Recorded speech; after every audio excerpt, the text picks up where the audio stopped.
Democracy in America by Alexis de Tocqueville. This translation by Henry Reeve was first published in 1848. You can find this book on the site globalgraybooks.com/democracy in America ebook.html Global Gray 2024 globalgraybooks.com. Contents: Book 1 Introductory Chapter I, Exterior Form of North America 2, Origin of the Anglo-Americans, Part 1. 2. Origin of the Anglo-Americans, Part 2-3, Social Conditions of the Anglo-Americans IV, The Principle of the Sovereignty of the People in America v. Necessity of Examining the Condition of the States, Part 1 v. Necessity of Examining the Condition of the States, Part 2 v. Necessity of Examining the Condition of the States, Part 3, 6, Judicial Power in the United States 7, Political Jurisdiction in the United States 8, The Federal Constitution, Part 1. Summary of the Federal Constitution 8, The Federal Constitution, Part 2 8, The Federal Constitution, Part 3 8, The Federal Constitution, Part 4 8, The Federal Constitution, Part 5 9, Why the People May Strictly Be Said to Govern in the United States X Parties in the United States I, Liberty of the Press in the United States 12, Political Associations in the United States 13, Government of the Democracy in America, Part 1 13, Government of the Democracy in America, Part 2 13, Government of the Democracy in America, Part 3 14, Advantages American Society Derived from Democracy, Part 1 14, Advantages American Society Derived from Democracy, Part 2 15, Unlimited Power of Majority, and Its Consequences, Part 1 15, Unlimited Power of Majority, and Its Consequences, Part 2 16, Causes Mitigating Tyranny in the United States, Part 1 16, Causes Mitigating Tyranny in the United States, Part 2 17, Principal Causes Maintaining the Democratic Republic Part 1 17, Principal Causes Maintaining the Democratic Republic Part 2 17, Principal Causes Maintaining the Democratic Republic Part 3 17, Principal Causes Maintaining the Democratic Republic Part 4 18, Future Condition of Three Races in the United States, Part 1 18, Future Condition of Three Races, Part 2 18, Future Condition of Three Races, Part 3 18, Future Condition of Three Races, Part 4 18, Future Condition of Three Races, Part 5 18, Future Condition of Three Races, Part 6 18, Future Condition of Three Races, Part 7 18, Future Condition of Three Races, Part 8 18, Future Condition of Three Races, Part 9 18, Future Condition of Three Races, Part 10 Conclusion Book 2 de Tocqueville's Preface to the Second Part Section I Influence of Democracy on the Action of Intellect in the United States I Philosophical Method among the Americans 2. Of the principal source of belief among democratic nations 3. Why the Americans display more readiness and more taste for general ideas than their forefathers, the English IV. Why the Americans have never been so eager as the French for general ideas in political matters v. Of the manner in which religion in the United States avails itself of democratic tendencies 6. Of the progress of Roman Catholicism in the United States 7. Of the cause of a leaning to pantheism amongst democratic nations 8. The principle of equality suggests to the Americans the idea of the indefinite perfectibility of man 9. The example of the Americans does not prove that a democratic people can have no aptitude and no taste for science, literature, or art x. Why the Americans are more addicted to practical than to theoretical science. Xi. Of the spirit in which the Americans cultivate the arts 12. Why the Americans raise some monuments so insignificant, and others so important 13. Literary characteristics of democratic ages 14. The trade of literature 15. The study of Greek and Latin literature peculiarly useful in democratic communities 16. The effect of democracy on language 17. Of some of the sources of poetry amongst democratic nations 18. Of the inflated style of American writers and orators 19. Some observations on the drama amongst democratic nations. XX. Characteristics of historians in democratic ages 21. Of parliamentary eloquence in the United States Section 2. Influence of democracy on the feelings of Americans I. Why democratic nations show a more ardent and enduring love of equality than of liberty 2. Of individualism in democratic countries 3. Individualism stronger at the close of a democratic revolution than at other periods IV. That the Americans combat the effects of individualism by free institutions v. Of the use which the Americans make of public associations in civil life 6. Of the relation between public associations and newspapers 7. Connection of civil and political associations 8. The Americans combat individualism by the principle of interest rightly understood. 9. That the Americans apply the principle of interest rightly understood to religious matters. X. Of the taste for physical well-being in America's eye. Peculiar effects of the love of physical gratifications in democratic ages. 12. Causes of fanatical enthusiasm in some Americans. 13. Causes of the restless spirit of Americans in the midst of their prosperity. 14. Taste for physical gratifications united in America to love of freedom and attention to public affairs. 15. That religious belief sometimes turns the thoughts of the Americans to immaterial pleasures. 16. That excessive care of worldly welfare may impair that welfare. 17. That in times marked by equality of conditions and skeptical opinions, it is important to remove to a distance the objects of human actions. 18. That amongst the Americans all honest callings are honorable. 19. That almost all the Americans follow industrial callings. XX. That aristocracy may be engendered by manufactures. Book 3I. That manners are softened as social conditions become more equal to. That democracy renders the habitual intercourse of the Americans simple and easy. 3. Why the Americans show so little sensitiveness in their own country, and are so sensitive in Europe. IV. Consequences of the 3 preceding chapters.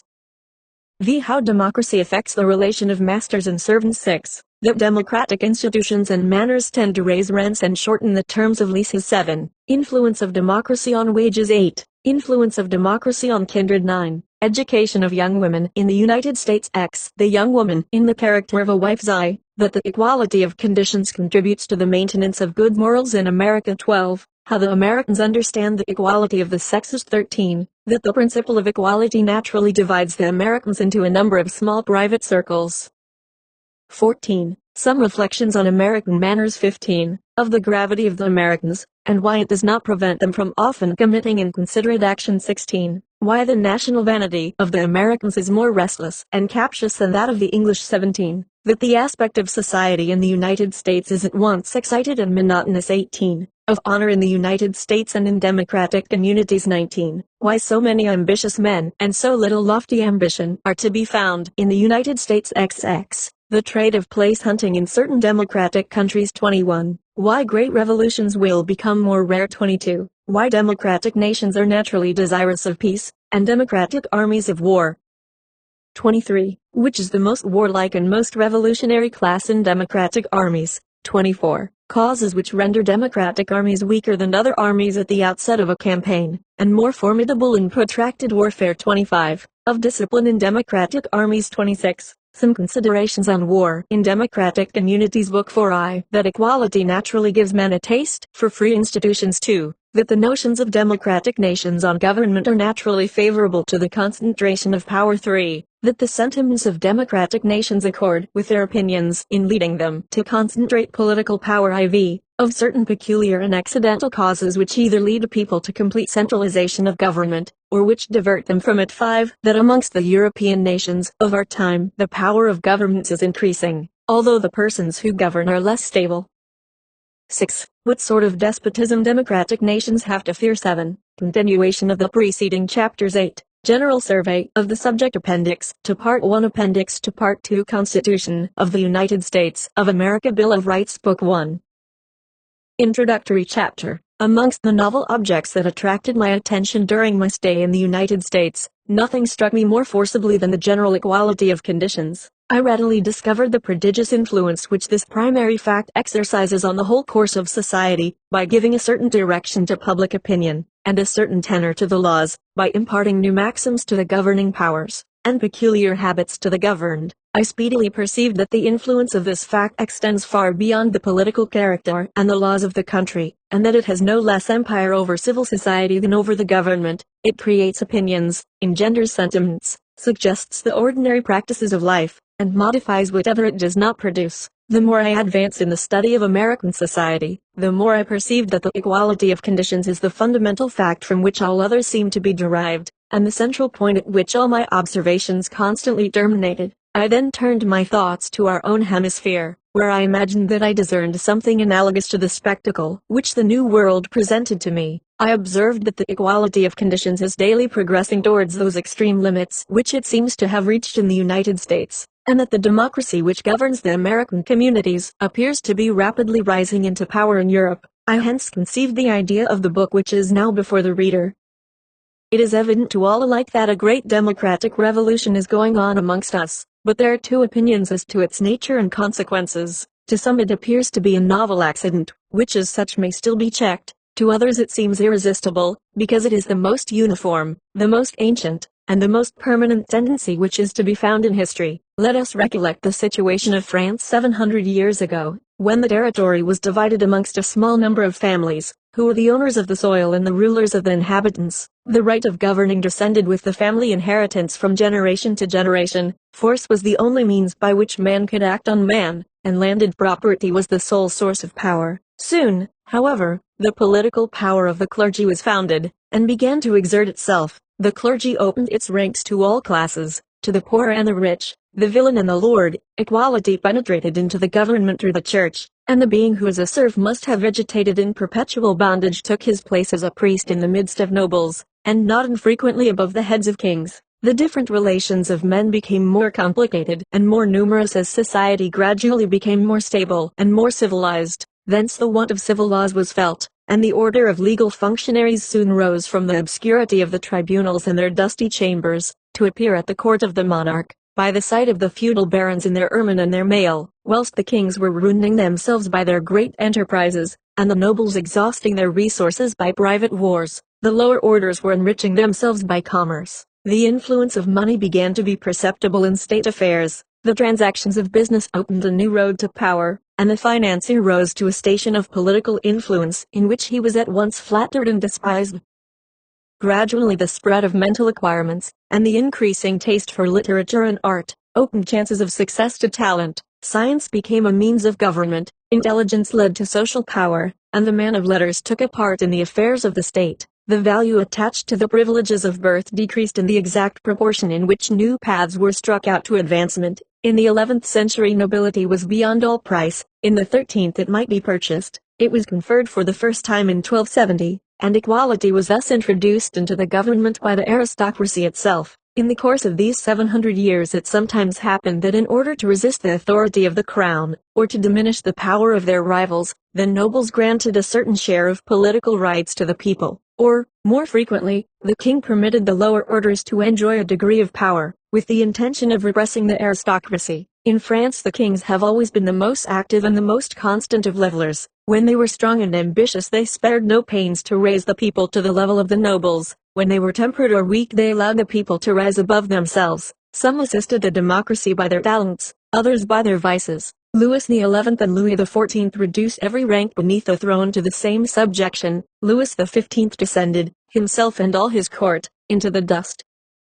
As soon as land was held on any other than a feudal tenure, and personal property began in its turn to confer influence and power, every improvement which was introduced in commerce or manufacture was a fresh element of the equality of conditions. Henceforward every new discovery, every new want which it engendered, and every new desire which craved satisfaction, was a step towards the universal level. The taste for luxury, the love of war, the sway of fashion, and the most superficial as well as the deepest passions of the human heart, cooperated to enrich the poor and to impoverish the rich. From the time when the exercise of the intellect became the source of strength and of wealth, it is impossible not to consider every addition to science, every fresh truth, and every new idea as a germ of power placed within the reach of the people. Poetry, eloquence, and memory, the grace of wit, the glow of imagination, the depth of thought, and all the gifts which are bestowed by Providence with an equal hand, turned to the advantage of the democracy, and even when they were in the possession of its adversaries, they still served its cause by throwing into relief the natural greatness of man. Its conquests spread, therefore, with those of civilization and knowledge, and literature became an arsenal where the poorest and the weakest could always find weapons to their hand.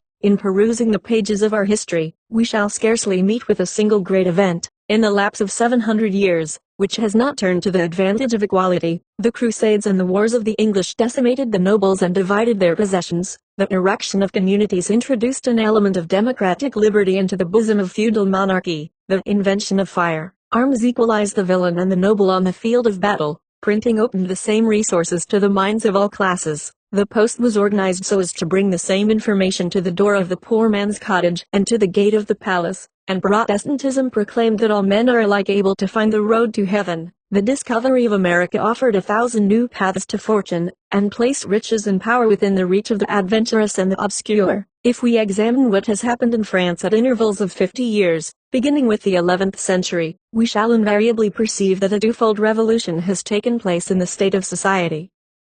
The noble has gone down on the social ladder, and the roturier has gone up. The one descends as the other rises. Every half-century brings them nearer to each other, and they will very shortly meet. Nor is this phenomenon at all peculiar to France. Whithersoever we turn our eyes we shall witness the same continual revolution throughout the whole of Christendom. The various occurrences of national existence have everywhere turned to the advantage of democracy. All men have aided it by their exertions, those who have intentionally labored in its cause, and those who have served it unwittingly, those who have fought for it and those who have declared themselves its opponents, have all been driven along in the same track, have all labored to one end, some ignorantly and some unwillingly, all have been blind instruments in the hands of God. The gradual development of the equality of conditions is therefore a providential fact, and it possesses all the characteristics of a divine decree. It is universal, it is durable, it constantly eludes all human interference, and all events as well as all men contribute to its progress. Would it, then, be wise to imagine that a social impulse which dates from so far back can be checked by the efforts of a generation? Is it credible that the democracy which has annihilated the feudal system and vanquished kings will respect the citizen and the capitalist? Will it stop now that it has grown so strong and its adversaries so weak?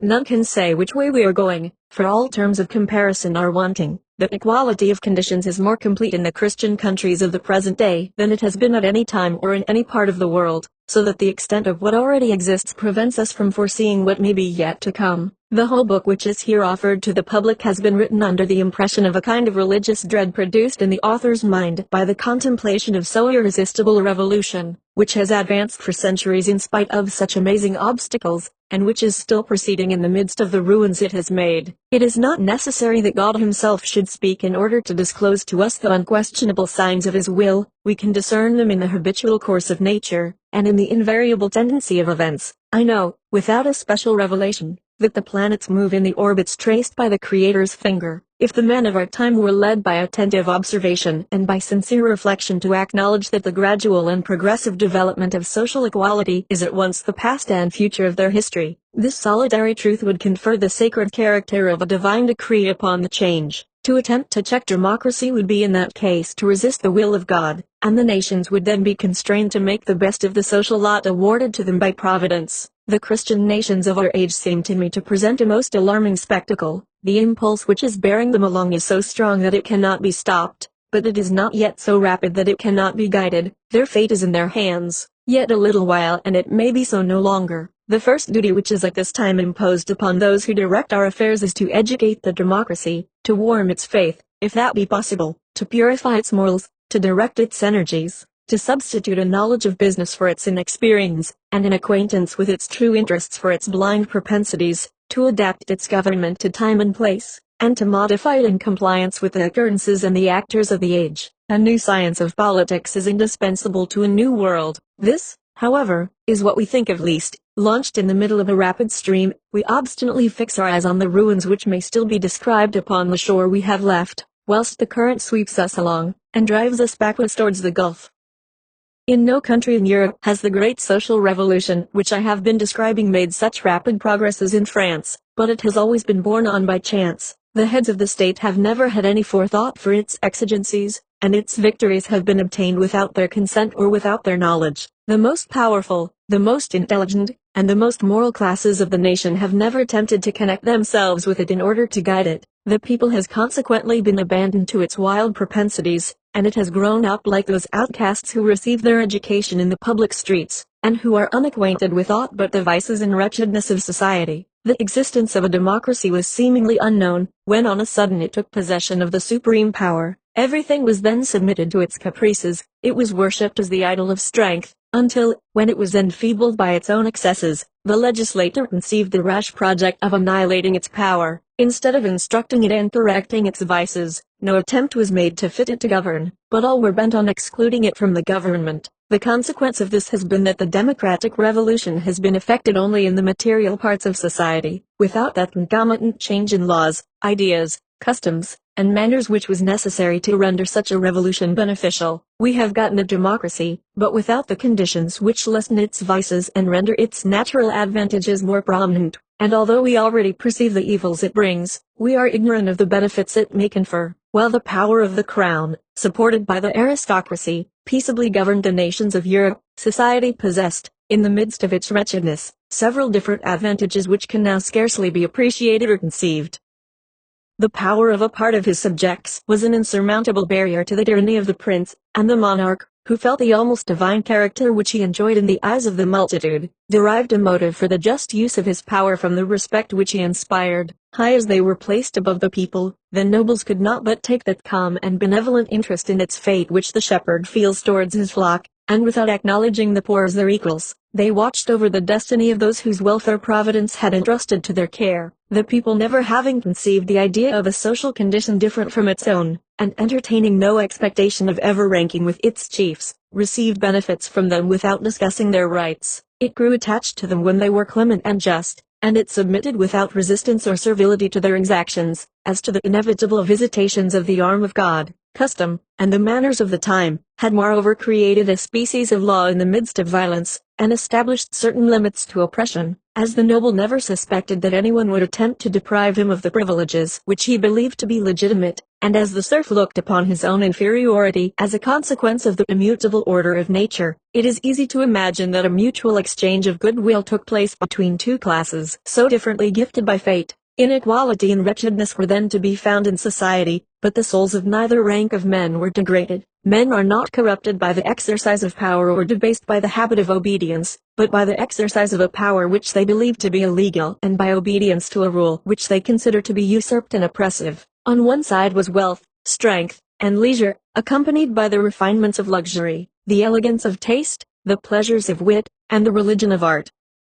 On the other was labor and a rude ignorance, but in the midst of this coarse and ignorant multitude it was not uncommon to meet with energetic passions, generous sentiments, profound religious convictions, and independent virtues. The body of a state thus organized might boast of its stability, its power, and, above all, of its glory, but the scene is now changed, and gradually the two ranks mingle. The divisions which once severed mankind are lowered, property is divided, power is held in common, the light of intelligence spreads, and the capacities of all classes are equally cultivated. The state becomes democratic, and the empire of democracy is slowly and peaceably introduced into the institutions and the manners of the nation. I can conceive a society in which all men would profess an equal attachment and respect for the laws of which they are the common authors, in which the authority of the state would be respected as necessary, though not as divine, and the loyalty of the subject to its chief magistrate would not be a passion, but a quiet and rational persuasion. Every individual being in the possession of rights which he is sure to retain,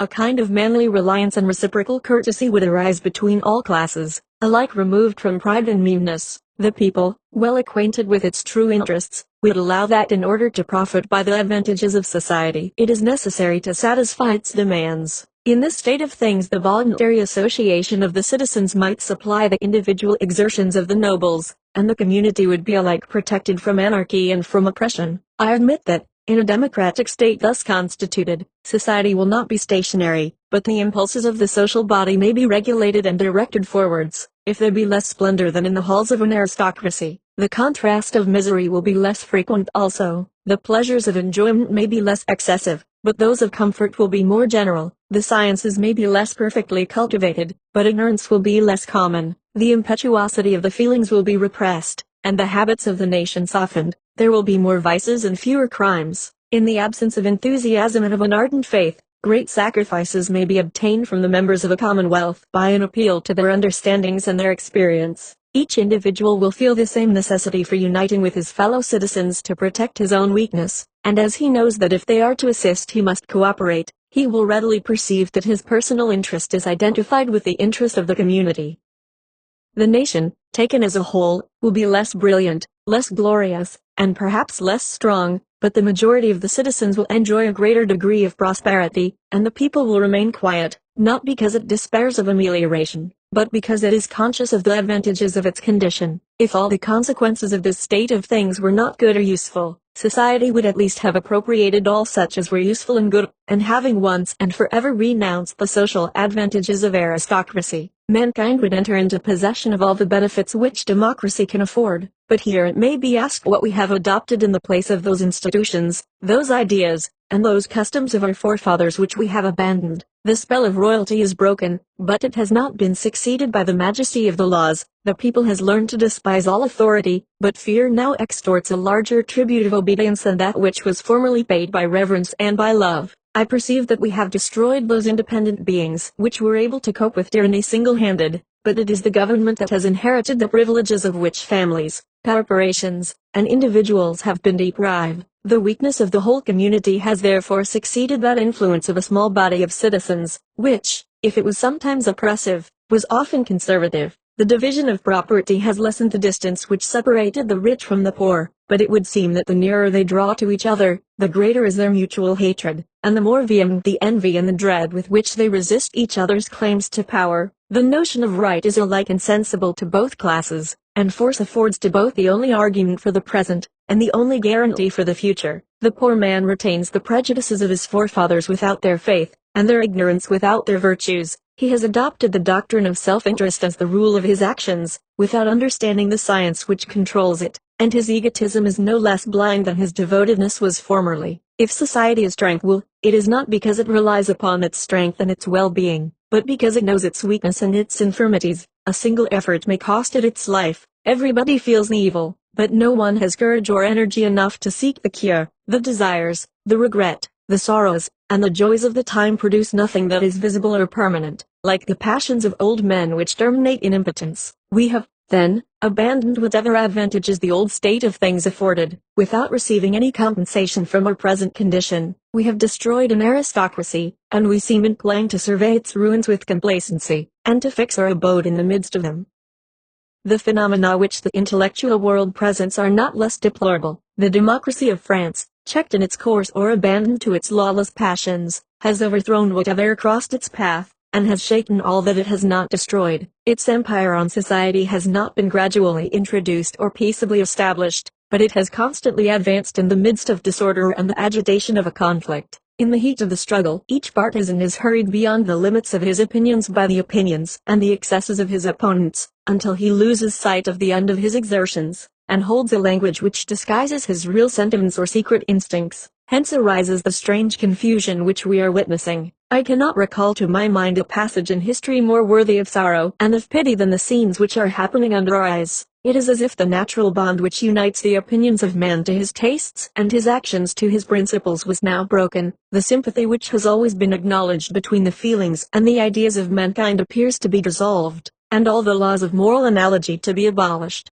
Zealous Christians may be found amongst us whose minds are nurtured in the love and knowledge of a future life, and who readily espouse the cause of human liberty as the source of all moral greatness. Christianity, which has declared that all men are equal in the sight of God, will not refuse to acknowledge that all citizens are equal in the eye of the law. But, by a singular concourse of events, religion is entangled in those institutions which democracy assails, and it is not infrequently brought to reject the equality it loves, and to curse that cause of liberty as a foe which it might hallow by its alliance.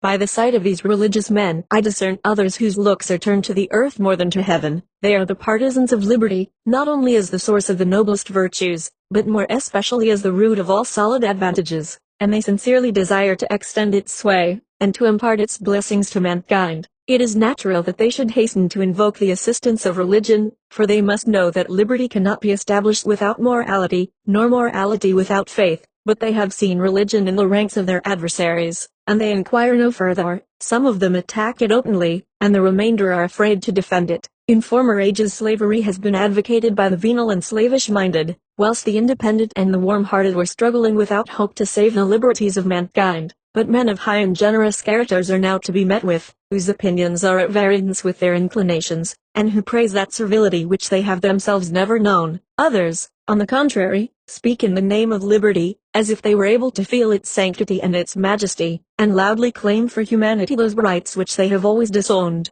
There are virtuous and peaceful individuals whose pure morality, quiet habits, affluence, and talents fit them to be the leaders of the surrounding population. Their love of their country is sincere, and they are prepared to make the greatest sacrifices to its welfare, but they confound the abuses of civilization with its benefits, and the idea of evil is inseparable in their minds from that of novelty. Not far from this class is another party, whose object is to materialize mankind, to hit upon what is expedient without heeding what is just, to acquire knowledge without faith, and prosperity apart from virtue, assuming the title of the champions of modern civilization, and placing themselves in a station which they usurp with insolence, and from which they are driven by their own unworthiness. Where we then, the religionists are the enemies of liberty, and the friends of liberty attack religion, the high-minded and the noble advocate subjection, and the meanest and most servile minds preach independence. Honest and enlightened citizens are opposed to all progress, whilst men without patriotism and without principles are the apostles of civilization and of intelligence. Has such been the fate of the centuries which have preceded our own? And has man always inhabited a world like the present, where nothing is linked together, where virtue is without genius, and genius without honor, where the love of order is confounded with a taste for oppression, and the holy rights of freedom with a contempt of law, where the light thrown by conscience on human actions is dim, and where nothing seems to be any longer forbidden or allowed, honorable or shameful, false or true? I cannot, however, believe that the Creator made man to leave him in an endless struggle with the intellectual miseries which surround us. God destines a calmer and a more certain future to the communities of Europe. I am unacquainted with his designs, but I shall not cease to believe in them because I cannot fathom them, and I had rather mistrust my own capacity than his justice. There is a country in the world where the great revolution which I am speaking of seems nearly to have reached its natural limits. It has been effected with ease and simplicity. Say rather that this country has attained the consequences of the democratic revolution which we are undergoing without having experienced the revolution itself. The emigrants who fixed themselves on the shores of America in the beginning of the 17th century severed the democratic principle from all the principles which repressed it in the old communities of Europe, and transplanted it unalloyed to the New World. It has there been allowed to spread in perfect freedom, and to put forth its consequences in the laws by influencing the manners of the country. It appears to me beyond a doubt that sooner or later we shall arrive, like the Americans, at an almost complete equality of conditions. But I do not conclude from this that we shall ever be necessarily led to draw the same political consequences which the Americans have derived from a similar social organization. I am far from supposing that they have chosen the only form of government which a democracy may adopt, but the identity of the efficient cause of laws and manners in the two countries is sufficient to account for the immense interest we have in becoming acquainted with its effects in each of them. It is not, then, merely to satisfy a legitimate curiosity that I have examined America. My wish has been to find instruction by which we may ourselves profit. Whoever should imagine that I have intended to write a panegyric will perceive that such was not my design, nor has it been my object to advocate any form of government in particular, for I am of opinion that absolute excellence is rarely to be found in any legislation. I have not even affected to discuss whether the social revolution, which I believe to be irresistible, is advantageous or prejudicial to mankind. I have acknowledged this revolution as a fact already accomplished or on the eve of its accomplishment, and I have selected the nation, from amongst those which have undergone it, in which its development has been the most peaceful and the most complete, in order to discern its natural consequences, and, if it be possible, to distinguish the means by which it may be rendered profitable. I confess that in America I saw more than America. I saw the image of democracy itself, with its inclinations, its character, its prejudices, and its passions, in order to learn what we have to fear or to hope from its progress. In the first part of this work I have attempted to show the tendency given to the laws by the democracy of America, which is abandoned almost without restraint to its instinctive propensities, and to exhibit the course it prescribes to the government and the influence it exercises on affairs. I have sought to discover the evils and the advantages which it produces. I have examined the precautions used by the Americans to direct it, as well as those which they have not adopted, and I have undertaken to point out the causes which enable it to govern society. I do not know whether I have succeeded in making known what I saw in America, but I am certain that such has been my sincere desire, and that I have never, knowingly, molded facts to ideas, instead of ideas to facts. Whenever a point could be established by the aid of written documents, I have had recourse to the original text, and to the most authentic and approved works. I have cited my authorities in the notes, and anyone may refer to them. Whenever an opinion, a political custom, or a remark on the manners of the country was concerned, I endeavored to consult the most enlightened men I met with.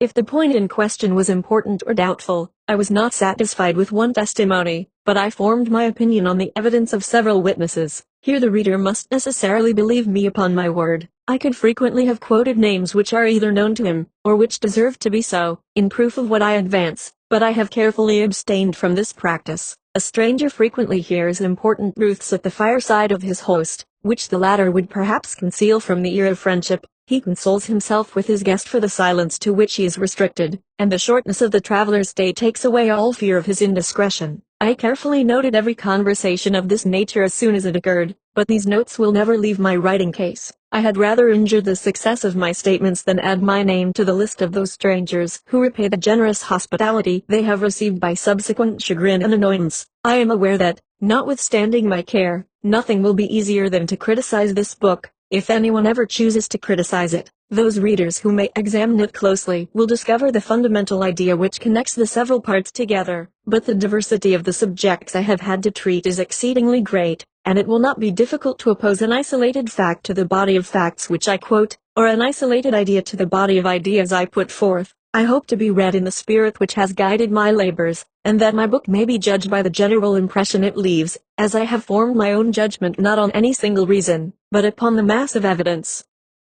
It must not be forgotten that the author who wishes to be understood is obliged to push all his ideas to their utmost theoretical consequences, and often to the verge of what is false or impracticable, for if it be necessary sometimes to quit the rules of logic in active life, such is not the case in discourse, and a man finds that almost as many difficulties spring from inconsistency of language as usually arise from inconsistency of conduct. I conclude by pointing out myself what many readers will consider the principal defect of the work. This book is written to favor no particular views, and in composing it I have entertained no designs of serving or attacking any party. I have undertaken not to see differently, but to look further than parties, and whilst they are busied for the morrow I have turned my thoughts to the future. Exterior form of North America. Chapter Summary. North America divided into two vast regions, one inclining towards the pole, the other towards the equator. Valley of the Mississippi, traces of the revolutions of the globe, shore of the Atlantic Ocean where the English colonies were founded, difference in the appearance of North and of South America at the time of their discovery, forests of North America, prairies, wandering tribes of natives, their outward appearance, manners, and language, traces of an unknown people. Exterior form of North America. North America presents in its external form certain general features which it is easy to discriminate at the first glance. A sort of methodical order seems to have regulated the separation of land and water, mountains and valleys. A simple, but grand, arrangement is discoverable amidst the confusion of objects and the prodigious variety of scenes. This continent is divided, almost equally, into two vast regions, one of which is bounded on the north by the Arctic Pole, and by the two great oceans on the east and west. It stretches towards the south, forming a triangle whose irregular sides meet at length below the Great Lakes of Canada. The second region begins where the other terminates, and includes all the remainder of the continent. The one slopes gently towards the pole, the other towards the equator. The territory comprehended in the first region descends towards the north with so imperceptible a slope that it may almost be said to form a level plain. Within the bounds of this immense tract of country there are neither high mountains nor deep valleys. Streams meander through it irregularly, great rivers mix their currents, separate and meet again, disperse and form vast marshes, losing all trace of their channels in the labyrinth of waters they have themselves created, and thus, at length, after innumerable windings, fall into the polar seas. The Great Lakes which bound this first region are not walled in, like most of those in the Old World, between hills and rocks. Their banks are flat, and rise but a few feet above the level of their waters, each of them thus forming a vast bowl filled to the brim. The slightest change in the structure of the globe would cause their waters to rush either towards the pole or to the tropical sea. The second region is more varied on its surface, and better suited for the habitation of man. Two long chains of mountains divide it from one extreme to the other. The Allegheny Ridge takes the form of the shores of the Atlantic Ocean, the other is parallel with the Pacific. The space which lies between these two chains of mountains contains 1,341,649 square miles. Its surface is therefore about 6 times as great as that of France. This vast territory, however, forms a single valley, one side of which descends gradually from the rounded summits of the Alleghenies, while the other rises in an uninterrupted course towards the tops of the Rocky Mountains. At the bottom of the valley flows an immense river, into which the various streams issuing from the mountains fall from all parts. In memory of their native land, the French formerly called this river the St. Louis. The Indians, in their pompous language, have named it the Father of Waters, or the Mississippi. The Mississippi takes its source above the limit of the two great regions of which I have spoken, not far from the highest point of the tableland where they unite. Near the same spot rises another river, too, which empties itself into the polar seas. The course of the Mississippi is at first dubious. It winds several times towards the north, from whence it rose, and at length, after having been delayed in lakes and marshes, it flows slowly onwards to the south, sometimes quietly gliding along the argillaceous bed which nature has assigned to it, sometimes swollen by storms. The Mississippi waters 2,500 miles in its course, 3 at the distance of 364 miles from its mouth. This river attains an average depth of 15 feet, and it is navigated by vessels of 300 tons burden for a course of nearly 500 miles. 57 large navigable rivers contribute to swell the waters of the Mississippi, amongst others, the Missouri, which traverses a space of 2,500 miles, the Arkansas of 1,300 miles, the Red River 1,000 miles, for whose course is from 800 to 1,000 miles in length, viz., the Illinois, the St. Peters, the St. Francis, and the Moingona, besides a countless multitude of rivulets which unite from all parts their tributary streams. The valley which is watered by the Mississippi seems formed to be the bed of this mighty river, which, like a god of antiquity, dispenses both good and evil in its course. On the shores of the stream nature displays an inexhaustible fertility. In proportion as you recede from its banks, the powers of vegetation languish, the soil becomes poor, and the plants that survive have a sickly growth. Nowhere have the great convulsions of the globe left more evident traces than in the valley of the Mississippi. The whole aspect of the country shows the powerful effects of water, both by its fertility and by its barrenness. The waters of the primeval ocean accumulated enormous beds of vegetable mold in the valley, which they leveled as they retired. Upon the right shore of the river are seen immense plains, as smooth as if the husbandman had passed over them with his roller. As you approach the mountains, the soil becomes more and more unequal and sterile. The ground is, as it were, pierced in 1,000 places by primitive rocks, which appear like the bones of a skeleton whose flesh is partly consumed. The surface of the earth is covered with a granite sand and huge irregular masses of stone, among which a few plants force their growth, and give the appearance of a green field covered with the ruins of a vast edifice. These stones and this sand discover, on examination, a perfect analogy with those which compose the arid and broken summits of the Rocky Mountains. The flood of waters which washed the soil to the bottom of the valley afterwards carried away portions of the rocks themselves, and these, dashed and bruised against the neighboring cliffs, were left scattered like wrecks at their feet. For the valley of the Mississippi is, upon the whole, the most magnificent dwelling place prepared by God for man's abode, and yet it may be said that at present it is but a mighty desert. On the eastern side of the Alleghanies, between the base of these mountains and the Atlantic Ocean, there lies a long ridge of rocks and sand, which the sea appears to have left behind as it retired. The mean breadth of this territory does not exceed 100 miles, but it is about 900 miles in length.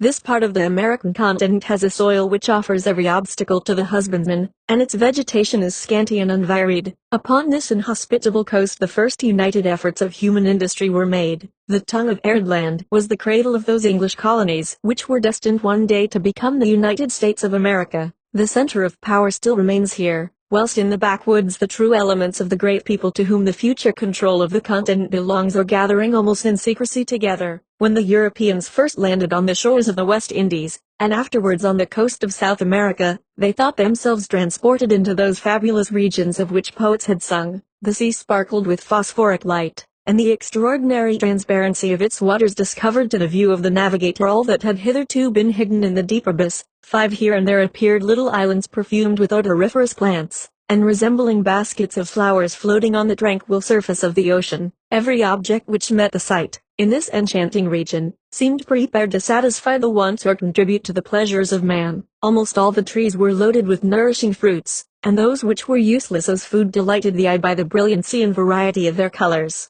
In groves of fragrant lemon trees, wild figs, flowering myrtles, acacias, and oleanders, which were hung with festoons of various climbing plants, covered with flowers, a multitude of birds unknown in Europe displayed their bright plumage, glittering with purple and azure, and mingled their warbling with the harmony of a world teeming with life and motion. Underneath this brilliant exterior death was concealed. But the air of these climates had so enervating an influence that man, absorbed by present enjoyment, was rendered regardless of the future. North America appeared under a very different aspect. There everything was grave, serious, and solemn. It seemed created to be the domain of intelligence, as the south was that of sensual delight. A turbulent and foggy ocean washed its shores. It was girt round by a belt of granite rocks, or by wide tracts of sand. The foliage of its woods was dark and gloomy, for they were composed of firs, larches, evergreen oaks, wild olive trees, and laurels. Beyond this outer belt lay the thick shades of the central forest, where the largest trees which are produced in the two hemispheres grow side by side. The plane, the catalpa, the sugar maple, and the Virginian poplar mingled their branches with those of the oak, the beech, and the lime. In these, as in the forests of the Old World, destruction was perpetually going on. The ruins of vegetation were heaped upon each other, but there was no laboring hand to remove them, and their decay was not rapid enough to make room for the continual work of reproduction. Climbing plants, grasses, and other herbs forced their way through the mass of dying trees. They crept along their bending trunks, found nourishment in their dusty cavities, and a passage beneath the lifeless bark. Thus decay gave its assistance to life, and their respective productions were mingled together. The depths of these forests were gloomy and obscure, and a thousand rivulets, undirected in their course by human industry, preserved in them a constant moisture. It was rare to meet with flowers, wild fruits, or birds beneath their shades. The fall of a tree overthrown by age, the rushing torrent of a cataract, the lowing of the buffalo, and the howling of the wind were the only sounds which broke the silence of nature. To the east of the great river, the woods almost disappeared. In their stead were seen prairies of immense extent. Whether nature in her infinite variety had denied the germs of trees to these fertile plains, or whether they had once been covered with forests, subsequently destroyed by the hand of man, is a question which neither tradition nor scientific research has been able to resolve. These immense deserts were not, however, devoid of human inhabitants. Some wandering tribes had been for ages scattered among the forest shades or the green pastures of the prairie. From the mouth of the St. Lawrence to the delta of the Mississippi, and from the Atlantic to the Pacific Ocean, these savages possessed certain points of resemblance which bore witness of their common origin, but at the same time they differed from all other known races of men. 7. They were neither white like the Europeans, nor yellow like most of the Asiatics, nor black like the Negroes. Their skin was reddish-brown, their hair long and shining, their lips thin, and their cheekbones very prominent. The languages spoken by the North American tribes are various as far as regarded their words, but they were subject to the same grammatical rules. These rules differed in several points from such as had been observed to govern the origin of language. The idiom of the Americans seemed to be the product of new combinations, and bespoke an effort of the understanding of which the Indians of our days would be incapable. 8. The social state of these tribes differed also in many respects from all that was seen in the Old World. They seem to have multiplied freely in the midst of their deserts without coming in contact with other races more civilized than their own. Accordingly, they exhibited none of those indistinct, incoherent notions of right and wrong, none of that deep corruption of manners, which is usually joined with ignorance and rudeness among nations which, after advancing to civilization, have relapsed into a state of barbarism. The Indian was indebted to no one but himself. His virtues, his vices, and his prejudices were his own work. He had grown up in the wild independence of his nature. If, in polished countries, the lowest of the people are rude and uncivil, it is not merely because they are poor and ignorant, but that, being so, they are in daily contact with rich and enlightened men. The sight of their own hard lot and of their weakness, which is daily contrasted with the happiness and power of some of their fellow creatures, excites in their hearts at the same time the sentiments of anger and of fear. The consciousness of their inferiority and of their dependence irritates while it humiliates them. This state of mind displays itself in their manners and language. They are at once insolent and servile. The truth of this is easily proved by observation. The people are more rude in aristocratic countries than elsewhere, in opulent cities than in rural districts. In those places where the rich and powerful are assembled together, the weak and the indigent feel themselves oppressed by their inferior condition. Unable to perceive a single chance of regaining their equality, they give up to despair, and allow themselves to fall below the dignity of human nature. This unfortunate effect of the disparity of conditions is not observable in savage life. The Indians, although they are ignorant and poor, are equal and free. At the period when Europeans first came among them, the natives of North America were ignorant of the value of riches, and indifferent to the enjoyments which civilized man procures to himself by their means. Nevertheless, there was nothing coarse in their demeanor. They practiced an habitual reserve and a kind of aristocratic politeness, mild and hospitable when at peace, though merciless in war beyond any known degree of human ferocity. The Indian would expose himself to die of hunger in order to succor the stranger who asked admittance by night at the door of his hut. Yet he could tear in pieces with his hands the still quivering limbs of his prisoner. The famous republics of antiquity never gave examples of more unshaken courage, more haughty spirits, or more intractable love of independence, than were hidden in former times among the wild forests of the New World. 9. The Europeans produced no great impression when they landed upon the shores of North America. Their presence engendered neither envy nor fear. What influence could they possess over such men as we have described? The Indian could live without wants, suffer without complaint, and pour out his death song at the stake. 10. Like all the other members of the great human family, these savages believed in the existence of a better world, and adored under different names, God, the creator of the universe. Their notions on the great intellectual truths were in general simple and philosophical. 11. Although we have here traced the character of a primitive people, yet it cannot be doubted that another people, more civilized and more advanced in all respects, had preceded it in the same regions. An obscure tradition which prevailed among the Indians to the north of the Atlantic informs us that these very tribes formerly dwelt on the west side of the Mississippi, along the banks of the Ohio, and throughout the Central Valley. There are frequently found, at this day, tumuli raised by the hands of men. On exploring these heaps of earth to their center, it is usual to meet with human bones, strange instruments, arms and utensils of all kinds, made of metal, or destined for purposes unknown to the present race. The Indians of our time are unable to give any information relative to the history of this unknown people. Neither did those who lived 300 years ago, when America was first discovered, leave any accounts from which even an hypothesis could be formed. Tradition, that perishable, yet ever-renewed monument of the pristine world, throws no light upon the subject. It is an undoubted fact, however, that in this part of the globe thousands of our fellow beings had lived. When they came hither, what was their origin, their destiny, their history, and how they perished, no one can tell. How strange does it appear that nations have existed, and afterwards so completely disappeared from the earth that the remembrance of their very names is effaced, their languages are lost, their glory is vanished like a sound without an echo, though perhaps there is not one which has not left behind it some tomb in memory of its passage. The most durable monument of human labor is that which recalls the wretchedness and nothingness of man. Although the vast country which we have been describing was inhabited by many indigenous tribes, it may justly be said at the time of its discovery by Europeans to have formed one great desert.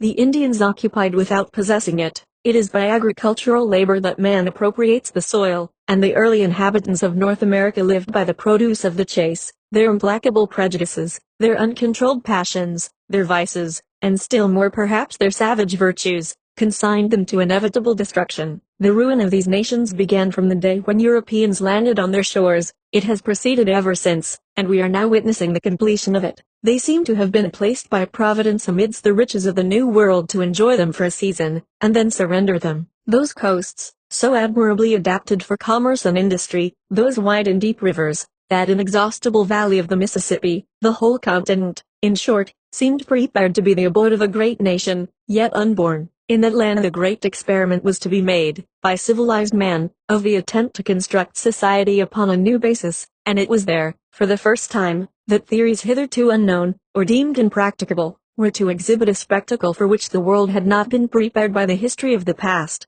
2. Origin of the Anglo-Americans, Part 1. Chapter Summary. Utility of knowing the origin of nations in order to understand their social condition and their laws. America, the only country in which the starting point of a great people has been clearly observable. In what respects all who emigrated to British America were similar, in what they differed, remark applicable to all Europeans who established themselves on the shores of the New World. Colonization of Virginia, colonization of New England. Original character of the first inhabitants of New England. Their arrival, their first laws, their social contract, penal code, borrowed from the Hebrew legislation, religious fervor, republican spirit, intimate union of the spirit of religion with the spirit of liberty. Origin of the Anglo-Americans, and its importance in relation to their future condition. After the birth of a human being, his early years are obscurely spent in the toils or pleasures of childhood. As he grows up, the world receives him. When his manhood begins, and he enters into contact with his fellows, he is then studied for the first time, and it is imagined that the germ of the vices and the virtues of his maturer years is then formed. This, if I am not mistaken, is a great error. We must begin higher up. We must watch the infant in its mother's arms. We must see the first images which the external world casts upon the dark mirror of his mind, the first occurrences which he witnesses. We must hear the first words which awaken the sleeping powers of thought. and stand by his earliest efforts, if we would understand the prejudices, the habits, and the passions which will rule his life, the entire man is, so to speak, to be seen in the cradle of the child.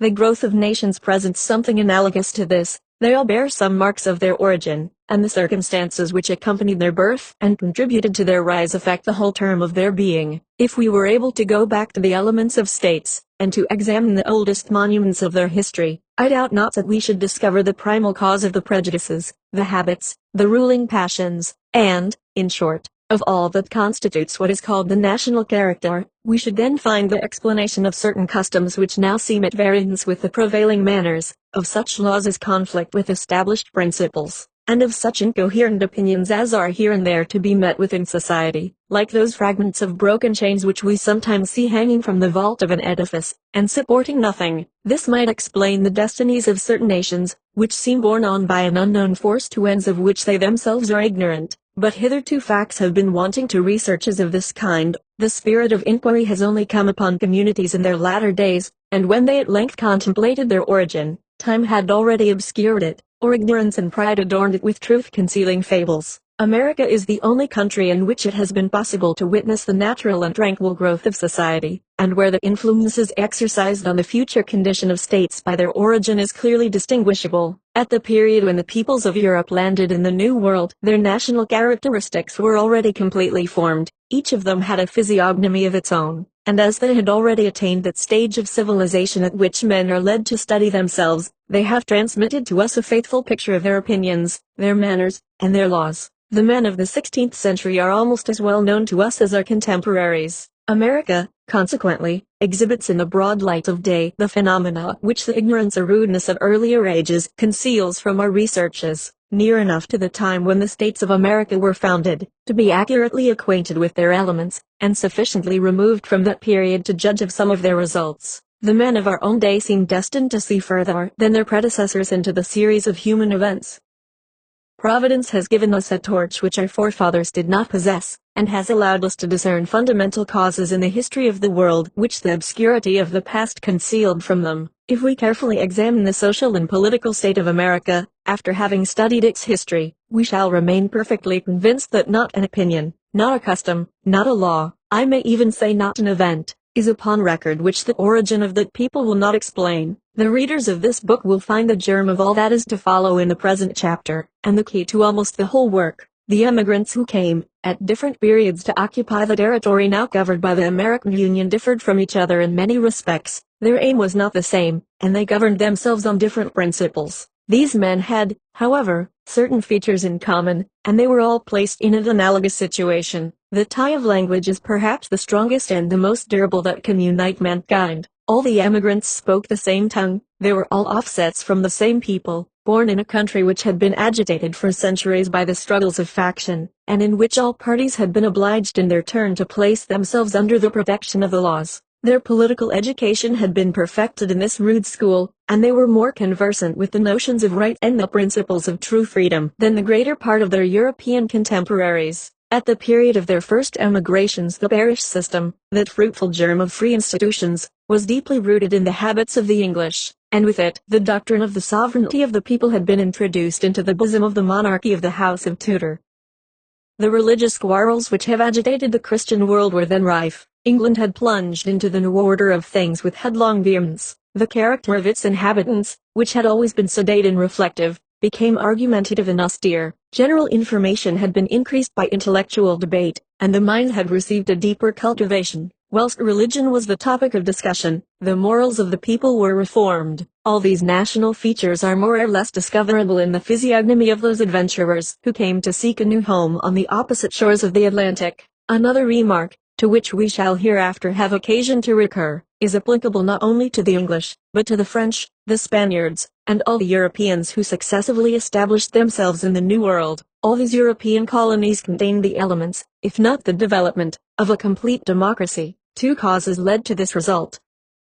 It may safely be advanced that on leaving the mother country, the emigrants had in general no notion of superiority over one another. The happy and the powerful do not go into exile, and there are no surer guarantees of equality among men than poverty and misfortune. It happened, However, on several occasions, that persons of rank were driven to America by political and religious quarrels. Laws were made to establish a gradation of ranks, but it was soon found that the soil of America was opposed to a territorial aristocracy. To bring that refractory land into cultivation, the constant and interested exertions of the owner himself were necessary, and when the ground was prepared, its produce was found to be insufficient to enrich a master and a farmer at the same time. The land was then naturally broken up into small portions, which the proprietor cultivated for himself. Land is the basis of an aristocracy, which clings to the soil that supports it, for it is not by privileges alone, nor by birth, but by landed property handed down from generation to generation, that an aristocracy is constituted. A nation may present immense fortunes and extreme wretchedness, but unless those fortunes are territorial there is no aristocracy, but simply the class of the rich and that of the poor. All the British colonies had then a great degree of similarity at the epoch of their settlement.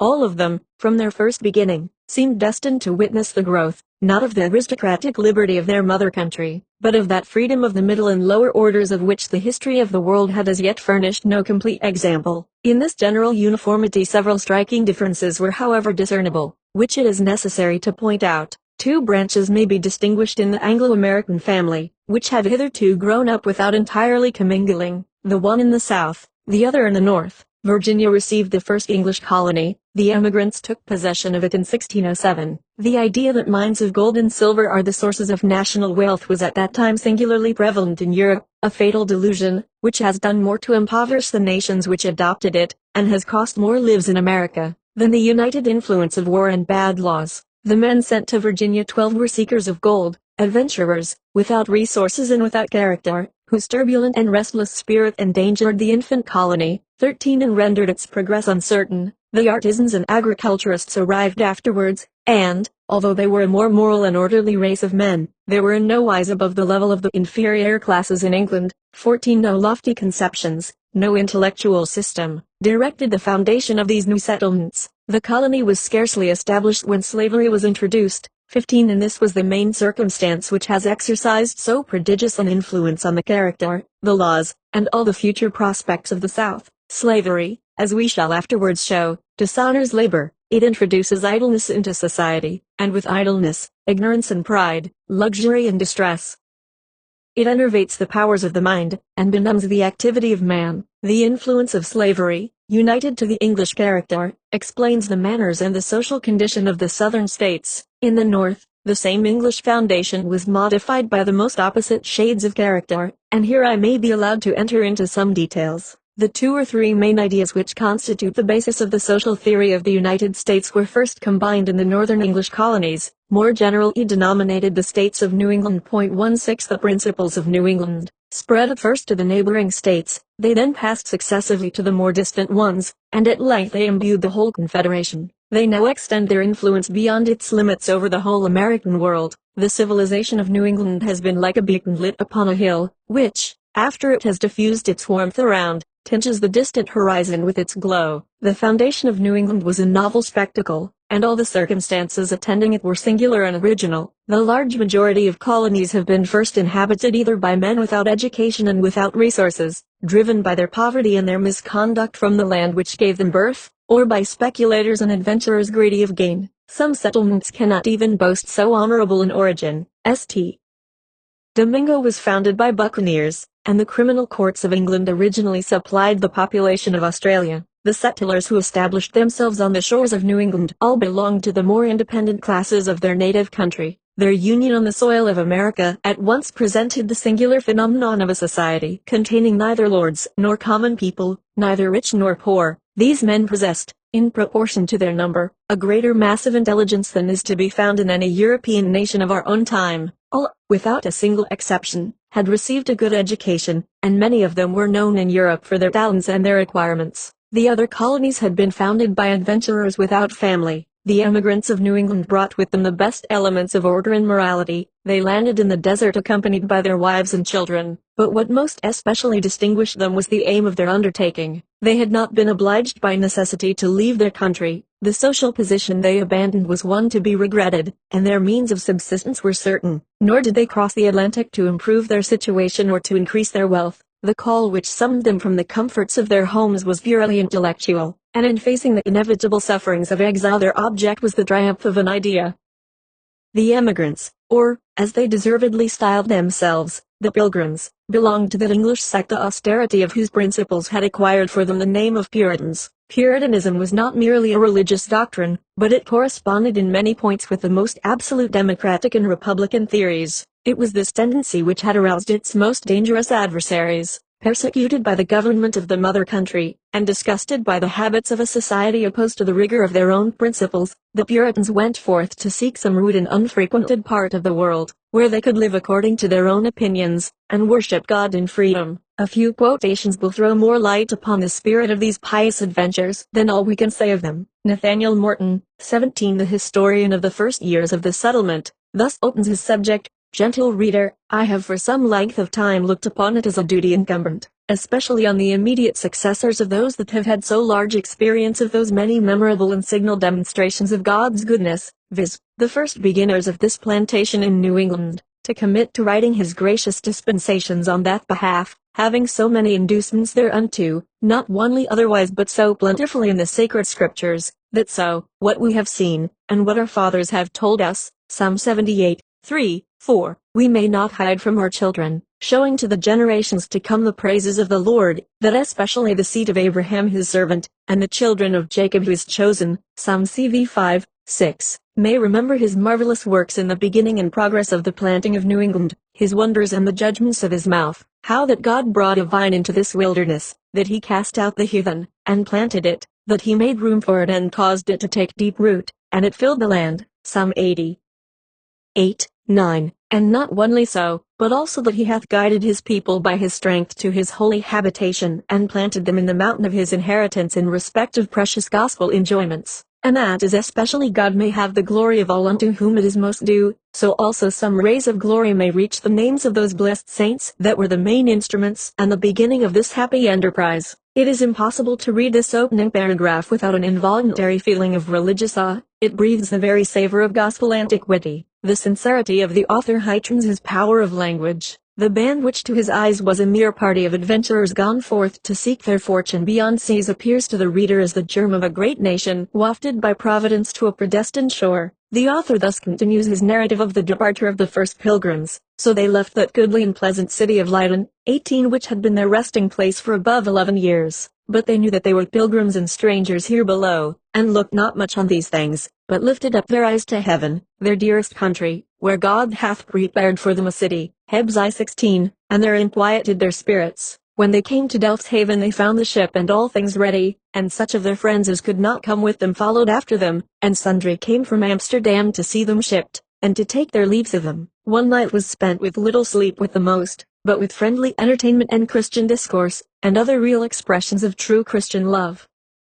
The next day they went on board, and their friends with them, where truly doleful was the sight of that sad and mournful parting, to hear what sighs and sobs and prayers did sound amongst them, what tears did gush from every eye, and pithy speeches pierced each other's heart, that sundry of the Dutch strangers that stood on the quay as spectators could not refrain from tears, but the tide, which stays for no man, calling them away, that were thus loath to depart, their reverend pastor falling down on his knees, and they all with him, with watery cheeks commended them with most fervent prayers unto the Lord and his blessing, and then, with mutual embraces and many tears they took their leaves one of another, which proved to be the last leave to many of them. The emigrants were about 150 in number, including the women and the children. Their object was to plant a colony on the shores of the Hudson, but after having been driven about for some time in the Atlantic Ocean, they were forced to land on the arid coast of New England, which is now the site of the town of Plymouth. The rock is still shown on which the pilgrims disembarked. 19. But before we pass on, continues our historian, let the reader with me make a pause and seriously consider this poor people's present condition, the more to be raised up to admiration of God's goodness towards them in their preservation, for being now past the vast ocean, and a sea of troubles before them in expectation, they had now no friends to welcome them, no inns to entertain or refresh them, no houses, or much less towns to repair unto to seek for succor, and for the season it was winter, and they that know the winters of the country know them to be sharp and violent, subject to cruel and fierce storms, dangerous to travel to known places, much more to search unknown coasts. Besides, what could they see but a hideous and desolate wilderness, full of wild beasts, and wild men, and what multitudes of them there were, they then knew not, for which way soever they turned their eyes, save upward to heaven, they could have but little solace or content in respect of any outward object, for summer being ended, all things stand in appearance with a weather-beaten face, and the whole country full of woods and thickets, represented a wild and savage hue. If they looked behind them, there was the mighty ocean which they had passed, and was now as a main bar or gulf to separate them from all the civil parts of the world. It must not be imagined that the piety of the Puritans was of a merely speculative kind, or that it took no cognizance of the course of worldly affairs. Puritanism, as I have already remarked, was scarcely less a political than a religious doctrine. No sooner had the emigrants landed on the barren coast described by Nathaniel Morton than it was their first care to constitute a society, by passing the following act: in the name of God, Amen, we, whose names are underwritten, the loyal subjects of our dread sovereign Lord King James, etc., etc., having undertaken for the glory of God, and advancement of the Christian faith, and the honor of our king and country, a voyage to plant the first colony in the northern parts of Virginia, do by these presents solemnly and mutually, in the presence of God and one another, covenant and combine ourselves together into a civil body politic, for our better ordering and preservation, and furtherance of the ends aforesaid, and by virtue hereof do enact, constitute and frame such just and equal laws, ordinances, acts, constitutions, and officers, from time to time, as shall be thought most meet and convenient for the general good of the colony, unto which we promise all due submission and obedience, etc. 20. This happened in 1620, and from that time forwards the emigration went on. The religious and political passions which ravaged the British Empire during the whole reign of Charles I drove fresh crowds of sectarians every year to the shores of America. In England the stronghold of Puritanism was in the middle classes, and it was from the middle classes that the majority of the emigrants came. The population of New England increased rapidly, and whilst the hierarchy of rank despotically classed the inhabitants of the mother country, the colony continued to present the novel spectacle of a community homogeneous in all its parts. A democracy, more perfect than any which antiquity had dreamt of, started in full size and panoply from the midst of an ancient feudal society. 2. Origin of the Anglo-Americans. Part 2. The English government was not dissatisfied with an emigration which removed the elements of fresh discord and of further revolutions. On the contrary, everything was done to encourage it, and great exertions were made to mitigate the hardships of those who sought a shelter from the rigor of their country's laws on the soil of America. It seemed as if New England was a region given up to the dreams of fancy and the unrestrained experiments of innovators. The English colonies, and this is one of the main causes of their prosperity, have always enjoyed more internal freedom and more political independence than the colonies of other nations. But this principle of liberty was nowhere more extensively applied than in the states of New England. It was generally allowed at that period that the territories of the New World belonged to the European nation which had been the first to discover them. Nearly the whole coast of North America thus became a British possession towards the end of the 16th century. The means used by the English government to people these new domains were of several kinds. The king sometimes appointed a governor of his own choice, who ruled a portion of the New World in the name and under the immediate orders of the crown. 21. This is the colonial system adopted by other countries of Europe. Sometimes grants of certain tracts were made by the crown to an individual or to a company. 22. In which case all the civil and political power fell into the hands of one or more persons, who, under the inspection and control of the crown, sold the lands and governed the inhabitants. Lastly, a third system consisted in allowing a certain number of emigrants to constitute a political society under the protection of the mother country, and to govern themselves in whatever was not contrary to her laws. This mode of colonization, so remarkably favorable to liberty, was only adopted in New England. 23. In 162,824, a charter of this kind was granted by Charles I to the emigrants who went to form the colony of Massachusetts. But, in general, charters were not given to the colonies of New England till they had acquired a certain existence. Plymouth, Providence, New Haven, the state of Connecticut, and that of Rhode Island 25 were founded without the cooperation and almost without the knowledge of the mother country. The new settlers did not derive their incorporation from the seat of the empire, although they did not deny its supremacy. They constituted a society of their own accord, and it was not till 30 or 40 years afterwards, under Charles II, that their existence was legally recognized by a royal charter. This frequently renders it so difficult to detect the link which connected the emigrants with the land of their forefathers in studying the earliest historical and legislative records of New England. They exercised the rights of sovereignty, They named their magistrates, concluded peace or declared war, made police regulations, and enacted laws as if their allegiance was due only to God. 26. Nothing can be more curious and, at the same time more instructive, than the legislation of that period. It is there that the solution of the great social problem which the United States now present to the world is to be found. Amongst these documents we shall notice, as especially characteristic, the Code of Laws promulgated by the little state of Connecticut in 1650.27. The legislators of Connecticut 28 begin with the penal laws, and, strange to say, they borrow their provisions from the text of Holy Writ. Whosoever shall worship any other god than the Lord, says the preamble of the code, shall surely be put to death. This is followed by 10 or 12 enactments of the same kind, copied verbatim from the books of Exodus, Leviticus, and Deuteronomy. Blasphemy, sorcery, adultery, 29 and rape were punished with death. An outrage offered by a son to his parents was to be expiated by the same penalty. The legislation of a rude and half-civilized people was thus applied to an enlightened and moral community. The consequence was that the punishment of death was never more frequently prescribed by the statute, and never more rarely enforced towards the guilty. The chief care of the legislators, in this body of penal laws, was the maintenance of orderly conduct and good morals in the community. They constantly invaded the domain of conscience, and there was scarcely a sin which was not subject to magisterial censure. The reader is aware of the rigor with which these laws punished rape and adultery. Intercourse between unmarried persons was likewise severely repressed. The judge was empowered to inflict a pecuniary penalty, a whipping, or marriage 30 on the misdemeanants, and if the records of the old courts of New Haven may be believed, prosecutions of this kind were not infrequent.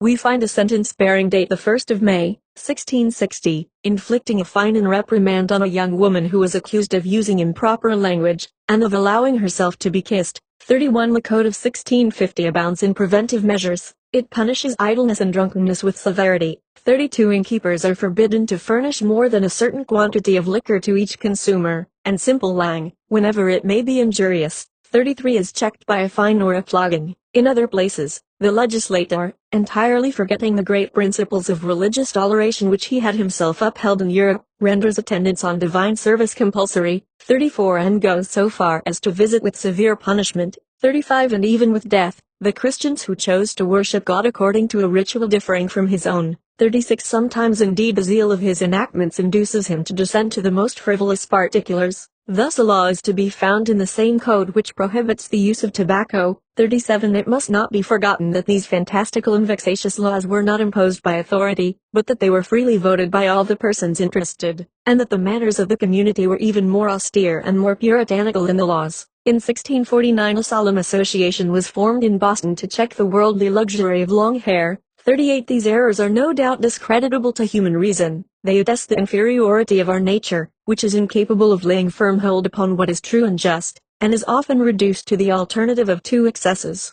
In strict connection with this penal legislation, which bears such striking marks of a narrow sectarian spirit, and of those religious passions which had been warmed by persecution and were still fermenting among the people, a body of political laws is to be found, which, though written 200 years ago, is still ahead of the liberties of our age. The general principles which are the groundwork of modern constitutions, principles which were imperfectly known in Europe, and not completely triumphant even in Great Britain, in the 17th century, were all recognized and determined by the laws of New England. The intervention of the people in public affairs, the free voting of taxes, the responsibility of authorities, personal liberty, and trial by jury, were all positively established without discussion. From these fruitful principles consequences have been derived and applications have been made such as no nation in Europe has yet ventured to attempt. In Connecticut the electoral body consisted, from its origin, of the whole number of citizens, and this is readily to be understood. 39. When we recollect that this people enjoyed an almost perfect equality of fortune,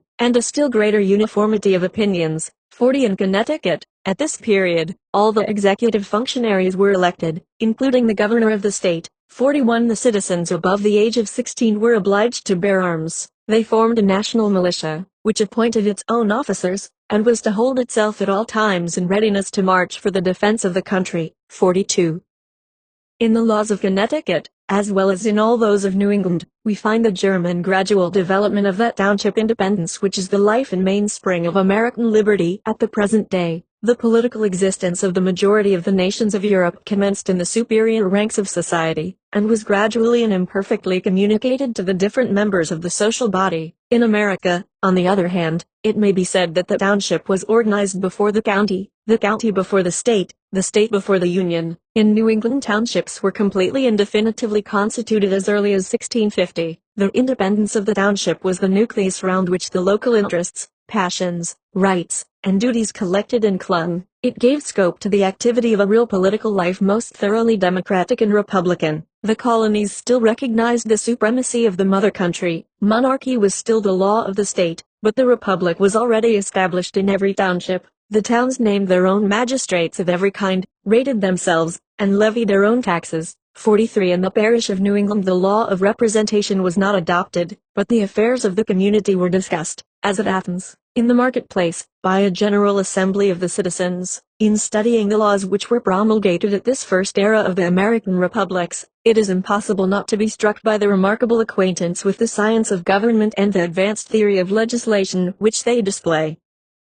The ideas there formed of the duties of society towards its members are evidently much loftier and more comprehensive than those of the European legislators at that time. Obligations were there imposed which were elsewhere slighted. In the states of New England, from the first, the condition of the poor was provided for. 44 strict measures were taken for the maintenance of roads, and surveyors were appointed to attend to them. 45 registers were established in every parish, in which the results of public deliberations, and the births, deaths, and marriages of the citizens were entered. 46 clerks were directed to keep these registers. 47 officers were charged with the administration of vacant inheritances, and with the arbitration of litigated landmarks, and many others were created whose chief functions were the maintenance of public order in the community. 48. The law enters into 1,000 useful provisions for a number of social wants which are at present very inadequately felt in France. But it is by the attention it pays to public education that the original character of American civilization is at once placed in the clearest light.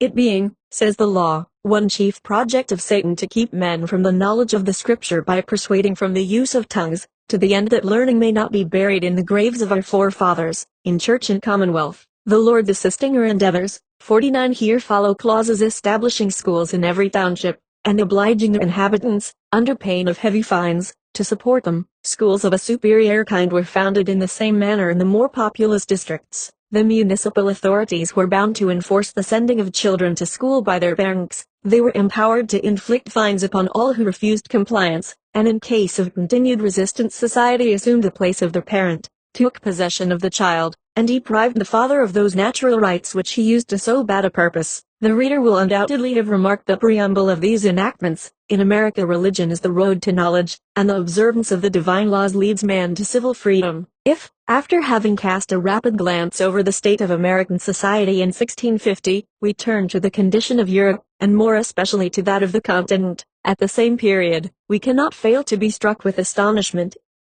On the continent of Europe, at the beginning of the 17th century, absolute monarchy had everywhere triumphed over the ruins of the oligarchical and feudal liberties of the Middle Ages. Never were the notions of right more completely confounded than in the midst of the splendor and literature of Europe. Never was there less political activity among the people. Never were the principles of true freedom less widely circulated. And at that very time those principles, which were scorned or unknown by the nations of Europe, were proclaimed in the deserts of the New World, and were accepted as the future creed of a great people. The boldest theories of the human reason were put into practice by a community so humble that not a statesman condescended to attend to it, and a legislation without a precedent was produced offhand by the imagination of the citizens. In the bosom of this obscure democracy, which had as yet brought forth neither generals, nor philosophers, nor authors, a man might stand up in the face of a free people and pronounce the following fine definition of liberty. 15. Nor would I have you to mistake in the point of your own liberty. There is a liberty of a corrupt nature which is effected both by men and beasts to do what they list, and this liberty is inconsistent with authority, impatient of all restraint. By this liberty sumus omnes deteriors, 'tis the grand enemy of truth and peace, and all the ordinances of God are bent against it.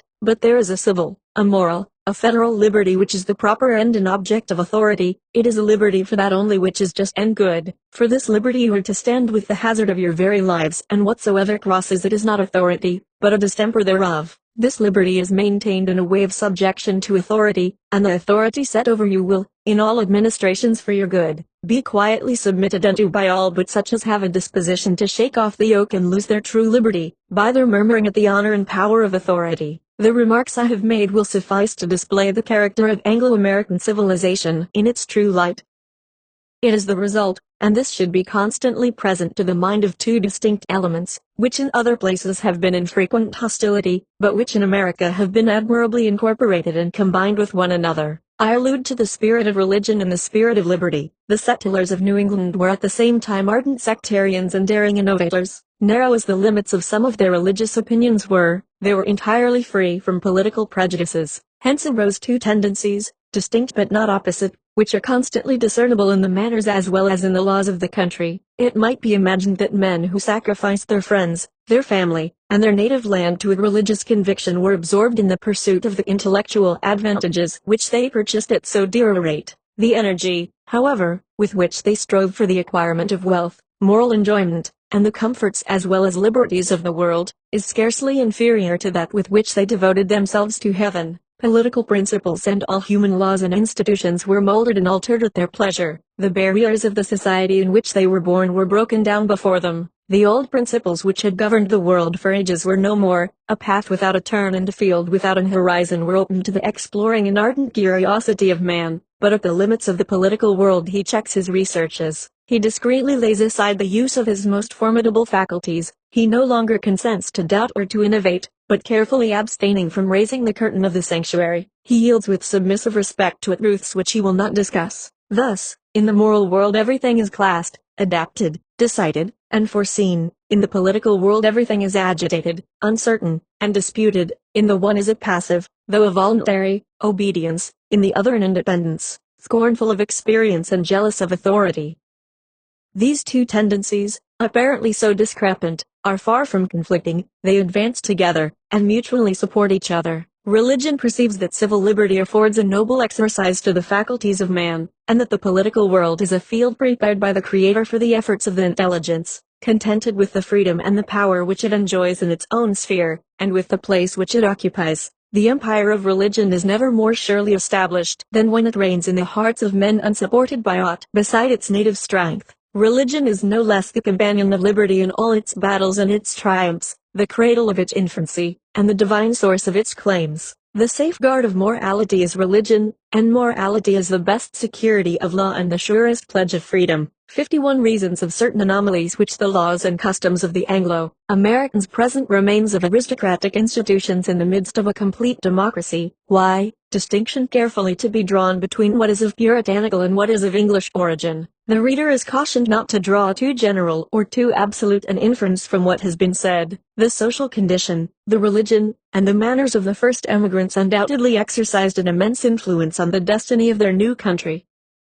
Nevertheless, they were not in a situation to found a state of things solely dependent on themselves. No man can entirely shake off the influence of the past, and the settlers, intentionally or involuntarily, mingled habits and notions derived from their education and from the traditions of their country with those habits and notions which were exclusively their own. To form a judgment on the Anglo-Americans of the present day, it is therefore necessary to distinguish what is of puritanical and what is of English origin. Laws and customs are frequently to be met with in the United States, which contrast strongly with all that surrounds them. These laws seem to be drawn up in a spirit contrary to the prevailing tenor of the American legislation, and these customs are no less opposed to the tone of society. If the English colonies had been founded in an age of darkness, or if their origin was already lost in the lapse of years, the problem would be insoluble. I shall quote a single example to illustrate what I advance. The civil and criminal procedure of the Americans has only two means of action, committal and bail. The first measure taken by the magistrate is to exact security from the defendant, or, in case of refusal, to incarcerate him. The ground of the accusation and the importance of the charges against him are then discussed. It is evident that a legislation of this kind is hostile to the poor man, and favorable only to the rich.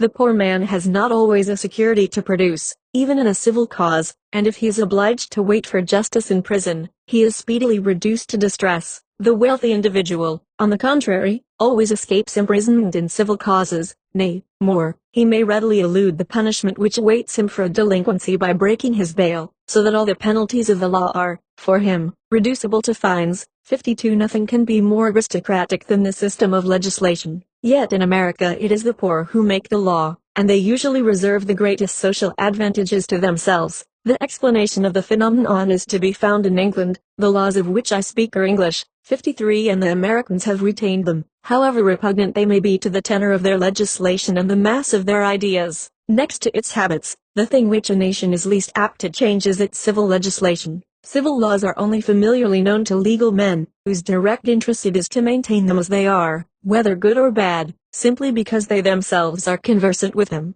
The body of the nation is scarcely acquainted with them. It merely perceives their action in particular cases, but it has some difficulty in seizing their tendency, and obeys them without premeditation. I have quoted one instance where it would have been easy to adduce a great number of others.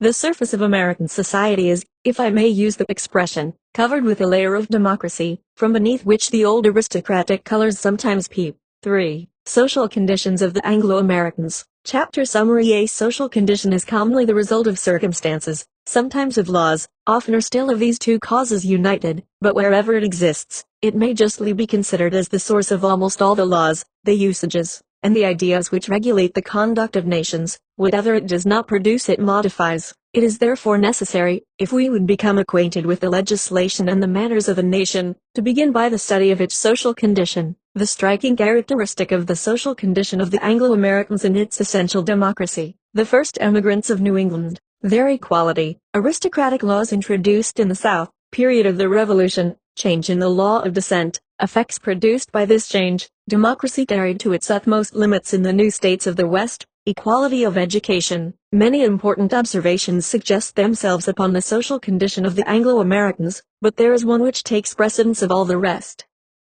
The social condition of the Americans is eminently democratic. This was its character at the foundation of the colonies, and is still more strongly marked at the present day. I have stated in the preceding chapter that great equality existed among the emigrants who settled on the shores of New England. The germ of aristocracy was never planted in that part of the Union. The only influence which obtained there was that of intellect. The people were used to reverence certain names as the emblems of knowledge and virtue. Some of their fellow citizens acquired a power over the rest which might truly have been called aristocratic, if it had been capable of transmission from father to son. This was the state of things to the east of the Hudson, to the southwest of that river, and in the direction of the Floridas, the case was different. In most of the states situated to the southwest of the Hudson some great English proprietors had settled, who had imported with them aristocratic principles and the English law of descent. I have explained the reasons why it was impossible ever to establish a powerful aristocracy in America. These reasons existed with less force to the southwest of the Hudson. In the South, one man, aided by slaves,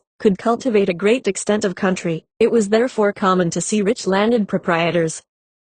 But their influence was not altogether aristocratic as that term is understood in Europe, since they possessed no privileges, and the cultivation of their estates being carried on by slaves, they had no tenants depending on them, and consequently no patronage. Still, the great proprietors south of the Hudson constituted a superior class, having ideas and tastes of its own, and forming the center of political action. This kind of aristocracy sympathized with the body of the people, whose passions and interests it easily embraced, but it was too weak and too short-lived to excite either love or hatred for itself. This was the class which headed the insurrection in the South, and furnished the best leaders of the American Revolution. At the period of which we are now speaking, society was shaken to its center. The people, in whose name the struggle had taken place, conceived the desire of exercising the authority which it had acquired. Its democratic tendencies were awakened, and having thrown off the yoke of the mother country, it aspired to independence of every kind. The influence of individuals gradually ceased to be felt, and custom and law united together to produce the same result. But the law of descent was the last step to equality. I am surprised that ancient and modern jurists have not attributed to this law a greater influence on human affairs. 54. It is true that these laws belong to civil affairs, but they ought nevertheless to be placed at the head of all political institutions. 4. Whilst political laws are only the symbol of a nation's condition, they exercise an incredible influence upon its social state. They have, moreover, a sure and uniform manner of operating upon society, affecting, as it were, generations yet unborn. Through their means man acquires a kind of preternatural power over the future lot of his fellow creatures. When the legislator has regulated the law of inheritance, he may rest from his labor. The machine once put in motion will go on for ages, and advance, as if self-guided, towards a given point. When framed in a particular manner, this law unites, draws together, and vests property and power in a few hands. Its tendency is clearly aristocratic. On opposite principles its action is still more rapid. It divides, distributes, and disperses both property and power. Alarmed by the rapidity of its progress, those who despair of arresting its motion endeavor to obstruct it by difficulties and impediments. They vainly seek to counteract its effect by contrary efforts, but it gradually reduces or destroys every obstacle, until by its incessant activity the bulwarks of the influence of wealth are ground down to the fine and shifting sand which is the basis of democracy. When the law of inheritance permits, still more when it decrees, the equal division of a father's property amongst all his children, its effects are of two kinds. It is important to distinguish them from each other, although they tend to the same end. In virtue of the law of partible inheritance, the death of every proprietor brings about a kind of revolution in property. Not only do his possessions change hands, but their very nature is altered, since they are parceled into shares, which become smaller and smaller at each division. This is the direct and, as it were, the physical effect of the law. It follows, then, that in countries where equality of inheritance is established by law, property, and especially landed property, must have a tendency to perpetual diminution. The effects, however, of such legislation would only be perceptible after a lapse of time, if the law was abandoned to its own working. For supposing the family to consist of 2 children, and in a country people as France the average number is not above 3, these children, sharing amongst them the fortune of both parents, would not be poorer than their father or mother. But the law of equal division exercises its influence not merely upon the property itself, but it affects the minds of the heirs, and brings their passions into play. These indirect consequences tend powerfully to the destruction of large fortunes, and especially of large domains. Among nations whose law of descent is founded upon the right of primogeniture, landed estates often pass from generation to generation without undergoing division, the consequence of which is that family feeling is to a certain degree incorporated with an estate. The family represents the estate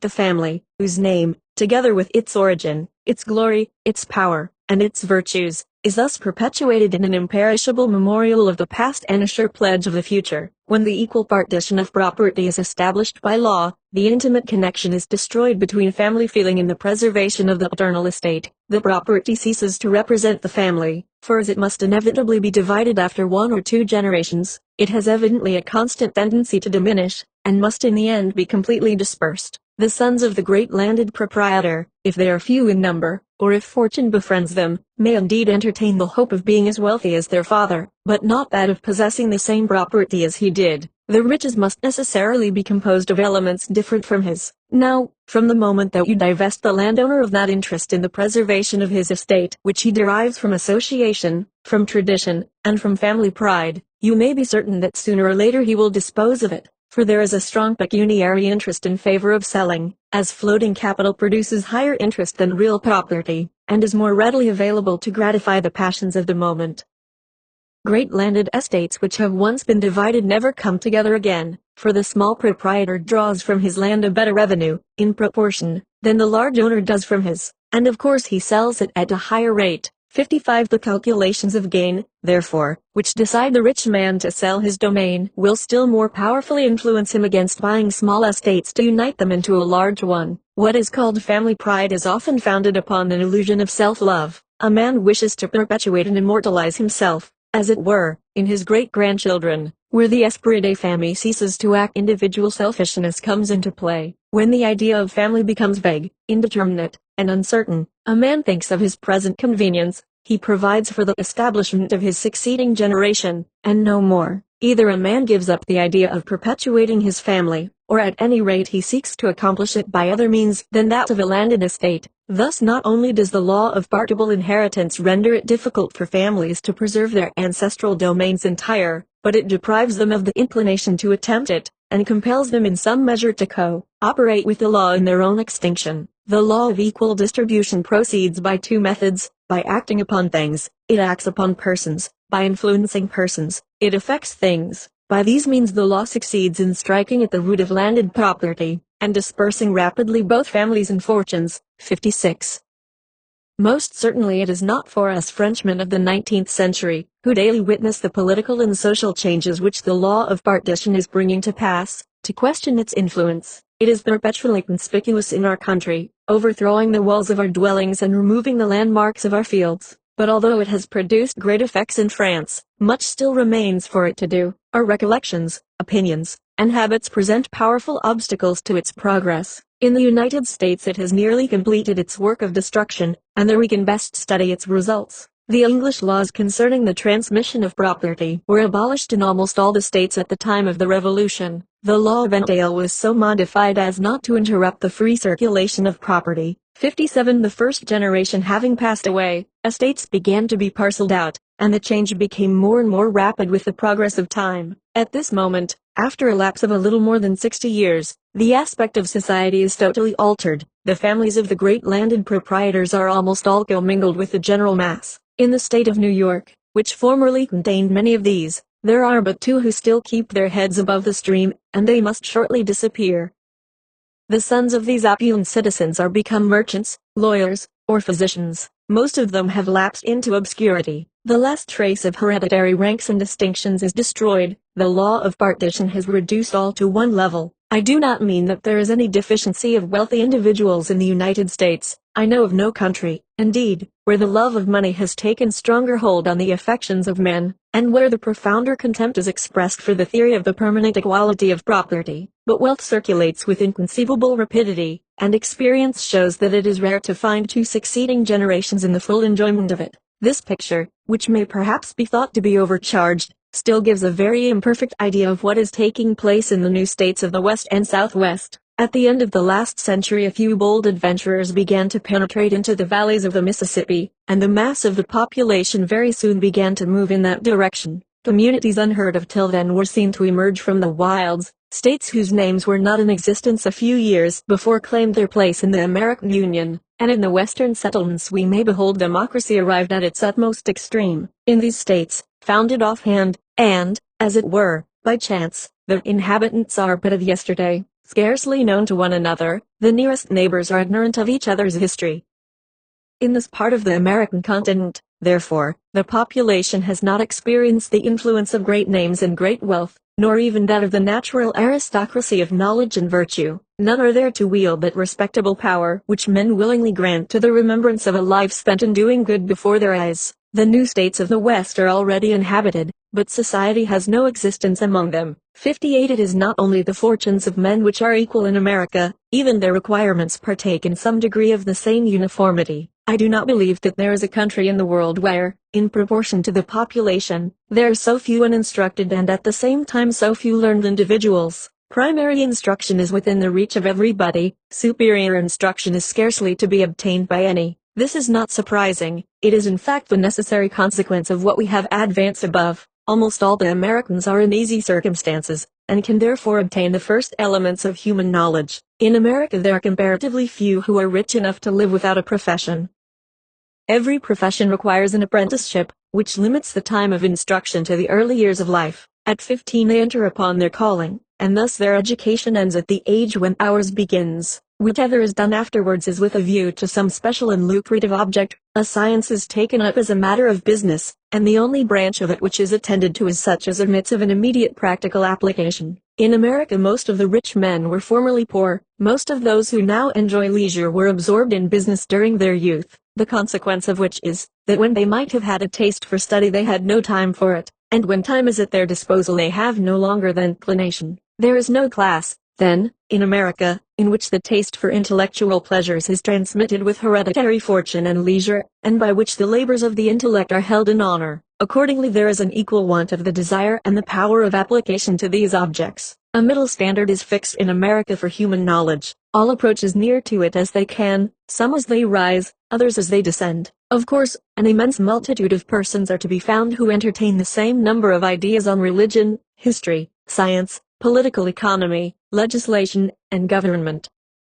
The gifts of intellect proceed directly from God, and man cannot prevent their unequal distribution. But in consequence of the state of things which we have here represented it happens that, Although the capacities of men are widely different, as the Creator has doubtless intended they should be, they are submitted to the same method of treatment. In America the aristocratic element has always been feeble from its birth, and if at the present day it is not actually destroyed, it is at any rate so completely disabled that we can scarcely assign to it any degree of influence in the course of affairs. The democratic principle, on the contrary, has gained so much strength by time, by events, and by legislation, as to have become not only predominant but all-powerful. There is no family or corporate authority, and it is rare to find even the influence of individual character enjoy any durability. America, then, exhibits in her social state a most extraordinary phenomenon. Men are there seen on a greater equality in point of fortune and intellect, or, in other words, more equal in their strength, than in any other country of the world, or in any age of which history has preserved the remembrance. Political consequences of this social condition of the Anglo-Americans. The political consequences of such a social condition as this are easily deducible. It is impossible to believe that equality will not eventually find its way into the political world as it does everywhere else. To conceive of men remaining forever unequal upon one single point, yet equal on all others, is impossible. They must come in the end to be equal upon all. Now I know of only two methods of establishing equality in the political world. Every citizen must be put in possession of his rights, or rights must be granted to no one. For nations which are arrived at the same stage of social existence as the Anglo-Americans, it is therefore very difficult to discover a medium between the sovereignty of all and the absolute power of one man, and it would be vain to deny that the social condition which I have been describing is equally liable to each of these consequences. There is, in fact, a manly and lawful passion for equality which excites men to wish all to be powerful and honored. This passion tends to elevate the humble to the rank of the great, but there exists also in the human heart a depraved taste for equality, which impels the weak to attempt to lower the powerful to their own level, and reduces men to prefer equality in slavery to inequality with freedom. Not that those nations whose social condition is democratic naturally despise liberty, on the contrary, they have an instinctive love of it. But liberty is not the chief and constant object of their desires. Equality is their idol. They make rapid and sudden efforts to obtain liberty, and if they miss their aim resign themselves to their disappointment. But nothing can satisfy them except equality, and rather than lose it they resolve to perish. On the other hand, in a state where the citizens are nearly on an equality, it becomes difficult for them to preserve their independence against the aggressions of power. No one among them being strong enough to engage in the struggle with advantage, nothing but a general combination can protect their liberty, and such a union is not always to be found. From the same social position, then, nations may derive one or the other of two great political results. These results are extremely different from each other, but they may both proceed from the same cause. The Anglo-Americans are the first nations who, having been exposed to this formidable alternative, have been happy enough to escape the dominion of absolute power. They have been allowed by their circumstances, their origin, their intelligence, and especially by their moral feeling, to establish and maintain the sovereignty of the people, i.e., the principle of the sovereignty of the people in America. Chapter summary. It predominates over the whole of society in America. Application made of this principle by the Americans even before their revolution, development given to it by that revolution, gradual and irresistible extension of the elective qualification.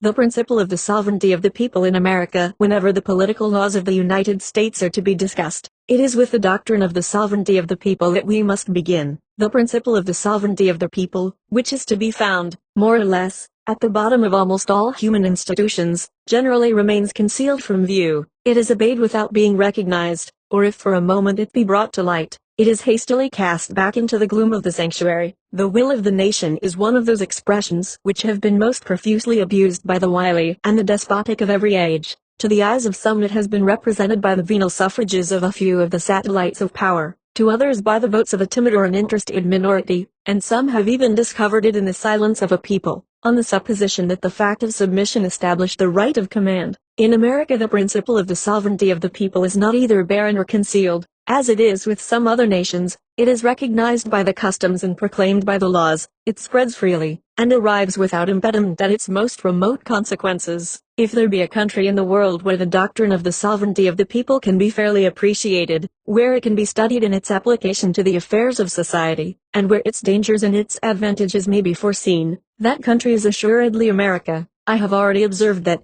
from their origin, the sovereignty of the people was the fundamental principle of the greater number of British colonies in America. It was far, however, from then exercising as much influence on the government of society as it now does. Two obstacles, the one external, the other internal, checked its invasive progress. It could not ostensibly disclose itself in the laws of colonies, which were still constrained to obey the mother country. It was therefore obliged to spread secretly, and to gain ground in the provincial assemblies, and especially in the townships. American society was not yet prepared to adopt it with all its consequences. The intelligence of New England, and the wealth of the country to the south of the Hudson, as I have shown in the preceding chapter, long exercised a sort of aristocratic influence, which tended to retain the exercise of social authority in the hands of a few. The public functionaries were not universally elected, and the citizens were not all of them electors. The electoral franchise was everywhere placed within certain limits, and made dependent on a certain qualification, which was exceedingly low in the North and more considerable in the South. The American Revolution broke out, and the doctrine of the sovereignty of the people, which had been nurtured in the townships and municipalities, took possession of the state. Every class was enlisted in its cause, battles were fought, and victories obtained for it, until it became the law of laws. A no less rapid change was effected in the interior of society, where the law of descent completed the abolition of local influences. At the very time when this consequence of the laws and of the revolution was apparent to every eye, victory was irrevocably pronounced in favor of the democratic cause. All power was, in fact, in its hands, and resistance was no longer possible. The higher orders submitted without a murmur and without a struggle to an evil which was thenceforth inevitable. The ordinary fate of falling powers awaited them. Each of their several members followed his own interests, and as it was impossible to wring the power from the hands of a people which they did not detest sufficiently to brave, their only aim was to secure its goodwill at any price. The most democratic laws were consequently voted by the very men whose interests they impaired, and thus, although the higher classes did not excite the passions of the people against their order, they accelerated the triumph of the new state of things, so that by a singular change the democratic impulse was found to be most irresistible in the very states where the aristocracy had the firmest hold. The state of Maryland, which had been founded by men of rank, was the first to proclaim universal suffrage, and to introduce the most democratic forms into the conduct of its government. When a nation modifies the elective qualification, it may easily be foreseen that sooner or later that qualification will be entirely abolished. There is no more invariable rule in the history of society. The further electoral rights are extended, the greater is the need of extending them, for after each concession the strength of the democracy increases, and its demands increase with its strength. The ambition of those who are below the appointed rate is irritated in exact proportion to the great number of those who are above it. The exception at last becomes the rule. Concession follows concession, and no stop can be made short of universal suffrage. At the present day the principle of the sovereignty of the people has acquired, in the United States, all the practical development which the imagination can conceive. It is unencumbered by those fictions which have been thrown over it in other countries, and it appears in every possible form according to the exigency of the occasion. Sometimes the laws are made by the people in a body, as at Athens, and sometimes its representatives, chosen by universal suffrage, transact business in its name, and almost under its immediate control. In some countries a power exists which, though it is in a degree foreign to the social body, directs it, and forces it to pursue a certain track. In others the ruling force is divided, being partly within and partly without the ranks of the people. But nothing of the kind is to be seen in the United States. Their society governs itself for itself. All power centers in its bosom, and scarcely an individual is to be met with who would venture to conceive, or, still less, to express, the idea of seeking it elsewhere. The nation participates in the making of its laws by the choice of its legislators, and in the execution of them by the choice of the agents of the executive government. It may almost be said to govern itself. So feeble and so restricted is the share left to the administration, so little do the authorities forget their popular origin and the power from which they emanate. 59. The necessity of examining the condition of the states. Part 1. Necessity of examining the condition of the states before that of the Union at large. It is proposed to examine in the following chapter what is the form of government established in America on the principle of the sovereignty of the people, what are its resources, its hindrances, its advantages, and its dangers. The first difficulty which presents itself arises from the complex nature of the Constitution of the United States, which consists of two distinct social structures, connected and, as it were, encased one within the other, two governments, completely separate and almost independent, the one fulfilling the ordinary duties and responding to the daily and indefinite calls of a community, the other circumscribed within certain limits. and only exercising an exceptional authority over the general interests of the country. In short, there are 24 small sovereign nations, whose agglomeration constitutes the body of the Union. To examine the Union before we have studied the states would be to adopt a method filled with obstacles. The form of the federal government of the United States was the last which was adopted, and it is in fact nothing more than a modification or a summary of those republican principles which were current in the whole community before it existed, and independently of its existence. Moreover, the federal government is, as I have just observed, the exception. The government of the states is the rule. The author who should attempt to exhibit the picture as a whole before he had explained its details would necessarily fall into obscurity and repetition. The great political principles which govern American society at this day undoubtedly took their origin and their growth in the state. It is therefore necessary to become acquainted with the state in order to possess a clue to the remainder. The states which at present compose the American Union all present the same features, as far as regards the external aspect of their institutions. Their political or administrative existence is centered in three focuses of action, which may not inaptly be compared to the different nervous centers which convey motion to the human body. The township is the lowest in order, then the county, and lastly the state, and I propose to devote the following chapter to the examination of these three divisions. The American system of townships and municipal bodies. Why the author begins the examination of the political institutions with the township, its existence in all nations, difficulty of establishing and preserving municipal independence, its importance, why the author has selected the township system of New England as the main topic of his discussion. It is not undesignedly that I begin this subject with the township.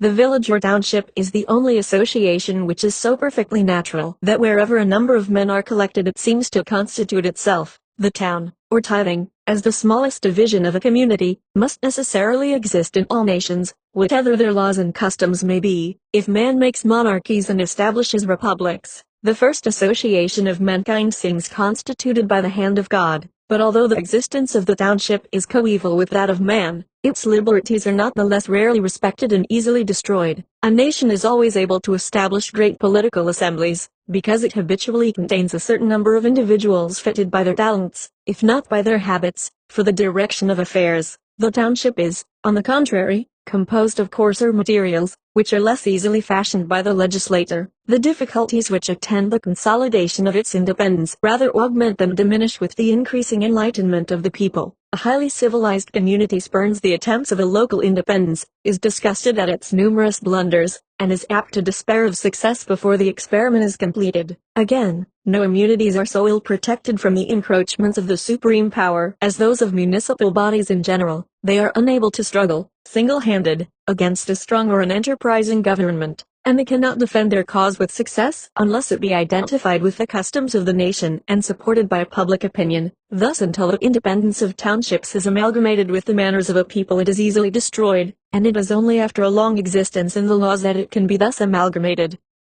Municipal freedom is not the fruit of human device, it is rarely created, but it is, as it were, secretly and spontaneously engendered in the midst of a semi-barbarous state of society. The constant action of the laws and the national habits, peculiar circumstances, and above all time, may consolidate it, but there is certainly no nation on the continent of Europe which has experienced its advantages. Nevertheless, local assemblies of citizens constitute the strength of free nations. Town meetings are to liberty what primary schools are to science. They bring it within the people's reach. They teach men how to use and how to enjoy it. A nation may establish a system of free government, but without the spirit of municipal institutions it cannot have the spirit of liberty. The transient passions and the interests of an hour, or the chance of circumstances, may have created the external forms of independence, but the despotic tendency which has been repelled will, sooner or later, inevitably reappear on the surface. In order to explain to the reader the general principles on which the political organization of the counties and townships of the United States rests, I have thought it expedient to choose one of the states of New England as an example, to examine the mechanism of its constitution, and then to cast a general glance over the country. The township and the county are not organized in the same manner in every part of the Union. It is, however, easy to perceive that the same principles have guided the formation of both of them throughout the Union. I am inclined to believe that these principles have been carried further in New England than elsewhere, and consequently that they offer greater facilities to the observations of a stranger.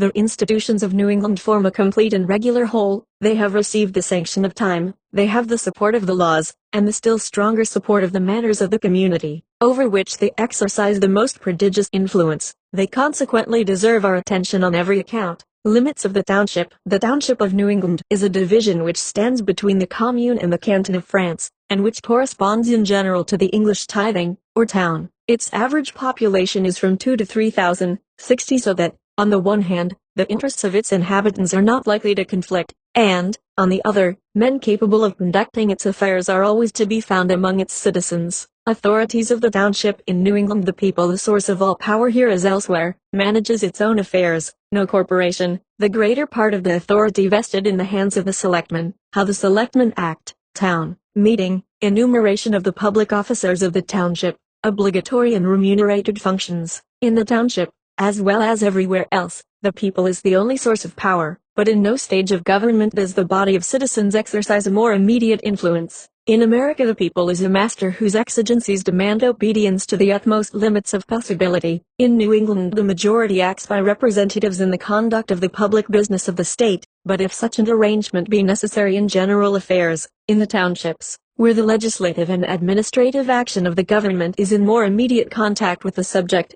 the system of representation is not adopted.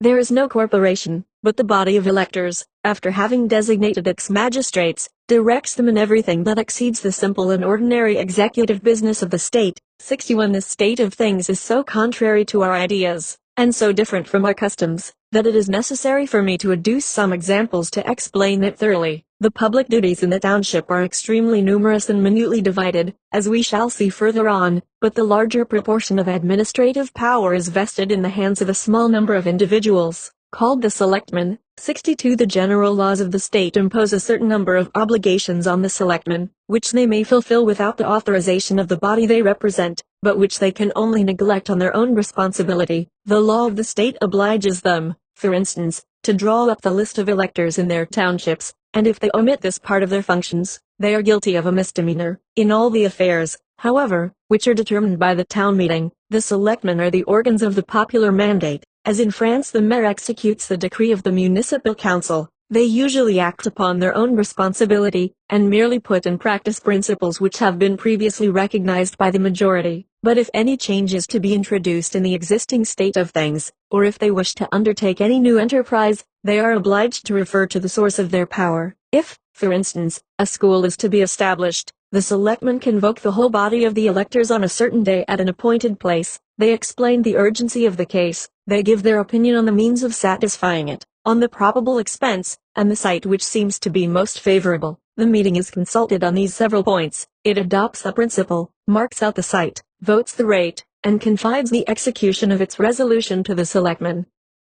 The selectmen have alone the right of calling a town meeting, but they may be requested to do so, if 10 citizens are desirous of submitting a new project to the assent of the township. They may demand a general convocation of the inhabitants. The selectmen are obliged to comply, but they have only the right of presiding at the meeting. 63. The selectmen are elected every year in the month of April or of May. The town meeting chooses at the same time a number of other municipal magistrates, who are entrusted with important administrative functions. The assessors rates a township, the collectors receive the rate, a constable is appointed to keep the peace, to watch the streets, and to forward the execution of the laws. The town clerk records all the town votes, orders, grants, births, deaths, and marriages. The treasurer keeps the funds. The overseer of the poor performs the difficult task of superintending the action of the poor laws. Committeemen are appointed to attend to the schools and to public instruction, and the road surveyors, who take care of the greater and lesser thoroughfares of the township, complete the list of the principal functionaries. They are, however, still further subdivided, and amongst the municipal officers are to be found parish commissioners, who audit the expenses of public worship, different classes of inspectors, some of whom are to direct the citizens in case of fire, tithing men, listers, haywards, chimney viewers, fence viewers to maintain the bounds of property, timber measurers, and sealers of weights and measures. 64. There are 19 principal officers in a township. Every inhabitant is constrained, on the pain of being fined, to undertake these different functions, which, however, are almost all paid, in order that the poorer citizens may be able to give up their time without loss. In general, the American system is not to grant a fixed salary to its functionaries. Every service has its price, and they are remunerated in proportion to what they have done. Existence of the township. Everyone the best judge of his own interest. Corollary of the principle of the sovereignty of the people. Application of those doctrines in the townships of America. The township of New England is sovereign in all that concerns itself alone, subject to the state in all other matters. Bond of the township and the state. In France the government lends its agent to the commune. In America the reverse occurs. I have already observed that the principle of the sovereignty of the people governs the whole political system of the Anglo-Americans. Every page of this book will afford new instances of the same doctrine. In the nations by which the sovereignty of the people is recognized, every individual possesses an equal share of power, and participates alike in the government of the state. Every individual is, therefore, supposed to be as well informed, as virtuous, and as strong as any of his fellow citizens. He obeys the government, not because he is inferior to the authorities which conduct it, or that he is less capable than his neighbor of governing himself, but because he acknowledges the utility of an association with his fellow men, and because he knows that no such association can exist without a regulating force. If he be a subject in all that concerns the mutual relations of citizens, he is free and responsible to God alone for all that concerns himself. Hence arises the maxim that everyone is the best and the sole judge of his own private interest, and that society has no right to control a man's actions, unless they are prejudicial to the commonweal, or unless the commonweal demands his co-operation. This doctrine is universally admitted in the United States. I shall hereafter examine the general influence which it exercises on the ordinary actions of life. I am now speaking of the nature of municipal bodies. The township, taken as a whole, and in relation to the government of the country, may be looked upon as an individual to whom the theory I have just alluded to is applied. Municipal independence is therefore a natural consequence of the principle of the sovereignty of the people in the United States. All the American republics recognize it more or less, but circumstances have peculiarly favored its growth in New England. In this part of the Union the impulsion of political activity was given in the townships, and it may almost be said that each of them originally formed an independent nation. When the kings of England asserted their supremacy, they were contented to assume the central power of the state. The townships of New England remained as they were before, and although they are now subject to the state, they were at first scarcely dependent upon it. It is important to remember that they have not been invested with privileges, but that they have, on the contrary, forfeited a portion of their independence to the state. The townships are only subordinate to the state in those interests which I shall term social. As they are common to all the citizens, they are independent in all that concerns themselves, and amongst the inhabitants of New England I believe that not a man is to be found who would acknowledge that the state has any right to interfere in their local interests. The towns of New England buy and sell, sue or are sued, augment or diminish their rates, without the slightest opposition on the part of the administrative authority of the state. They are bound, however, to comply with the demands of the community. If the state is in need of money, a town can neither give nor withhold the supplies. If the state projects a road, the township cannot refuse to let it cross its territory. If a police regulation is made by the state, it must be enforced by the town. A uniform system of instruction is organized all over the country, and every town is bound to establish the schools which the law ordains. In speaking of the administration of the United States, I shall have occasion to point out the means by which the townships are compelled to obey in these different cases. I here merely show the existence of the obligation. Strict as this obligation is, the government of the state imposes it in principle only, and in its performance the township resumes all its independent rights. Thus, taxes are voted by the state, but they are levied and collected by the township. The existence of a school is obligatory, but the township builds, pays, and superintends it. In France the state collector receives the local imposts. In America the town collector receives the taxes of the state. Thus the French government lends its agents to the commune. In America the township is the agent of the government. This fact alone shows the extent of the differences which exist between the two nations. Public spirit of the townships of New England. How the township of New England wins the affections of its inhabitants. Difficulty of creating local public spirit in Europe. The rights and duties of the American township favorable to it. Characteristics of home in the United States. Manifestations of public spirit in New England. Its happy effects. In America, not only do municipal bodies exist, but they are kept alive and supported by public spirit. The township of New England possesses two advantages which infallibly secure the attentive interest of mankind, namely, independence and authority. Its sphere is indeed small and limited, but within that sphere its action is unrestrained, and its independence gives to it a real importance which its extent and population may not always ensure. It is to be remembered that the affections of men generally lie on the side of authority. Patriotism is not durable in a conquered nation. The New Englander is attached to his township, not only because he was born in it, but because it constitutes a social body of which he is a member, and whose government claims and deserves the exercise of his sagacity. In Europe, the absence of local public spirit is a frequent subject of regret to those who are in power. Everyone agrees that there is no surer guarantee of order and tranquility, and yet nothing is more difficult to create. If the municipal bodies were made powerful and independent, the authorities of the nation might be disunited and the peace of the country endangered. Yet, without power and independence, a town may contain good subjects, but it can have no active citizens. Another important fact is that the township of New England is so constituted as to excite the warmest of human affections, without arousing the ambitious passions of the heart of man. The officers of the country are not elected, and their authority is very limited. Even the state is only a second-rate community, whose tranquil and obscure administration offers no inducement sufficient to draw men away from the circle of their interests into the turmoil of public affairs.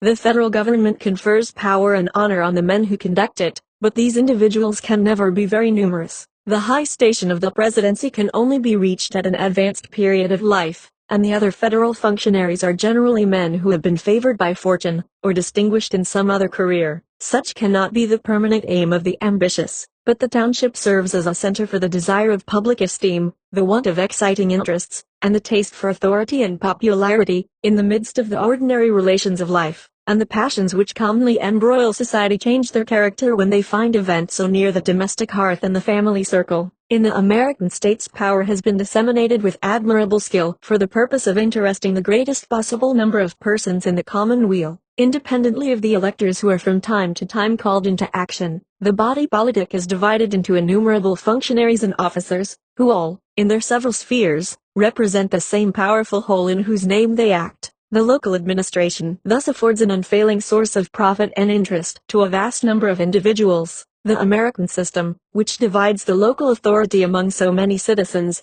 does not scruple to multiply the functions of the town officers, for in the United States it is believed, and with truth, that patriotism is a kind of devotion which is strengthened by ritual observance.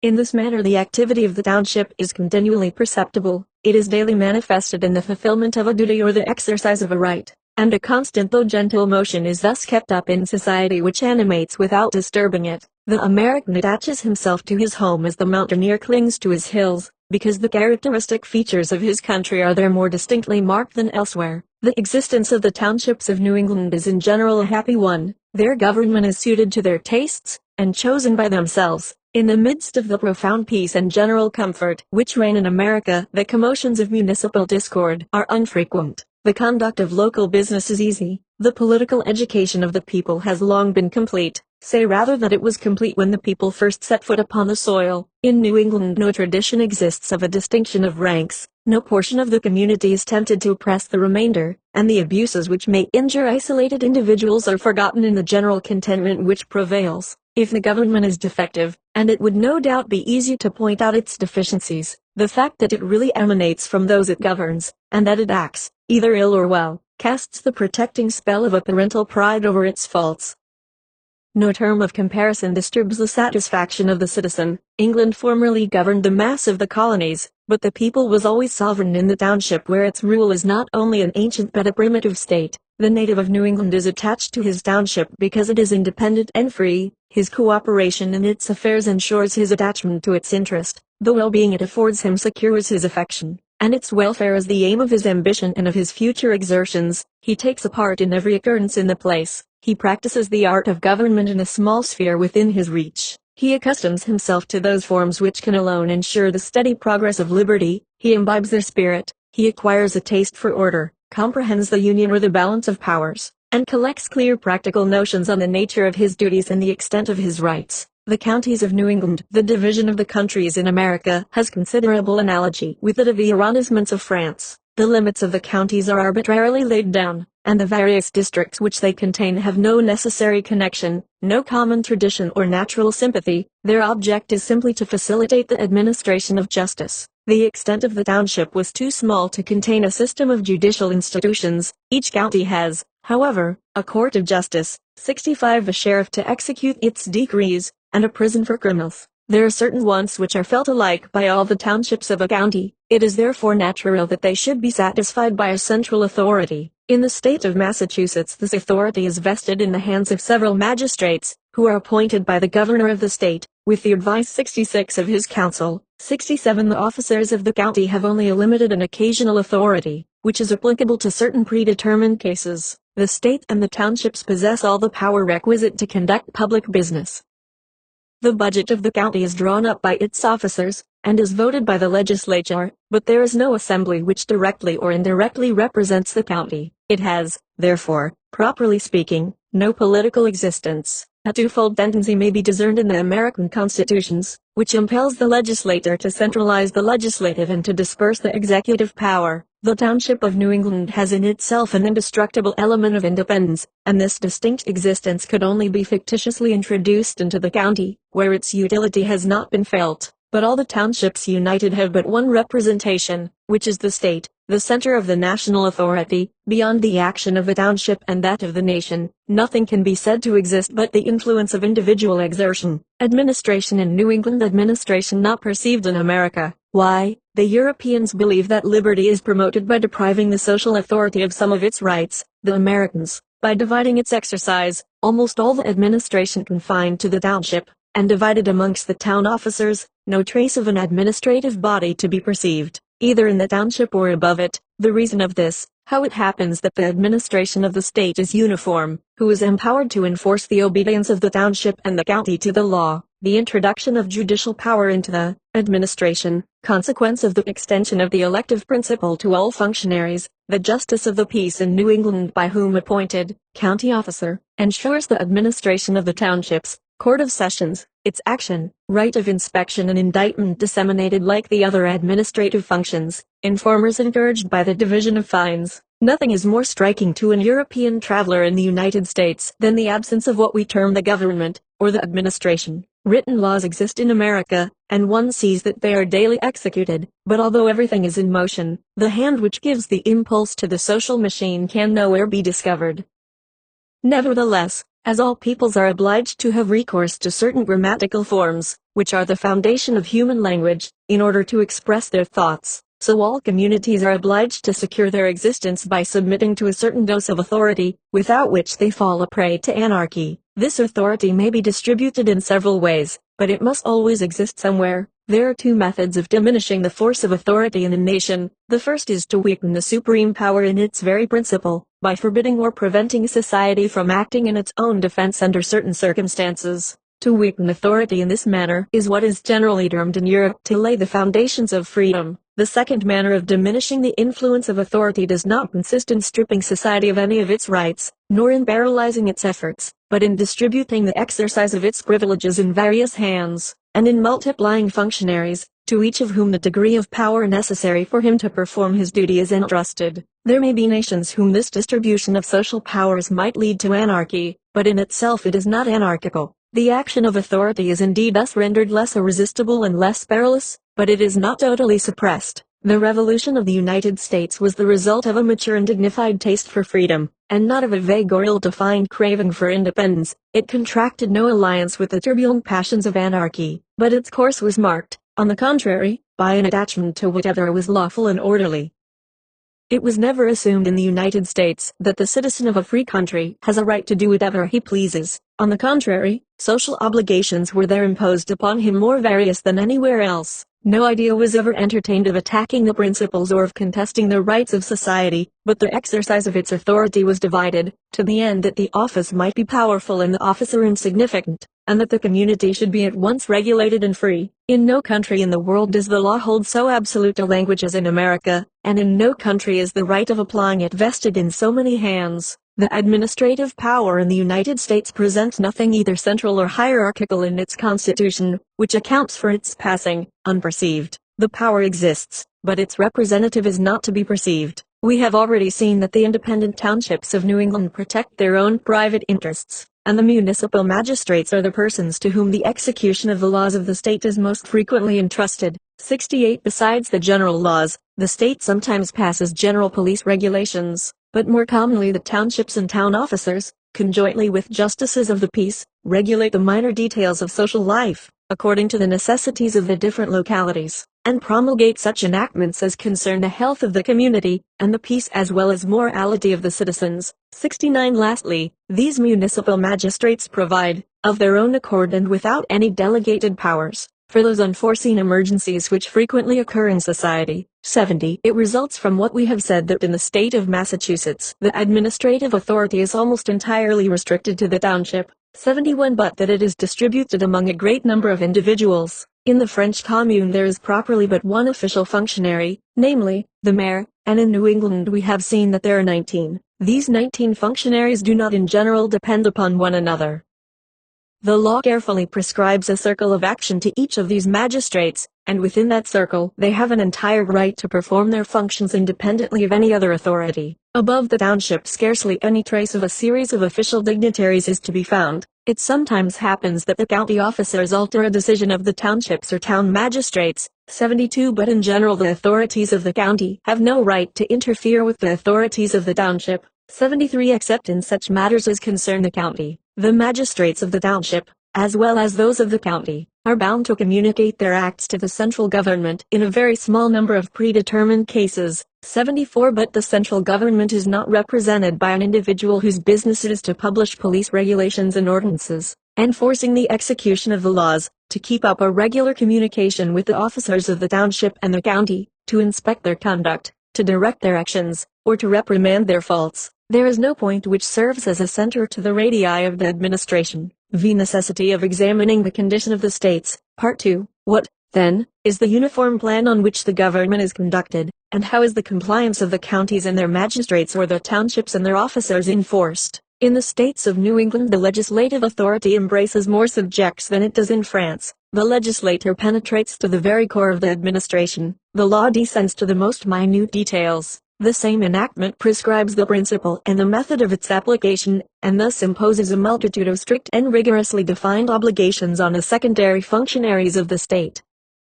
The consequence of this is that if all the secondary functionaries of the administration conform to the law, society in all its branches proceeds with the greatest uniformity. The difficulty remains of compelling the secondary functionaries of the administration to conform to the law. It may be affirmed that, in general, society has only two methods of enforcing the execution of the laws at its disposal. A discretionary power may be entrusted to a superior functionary of directing all the others, and of cashiering them in case of disobedience, or the courts of justice may be authorized to inflict judicial penalties on the offender, but these two methods are not always available. The right of directing a civil officer presupposes that of cashiering him if he does not obey orders, and of rewarding him by promotion if he fulfills his duties with propriety. But an elected magistrate can neither be cashiered nor promoted. All elective functions are inalienable until their term is expired. In fact, the elected magistrate has nothing either to expect or to fear from his constituents, and when all public offices are filled by ballot there can be no series of official dignities, because the double right of commanding and of enforcing obedience can never be vested in the same individual, and because the power of issuing an order can never be joined to that of inflicting a punishment or bestowing a reward. The communities therefore in which the secondary functionaries of the government are elected are perforce obliged to make great use of judicial penalties as a means of administration.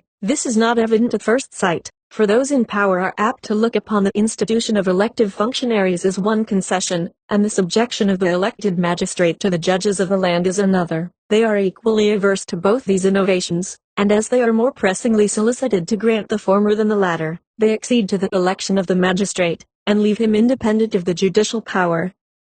Nevertheless, the second of these measures is the only thing that can possibly counterbalance the first, and it will be found that an elective authority which is not subject to judicial power will, sooner or later, either elude all control or be destroyed. The courts of justice are the only possible medium between the central power and the administrative bodies. They alone can compel the elected functionary to obey, without violating the rights of the elector. The extension of judicial power in the political world ought therefore to be in the exact ratio of the extension of elective offices. If these two institutions do not go hand in hand, the state must fall into anarchy or into subjection. It has always been remarked that habits of legal business do not render men apt to the exercise of administrative authority. The Americans have borrowed from the English, their fathers, the idea of an institution which is unknown upon the continent of Europe. I allude to that of the justices of the peace. The justice of the peace is a sort of mezzo termen between the magistrate and the man of the world. between the civil officer and the judge. A justice of the peace is a well-informed citizen, though he is not necessarily versed in the knowledge of the laws. His office simply obliges him to execute the police regulations of society, a task in which good sense and integrity are of more avail than legal science. The justice introduces into the administration a certain taste for established forms and publicity, which renders him a most unserviceable instrument of despotism, and, on the other hand, he is not blinded by those superstitions which render legal officers unfit members of the government.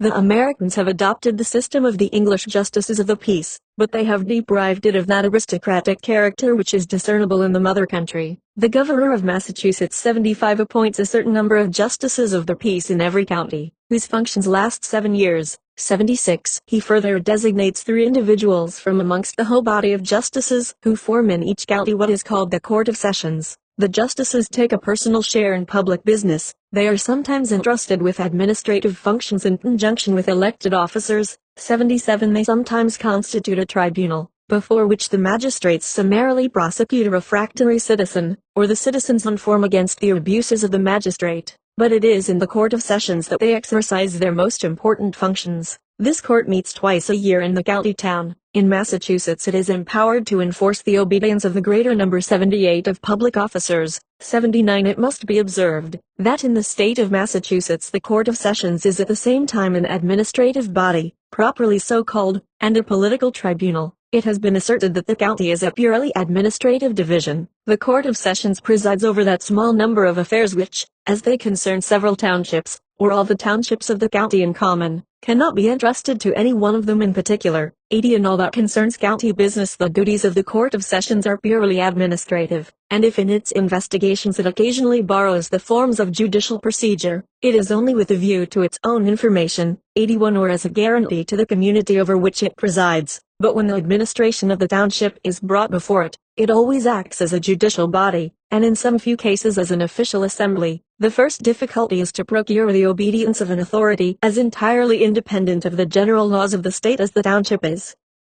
We have stated that assessors are annually named by the town meetings to levy the taxes. If a township attempts to evade the payment of the taxes by neglecting to name its assessors, the Court of Sessions condemns it to a heavy penalty. 82. The fine is levied on each of the inhabitants, and the sheriff of the county, who is the officer of justice, executes the mandate. Thus it is that in the United States the authority of the government is mysteriously concealed under the forms of a judicial sentence, and its influence is at the same time fortified by that irresistible power with which men have invested the formalities of law. These proceedings are easy to follow and to understand. The demands made upon a township are in general plain and accurately defined. They consist in a simple fact without any complication, or in a principle without its application in detail. 83. But the difficulty increases when it is not the obedience of the township, but that of the town officers which is to be enforced. All the reprehensible actions of which a public functionary may be guilty are reducible to the following heads. He may execute the law without energy or zeal. He may neglect to execute the law. He may do what the law enjoins him not to do.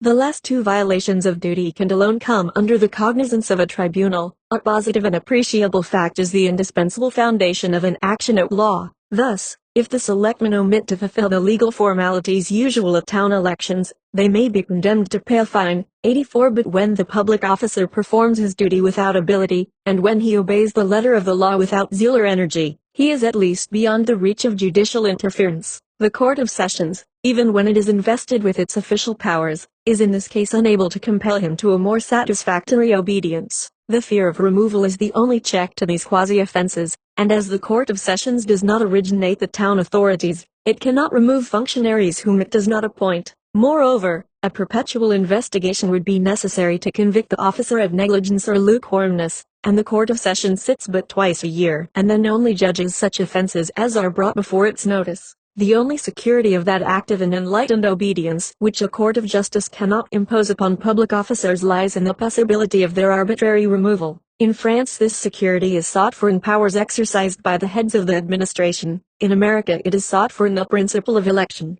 Thus, to recapitulate in a few words what I have been showing, if a public officer in New England commits a crime in the exercise of his functions, the ordinary courts of justice are always called upon to pass sentence upon him. If he commits a fault in his official capacity, a purely administrative tribunal is empowered to punish him, and, if the affair is important or urgent, The judge supplies the omission of the functionary. 85. Lastly, if the same individual is guilty of one of those intangible offenses of which human justice has no cognizance, he annually appears before a tribunal from which there is no appeal, which can at once reduce him to insignificance and deprive him of his charge. This system undoubtedly possesses great advantages, but its execution is attended with a practical difficulty which it is important to point out. I have already observed that the administrative tribunal, which is called the Court of Sessions, has no right of inspection over the town officers. It can only interfere when the conduct of a magistrate is specially brought under its notice, and this is the delicate part of the system. The Americans of New England are unacquainted with the office of public prosecutor in the Court of Sessions. 86. And it may readily be perceived that it could not have been established without difficulty, if an accusing magistrate had merely been appointed in the chief town of each county, and if he had been unassisted by agents in the townships. He would not have been better acquainted with what was going on in the county than the members of the Court of Sessions, but to appoint agents in each township would have been to center in his person the most formidable of powers, that of a judicial administration. Moreover, laws are the children of habit, and nothing of the kind exists in the legislation of England. The Americans have therefore divided the offices of inspection and of prosecution, as well as all the other functions of the administration. Grand jurors are bound by the law to apprise the court to which they belong of all the misdemeanors which may have been committed in their county. 87. There are certain great offenses which are officially prosecuted by the states. 88. But more frequently the task of punishing delinquents devolves upon the fiscal officer, whose province it is to receive the fine. Thus the treasurer of the township is charged with the prosecution of such administrative offenses as fall under his notice. But a more special appeal is made by American legislation to the private interest of the citizen. 89. And this great principle is constantly to be met with in studying the laws of the United States. American legislators are more apt to give men credit for intelligence than for honesty, and they rely not a little on personal cupidity for the execution of the laws. When an individual is really insensibly injured by an administrative abuse, it is natural that his personal interest should induce him to prosecute. But if a legal formality be required, which, however advantageous to the community, is of small importance to individuals, plaintiffs may be less easily found, and thus, by a tacit agreement, the laws may fall into disuse. Reduced by their system to this extremity, the Americans are obliged to encourage informers by bestowing on them a portion of the penalty in certain cases. 90. And to ensure the execution of the laws by the dangerous expedient of degrading the morals of the people. The only administrative authority above the county magistrates is, properly speaking, that of the government.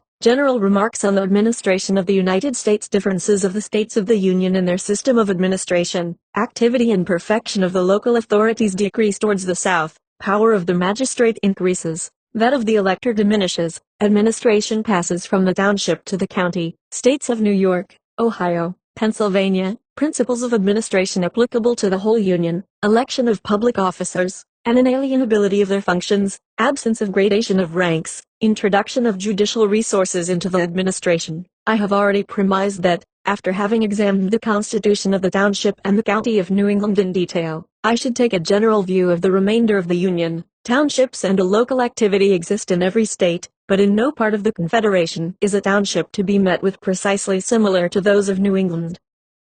The more we descend towards the south, the less active does the business of the township or parish become. The number of magistrates, of functions, and of rights decreases. The population exercises a less immediate influence on affairs. Town meetings are less frequent, and the subjects of debate less numerous. The power of the elected magistrate is augmented and that of the elector diminished, whilst the public spirit of the local communities is less awakened and less influential. 91. These differences may be perceived to a certain extent in the state of New York. They are very sensible in Pennsylvania, but they become less striking as we advance to the northwest. The majority of the emigrants who settle in the northwestern states are natives of New England, and they carry the habits of their mother country with them into that which they adopt. A township in Ohio is by no means dissimilar from a township in Massachusetts. We have seen that in Massachusetts the mainspring of public administration lies in the township. It forms the common center of the interests and affections of the citizens. But this ceases to be the case as we descend to states in which knowledge is less generally diffused, and where the township consequently offers fewer guarantees of a wise and active administration. As we leave New England, therefore, we find that the importance of the town is gradually transferred to the county, which becomes the center of administration, and the intermediate power between the government and the citizen. In Massachusetts, the business of the county is conducted by the Court of Sessions, which is composed of a quorum named by the governor and his council, but the county has no representative assembly, and its expenditure is voted by the national legislature.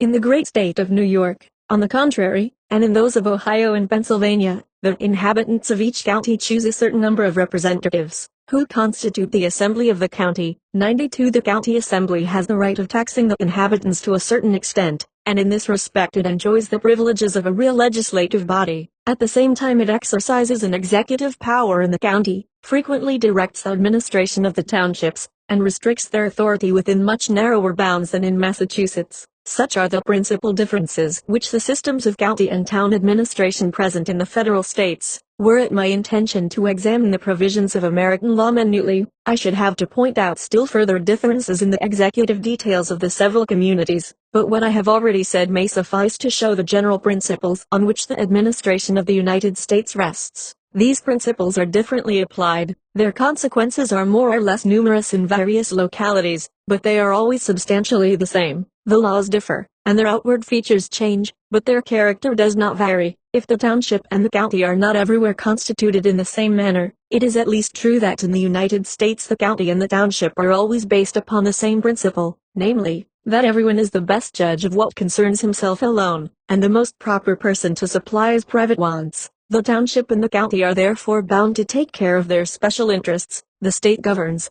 but it does not interfere with their administration. Exceptions to this rule may be met with, but not a contrary principle.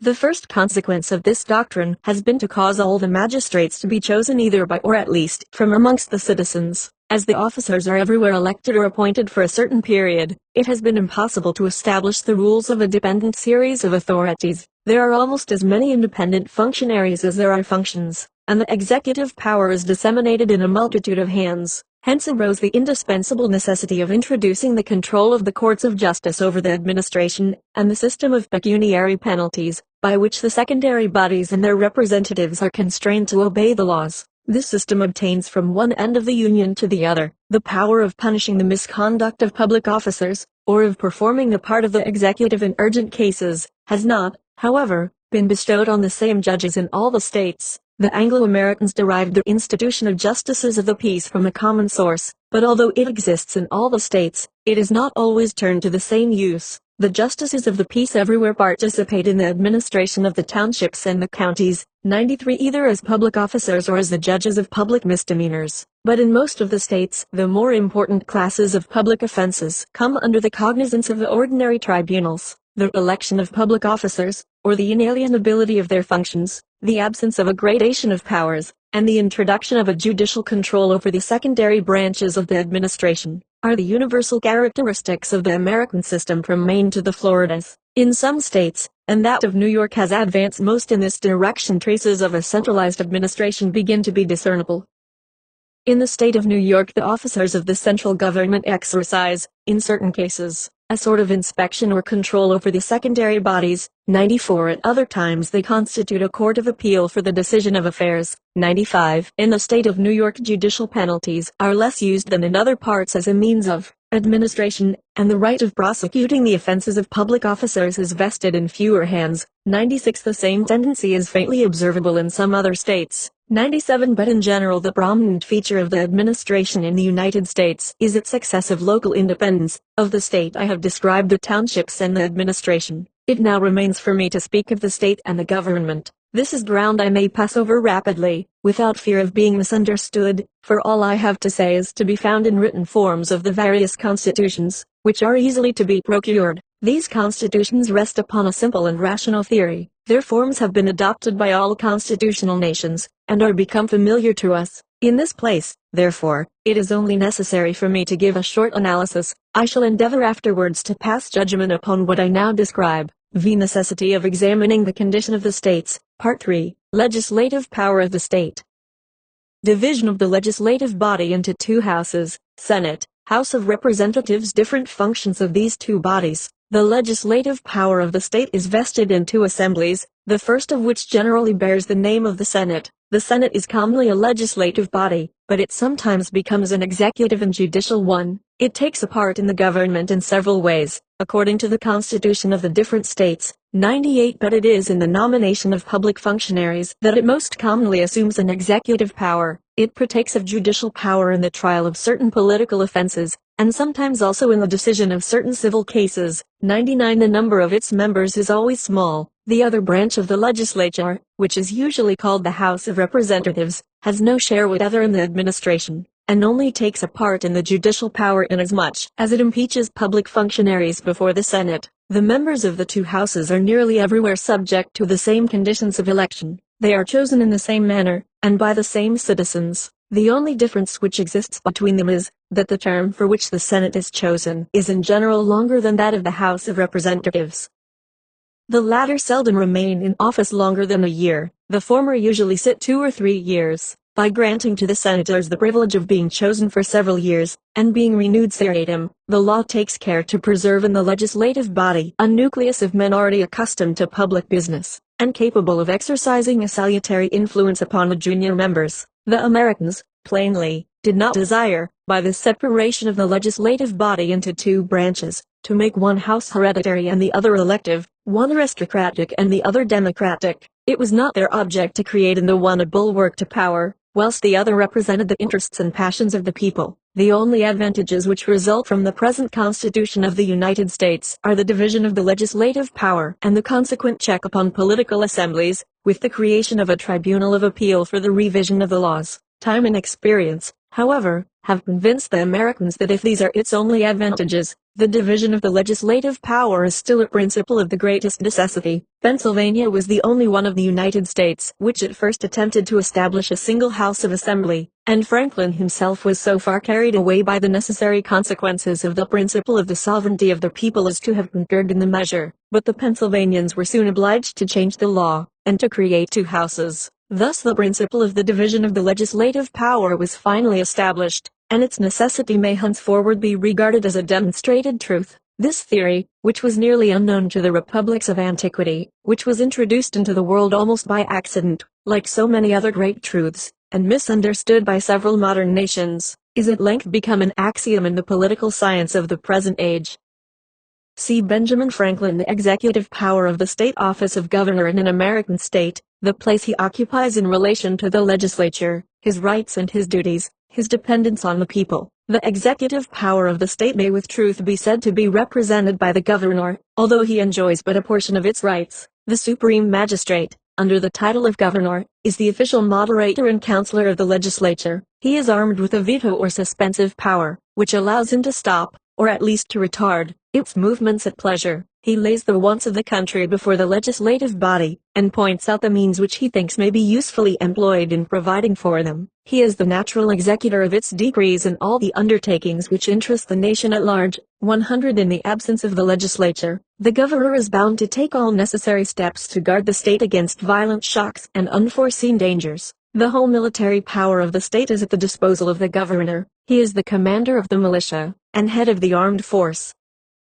When the authority, which is by general consent awarded to the laws, is disregarded, the governor puts himself at the head of the armed force of the state, to quell resistance, and to restore order. Lastly, the governor takes no share in the administration of townships and counties, except it be indirectly in the nomination of justices of the peace, which nomination he has not the power to cancel. 101 The governor is an elected magistrate, and is generally chosen for 1 or 2 years only, so that he always continues to be strictly dependent upon the majority who returned him. Political effects of the system of local administration in the United States. Necessary distinction between the general centralization of government and the centralization of the local administration. Local administration not centralized in the United States. Great general centralization of the government. Some bad consequences resulting to the United States from the local administration. Administrative advantages attending this order of things. The power which conducts the government is less regular, less enlightened, less learned, but much greater than in Europe. Political advantages of this order of things. In the United States the interests of the country are everywhere kept in view, support given to the government by the community, provincial institutions more necessary in proportion as the social condition becomes more democratic. Reason of this, centralization has become a word of general and daily use, without any precise meaning being attached to it. Nevertheless, there exist two distinct kinds of centralization, which it is necessary to discriminate with accuracy. Certain interests are common to all parts of a nation, such as the enactment of its general laws and the maintenance of its foreign relations. Other interests are peculiar to certain parts of the nation, such, for instance, as the business of different townships. When the power which directs the general interests is centered in one place, or vested in the same persons, it constitutes a central government.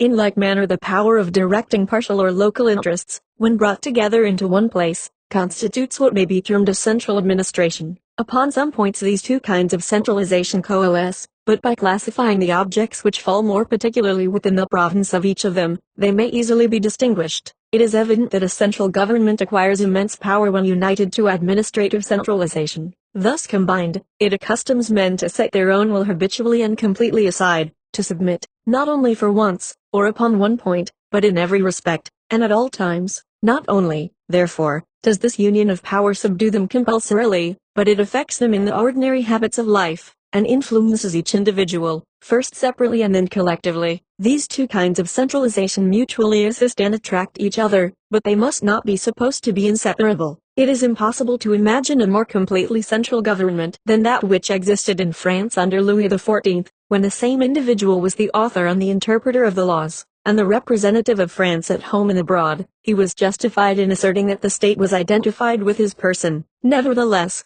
the administration was much less centralized under Louis XIV than it is at the present day. In England the centralization of the government is carried to great perfection. The state has the compact vigor of a man, and by the sole act of its will it puts immense engines in motion, and wields or collects the efforts of its authority. Indeed, I cannot conceive that a nation can enjoy a secure or prosperous existence without a powerful centralization of government, but I am of opinion that a central administration enervates the nations in which it exists by incessantly diminishing their public spirit. If such an administration succeeds in condensing at a given moment, on a given point, all the disposable resources of a people, it impairs at least the renewal of those resources. It may ensure a victory in the hour of strife, but it gradually relaxes the sinews of strength. It may contribute admirably to the transient greatness of a man, but it cannot ensure the durable prosperity of a nation. If we pay proper attention, we shall find that whenever it is said that a state cannot act because it has no central point, it is the centralization of the government in which it is deficient. It is frequently asserted, and we are prepared to assent to the proposition, that the German Empire was never able to bring all its powers into action, but the reason was, that the state was never able to enforce obedience to its general laws, because the several members of that great body always claimed the right, or found the means, of refusing their co-operation to the representatives of the common authority, even in the affairs which concerned the mass of the people, in other words, because there was no centralization of government.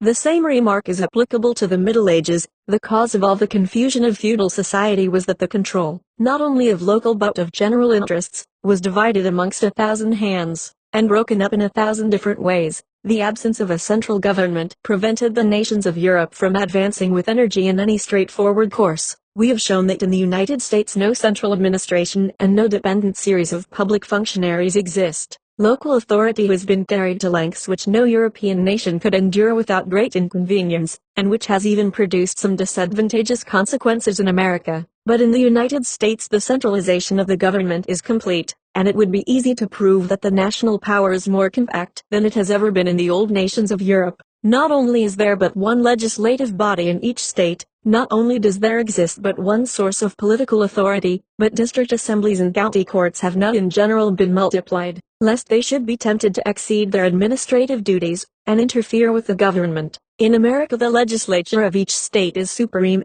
Nothing can impede its authority, neither privileges, nor local immunities, nor personal influence, nor even the empire of reason, since it represents that majority which claims to be the sole organ of reason. Its own determination is, therefore, the only limit to this action. In juxtaposition to it, and under its immediate control, is the representative of the executive power, whose duty it is to constrain the refractory to submit by superior force. The only symptom of weakness lies in certain details of the action of the government.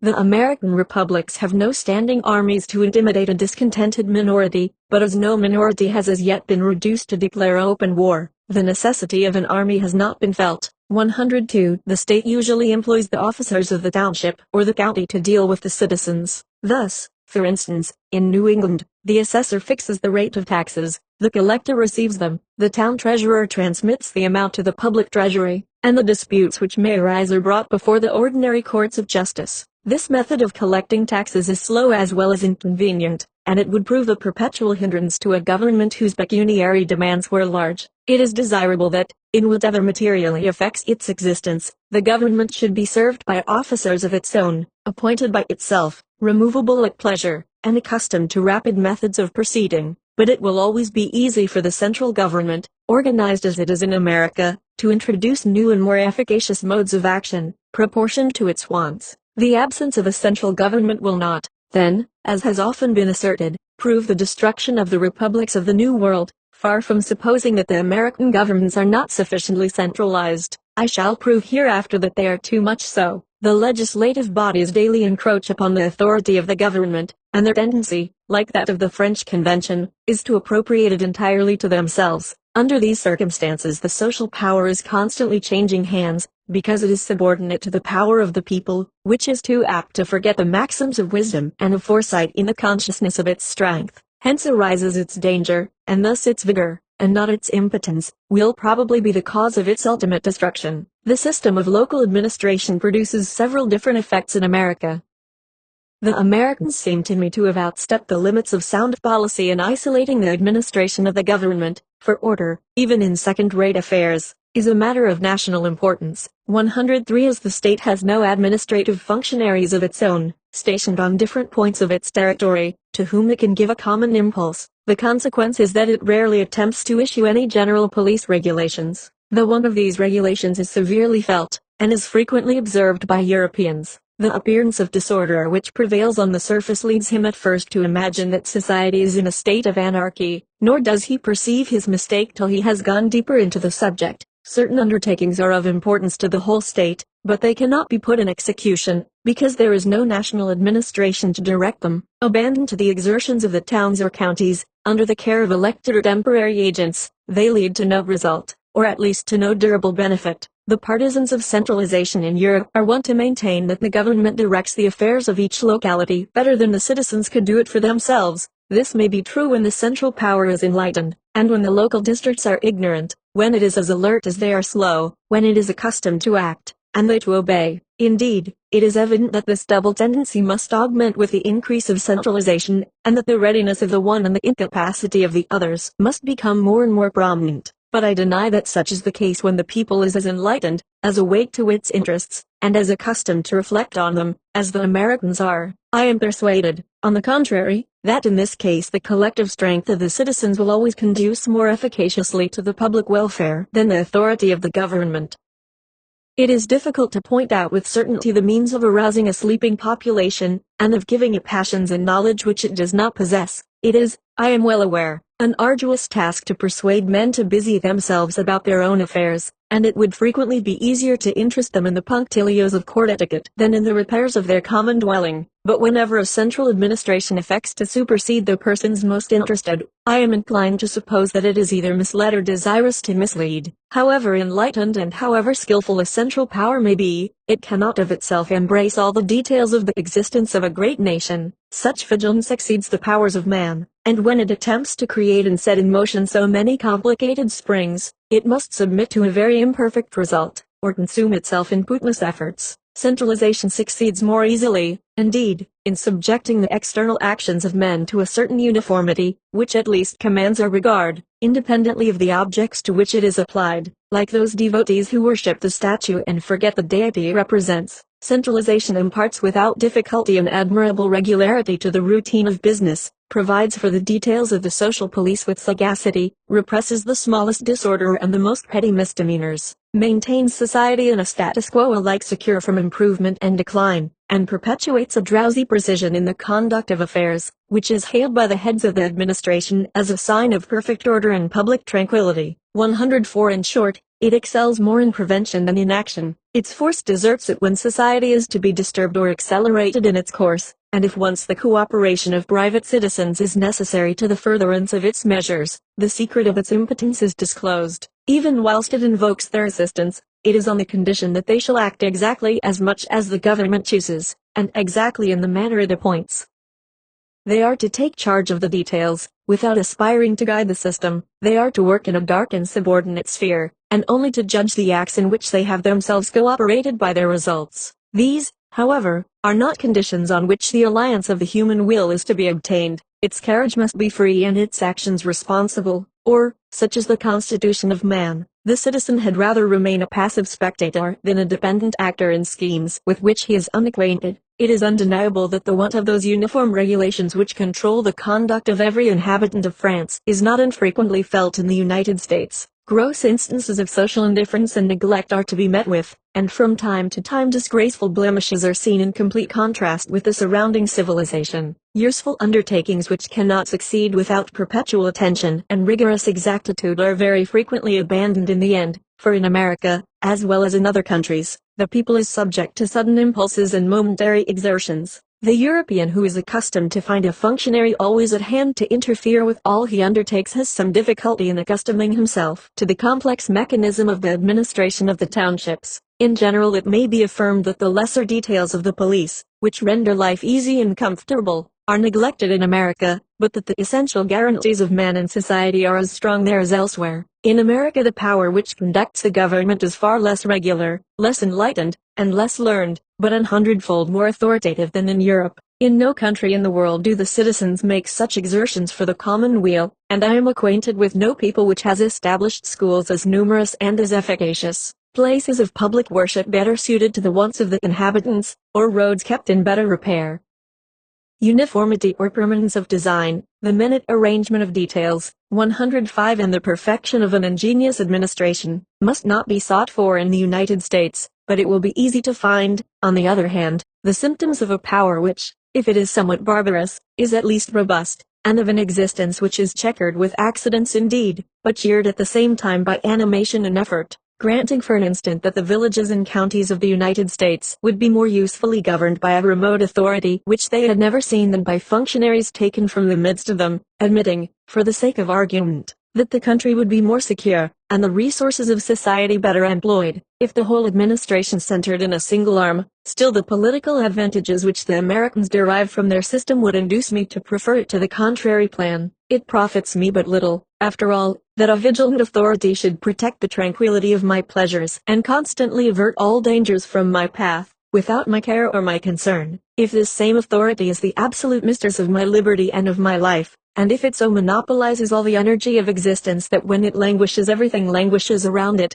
that when it sleeps everything must sleep, that when it dies the state itself must perish. In certain countries of Europe the natives consider themselves as a kind of settlers, indifferent to the fate of the spot upon which they live. The greatest changes are effected without their concurrence and, unless chance may have apprised them of the event, without their knowledge. Nay more, the citizen is unconcerned as to the condition of his village, the police of his street, the repairs of the church or of the parsonage, for he looks upon all these things as unconnected with himself, and as the property of a powerful stranger whom he calls the government. He has only a life interest in these possessions, and he entertains no notions of ownership or of improvement. This want of interest in his own affairs goes so far that, if his own safety or that of his children is endangered, instead of trying to avert the peril, he will fold his arms, and wait till the nation comes to his assistance. This same individual, who has so completely sacrificed his own free will, has no natural propensity to obedience. He cowers, it is true, before the pettiest officer, but he braves the law with the spirit of a conquered foe. As soon as its superior force is removed,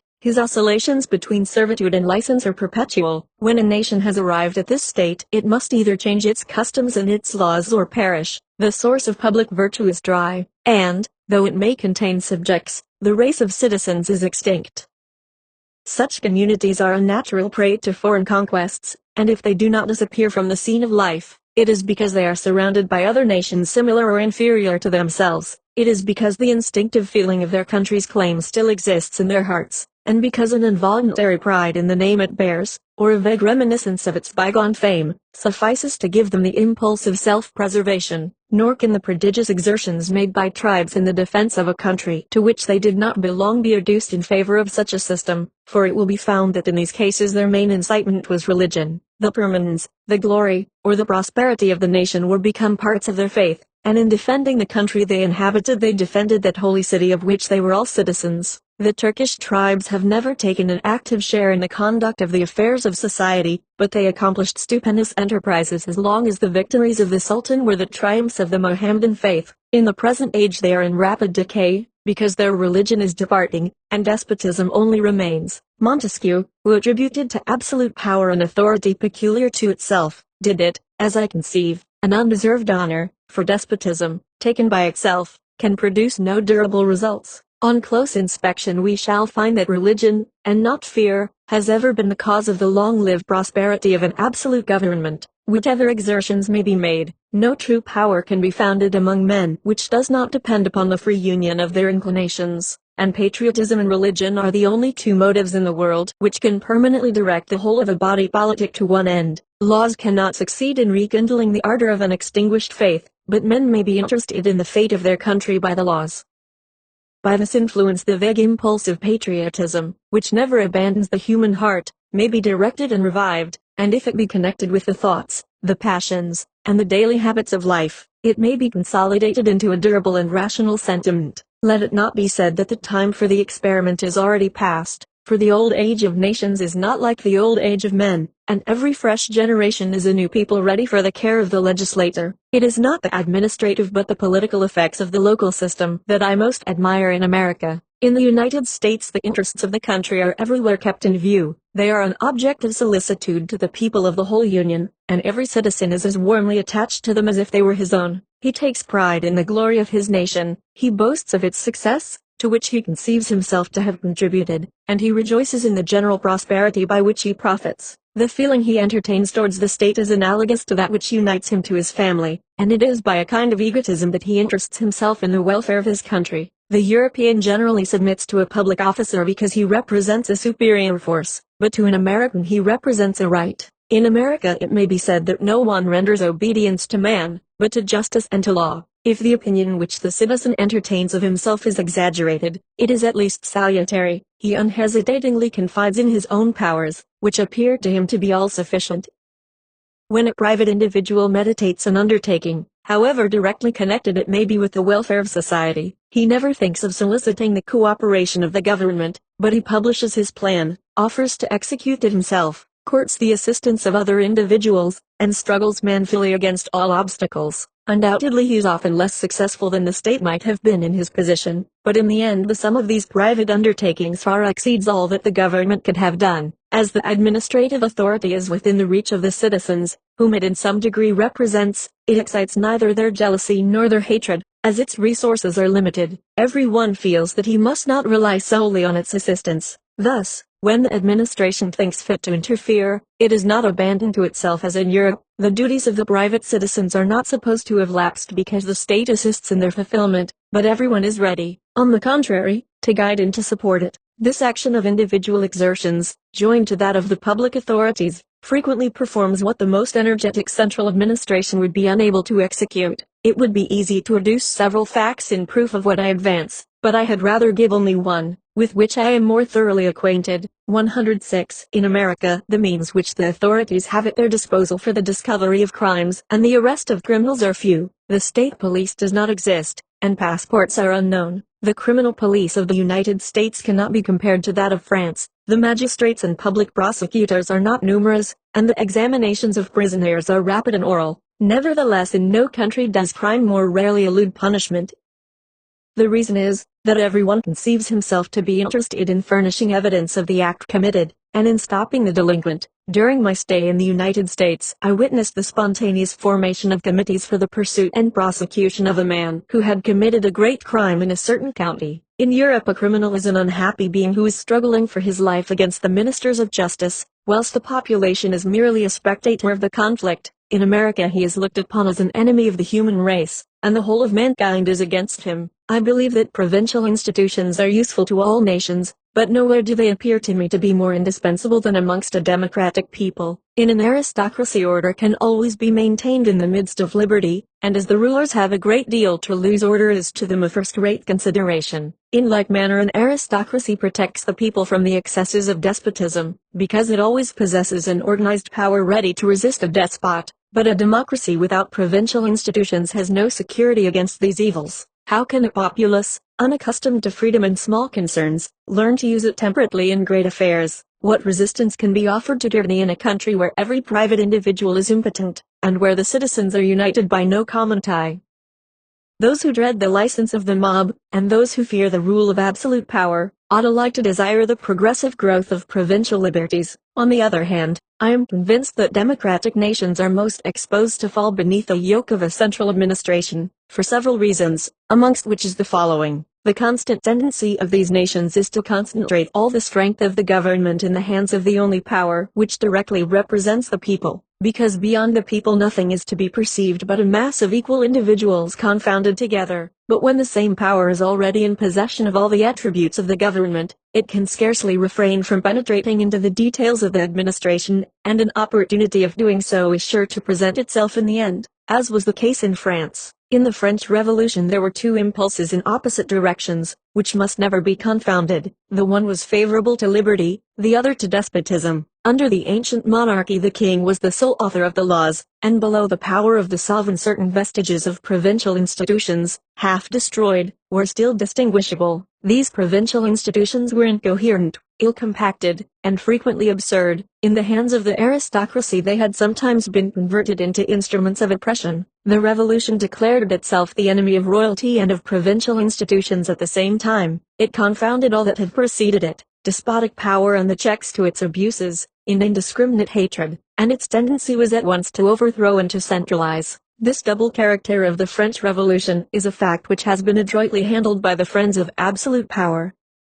Can they be accused of laboring in the cause of despotism when they are defending that central administration which was one of the great innovations of the Revolution? 107. In this manner popularity may be conciliated with hostility to the rights of the people, and the secret slave of tyranny may be the professed admirer of freedom. I have visited the two nations in which the system of provincial liberty has been most perfectly established, and I have listened to the opinions of different parties in those countries. In America I met with men who secretly aspired to destroy the democratic institutions of the Union. In England I found others who attacked the aristocracy openly, but I know of no one who does not regard provincial independence as a great benefit. In both countries I have heard 1,000 different causes assigned for the evils of the state, but the local system was never mentioned amongst them. I have heard citizens attribute the power and prosperity of their country to a multitude of reasons, but they all placed the advantages of local institutions in the foremost rank. Am I to suppose that when men who are naturally so divided on religious opinions and on political theories agree on one point,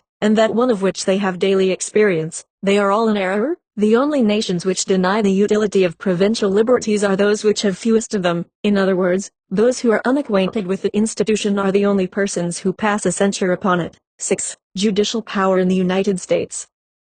Chapter Summary. The Anglo-Americans have retained the characteristics of judicial power which are common to all nations. They have, however, made it a powerful political organ. How? In what the judicial system of the Anglo-Americans differs from that of all other nations, why the American judges have the right of declaring their laws to be unconstitutional, how they use this right, precautions taken by the legislator to prevent its abuse, judicial power in the United States and its influence on political society. I have thought it essential to devote a separate chapter to the judicial authorities of the United States, lest their great political importance should be lessened in the reader's eyes by a merely incidental mention of them. Confederations have existed in other countries beside America, and republics have not been established upon the shores of the New World alone. The representative system of government has been adopted in several states of Europe, but I am not aware that any nation of the globe has hitherto organized a judicial power on the principle now adopted by the Americans. The judicial organization of the United States is the institution which a stranger has the greatest difficulty in understanding. He hears the authority of a judge invoked in the political occurrences of every day, and he naturally concludes that in the United States the judges are important political functionaries. Nevertheless, when he examines the nature of the tribunals, they offer nothing which is contrary to the usual habits and privileges of those bodies, and the magistrates seem to him to interfere in public affairs of chance, but by a chance which recurs every day. When the Parliament of Paris remonstrated, or refused to enregister an edict, or when it summoned a functionary accused of malversation to its bar, its political influence as a judicial body was clearly visible, but nothing of the kind is to be seen in the United States. The Americans have retained all the ordinary characteristics of judicial authority, and have carefully restricted its action to the ordinary circle of its functions. The first characteristic of judicial power in all nations is the duty of arbitration, but rights must be contested in order to warrant the interference of a tribunal, and an action must be brought to obtain the decision of a judge. As long, therefore, as the law is uncontested, the judicial authority is not called upon to discuss it, and it may exist without being perceived. When a judge in a given case attacks a law relating to that case, he extends the circle of his customary duties, without however stepping beyond it, since he is in some measure obliged to decide upon the law in order to decide the case. But if he pronounces upon a law without resting upon a case, he clearly steps beyond his sphere, and invades that of the legislative authority. The second characteristic of judicial power is that it pronounces on special cases, and not upon general principles. If a judge in deciding a particular point destroys a general principle, by passing a judgment which tends to reject all the inferences from that principle, and consequently to annul it, he remains within the ordinary limits of his functions. But if he directly attacks a general principle without having a particular case in view, he leaves the circle in which all nations have agreed to confine his authority. He assumes a more important, and perhaps a more useful, influence than that of the magistrate, but he ceases to be a representative of the judicial power. The third characteristic of the judicial power is its inability to act unless it is appealed to, or until it has taken cognizance of an affair. This characteristic is less general than the other two, but, notwithstanding the exceptions, I think it may be regarded as essential. The judicial power is by its nature devoid of action. It must be put in motion in order to produce a result. When it is called upon to repress a crime, it punishes the criminal. When a wrong is to be redressed, it is ready to redress it. When an act requires interpretation, it is prepared to interpret it, but it does not pursue criminals, hunt out wrongs, or examine into evidence of its own accord. A judicial functionary who should open proceedings, and usurp the censorship of the laws, would in some measure do violence to the passive nature of his authority. The Americans have retained these three distinguishing characteristics of the judicial power. An American judge can only pronounce a decision when litigation has arisen. He is only conversant with special cases, and he cannot act until the cause has been duly brought before the court. His position is therefore perfectly similar to that of the magistrate of other nations, and he is nevertheless invested with immense political power. If the sphere of his authority and his means of action are the same as those of other judges, it may be asked whence he derives a power which they do not possess. The cause of this difference lies in the simple fact that the Americans have acknowledged the right of the judges to found their decisions on the Constitution rather than on the laws. In other words, they have left them at liberty not to apply such laws as may appear to them to be unconstitutional. I am aware that a similar right has been claimed, but claimed in vain, by courts of justice in other countries, but in America it is recognized by all authorities, and not a party, nor so much as an individual, is found to contest it. This fact can only be explained by the principles of the American Constitution. In France the Constitution is, or at least is supposed to be, immutable, and the received theory is that no power has the right of changing any part of it. In England the Parliament has an acknowledged right to modify the Constitution, as, therefore, the Constitution may undergo perpetual changes. It does not in reality exist. The Parliament is at once a legislative and a constituent assembly. The political theories of America are more simple and more rational. An American Constitution is not supposed to be immutable as in France, nor is it susceptible of modification by the ordinary powers of society as in England. It constitutes a detached whole, which, as it represents the determination of the whole people, is no less binding on the legislator than on the private citizen, but which may be altered by the will of the people in predetermined cases, according to established rules. In America the Constitution may therefore vary, but as long as it exists it is the origin of all authority, and the sole vehicle of the predominating force. 108. It is easy to perceive in what manner these differences must act upon the position and the rights of the judicial bodies in the three countries I have cited. If in France the tribunals were authorized to disobey the laws on the ground of their being opposed to the Constitution, the supreme power would in fact be placed in their hands, since they alone would have the right of interpreting a Constitution, the clauses of which can be modified by no authority. They would therefore take the place of the nation, and exercise as absolute a sway over society as the inherent weakness of judicial power would allow them to do. Undoubtedly, as the French judges are incompetent to declare a law to be unconstitutional, the power of changing the Constitution is indirectly given to the legislative body, since no legal barrier would oppose the alterations which it might prescribe. But it is better to grant the power of changing the Constitution of the people to men who represent, however imperfectly, the will of the people, then to men who represent no one but themselves, it would be still more unreasonable to invest the English judges with the right of resisting the decisions of the legislative body, since the Parliament which makes the laws also makes the Constitution, and consequently a law emanating from the three powers of the state can in no case be unconstitutional. But neither of these remarks is applicable to America. In the United States the Constitution governs the legislator as much as the private citizen, as it is the first of laws it cannot be modified by a law,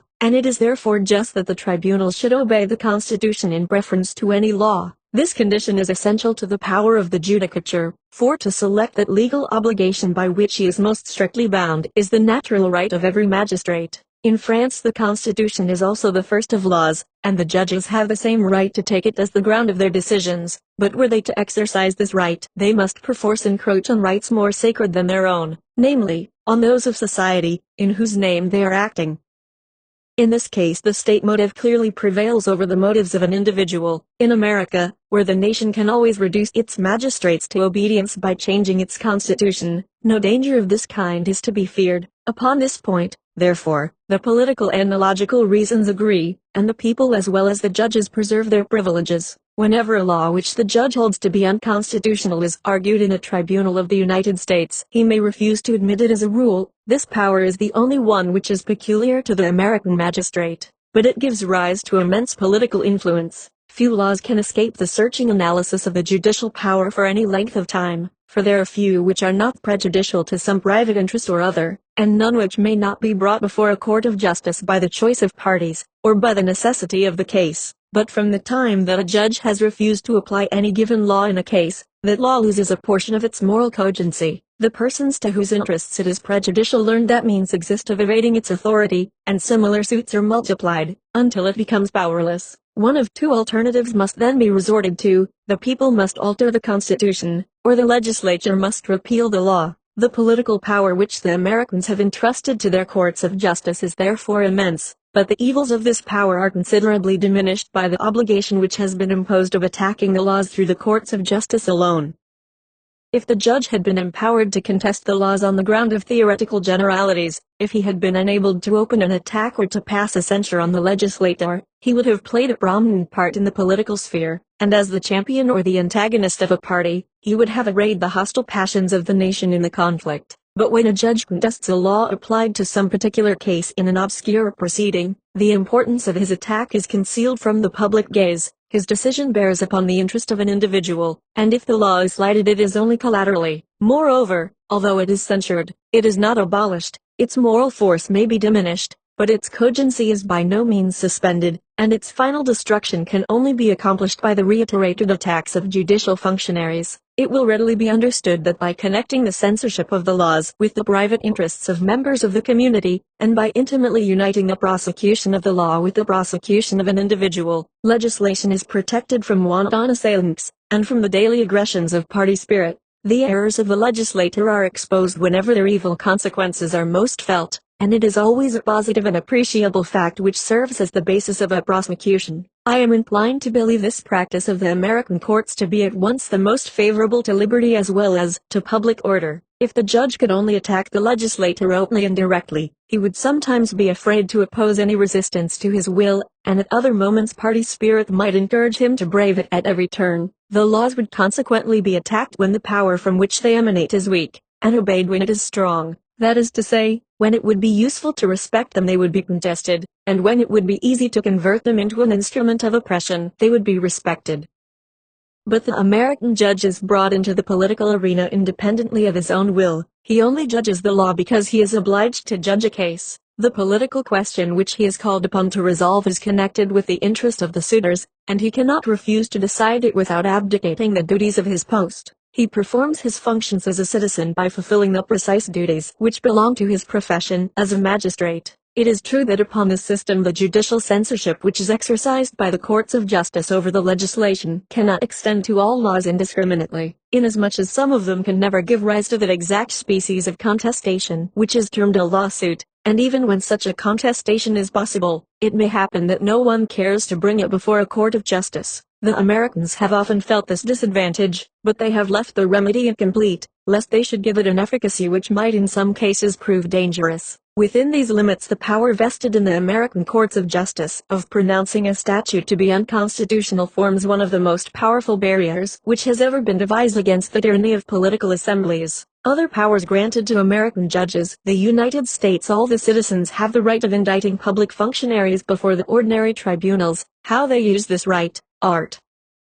75 of the French Constitution of the N8. The Americans and the English cannot understand the purport of this clause. It is perfectly natural that in a free country like America, all the citizens should have the right of indicting public functionaries before the ordinary tribunals, and that all the judges should have the power of punishing public offenses. The right granted to the courts of justice of judging the agents of the executive government, when they have violated the laws, is so natural a one that it cannot be looked upon as an extraordinary privilege. Nor do the springs of government appear to me to be weakened in the United States by the custom which renders all public officers responsible to the judges of the land. The Americans seem, on the contrary, to have increased by this means that respect which is due to the authorities, and at the same time to have rendered those who are in power more scrupulous of offending public opinion. I was struck by the small number of political trials which occur in the United States, but I had no difficulty in accounting for this circumstance. A lawsuit, of whatever nature it may be, is always a difficult and expensive undertaking. It is easy to attack a public man in the journal,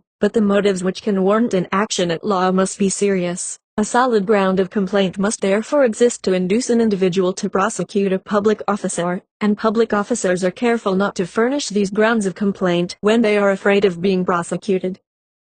This does not depend upon the republican form of American institutions, for the same facts present themselves in England. These two nations do not regard the impeachment of the principal officers of state as a sufficient guarantee of their independence, but they hold that the right of minor prosecutions, which are within the reach of the whole community, is a better pledge of freedom than those great judicial actions which are rarely employed until it is too late. In the Middle Ages, when it was very difficult to overtake offenders, the judges inflicted the most dreadful tortures on the few who were arrested, which by no means diminished the number of crimes. It has since been discovered that when justice is more certain and more mild, it is at the same time more efficacious. The English and the Americans hold that tyranny and oppression are to be treated like any other crime, by lessening the penalty and facilitating conviction. In the year 8 of the French Republic, a constitution was drawn up in which the following clause was introduced. Art. 75. All the agents of the government below the rank of ministers can only be prosecuted for offenses relating to their several functions, by virtue of a decree of the Conseil d'État, in which the prosecution takes place before the ordinary tribunals. This clause survived the Constitution de l'N8, and it is still maintained in spite of the just complaints of the nation. I have always found the utmost difficulty in explaining its meaning to Englishmen or Americans. They were at once led to conclude that the Conseil d'État in France was a great tribunal, established in the center of the kingdom, which exercised a preliminary and somewhat tyrannical jurisdiction in all political causes. But when I told them that the Conseil d'État was not a judicial body, in the common sense of the term, but an administrative council composed of men dependent on the crown, so that the king, after having ordered one of his servants, called a prefect, to commit an injustice, has the power of commanding another of his servants, called a counselor of state, to prevent the former from being punished. When I demonstrated to them that the citizen who has been injured by the order of the sovereign is obliged to solicit from the sovereign permission to obtain redress, they refused to credit so flagrant an abuse, and were tempted to accuse me of falsehood or of ignorance. It frequently happened before the Revolution that a parliament issued a warrant against a public officer who had committed an offense, and sometimes the proceedings were stopped by the authority of the crown, which enforced compliance with its absolute and despotic will. It is painful to perceive how much lower we are sunk than our forefathers, since we allow things to pass under the color of justice and the sanction of the law which violence alone could impose upon them. 7. Political jurisdiction in the United States. Chapter Summary Definition of political jurisdiction. What is understood by political jurisdiction in France, in England, and in the United States? In America, the political judge can only pass sentence on public officers. He more frequently passes a sentence of removal from office than a penalty. Political jurisdiction as it exists in the United States is, notwithstanding its mildness, and perhaps in consequence of that mildness, a most powerful instrument in the hands of the majority. Political jurisdiction in the United States.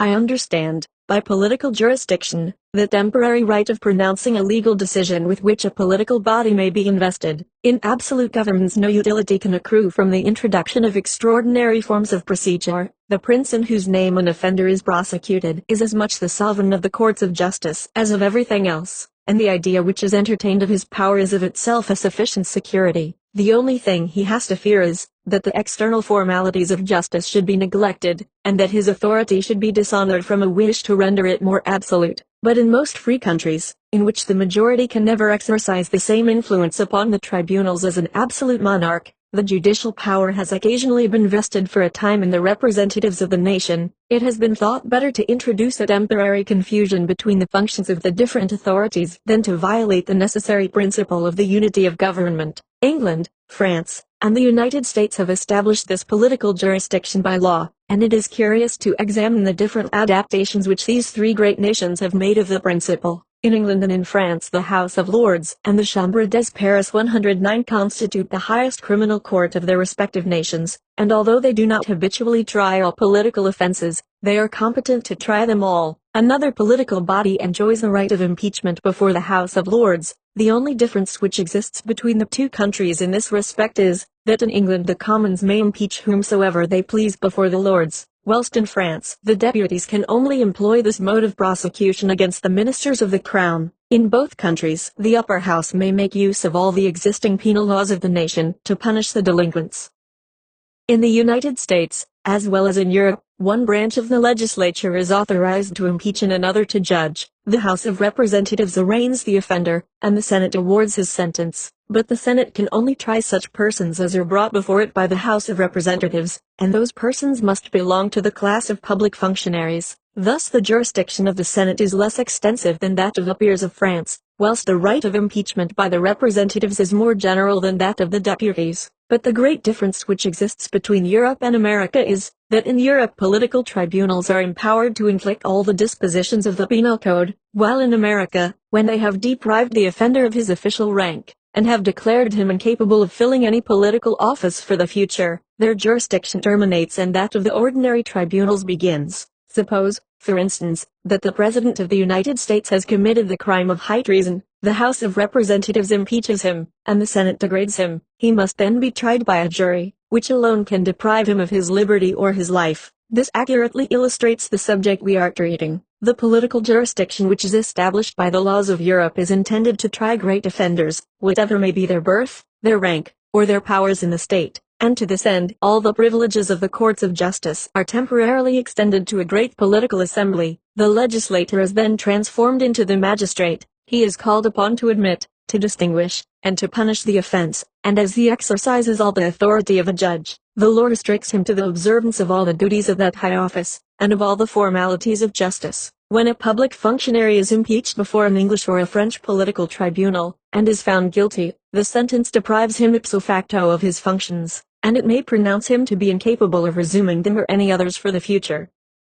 But in this case the political interdict is a consequence of the sentence, and not the sentence itself. In Europe, the sentence of a political tribunal is to be regarded as a judicial verdict rather than as an administrative measure. In the United States the contrary takes place, and although the decision of the Senate is judicial in its form, since the senators are obliged to comply with the practices and formalities of a court of justice, although it is judicial in respect to the motives on which it is founded, since the Senate is in general obliged to take an offense at common law as the basis of its sentence, nevertheless the object of the proceeding is purely administrative. If it had been the intention of the American legislator to invest a political body with great judicial authority, its action would not have been limited to the circle of public functionaries, since the most dangerous enemies of the state may be in the possession of no functions at all, and this is especially true in republics, where party influence is the first of authorities, and where the strength of many a reader is increased by his exercising no legal power. If it had been the intention of the American legislator to give society the means of repressing state offenses by exemplary punishment, according to the practice of ordinary justice, the resources of the penal code would all have been placed at the disposal of the political tribunals. But the weapon with which they are entrusted is an imperfect one, and it can never reach the most dangerous offenders, since men who aim at the entire subversion of the laws are not likely to murmur at a political interdict. The main object of the political jurisdiction which obtains in the United States is, therefore, to to deprive the ill-disposed citizen of an authority which he has used amiss, and to prevent him from ever acquiring it again. This is evidently an administrative measure sanctioned by the formalities of a judicial decision. In this matter the Americans have created a mixed system. They have surrounded the act which removes a public functionary with the securities of a political trial, and they have deprived all political condemnations of their severest penalties. Every link of the system may easily be traced from this point. We at once perceive why the American Constitution subject all the civil functionaries to the jurisdiction of the Senate, whilst the military, whose crimes are nevertheless more formidable, are exempted from that tribunal. In the civil service none of the American functionaries can be said to be removable. The places which some of them occupy are inalienable, and the others are chosen for a term which cannot be shortened. It is therefore necessary to try them all in order to deprive them of their authority. But military officers are dependent on the chief magistrate of the state, who is himself a civil functionary, and the decision which condemns him is a blow upon them all. If we now compare the American and the European systems, we shall meet with differences no less striking in the different effects which each of them produces or may produce. In France and in England the jurisdiction of political bodies is looked upon as an extraordinary resource, which is only to be employed in order to rescue society from unwanted dangers. It is not to be denied that these tribunals, as they are constituted in Europe, are apt to violate the conservative principle of the balance of power in the state, and to threaten incessantly the lives and liberties of the subject. The same political jurisdiction in the United States is only indirectly hostile to the balance of power. It cannot menace the lives of the citizens, and it does not hover, as in Europe, over the heads of the community, since those only who have submitted to its authority on accepting office are exposed to the severity of its investigations. It is at the same time less formidable and less efficacious. Indeed, it has not been considered by the legislators of the United States as a remedy for the more violent evils of society, but as an ordinary means of conducting the government. In this respect it probably exercises more real influence on the social body in America than in Europe. We must not be misled by the apparent mildness of the American legislation in all that relates to political jurisdiction. It is to be observed, in the first place, that in the United States the tribunal which passes sentence is composed of the same elements, and subject to the same influences, as the body which impeaches the offender, and that this uniformity gives an almost irresistible impulse to the vindictive passions of parties. If political judges in the United States cannot inflict such heavy penalties as those of Europe, there is the less chance of their acquitting a prisoner, and the conviction, if it is less formidable, is more certain. The principal object of the political tribunals of Europe is to punish the offender. The purpose of those in America is to deprive him of his authority. A political condemnation in the United States may, therefore, be looked upon as a preventive measure, and there is no reason for restricting the judges to the exact definitions of criminal law. Nothing can be more alarming than the excessive latitude with which political offenses are described in the laws of America.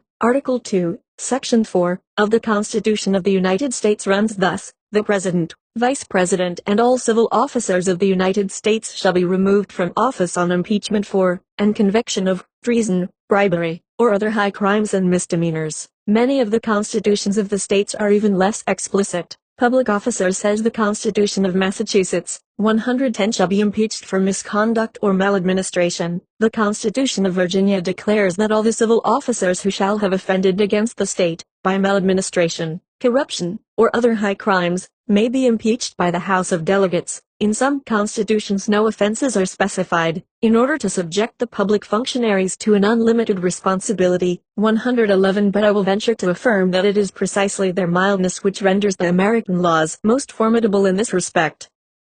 We have shown that in Europe, the removal of a functionary and his political interdiction are the consequences of the penalty he is to undergo, and that in America they constitute the penalty itself. The consequence is that in Europe political tribunals are invested with rights which they are afraid to use, and that the fear of punishing too much hinders them from punishing at all. But in America no one hesitates to inflict a penalty from which humanity does not recoil. To condemn a political opponent to death, in order to deprive him of his power, is to commit what all the world would execrate as a horrible assassination, but to declare that opponent unworthy to exercise that authority, to deprive him of it, and to leave him uninjured in life and limb, may be judged to be the fair issue of the struggle. But this sentence, which it is so easy to pronounce, is not the less fatally severe to the majority of those upon whom it is inflicted. Great criminals may undoubtedly brave its intangible rigor, but ordinary offenders will dread it as a condemnation which destroys their position in the world, casts a blight upon their honor, and condemns them to a shameful inactivity worse than death. The influence exercised in the United States upon the progress of society by the jurisdiction of political bodies may not appear to be formidable, but it is only the more immense. It does not directly coerce the subject, but it renders the majority more absolute over those in power. It does not confer an unbounded authority on the legislator which can be exerted at some momentous crisis, but it establishes a temperate and regular influence, which is at all times available. If the power is decreased, it can, on the other hand, be more conveniently employed and more easily abused. By preventing political tribunals from inflicting judicial punishments, the Americans seem to have eluded the worst consequences of legislative tyranny, rather than tyranny itself, and I am not sure that political jurisdiction, as it is constituted in the United States, is not the most formidable weapon which has ever been placed in the rude grasp of a popular majority. When the American republics begin to degenerate, it will be easy to verify the truth of this observation, by remarking whether the number of political impeachments augments. 112. 8. The Federal Constitution, Part 1. I have hitherto considered each state as a separate whole, and I have explained the different springs which the people sets in motion, and the different means of action which it employs. But all the states which I have considered as independent are forced to submit, in certain cases, to the supreme authority of the Union. The time is now come for me to examine separately the supremacy with which the Union has been invested, and to cast a rapid glance over the Federal Constitution. Chapter Summary. Origin of the First Union. Its weakness. Congress appeals to the constituent authority. Interval of 2 years between this appeal and the promulgation of the new Constitution. History of the Federal Constitution. The 13 colonies which simultaneously threw off the yoke of England towards the end of the last century professed, as I have already observed, the same religion, the same language, the same customs, and almost the same laws. They were struggling against a common enemy, and these reasons were sufficiently strong to unite them one to another, and to consolidate them into one nation. But as each of them had enjoyed a separate existence and a government within its own control, the peculiar interests and customs which resulted from this system were opposed to a compact and intimate union which would have absorbed the individual importance of each in the general importance of all. Hence arose two opposite tendencies, the one prompting the Anglo-Americans to unite, the other to divide their strength. As long as the war with the mother country lasted, the principle of union was kept alive by necessity, and although the laws which constituted it were defective, the common tie subsisted in spite of their imperfections. 113. But no sooner was peace concluded than the faults of the legislation became manifest, and the state seemed to be suddenly dissolved. Each colony became an independent republic, and assumed an absolute sovereignty. The federal government, condemned to impotence by its constitution, and no longer sustained by the presence of a common danger, witnessed the outrages offered to its flag by the great nations of Europe, whilst it was scarcely able to maintain its ground against the Indian tribes, and to pay the interest of the debt which had been contracted during the War of Independence. It was already on the verge of destruction, when it officially proclaimed its inability to conduct the government, and appealed to the constituent authority of the nation. 114. If America ever approached, for however brief a time, that lofty pinnacle of glory to which the fancy of its inhabitants is wont to point, it was at the solemn moment at which the power of the nation abdicated, as it were, the empire of the land. All ages have furnished the spectacle of a people struggling with energy to win its independence, and the efforts of the Americans in throwing off the English yoke have been considerably exaggerated. Separated from their enemies by 3,000 miles of ocean, and backed by a powerful ally, the success of the United States may be more justly attributed to their geographical position than to the valor of their armies or the patriotism of their citizens.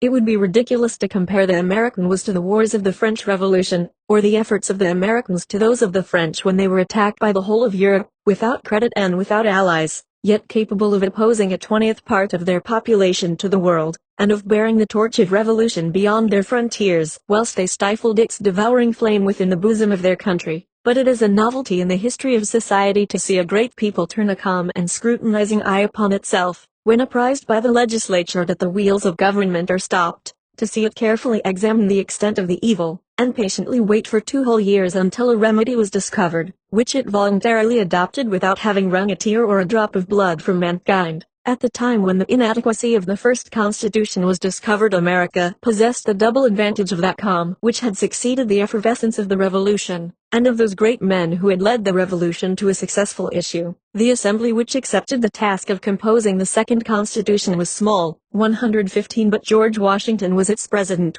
and it contained the choicest talents and the noblest hearts which had ever appeared in the New World. This National Commission, after long and mature deliberation, offered to the acceptance of the people the body of general laws which still rules the Union. All the states adopted it successively. 116 The new federal government commenced its functions in 1789, after an interregnum of 2 years. The Revolution of America terminated when that of France began. Summary of the Federal Constitution.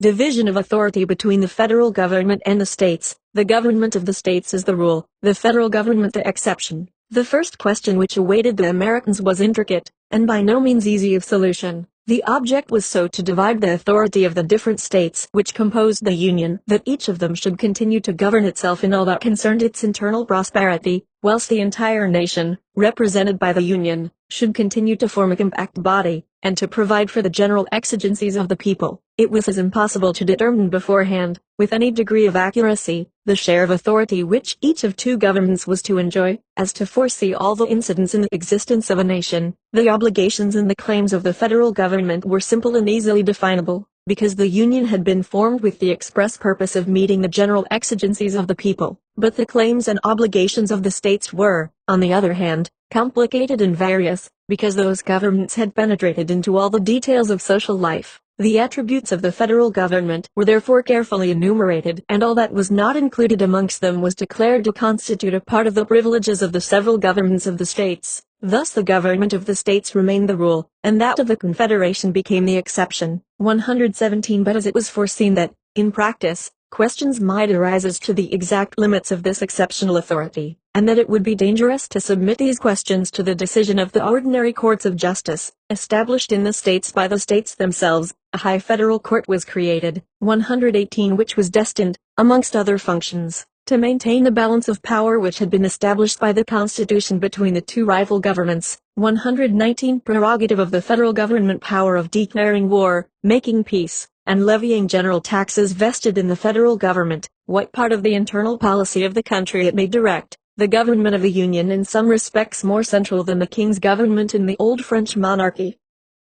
The external relations of a people may be compared to those of private individuals, and they cannot be advantageously maintained without the agency of a single head of a government. The exclusive right of making peace and war, of concluding treaties of commerce, of raising armies, and equipping fleets, was granted to the Union. 120 The necessity of a national government was less imperiously felt in the conduct of the internal policy of society, but there are certain general interests which can only be attended to with advantage by a general authority. The Union was invested with the power of controlling the monetary system, of directing the post office, and of opening the great roads which were to establish a communication between the different parts of the country. 121 The independence of the government of each state was formally recognized in its sphere. Nevertheless, the federal government was authorized to interfere in the internal affairs of the states. 122 In a few predetermined cases, in which an indiscreet abuse of their independence might compromise the security of the Union at large. Thus,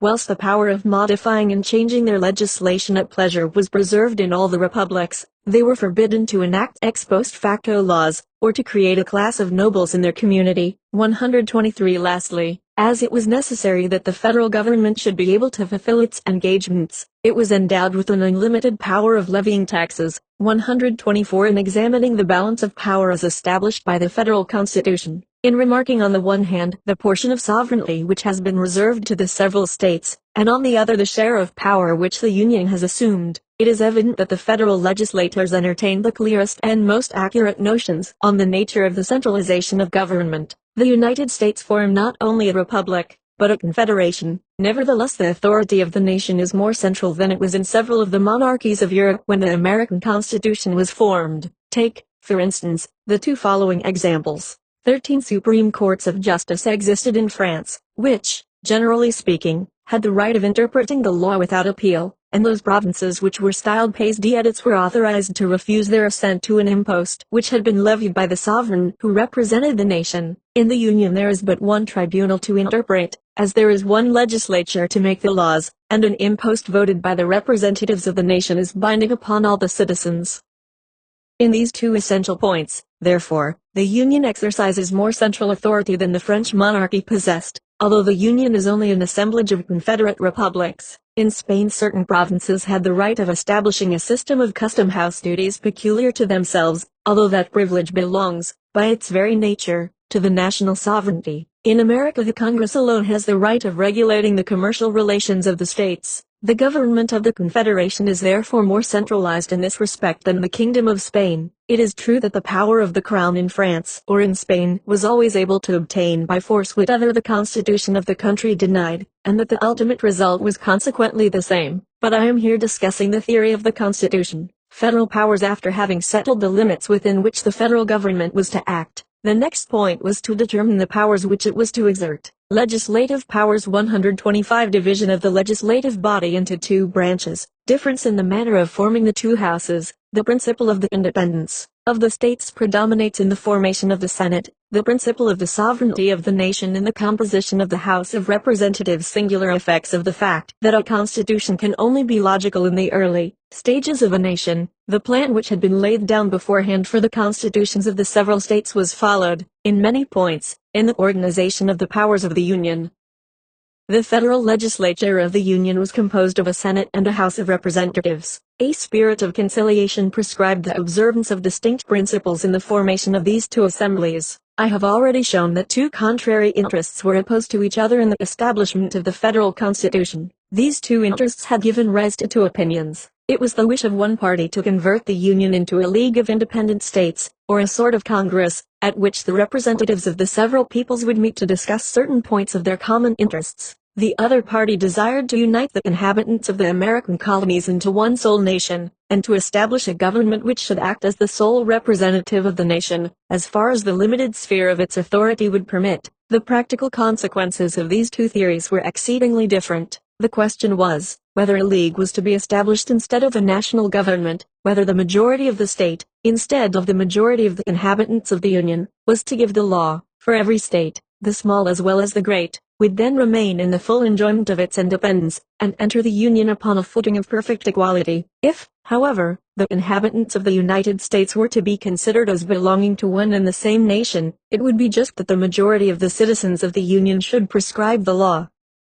Of course, the lesser states could not subscribe to the application of this doctrine without, in fact, abdicating their existence in relation to the sovereignty of the Confederation, since they would have passed from the condition of a co-equal and co-legislative authority to that of an insignificant fraction of a great people. But if the former system would have invested them with an excessive authority, the latter would have annulled their influence altogether. Under these circumstances, the result was that the strict rules of logic were evaded, as is usually the case when interests are opposed to arguments. A middle course was hit upon by the legislators, which brought together by force two systems theoretically irreconcilable. The principle of the independence of the states prevailed in the formation of the Senate, and that of the sovereignty of the nation predominated in the composition of the House of Representatives. It was decided that each state should send 2 senators to Congress, and a number of representatives proportioned to its population, 126. It results from this arrangement that the state of New York has at the present day 40 representatives and only 2 senators. The state of Delaware has 2 senators and only 1 representative. The state of Delaware is therefore equal to the state of New York in the Senate, whilst the latter has 40 times the influence of the former in the House of Representatives. Thus,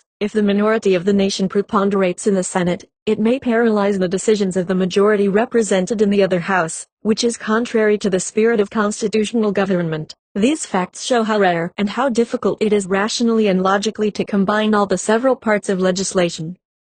In the course of time, different interests arise, and different principles are sanctioned by the same people, and when a general constitution is to be established, these interests and principles are so many natural obstacles to the rigorous application of any political system, with all its consequences. The early stages of national existence are the only periods at which it is possible to maintain the complete logic of legislation, and when we perceive a nation in the enjoyment of this advantage, before we hasten to conclude that it is wise, we should do well to remember that it is young. When the federal constitution was formed, the interests of independence for the separate states, and the interest of union for the whole people, were the only 2 conflicting interests which existed amongst the Anglo-Americans, and a compromise was necessarily made between them. It is, However, just to acknowledge that this part of the Constitution has not hitherto produced those evils which might have been feared. All the states are young and contiguous, their customs, their ideas, and their exigencies are not dissimilar, and the differences which result from their size or inferiority do not suffice to set their interests at variance. The small states have consequently never been induced to league themselves together in the Senate to oppose the designs of the larger ones. And indeed there is so irresistible an authority in the legitimate expression of the will of a people that the Senate could offer but a feeble opposition to the vote of the majority of the House of Representatives. It must not be forgotten, on the other hand, that it was not in the power of the American legislators to reduce to a single nation the people for whom they were making laws.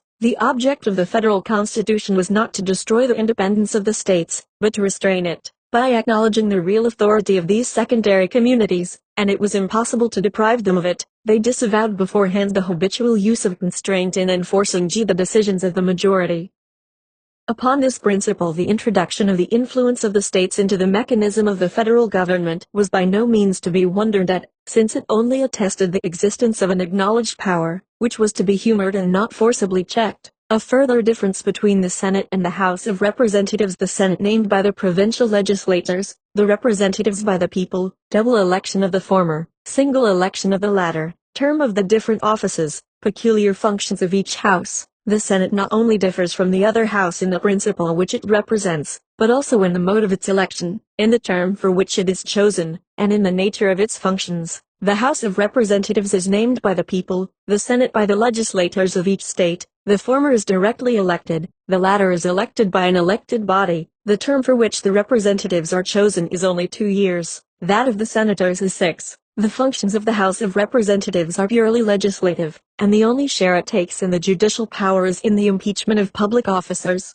The Senate cooperates in the work of legislation, and tries those political offenses which the House of Representatives submits to its decision. It also acts as the great executive council of the nation. The treaties which are concluded by the President must be ratified by the Senate, and the appointments he may make must be definitely approved by the same body. 127. The executive power. 128. Dependence of the President. He is elective and responsible. He is free to act in his own sphere under the inspection, but not under the direction, of the Senate. His salary fixed at his entry into office. Suspensive veto. The American legislators undertook a difficult task in attempting to create an executive power dependent on the majority of the people, and nevertheless sufficiently strong to act without restraint in its own sphere. It was indispensable to the maintenance of the Republican form of government that the representative of the executive power should be subject to the will of the nation. The President is an elective magistrate. His honor, his property, his liberty, and his life are the securities which the people has for the temperate use of his power. But in the exercise of his authority he cannot be said to be perfectly independent. The Senate takes cognizance of his relations with foreign powers, and of the distribution of public appointments, so that he can neither be bribed nor can he employ the means of corruption. The legislators of the Union acknowledged that the executive power would be incompetent to fulfill its task with dignity and utility, unless it enjoyed a greater degree of stability and of strength than had been granted to it in the separate states. The President is chosen for 4 years,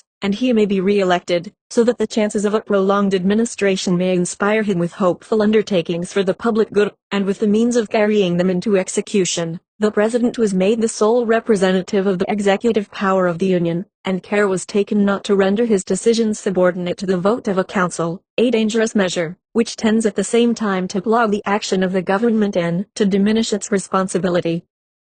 The Senate has the right of annulling certain acts of the President, but it cannot compel him to take any steps, nor does it participate in the exercise of the executive power. The action of the legislature on the executive power may be direct, and we have just shown that the Americans carefully obviated this influence, but it may, on the other hand, be indirect. Public assemblies which have the power of depriving an officer of state of his salary encroach upon his independence, and as they are free to make the laws, it is to be feared lest they should gradually appropriate to themselves a portion of that authority which the Constitution had vested in his hands. This dependence of the executive power is one of the defects inherent in Republican constitutions. The Americans have not been able to counteract the tendency which legislative assemblies have to get possession of the government, but they have rendered this propensity less irresistible. The salary of the President is fixed, at the time of his entering upon office, for the whole period of his magistracy. The President is, moreover, provided with a suspensive veto, which allows him to oppose the passing of such laws as might destroy the portion of independence which the Constitution awards him. The struggle between the President and the legislature must always be an unequal one, since the latter is certain of bearing down all resistance by persevering in its plans, but the suspensive veto forces it at least to reconsider the matter, and, if the motion be persisted in, it must then be backed by a majority of 2/3 of the whole House. The veto is, in fact, a sort of appeal to the people. The executive power, which, without this security, might have been secretly oppressed, adopts this means of pleading its cause and stating its motives. But if the legislature is certain of overpowering all resistance by persevering in its plans, I reply, that in the constitutions of all nations, of whatever kind they may be, a certain point exists at which the legislator is obliged to have recourse to the good sense and the virtue of his fellow citizens. This point is more prominent and more discoverable in republics, whilst it is more remote and more carefully concealed in monarchies, but it always exists somewhere. There is no country in the world in which everything can be provided for by the laws, or in which political institutions can prove a substitute for common sense and public morality. Differences between the position of the President of the United States and that of a constitutional king of France. Executive power in the northern states is limited and as partial as the supremacy which it represents. Executive power in France, as universal as the supremacy it represents. The king a branch of the legislature, the president the mere executor of the law. Other differences resulting from the duration of the two powers: the president checked in the exercise of the executive authority, the king independent in its exercise. Notwithstanding these discrepancies, France is more akin to a republic than the Union to a monarchy. Comparison of the number of public officers depending upon the executive power in the two countries. The executive power has so important an influence on the destinies of nations that I am inclined to pause for an instant at this portion of my subject, in order more clearly to explain the part it sustains in America. In order to form an accurate idea of the position of the President of the United States, it may not be irrelevant to compare it to that of one of the constitutional kings of Europe. In this comparison I shall pay but little attention to the external signs of power, which are more apt to deceive the eye of the observer than to guide his researches. When a monarchy is being gradually transformed into a republic, the executive power retains the titles, the honors, the etiquette, and even the funds of royalty long after its authority has disappeared. The English, after having cut off the head of one king and expelled another from his throne, were accustomed to accost the successor of those princes upon their knees. On the other hand, when a republic falls under the sway of a single individual, the demeanor of the sovereign is simple and unpretending, as if his authority was not yet paramount. When the emperors exercised an unlimited control over the fortunes and the lives of their fellow citizens, it was customary to call them Caesar in conversation, and they were in the habit of supping without formality at their friends' houses. It is therefore necessary to look below the surface. The sovereignty of the United States is shared between the Union and the states, whilst in France it is undivided and compact. Hence arises the first and the most notable difference which exists between the President of the United States and the King of France. In the United States the executive power is as limited and partial as the sovereignty of the Union in whose name it acts. In France it is as universal as the authority of the state. The Americans have a federal and the French a national government. 8. The Federal Constitution, Part 2. This cause of inferiority results from the nature of things, but it is not the only one. The second in importance is as follows. Sovereignty may be defined to be the right of making laws. In France, the king really exercises a portion of the sovereign power, since the laws have no weight till he has given his assent to them. He is, moreover, the executor of all they ordain. The president is also the executor of the laws, but he does not really cooperate in their formation, since the refusal of his assent does not annul them. He is therefore merely to be considered as the agent of the sovereign power. But not only does the King of France exercise a portion of the sovereign power, he also contributes to the nomination of the legislature, which exercises the other portion. He has the privilege of appointing the members of one chamber, and of dissolving the other at his pleasure, whereas the President of the United States has no share in the formation of the legislative body, and cannot dissolve any part of it. The king has the same right of bringing forward measures as the chambers, a right which the president does not possess. The king is represented in each assembly by his ministers, who explain his intentions, support his opinions, and maintain the principles of the government. The president and his ministers are alike excluded from Congress, so that his influence and his opinions can only penetrate indirectly into that great body. The King of France is therefore on an equal footing with the legislature, which can no more act without him than he can without it. The president exercises an authority inferior to, and depending upon, that of the legislature, even in the exercise of the executive power, properly so called, the point upon which his position seems to be most analogous to that of the King of France. The president labors under several causes of inferiority. The authority of the king, in France, has, in the first place, the advantage of duration over that of the president, and durability is one of the chief elements of strength. Nothing is either loved or feared but what is likely to endure. The President of the United States is a magistrate elected for 4 years. The King, in France, is an hereditary sovereign. In the exercise of the executive power, the President of the United States is constantly subject to a jealous scrutiny. He may make, but he cannot conclude, a treaty. He may designate, but he cannot appoint, a public officer. 129 The King of France is absolute within the limits of his authority. The President of the United States is responsible for his actions, but the person of the King is declared inviolable by the French Charter. 130 Nevertheless, the supremacy of public opinion is no less above the head of the one than of the other. This power is less definite, less evident, and less sanctioned by the laws in France than in America, but in fact it exists. In America, it acts by elections and decrees. In France it proceeds by revolutions, but notwithstanding the different constitutions of these two countries, public opinion is the predominant authority in both of them. The fundamental principle of legislation, a principle essentially republican, is the same in both countries, although its consequences may be different, and its results more or less extensive. Whence I am led to conclude that France with its king is nearer akin to a republic than the Union with its president is to a monarchy. In what I have been saying I have only touched upon the main points of distinction, and if I could have entered into details, the contrast would have been rendered still more striking. I have remarked that the authority of the President in the United States is only exercised within the limits of a partial sovereignty, whilst that of the King in France is undivided. I might have gone on to show that the power of the King's government in France exceeds its natural limits, however extensive they may be, and penetrates in 1,000 different ways into the administration of private interests. Amongst the examples of this influence may be quoted that which results from the great number of public functionaries, who all derive their appointments from the government. This number now exceeds all previous limits. It amounts to 138,000,131 nominations, each of which may be considered as an element of power.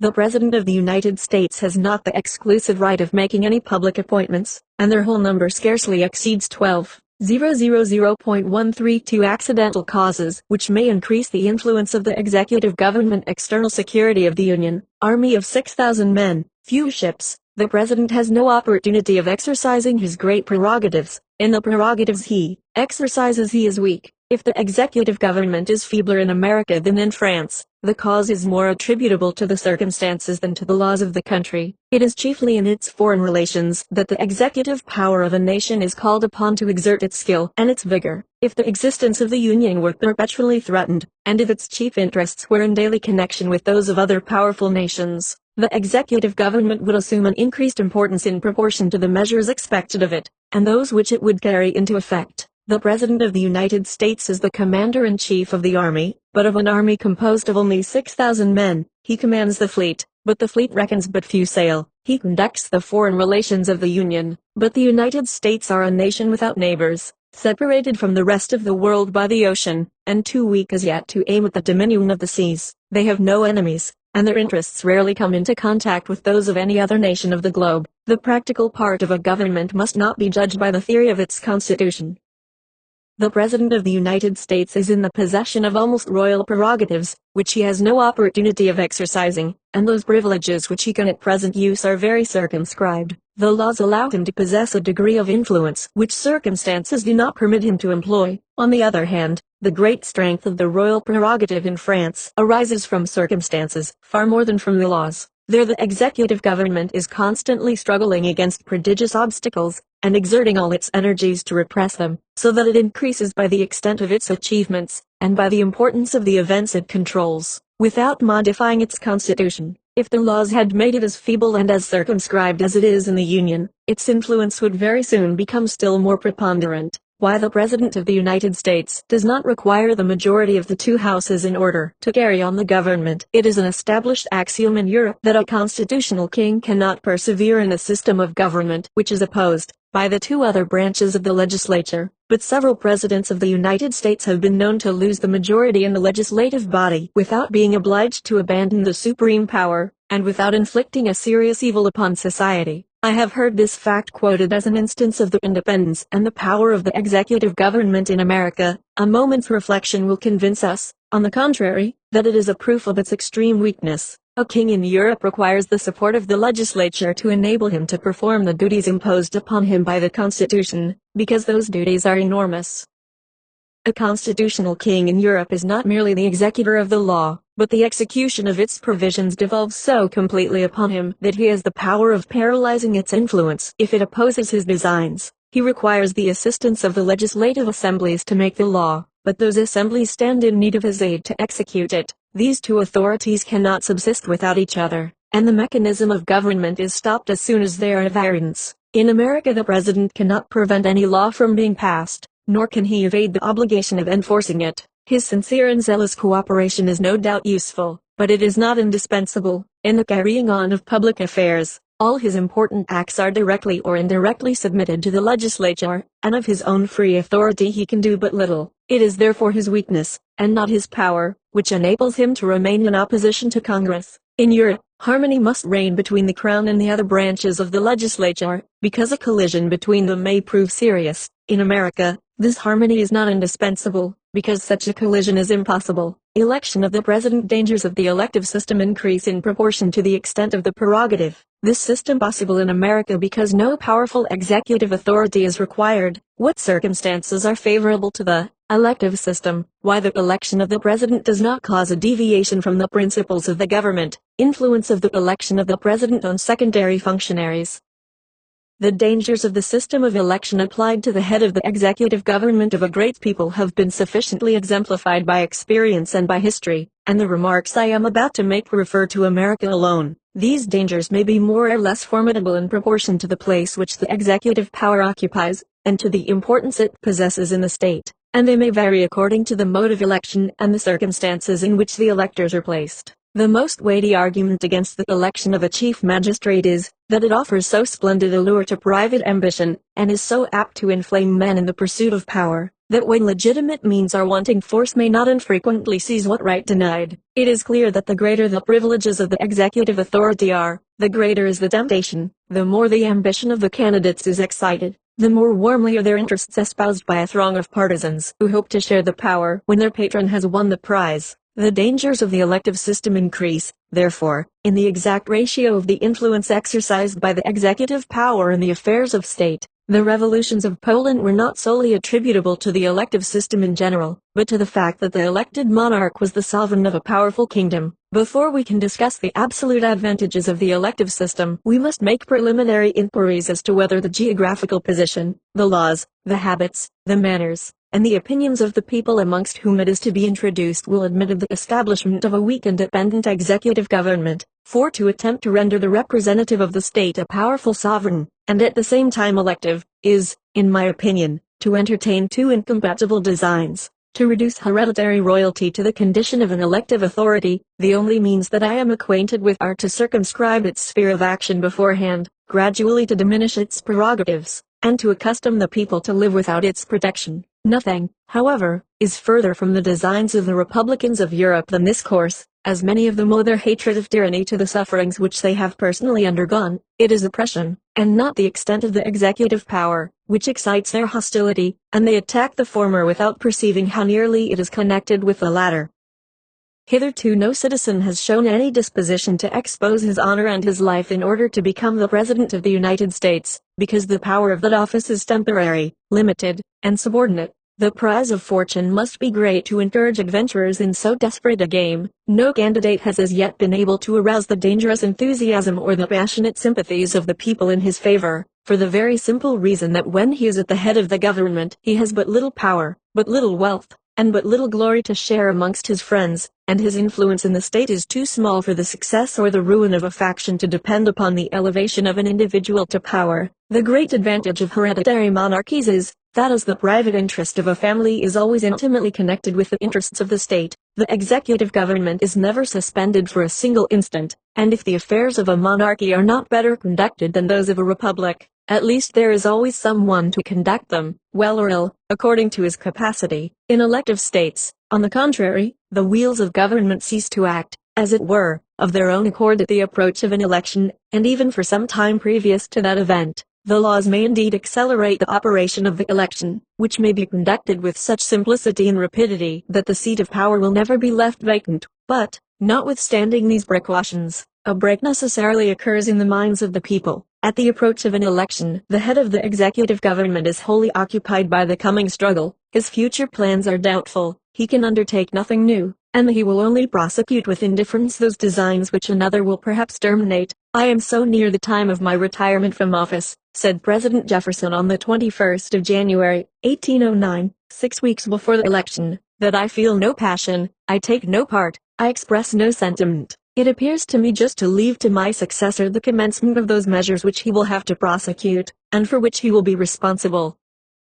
On the other hand, the eyes of the nation are centered on a single point. All are watching the gradual birth of so important an event. The wider the influence of the executive power extends, the greater and the more necessary is its constant action, the more fatal is the term of suspense, and a nation which is accustomed to the government, or, still more, one used to the administrative protection of a powerful executive authority, would be infallibly convulsed by an election of this kind. In the United States the action of the government may be slackened with impunity, because it is always weak and circumscribed. 133. One of the principal vices of the elective system is that it always introduces a certain degree of instability into the internal and external policy of the state, but this disadvantage is less sensibly felt if the share of power vested in the elected magistrate is small. In Rome the principles of the government underwent no variation, although the consuls were changed every year, because the Senate, which was an hereditary assembly, possessed the directing authority. If the elective system were adopted in Europe, the condition of most of the monarchical states would be changed at every new election. In America the president exercises a certain influence on state affairs, but he does not conduct them. The preponderating power is vested in the representatives of the whole nation. The political maxims of the country depend therefore on the mass of the people, not on the president alone, and consequently in America the elective system has no very prejudicial influence on the fixed principles of the government.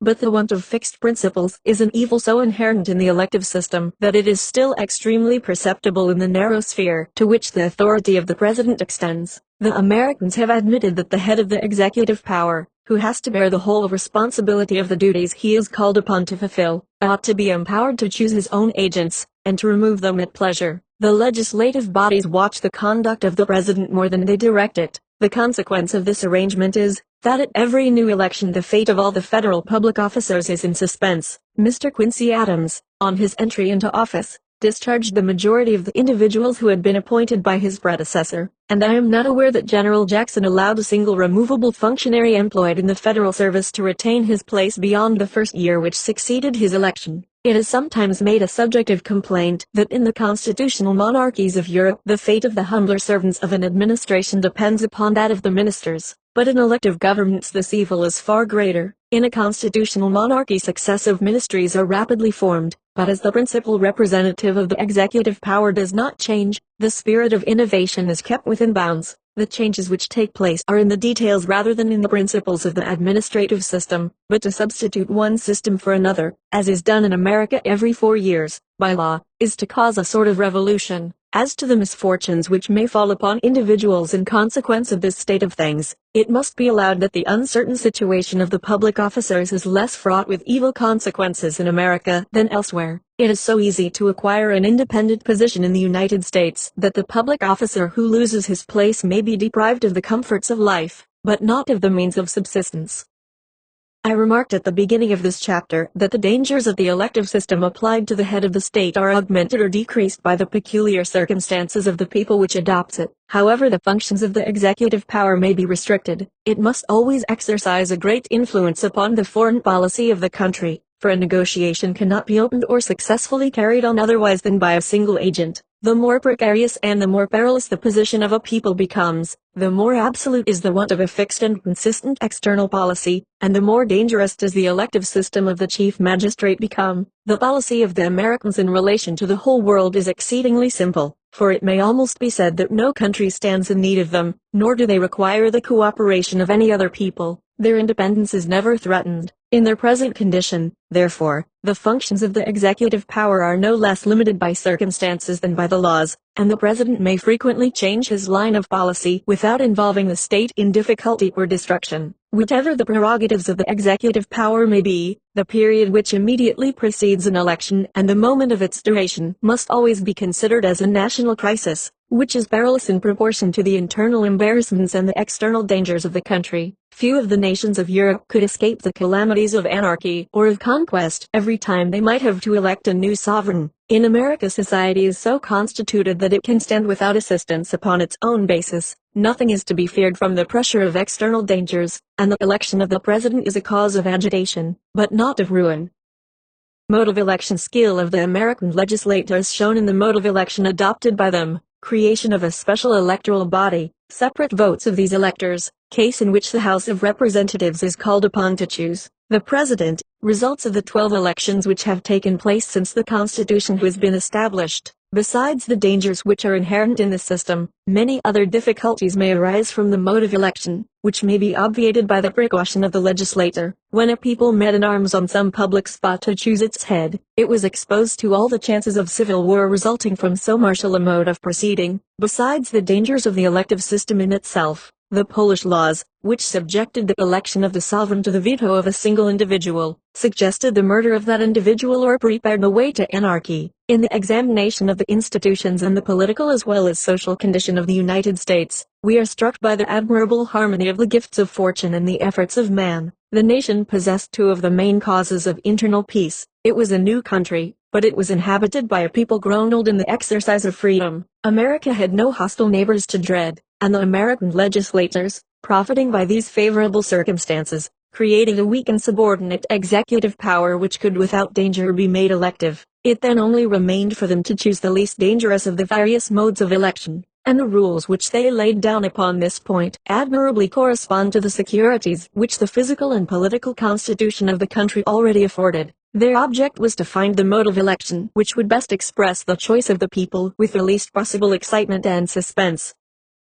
It was admitted in the first place that the simple majority should be decisive, but the difficulty was to obtain this majority without an interval of delay, which it was most important to avoid. It rarely happens that an individual can at once elect the majority of the suffrages of a great people, and this difficulty is enhanced in a republic of confederate states, where local influences are apt to preponderate. The means by which it was proposed to obviate this second obstacle was to delegate the electoral powers of the nation to a body of representatives. This mode of election rendered a majority more probable, for the fewer the electors are, the greater is the chance of their coming to a final decision. It also offered an additional probability of a judicious choice. It then remained to be decided whether this right of election was to be entrusted to a legislative body, the habitual representative assembly of the nation, or whether an electoral assembly should be formed for the express purpose of proceeding to the nomination of a president. The Americans chose the latter alternative, from a belief that the individuals who were returned to make the laws were incompetent to represent the wishes of the nation in the election of its chief magistrate,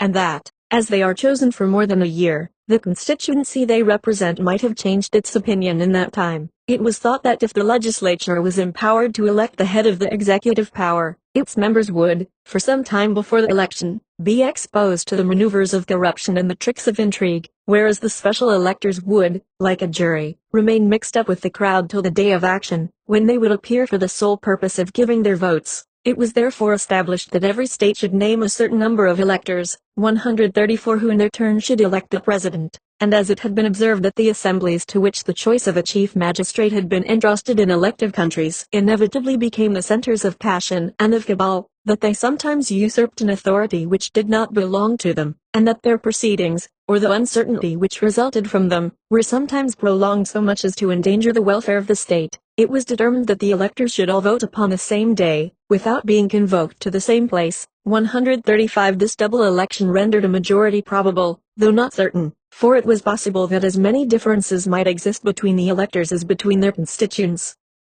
In this case it was necessary to have recourse to one of three measures, either to appoint new electors, or to consult a second time those already appointed, or to defer the election to another authority. The first two of these alternatives, independently of the uncertainty of their results, were likely to delay the final decision, and to perpetuate an agitation which must always be accompanied with danger. The third expedient was therefore adopted, and it was agreed that the votes should be transmitted sealed to the President of the Senate, and that they should be opened and counted in the presence of the Senate and the House of Representatives. If none of the candidates has a majority, the House of Representatives then proceeds immediately to elect a president, but with the condition that it must fix upon one of the three candidates who have the highest numbers, 136. Thus it is only in case of an event which cannot often happen, and which can never be foreseen, that the election is entrusted to the ordinary representatives of the nation, and even then they are obliged to choose a citizen who has already been designated by a powerful minority of the special electors. It is by this happy expedient that the respect which is due to the popular voice is combined with the utmost celerity of execution and those precautions which the peace of the country demands. But the decision of the question by the House of Representatives does not necessarily offer an immediate solution of the difficulty, for the majority of that assembly may still be doubtful, and in this case the Constitution prescribes no remedy. Nevertheless, by restricting the number of candidates to three,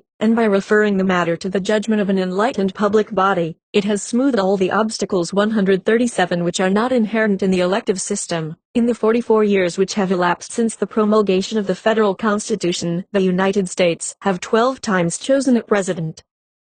10 of these elections took place simultaneously by the votes of the special electors in the different states. The House of Representatives has only twice exercised its conditional privilege of deciding in cases of uncertainty. The first time was at the election of Mr. Jefferson in 1801, the second was in 1825, when Mr. Quincy Adams was named. 138 Crisis of the election. The election may be considered as a national crisis. Why? Passions of the people, anxiety of the president, calm which succeeds the agitation of the election. I have shown what the circumstances are which favored the adoption of the elective system in the United States, and what precautions were taken by the legislators to obviate its dangers. The Americans are habitually accustomed to all kinds of elections, and they know by experience the utmost degree of excitement which is compatible with security. The vast extent of the country and the dissemination of the inhabitants render a collision between parties less probable and less dangerous there than elsewhere. The political circumstances under which the elections have hitherto been carried on have presented no real embarrassments to the nation. Nevertheless, the epoch of the election of a President of the United States may be considered as a crisis in the affairs of the nation. The influence which he exercises on public business is no doubt feeble and indirect, but the choice of the President, which is of small importance to each individual citizen, concerns the citizens collectively, and however trifling an interest may be, it assumes a great degree of importance as soon as it becomes general. The President possesses but few means of rewarding his supporters in comparison to the kings of Europe, but the places which are at his disposal are sufficiently numerous to interest, directly or indirectly, several thousand electors in his success. Political parties in the United States are led to rally round an individual, in order to acquire a more tangible shape in the eyes of the crowd, and the name of the candidate for the presidency is put forward as the symbol and personification of their theories. For these reasons parties are strongly interested in gaining the election, not so much with a view to the triumph of their principles under the auspices of the president-elect, as to show by the majority which returned him, the strength of the supporters of those principles. For a long while before the appointed time is at hand, the election becomes the most important and the all-engrossing topic of discussion. The ardor of faction is redoubled, and all the artificial passions which the imagination can create in the bosom of a happy and peaceful land are agitated and brought to light. The President, on the other hand, is absorbed by the cares of self-defense. He no longer governs for the interest of the state, but for that of his re-election. He does homage to the majority, and instead of checking its passions, as his duty commands him to do, he frequently courts its worst caprices. As the election draws near, the activity of intrigue and the agitation of the populace increase. The citizens are divided into hostile camps, each of which assumes the name of its favorite candidate. The whole nation glows with feverish excitement. The election is the daily theme of the public papers, the subject of private conversation, the end of every thought and every action, the sole interest of the present. As soon as the choice is determined, this ardor is dispelled, and as a calmer season returns, the current of the state, which had nearly broken its banks, sinks to its usual level. 139 But who can refrain from astonishment at the causes of the storm? 8. The Federal Constitution, Part 3. Re-election of the president. When the head of the executive power is re-eligible, it is the state which is the source of intrigue and corruption. The desire of being re-elected, the chief aim of the President of the United States. Disadvantage of the system peculiar to America. The natural evil of democracy is that it subordinates all authority to the slightest desires of the majority. The re-election of the president encourages this evil. It may be asked whether the legislators of the United States did right or wrong in allowing the re-election of the president. It seems at first sight contrary to our reason to prevent the head of the executive power from being elected a second time. The influence which the talents and the character of a single individual may exercise upon the fate of a whole people, in critical circumstances or arduous times, is well known. A law preventing the re-election of the chief magistrate would deprive the citizens of the surest pledge of the prosperity and the security of the Commonwealth, and, by a singular inconsistency, a man would be excluded from the government at the very time when he had shown his ability in conducting its affairs. But if these arguments are strong, perhaps still more powerful reasons may be advanced against them.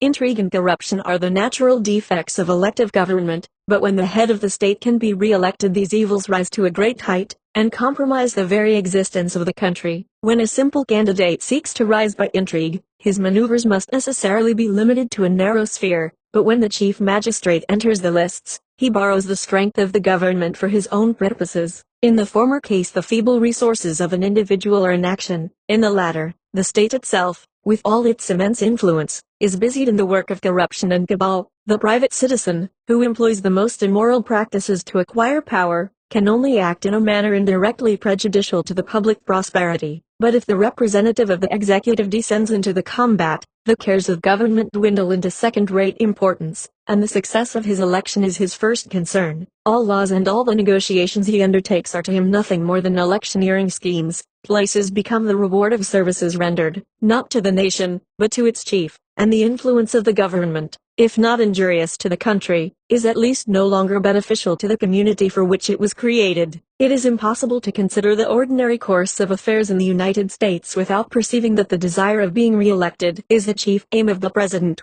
that his whole administration, and even his most indifferent measures, tend to this object, and that, as the crisis approaches, his personal interest takes the place of his interest in the public good. The principle of re-eligibility renders the corrupt influence of elective government still more extensive and pernicious. In America, it exercises a peculiarly fatal influence on the sources of national existence.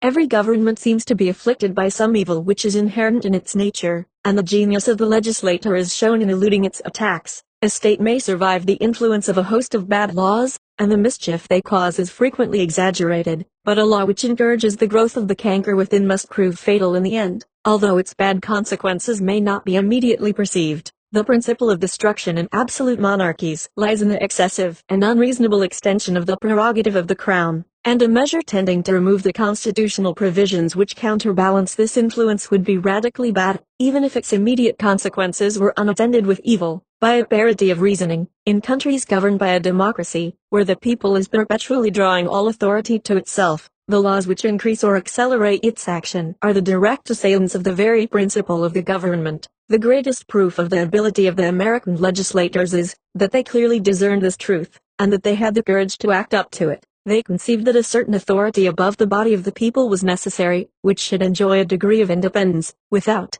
however, being entirely beyond the popular control, an authority which would be forced to comply with the permanent determinations of the majority, but which would be able to resist its caprices, and to refuse its most dangerous demands. To this end they centered the whole executive power of the nation in a single arm. They granted extensive prerogatives to the president, and they armed him with the veto to resist the encroachments of the legislature. But by introducing the principle of re-election they partly destroyed their work, and they rendered the president but little inclined to exert the great power they had vested in his hands. If ineligible a second time, the president would be far from independent of the people, for his responsibility would not be lessened, but the favor of the people would not be so necessary to him as to induce him to court it by humoring its desires.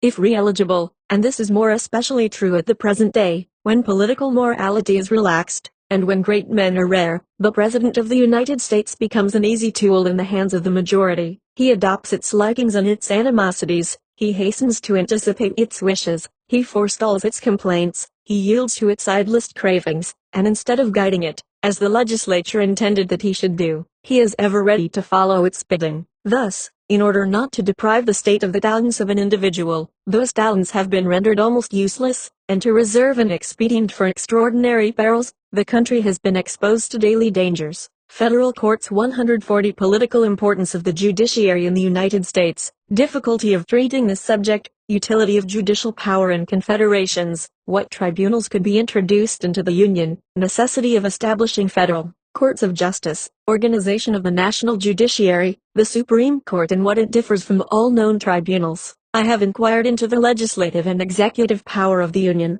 and the judicial power now remains to be examined, but in this place I cannot conceal my fears from the reader. Their judicial institutions exercise a great influence on the condition of the Anglo-Americans, and they occupy a prominent place amongst what are probably called political institutions. In this respect they are peculiarly deserving of our attention, but I am at a loss to explain the political action of the American tribunals without entering into some technical details of their constitution and their forms of proceeding, and I know not how to descend to these minutiae without wearying the curiosity of the reader by the natural aridity of the subject, or without risking to fall into obscurity through a desire to be succinct. I can scarcely hope to escape these various evils, for if I appear too lengthy to a man of the world, a lawyer may on the other hand complain of my brevity. But these are the natural disadvantages of my subject, and more especially of the point which I am about to discuss. The great difficulty was, not to devise the Constitution to the federal government, but to find out a method of enforcing its laws. Governments have in general but two means of overcoming the opposition of the people they govern, viz., the physical force which is at their own disposal, and the moral force which they derive from the decisions of the courts of justice. A government which should have no other means of exacting obedience than open war must be very near its ruin, for one of two alternatives would then probably occur. If its authority was small and its character temperate, it would not resort to violence till the last extremity, and it would connive at a number of partial acts of insubordination, in which case the state would gradually fall into anarchy. If it was enterprising and powerful, it would perpetually have recourse to its physical strength, and would speedily degenerate into a military despotism, so that its activity would not be less prejudicial to the community than its inaction. The great end of justice is to substitute the notion of right for that of violence, and to place a legal barrier between the power of the government and the use of physical force. The authority which is awarded to the intervention of a court of justice by the general opinion of mankind is so surprisingly great that it clings to the mere formalities of justice, and gives a bodily influence to the shadow of the law. The moral force which courts of justice possess renders the introduction of physical force exceedingly rare, and is very frequently substituted for it. But if the latter proves to be indispensable, its power is doubled by the association of the idea of law. A federal government stands in greater need of the support of judicial institutions than any other, because it is naturally weak and exposed to formidable opposition. 141 If it were always obliged to resort to violence in the first instance, it could not fulfill its task. The Union, therefore, required a national judiciary to enforce the obedience of the citizens to the laws, and to repeal the attacks which might be directed against them. The question then remained as to what tribunals were to exercise these privileges. Were they to be entrusted to the courts of justice which were already organized in every state, or was it necessary to create federal courts? It may easily be proved that the Union could not adapt the judicial power of the states to its wants. The separation of the judiciary from the administrative power of the state no doubt affects the security of every citizen and the liberty of all, but it is no less important to the existence of the nation that these several powers should have the same origin, should follow the same principles, and act in the same sphere. In a word, that they should be correlative and homogeneous. No one, I presume, ever suggested the advantage of trying offenses committed in France by a foreign court of justice, in order to secure the impartiality of the judges. The Americans form one people in relation to their federal government, but in the bosom of this people diverse political bodies have been allowed to subsist, which are dependent on the national government in a few points, and independent in all the rest, which have all a distinct origin, maxims peculiar to themselves, and special means of carrying on their affairs. To entrust the execution of the laws of the Union to tribunals instituted by these political bodies would be to allow foreign judges to preside over the nation. Nay, more, not only is each state foreign to the Union at large, but it is in perpetual opposition to the common interests, since whatever authority the Union loses turns to the advantage of the states. Thus to enforce the laws of the Union by means of the tribunals of the states would be to allow not only foreign but partial judges to preside over the nation, but the number, still more than the mere character, of the tribunals of the states rendered them unfit for the service of the nation. When the federal constitution was formed, there were already 13 courts of justice in the United States which decided causes without appeal. That number is now increased to 24. To suppose that a state can subsist when its fundamental laws may be subjected to 24 different interpretations at the same time is to advance a proposition alike contrary to reason and to experience. The American legislators therefore agreed to create a federal judiciary power to apply the laws of the Union, and to determine certain questions affecting general interests, which were carefully determined beforehand. The entire judicial power of the Union was centered in one tribunal, which was denominated the Supreme Court of the United States. But, to facilitate the expedition of business, inferior courts were appended to it, which were empowered to decide causes of small importance without appeal, and with appeal causes of more magnitude. The members of the Supreme Court are named neither by the people nor the legislature, but by the President of the United States, acting with the advice of the Senate. In order to render them independent of the other authorities, their office was made inalienable, and it was determined that their salary, when once fixed, should not be altered by the legislature. 142 It was easy to proclaim the principle of a federal judiciary, but difficulties multiplied when the extent of its jurisdiction was to be determined. Means of determining the jurisdiction of the federal courts. Difficulty of determining the jurisdiction of separate courts of justice in confederations. The courts of the Union obtained the right of fixing their own jurisdiction. In what respect? This rule attacks the portion of sovereignty reserved to the several states, the sovereignty of these states restricted by the laws, and the interpretation of the laws. Consequently, the danger of the several states is more apparent than real, as the Constitution of the United States recognized two distinct powers in presence of each other, represented in a judicial point of view by two distinct classes of courts of justice. The utmost care which could be taken in defining their separate jurisdictions would have been insufficient to prevent frequent collisions between those tribunals. The question then arose to whom the right of deciding the competency of each court was to be referred. In nations which constitute a single body politic, when a question is debated between two courts relating to their mutual jurisdiction, a third tribunal is generally within reach to decide the difference, and this is effected without difficulty, because in these nations the questions of judicial competency have no connection with the privileges of the national supremacy. But it was impossible to create an arbiter between a superior court of the Union and the superior court of a separate state which would not belong to one of these two classes. It was, therefore, necessary to allow one of these courts to judge its own cause, and to take or to retain cognizance of the point which was contested. To grant this privilege to the different courts of the states would have been to destroy the sovereignty of the Union de facto. After having established it de jure, for the interpretation of the Constitution would soon have restored that portion of independence to the states of which the terms of that act deprived them.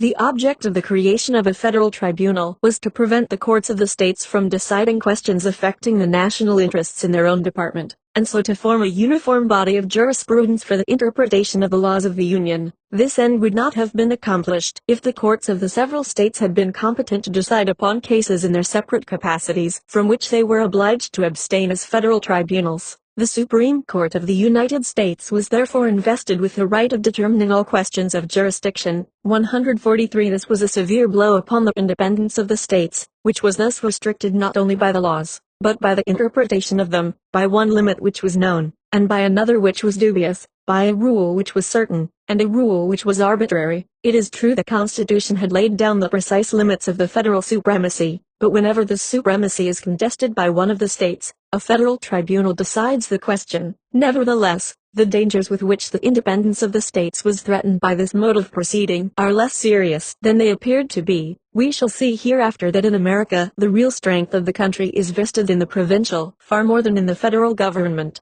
The federal judges are conscious of the relative weakness of the power in whose name they act, and they are more inclined to abandon the right of jurisdiction in cases where it is justly their own, than to assert a privilege to which they have no legal claim. Different cases of jurisdiction.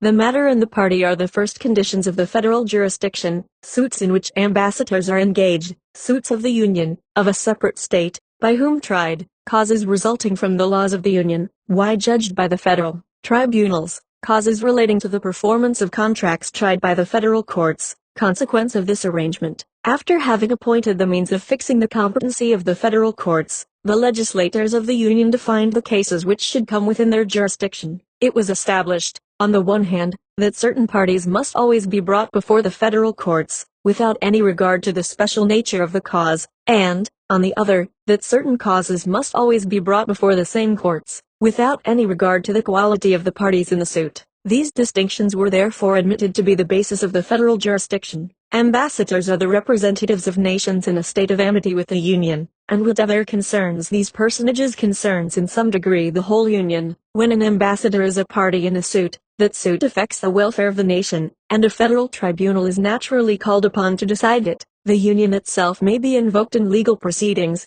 and in this case it would be alike contrary to the customs of all nations and to common sense to appeal to a tribunal representing any other sovereignty than its own. The federal courts, therefore, take cognizance of these affairs. When two parties belonging to two different states are engaged in a suit, the case cannot with propriety be brought before a court of either state. The surest expedient is to select a tribunal like that of the Union, which can excite the suspicions of neither party, and which offers the most natural as well as the most certain remedy.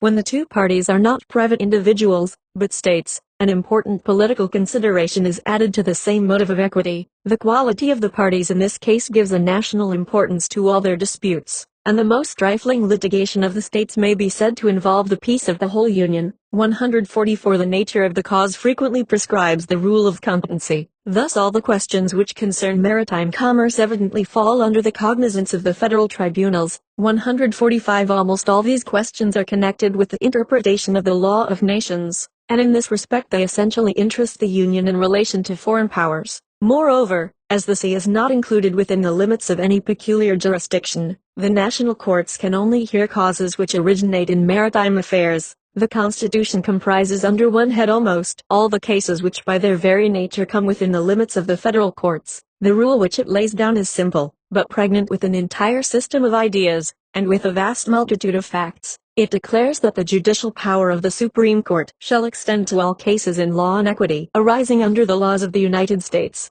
Two examples will put the intention of the legislator in the clearest light.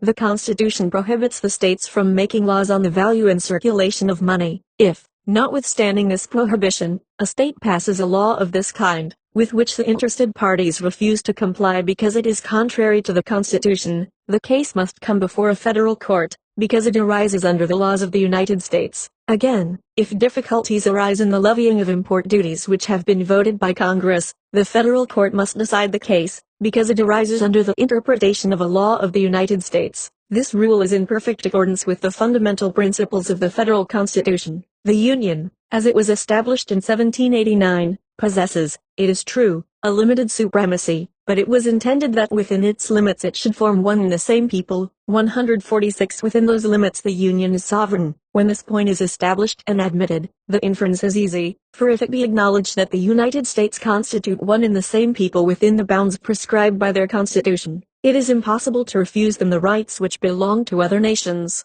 But it has been allowed, from the origin of society, that every nation has the right of deciding by its own courts those questions which concern the execution of its own laws. To this it is answered that the Union is in so singular a position that in relation to some matters it constitutes a people, and that in relation to all the rest it is a nonentity. But the inference to be drawn is, that in the laws relating to these matters the Union possesses all the rights of absolute sovereignty. The difficulty is to know what these matters are, and when once it is resolved, and we have shown how it was resolved, in speaking of the means of determining the jurisdiction of the federal courts, no further doubt can arise. For as soon as it is established that a suit is federal, that is to say, that it belongs to the share of sovereignty reserved by the Constitution of the Union, the natural consequence is that it should come within the jurisdiction of a federal court.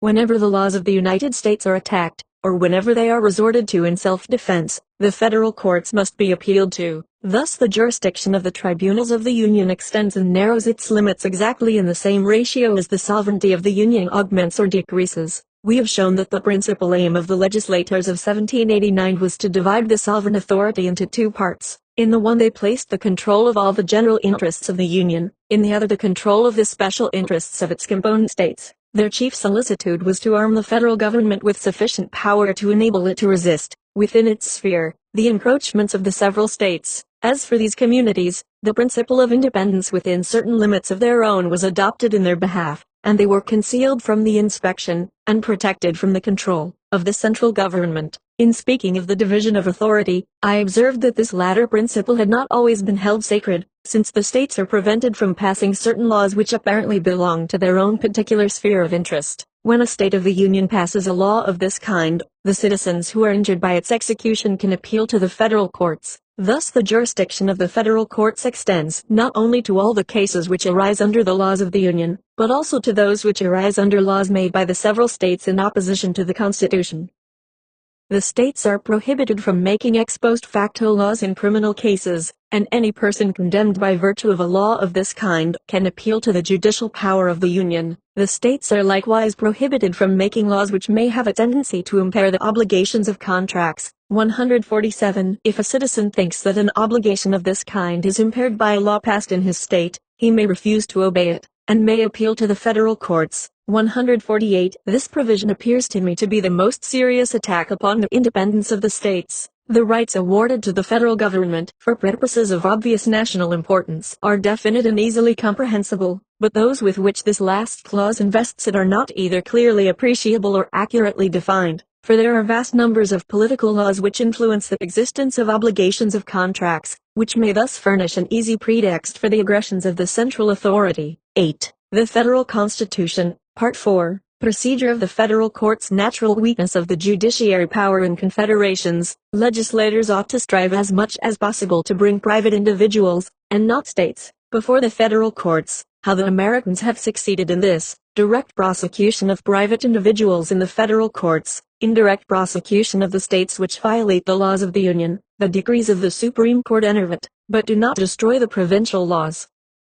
I have shown what the privileges of the federal courts are, and it is no less important to point out the manner in which they are exercised. The irresistible authority of justice in countries in which the sovereignty is undivided is derived from the fact that the tribunals of those countries represent the entire nation at issue with the individual against whom their decree is directed, and the idea of power is thus introduced to corroborate the idea of right. But this is not always the case in countries in which the sovereignty is divided. In them the judicial power is more frequently opposed to a fraction of the nation than to an isolated individual, and its moral authority and physical strength are consequently diminished. In federal states the power of the judge is naturally decreased, and that of the justiciable parties is augmented. The aim of the legislator in Confederate states ought therefore to be to render the position of the courts of justice analogous to that which they occupy in countries where the sovereignty is undivided. In other words, his efforts ought constantly to tend to maintain the judicial power of the Confederation as the representative of the nation, and the justiciable party as the representative of an individual interest.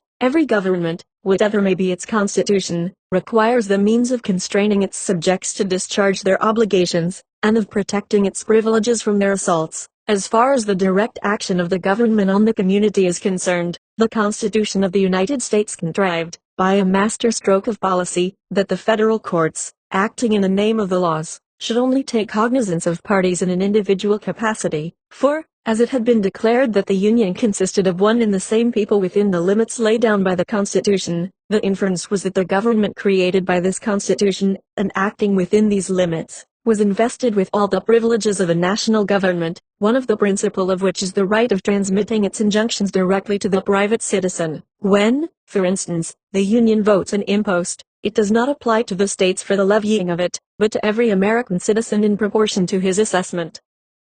The Supreme Court, which is empowered to enforce the execution of this law of the Union, exerts its influence not upon a refractory state, but upon the private taxpayer, and, like the judicial power of other nations, it is opposed to the person of an individual. It is to be observed that the Union chose its own antagonist, and as that antagonist is feeble, he is naturally worsted. But the difficulty increases when the proceedings are not brought forward by but against the Union. The Constitution recognizes the legislative power of the states, and a law so enacted may impair the privileges of the Union, in which case a collision is unavoidable between that body and the state which has passed the law, and it only remains to select the least dangerous remedy, which is very clearly deducible from the general principles I have before established. 149. It may be conceived that, in the case under consideration, the Union might have used the state before a federal court, which would have annulled the act, and by this means it would have adopted a natural course of proceeding, but the judicial power would have been placed in open hostility to the state, and it was desirable to avoid this predicament as much as possible. The Americans hold that it is nearly impossible that a new law should not impair the interests of some private individual by its provisions.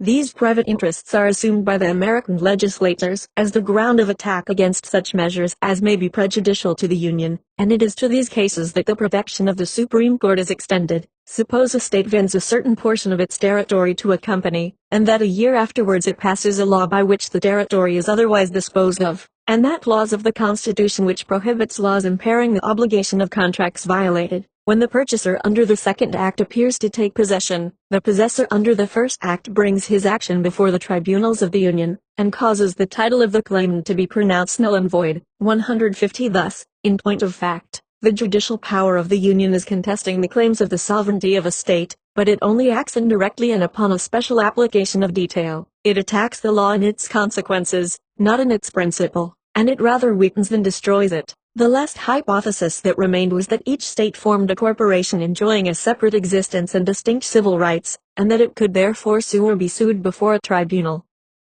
Thus a state could bring an action against another state. In this instance the Union was not called upon to contest a provincial law, but to try a suit in which a state was a party. This suit was perfectly similar to any other cause, except that the quality of the parties was different, and here the danger pointed out at the beginning of this chapter exists with less chance of being avoided. The inherent disadvantage of the very essence of federal constitutions is that they engender parties in the bosom of the nation which present powerful obstacles to the free course of justice. High rank of the Supreme Court. Amongst the great powers of state, no nation ever constituted so great a judicial power as the Americans. Extent of its prerogative, its political influence, the tranquility and the very existence of the Union, depend on the discretion of the 7 federal judges. When we have successively examined in detail the organization of the Supreme Court, and the entire prerogatives which it exercises, we shall readily admit that a more imposing judicial power was never constituted by any people. The Supreme Court is placed at the head of all known tribunals, both by the nature of its rights and the class of justiciable parties which it controls. In all the civilized countries of Europe, the government has always shown the greatest repugnance to allow the cases to which it was itself a party to be decided by the ordinary course of justice. This repugnance naturally attains its utmost height in an absolute government,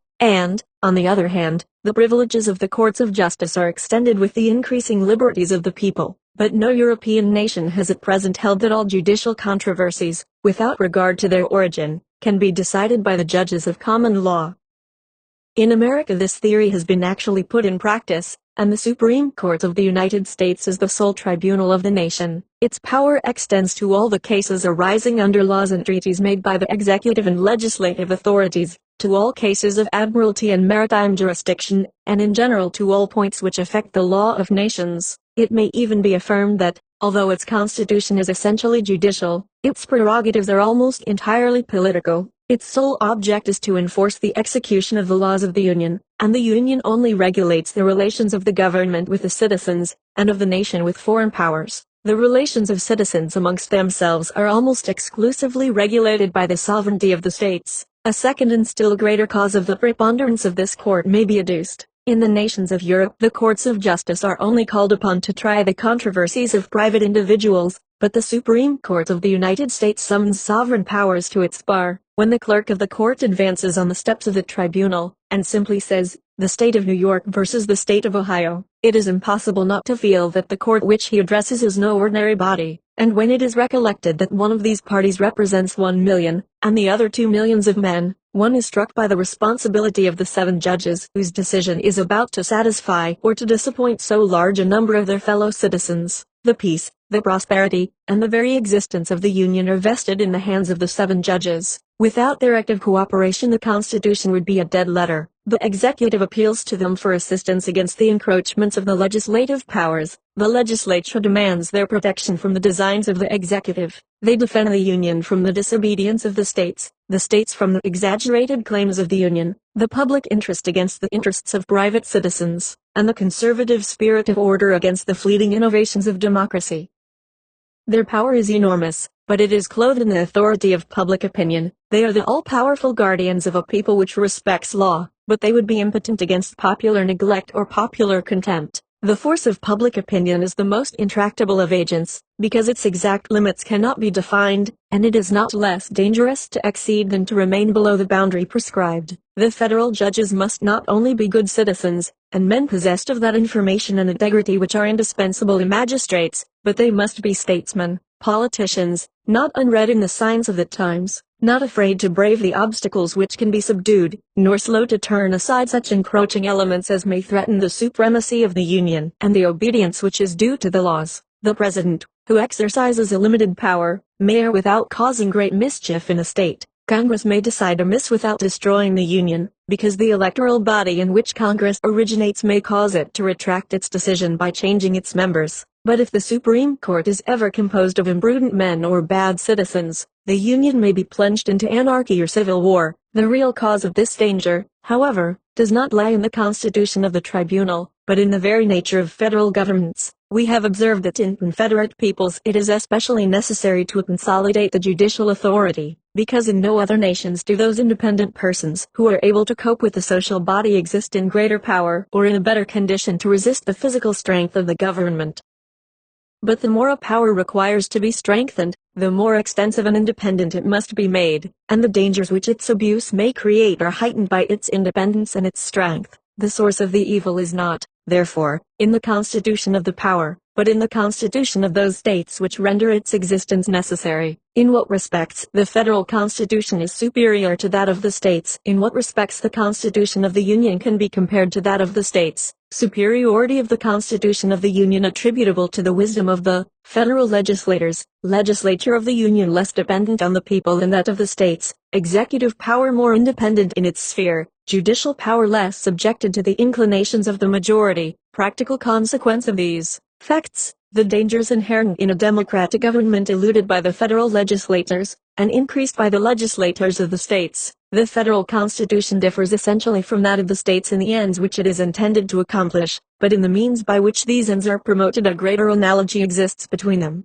The objects of the governments are different, but their forms are the same, and in this special point of view there is some advantage in comparing them together. I am of opinion that the federal constitution is superior to all the constitutions of the states, for several reasons. The present Constitution of the Union was formed at a later period than those of the majority of the states, and it may have derived some ameliorations from past experience, but we shall be led to acknowledge that this is only a secondary cause of its superiority, when we recollect that 11 new states 151 have been added to the American Confederation since the promulgation of the federal Constitution, and that these new republics have always rather exaggerated than avoided the defects which existed in the former constitutions.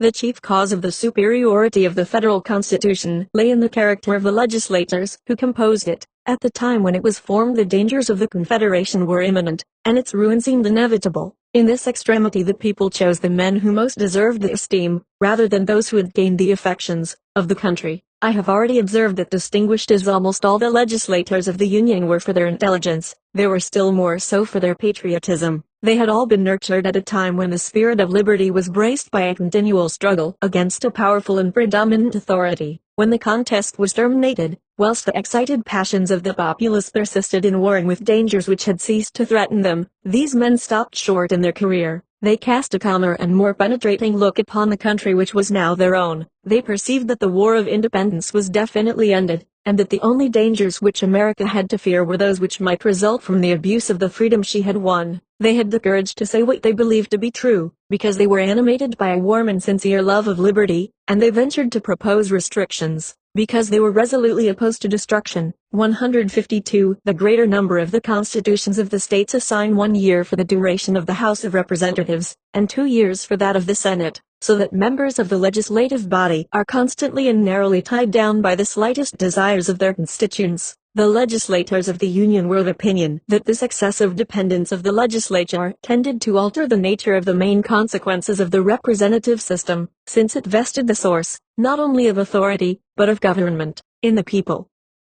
They increased the length of the time for which the representatives were returned, in order to give them freer scope for the exercise of their own judgment. The federal constitution, as well as the constitutions of the different states, divided the legislative body into 2 branches, but in the states these 2 branches were composed of the same elements, and elected in the same manner. The consequence was that the passions and inclinations of the populace were as rapidly and as energetically represented in one chamber as in the other, and that laws were made with all the characteristics of violence and precipitation. By the federal constitution the two houses originate in like manner in the choice of the people, but the conditions of eligibility and the mode of election were changed, to the end that, if, as is the case in certain nations, one branch of the legislature represents the same interests as the other, it may at least represent a superior degree of intelligence and discretion. A mature age was made one of the conditions of the senatorial dignity, and the upper house was chosen by an elected assembly of a limited number of members. To concentrate the whole social force in the hands of the legislative body is the natural tendency of democracies, for as this is the power which emanates the most directly from the people, it is made to participate most fully in the preponderating authority of the multitude, and it is naturally led to monopolize every species of influence. This concentration is at once prejudicial to a well-conducted administration, and favorable to the despotism of the majority. The legislators of the states frequently yielded to these democratic propensities, which were invariably and courageously resisted by the founders of the Union.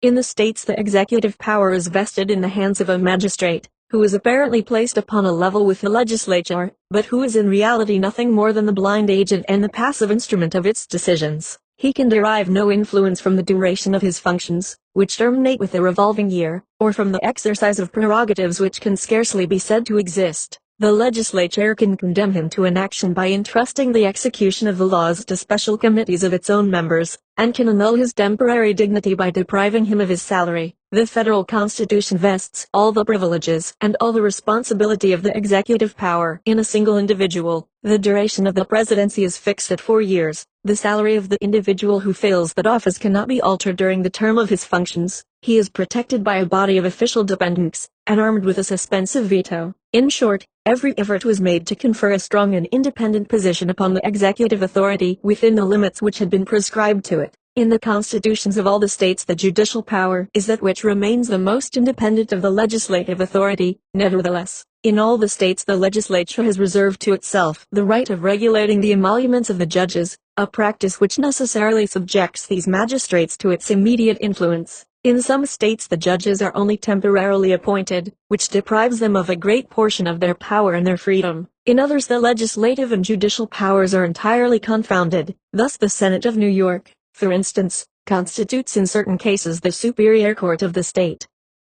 The federal constitution, on the other hand, carefully separates the judicial authority from all external influences, and it provides for the independence of the judges, by declaring that their salary shall not be altered, and that their functions shall be inalienable. The practical consequences of these different systems may easily be perceived. An attentive observer will soon remark that the business of the Union is incomparably better conducted than that of any individual state. The conduct of the federal government is more fair and more temperate than that of the states. Its designs are more fraught with wisdom. Its projects are more durable and more skillfully combined. Its measures are put into execution with more vigor and consistency. I recapitulate the substance of this chapter in a few words. The existence of democracies is threatened by two dangers, viz., the complete subjection of the legislative body to the caprices of the electoral body, and the concentration of all the powers of the government in the legislative authority. The growth of these evils has been encouraged by the policy of the legislators of the states, but it has been resisted by the legislators of the Union by every means which lay within their control. Characteristics which distinguish the federal constitution of the United States of America from all other federal constitutions. American Union appears to resemble all other confederations, nevertheless its effects are different. Reason of this: distinctions between the Union and all other confederations. The American government not a federal but an imperfect national government. The United States of America do not afford either the first or the only instance of confederate states, several of which have existed in modern Europe, without adverting to those of antiquity. Switzerland, the Germanic Empire, and the Republic of the United Provinces either have been or still are confederations.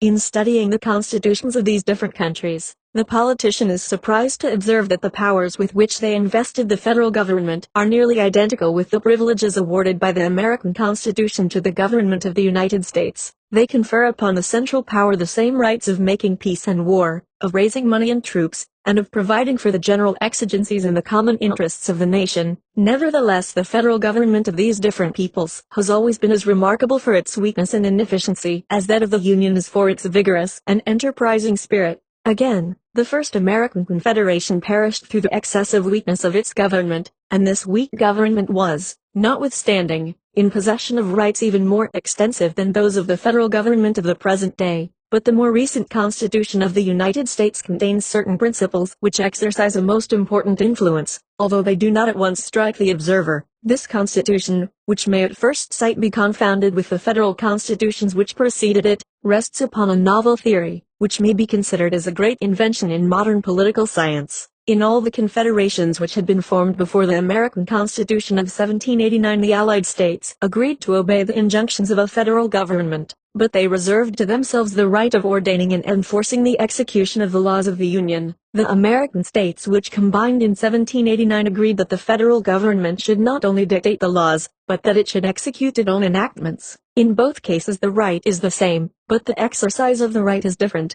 and this alteration produced the most momentous consequences. In all the confederations which had been formed before the American Union, the federal government demanded its supplies at the hands of the separate governments, and if the measure it prescribed was onerous to any one of those bodies, means were found to evade its claims. If the state was powerful, it had recourse to arms; if it was weak, it connived at the resistance which the law of the Union, its sovereign, met with, and resorted to inaction under the plea of inability. Under these circumstances one of the two alternatives has invariably occurred: either the most preponderant of the Allied peoples has assumed the privileges of the federal authority and ruled all the states in its name, 153, or the federal government has been abandoned by its natural supporters, anarchy has arisen between the Confederates, and the Union has lost all powers of action. 154. In America the subjects of the Union are not states, but private citizens. The national government levies a tax, not upon the state of Massachusetts, but upon each inhabitant of Massachusetts. All former Confederate governments presided over communities, but that of the Union rules individuals. Its force is not borrowed, but self-derived, and it is served by its own civil and military officers, by its own army, and its own courts of justice. It cannot be doubted that the spirit of the nation, the passions of the multitude, and the provincial prejudices of each state tend singularly to diminish the authority of a federal authority thus constituted, and to facilitate the means of resistance to its mandates. But the comparative weakness of a restricted sovereignty is an evil inherent in the federal system. In America, each state has fewer opportunities of resistance and fewer temptations to non-compliance, nor can such a design be put in execution, if indeed it be entertained, without an open violation of the laws of the Union, a direct interruption of the ordinary course of justice, and a bold declaration of revolt; in a word, without taking a decisive step which men hesitate to adopt. In all former confederations the privileges of the Union furnished more elements of discord than of power, since they multiplied the claims of the nation without augmenting the means of enforcing them. And in accordance with this fact, it may be remarked that the real weakness of federal governments has almost always been in the exact ratio of their nominal power. Such is not the case in the American Union, in which, as in ordinary governments, the federal government has the means of enforcing all it is empowered to demand. The human understanding more easily invents new things than new words, and we are thence constrained to employ a multitude of improper and inadequate expressions.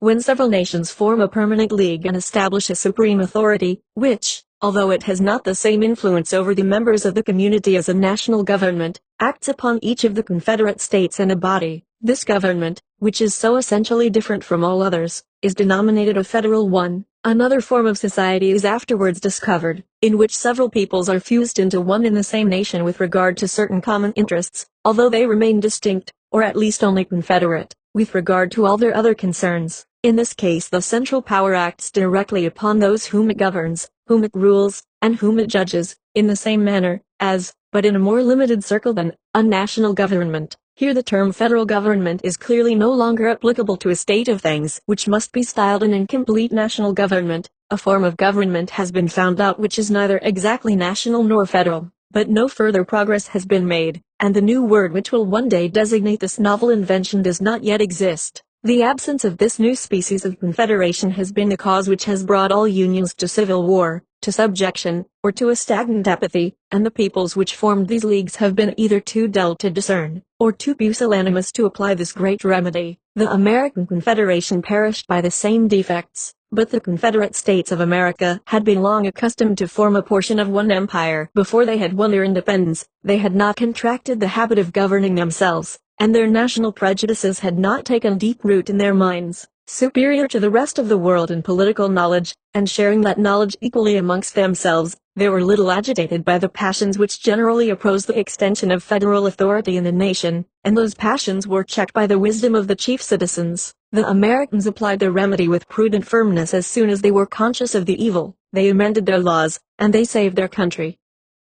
8. The Federal Constitution, Part 5. Advantages of the federal system in general, and its special utility in America. Happiness and freedom of small nations, power of great nations, great empires favorable to the growth of civilization, strength often the first element of national prosperity, aim of the federal system to unite a twofold advantages resulting from a small and from a large territory, advantages derived by the United States from this system. The law adapts itself to the exigencies of the population. Population does not conform to the exigencies of the law. Activity, amelioration, love and enjoyment of freedom in the American communities, public spirit of the Union, the abstract of provincial patriotism, principles and things circulate freely over the territory of the United States. The Union is happy and free as a little nation, and respected as a great empire. In small nations the scrutiny of society penetrates into every part, and the spirit of improvement enters into the most trifling details, as the ambition of the people is necessarily checked by its weakness.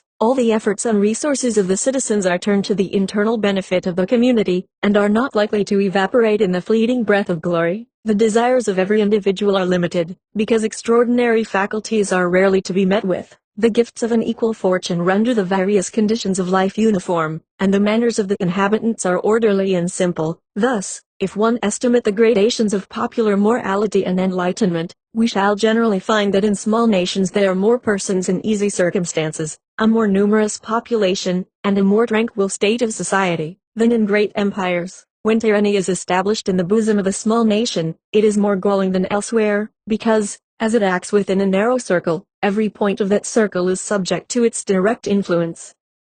It supplies the place of those great designs which it cannot entertain by a violent or an exasperating interference in a multitude of minute details, and it leaves the political world, to which it properly belongs, to meddle with the arrangements of domestic life. Tastes as well as actions are to be regulated at its pleasure, and the families of the citizens as well as the affairs of the state are to be governed by its decisions. This invasion of rights occurs, however, but seldom, and freedom is in truth the natural state of small communities. The temptations which the government offers to ambition are too weak, and the resources of private individuals are too slender, for the sovereign power easily to fall within the grasp of a single citizen, and should such an event have occurred, the subjects of the state can without difficulty overthrow the tyrant and his oppression by a simultaneous effort. Small nations have therefore ever been the cradle of political liberty, and the fact that many of them have lost their immunities by extending their dominion shows that the freedom they enjoyed was more a consequence of their inferior size than of the character of the people. The history of the world affords no instance of a great nation retaining the form of a republican government for a long series of years, 155, and this has led to the conclusion that such a state of things is impracticable.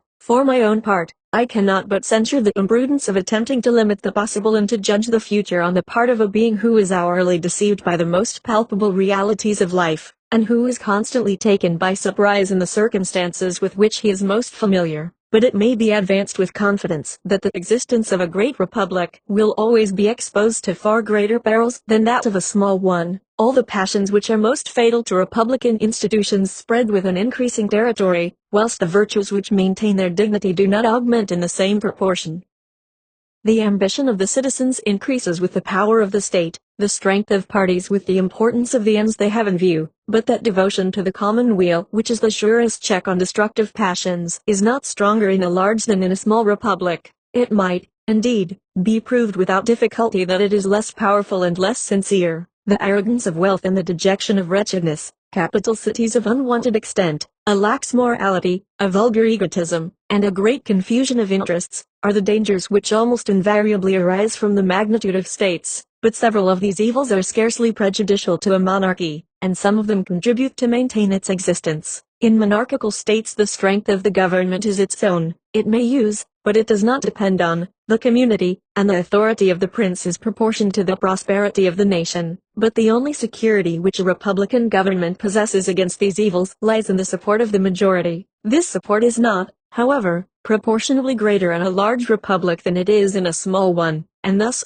whilst the means of attack perpetually increase both in number and in influence, the power of resistance remains the same, or it may rather be said to diminish, since the propensities and interests of the people are diversified by the increase of the population, and the difficulty of forming a compact majority is constantly augmented. It has been observed, moreover, that the intensity of human passions is heightened, not only by the importance of the end which they propose to attain, but by the multitude of individuals who are animated by them at the same time. Everyone has had occasion to remark that his emotions in the midst of a sympathizing crowd are far greater than those which he would have felt in solitude. In great republics the impetus of political passion is irresistible, not only because it aims at gigantic purposes, but because it is felt and shared by millions of men at the same time. It may therefore be asserted as a general proposition that nothing is more opposed to the well-being and the freedom of man than vast empires. Nevertheless, it is important to acknowledge the peculiar advantages of great states, for the very reason which renders the desire of power more intense in these communities than amongst ordinary men. The love of glory is also more prominent in the hearts of a class of citizens, who regard the applause of a great people as a reward worthy of their exertions, and an elevating encouragement to man. If we would learn why it is that great nations contribute more powerfully to the spread of human improvement than small states, we shall discover an adequate cause in the rapid and energetic circulation of ideas, and in those great cities which are the intellectual centers, where all the rays of human genius are reflected and combined. To this it may be added that most important discoveries demand a display of national power, which the government of a small state is unable to make. In great nations the government entertains a greater number of general notions, and is more completely disengaged from the routine of precedent and the egotism of local prejudice. Its designs are conceived with more talent, and executed with more boldness. In time of peace the well-being of small nations is undoubtedly more general and more complete, but they are apt to suffer more acutely from the calamities of war than those great empires whose distant frontiers may for ages avert the presence of the danger from the mass of the people, which is therefore more frequently afflicted than ruined by the evil. But in this matter, as in many others, the argument derived from the necessity of the case predominates over all others. If none but small nations existed, I do not doubt that mankind would be more happy and more free, but the existence of great nations is unavoidable. This consideration introduces the element of physical strength as a condition of national prosperity.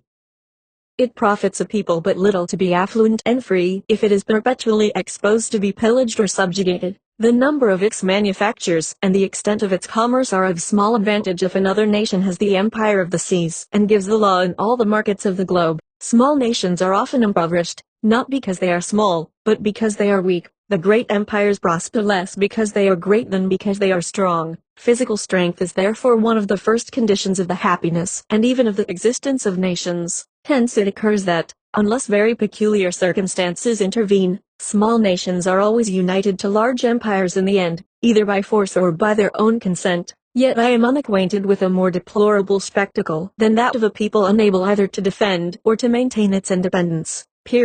The federal system was created with the intention of combining the different advantages which result from the greater and the lesser extent of nations, and a single glance over the United States of America suffices to discover the advantages which they have derived from its adoption. In great centralized nations, the legislator is obliged to impart a character of uniformity to the laws, which does not always suit the diversity of customs and of districts, as he takes no cognizance of special cases. He can only proceed upon general principles, and the population is obliged to conform to the exigencies of the legislation, since the legislation cannot adapt itself to the exigencies and the customs of the population, which is the cause of endless trouble and misery. This disadvantage does not exist in confederations. Congress regulates the principal measures of the national government, and all the details of the administration are reserved to the provincial legislatures. It is impossible to imagine how much this division of sovereignty contributes to the well-being of each of the states which compose the Union.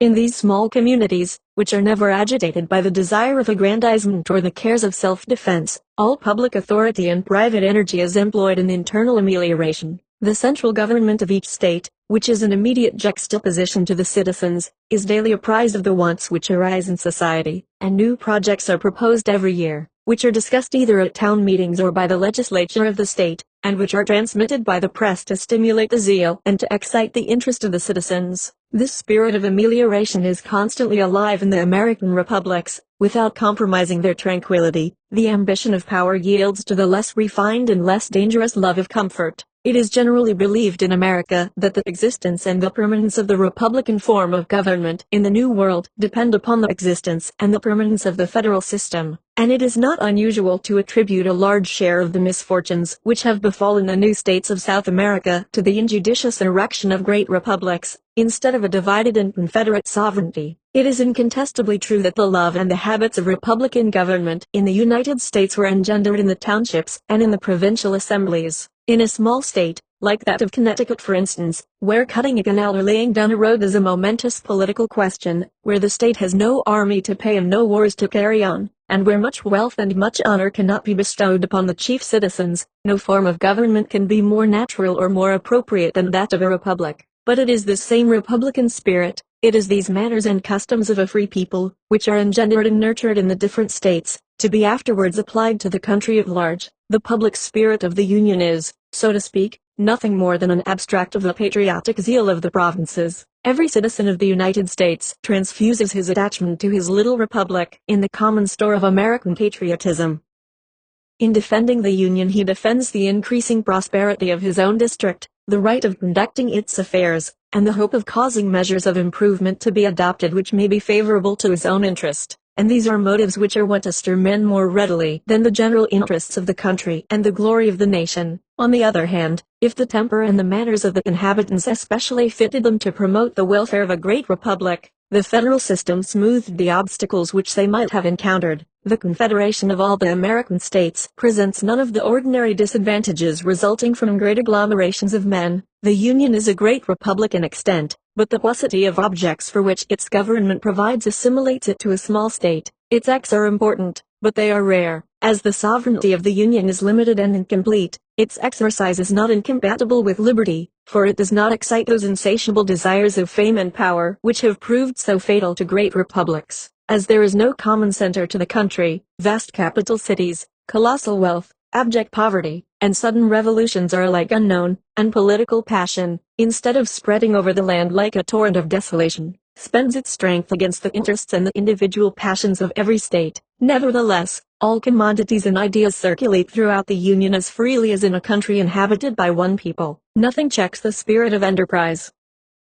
Government avails itself of the assistance of all who have talents or knowledge to serve it. Within the frontiers of the Union the profoundest peace prevails, as within the heart of some great empire. Abroad, it ranks with the most powerful nations of the earth. 2,000 miles of coast are open to the commerce of the world, and as it possesses the keys of the globe, its flags is respected in the most remote seas. The Union is as happy and as free as a small people, and as glorious and as strong as a great nation. Why the federal system is not adapted to all peoples, and how the Anglo-Americans were enabled to adopt it. Every federal system contains defects which baffle the efforts of the legislator. The federal system is complex. It demands a daily exercise of discretion on the part of the citizens, practical knowledge of government common amongst the Americans, relative weakness of the government of the Union. Another defect inherent in the federal system, the Americans have diminished without remedying it. The sovereignty of the separate states apparently weaker, but really stronger, than that of the Union. Why? Natural causes of union must exist between confederate peoples besides the laws. What these causes are amongst the Anglo-Americans, Maine and Georgia, separated by a distance of 1,000 miles, more naturally united than Normandy and Brittany. War, the main peril of confederations. This prove even by the example of the United States. The Union has no great wars to fear. Why? Dangers to which Europeans would be exposed if they adopted the federal system of the Americans. When a legislator succeeds, after persevering efforts, in exercising an indirect influence upon the destiny of nations, his genius is lauded by mankind, whilst, in point of fact, the geographical position of the country which he is unable to change, a social condition which arose without his cooperation, manners and opinions which he cannot trace to their source, and an origin with which he is unacquainted, exercise so irresistible an influence over the courses of society that he is himself borne away by the current. After an ineffectual resistance, like the navigator, he may direct the vessel which bears him along, but he can neither change its structure, nor raise the winds, nor lull the waters which swell beneath him. I have shown the advantages which the Americans derive from their federal system. It remains for me to point out the circumstances which rendered that system practicable, as its benefits are not to be enjoyed by all nations. The incidental defects of the federal system which originate in the laws may be corrected by the skill of the legislator, but there are further evils inherent in the system which cannot be counteracted by the peoples which adopt it. These nations must therefore find the strength necessary to support the natural imperfections of their government. The most prominent evil of all federal systems is the very complex nature of the means they employ. Two sovereignties are necessarily in presence of each other. The legislator may simplify and equalize the action of these two sovereignties, by limiting each of them to a sphere of authority accurately defined, but he cannot combine them into one, or prevent them from coming into collision at certain points. The federal system therefore rests upon a theory which is necessarily complicated, and which demands the daily exercise of a considerable share of discretion on the part of those it governs. A proposition must be plain to be adopted by the understanding of a people. A false notion which is clear and precise will always meet with a greater number of adherents in the world than a true principle which is obscure or involved. Hence it arises that parties, which are like small communities in the heart of the nation, invariably adopt some principle or some name as a symbol, which very inadequately represents the end they have in view and the means which are at their disposal, but without which they could neither act nor subsist. The governments which are founded upon a single principle or a single feeling which is easily defined are perhaps not the best, but they are unquestionably the strongest and the most durable in the world. In examining the Constitution of the United States, which is the most perfect federal constitution that ever existed, one is startled, on the other hand, at the variety of information and the excellence of discretion which it presupposes in the people whom it is meant to govern. The government of the Union depends entirely upon legal fictions. The Union is an ideal nation which only exists in the mind, and whose limits and extent can only be discerned by the understanding. When once the general theory is comprehended, numberless difficulties remain to be solved in its application. For the sovereignty of the Union is so involved in that of the states that it is impossible to distinguish its boundaries at the first glance. The whole structure of the government is artificial and conventional, and it would be ill adapted to a people which has not been long accustomed to conduct its own affairs, or to one in which the science of politics has not descended to the humblest classes of society. I have never been more struck by the good sense and the practical judgment of the Americans than in the ingenious devices by which they elude the numberless difficulties resulting from their federal constitution. I scarcely ever met with a plain American citizen who could not distinguish, with surprising facility, the obligations created by the laws of Congress from those created by the laws of his own state, and who, after having discriminated between the matters which come under the cognizance of the Union and those which the local legislature is competent to regulate, could not point out the exact limit of the several jurisdictions of the federal courts and the tribunals of the state. The Constitution of the United States is like those exquisite productions of human industry which ensure wealth and renown to their inventors, but which are profitless in any other hands. This truth is exemplified by the condition of Mexico at the present time. The Mexicans were desirous of establishing a federal system, and they took the federal constitution of their neighbors, the Anglo-Americans, as their model, and copied it with considerable accuracy. 156 But although they had borrowed the letter of the law, they were unable to create or to introduce the spirit and the sense which give it life.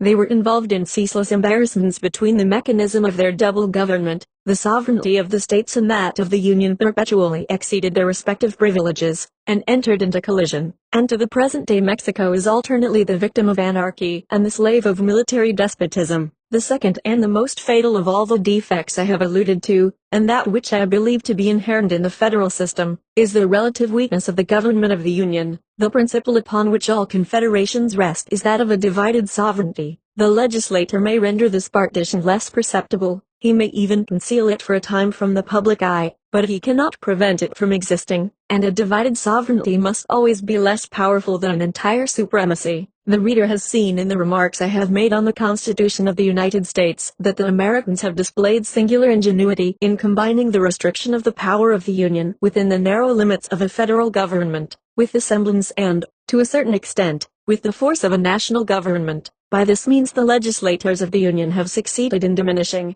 though not in counteracting, the natural danger of confederations. It has been remarked that the American government does not apply itself to the states, but that it immediately transmits its injunctions to the citizens, and compels them as isolated individuals to comply with its demands. But if the federal law were to clash with the interests and the prejudices of a state, it might be feared that all the citizens of that state would conceive themselves to be interested in the cause of a single individual who should refuse to obey. If all the citizens of the state were aggrieved at the same time and in the same manner by the authority of the Union, the federal government would vainly attempt to subdue them individually. They would instinctively unite in a common defense, and they would derive a ready prepared organization from the share of sovereignty which the institution of their state allows them to enjoy.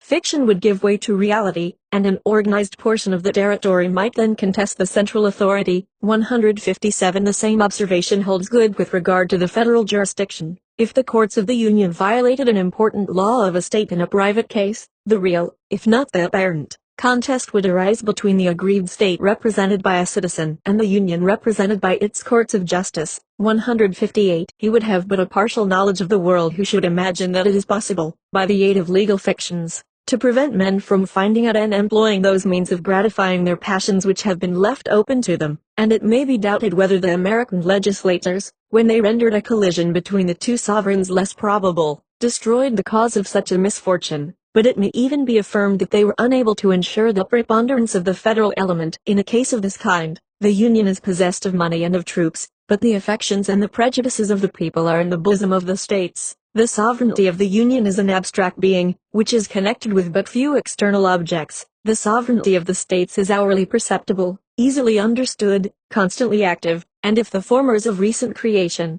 the latter is coeval with the people itself. The sovereignty of the Union is factitious, that of the states is natural, and derives its existence from its own simple influence. Like the authority of a parent, the supreme power of the nation only affects a few of the chief interests of society. It represents an immense but remote country, and claims a feeling of patriotism which is vague and ill-defined. But the authority of the states controls every individual citizen at every hour and in all circumstances. It protects his property, his freedom, and his life, and when we recollect the traditions, the customs, the prejudices of local and familiar attachment with which it is connected, we cannot doubt of the superiority of a power which is interwoven with every circumstance that renders the love of one's native country instinctive in the human heart.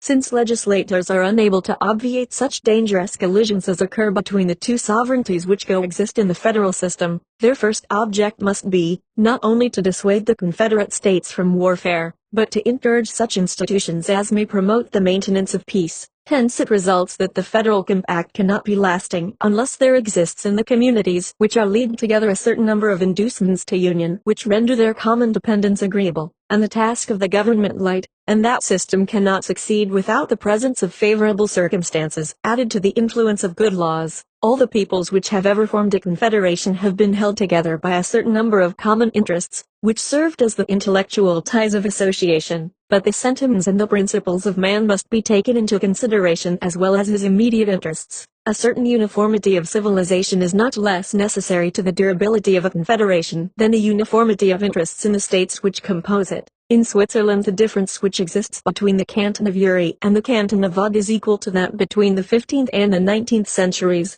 and, properly speaking, Switzerland has never possessed a federal government. The union between these two cantons only subsists upon a map, and their discrepancies would soon be perceived if an attempt were made by a central authority to prescribe the same laws to the whole territory. One of the circumstances which most powerfully contribute to support the federal government in America is that the states have not only similar interests, a common origin, and a common tongue, but that they are also arrived at the same stage of civilization, which almost always renders a union feasible. I do not know of any European nation, how small soever it may be, which does not present less uniformity in its different provinces than the American people, which occupies a territory as extensive as one half of Europe.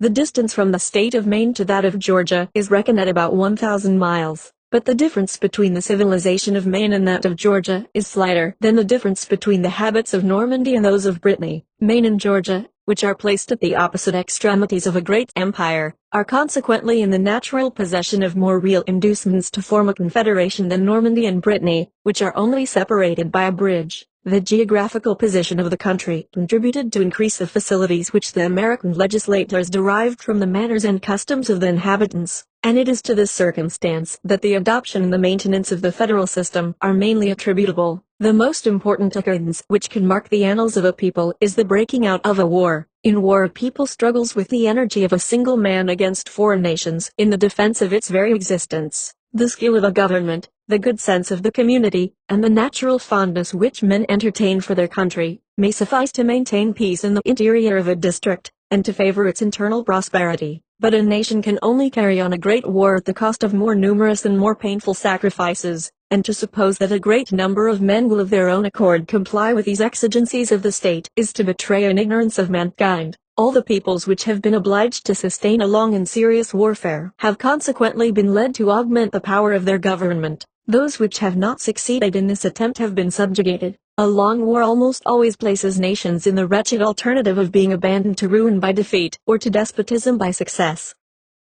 War therefore renders the symptoms of the weakness of a government most palpable and most alarming, and I have shown that the inherent defeat of federal governments is that of being weak. The federal system is not only deficient in every kind of centralized administration, but the central government itself is imperfectly organized, which is invariably an influential cause of inferiority when the nation is opposed to other countries which are themselves governed by a single authority. In the federal Constitution of the United States, by which the central government possesses more real force, this evil is still extremely sensible. An example will illustrate the case to the reader. The Constitution confers upon Congress the right of calling forth militia to execute the laws of the Union, suppress insurrections, and repel invasions, and another article declares that the President of the United States is the commander-in-chief of the militia. In the War of 1812 the President ordered the militia of the northern states to march to the frontiers, but Connecticut and Massachusetts, whose interests were impaired by the war, refused to obey the command. They argued that the Constitution authorizes the federal government to call forth the militia in case of insurrection or invasion, but that in the present instance there was neither invasion nor insurrection.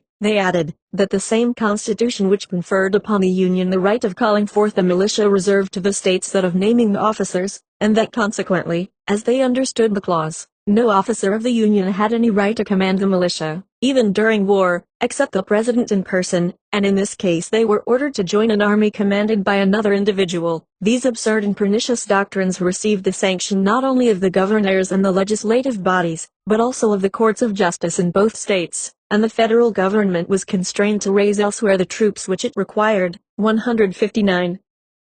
The only safeguard which the American Union, with all the relative perfection of its laws, possesses against the dissolution which would be produced by a great war, lies in its probable exemption from that calamity. Placed in the center of an immense continent, which offers a boundless field for human industry, the Union is almost as much insulated from the world as if its frontiers were girt by the ocean. Canada contains only 1 million of inhabitants, and its population is divided into two inimical nations. The rigor of the climate limits the extension of its territory, and shuts up its ports during the 6 months of winter. From Canada to the Gulf of Mexico a few savage tribes are to be met with, which retire, perishing in their retreat, before 6,000 soldiers. To the south, the Union has a point of contact with the Empire of Mexico, and it is thence that serious hostilities may one day be expected to arise. But for a long while to come the uncivilized state of the Mexican community, the depravity of its morals, and its extreme poverty, will prevent that country from ranking high amongst nations. 160. As for the powers of Europe, they are too distant to be formidable. The great advantage of the United States does not, then, consist in a federal constitution which allows them to carry on great wars, but in a geographical position which renders such enterprises extremely improbable. No one can be more inclined than I am myself to appreciate the advantages of the federal system, which I hold to be one of the combinations most favorable to the prosperity and freedom of man. I envy the lot of those nations which have been enabled to adopt it, but I cannot believe that any confederate peoples could maintain a long or an equal contest with a nation of similar strength in which the government should be centralized, a people which should divide its sovereignty into fractional powers, in the presence of the great military monarchies of Europe, would, in my opinion, by that very act, abdicate its power, and perhaps its existence and its name. But such is the admirable position of the New World, that man has no other enemy than himself, and that, in order to be happy and to be free, it suffices to seek the gifts of prosperity and the knowledge of freedom. 9. Why the people may strictly be said to govern in the United States. I have hitherto examined the institutions of the United States, I have passed their legislation in review, and I have depicted the present characteristics of political society in that country. But a sovereign power exists above these institutions and beyond these characteristic features which may destroy or modify them at its pleasure. I mean that of the people. It remains to be shown in what manner this power, which regulates the laws, acts, its propensities and its passions remain to be pointed out, as well as the secret springs which retard, accelerate, or direct its irresistible course, and the effects of its unbounded authority, with the destiny which is probably reserved for it. In America the people appoints the legislative and the executive power, and furnishes the jurors who punish all offenses against the laws. The American institutions are democratic, not only in their principle but in all their consequences, and the people elects its representatives directly, and for the most part annually, in order to ensure their dependence. The people is therefore the real directing power, and although the form of government is representative, it is evident that the opinions, the prejudices, the interests, and even the passions of the community are hindered by no durable obstacles from exercising a perpetual influence on society. In the United States the majority governs in the name of the people, as is the case in all the countries in which the people is supreme. The majority is principally composed of peaceful citizens who, either by inclination or by interest, are sincerely desirous of the welfare of their country, but they are surrounded by the incessant agitation of parties, which attempt to gain their cooperation and to avail themselves of their support.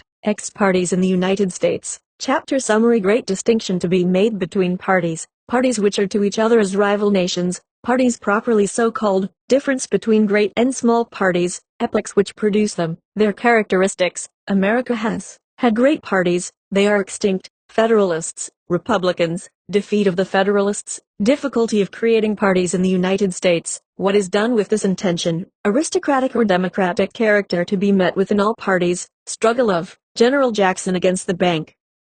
Parties in the United States. A great distinction must be made between parties. Some countries are so large that the different populations which inhabit them have contradictory interests, although they are the subjects of the same government, and they may thence be in a perpetual state of opposition. In this case the different fractions of the people may more properly be considered as distinct nations than as mere parties, and if a civil war breaks out, the struggle is carried on by rival peoples rather than by factions in the state. But when the citizens entertain different opinions upon subjects which affect the whole country alike, such, for instance, as the principles upon which the government is to be conducted, then distinctions arise which may correctly be styled parties. Parties are a necessary evil in free governments, but they have not at all times the same character and the same propensities. At certain periods a nation may be oppressed by such insupportable evils as to conceive the design of effecting a total change in its political constitution. At other times the mischief lies still deeper, and the existence of society itself is endangered. Such are the times of great revolutions and of great parties.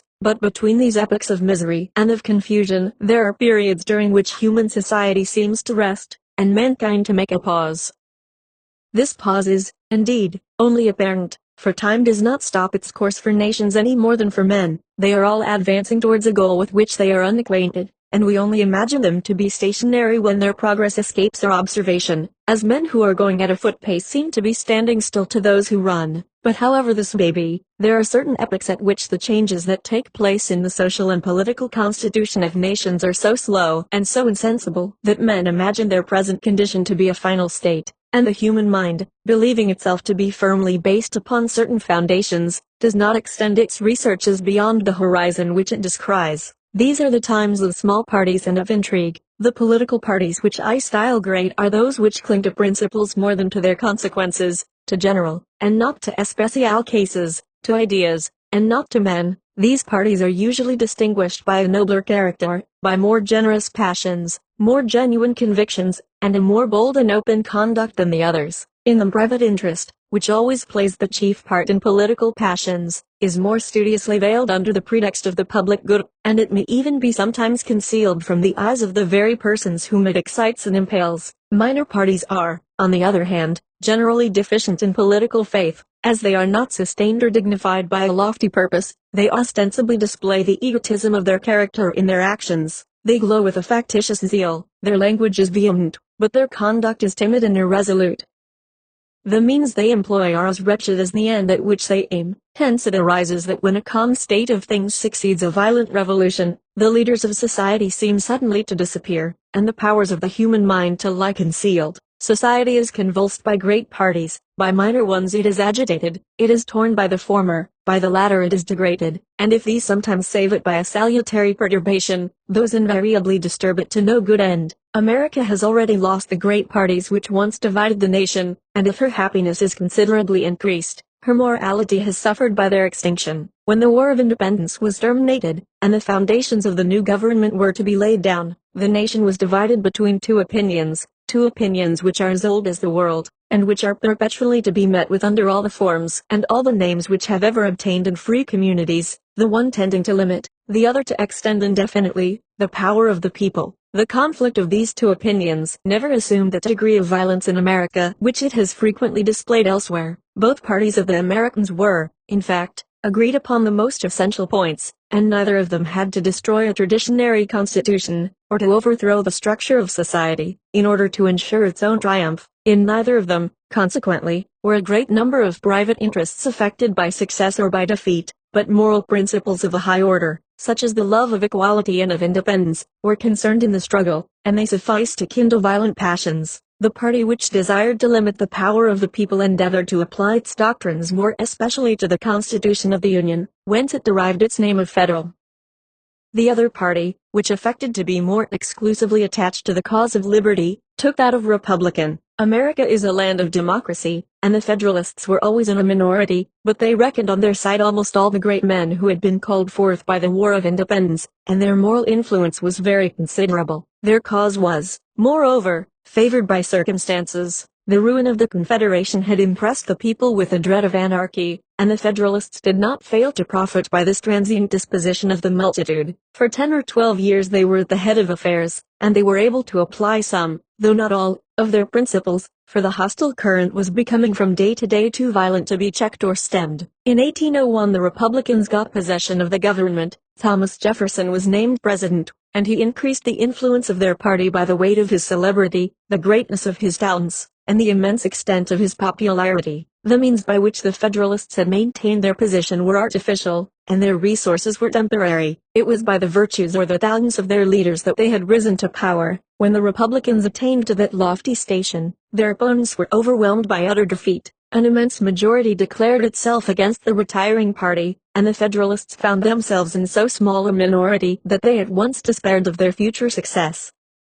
From that moment the Republican or Democratic Party 161 has proceeded from conquest to conquest, until it has acquired absolute supremacy in the country. The Federalists, perceiving that they were vanquished without resource, and isolated in the midst of the nation, fell into two divisions, of which one joined the victorious Republicans, and the other abandoned its rallying point and its name. Many years have already elapsed since they ceased to exist as a party. The accession of the Federalists to power was, in my opinion, one of the most fortunate incidents which accompanied the formation of the great American Union. They resisted the inevitable propensities of their age and of the country, but whether their theories were good or bad, they had the effect of being inapplicable, as a system, to the society which they professed to govern, and that which occurred under the auspices of Jefferson must therefore have taken place sooner or later. But their government gave the new republic time to acquire a certain stability, and afterwards to support the rapid growth of the very doctrines which they had combated. A considerable number of their principles were in point of fact embodied in the political creed of their opponents, and the federal constitution which subsists at the present day is a lasting monument of their patriotism and their wisdom.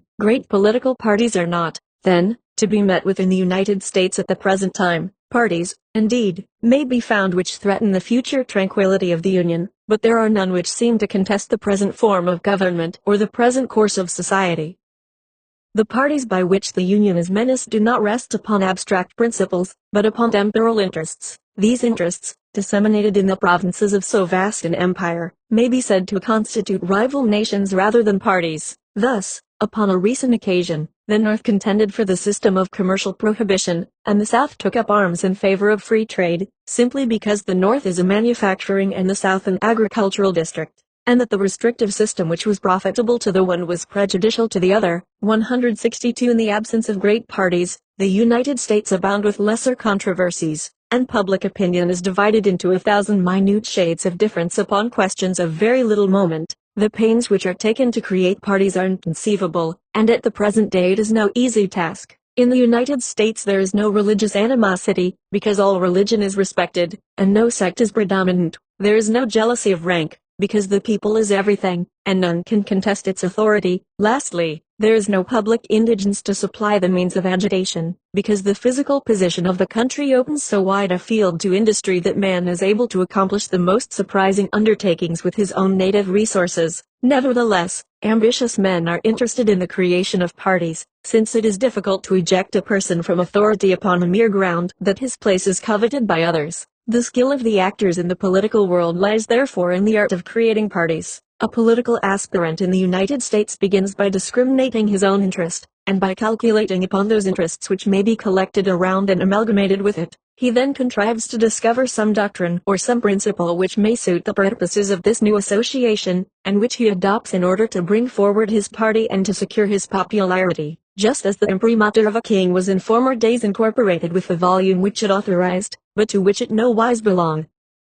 When these preliminaries are terminated, the new party is ushered into the political world. All the domestic controversies of the Americans at first appear to a stranger to be so incomprehensible and so puerile that he is at a loss whether to pity a people which takes such errant trifles in good earnest, or to envy the happiness which enables it to discuss them. But when he comes to study the secret propensities which govern the factions of America, he easily perceives that the greater part of them are more or less connected with one or the other of those two divisions which have always existed in free communities. The deeper we penetrate into the working of these parties, the more do we perceive that the object of the one is to limit, and that of the other to extend, the popular authority. I do not assert that the ostensible end, or even that the secret aim, of American parties is to promote the rule of aristocracy or democracy in the country, but I affirm that aristocratic or democratic passions may easily be detected at the bottom of all parties, and that, although they escape a superficial observation, they are the main point and the very soul of every faction in the United States. To quote a recent example, when the president attacked the bank, the country was excited and parties were formed. The well-informed classes rallied round the bank, the common people round the president. But it must not be imagined that the people had formed a rational opinion upon a question which offers so many difficulties to the most experienced statesmen. The bank is a great establishment which enjoys an independent existence, and the people, accustomed to make and unmake whatsoever it pleases, is startled to meet with this obstacle to its authority.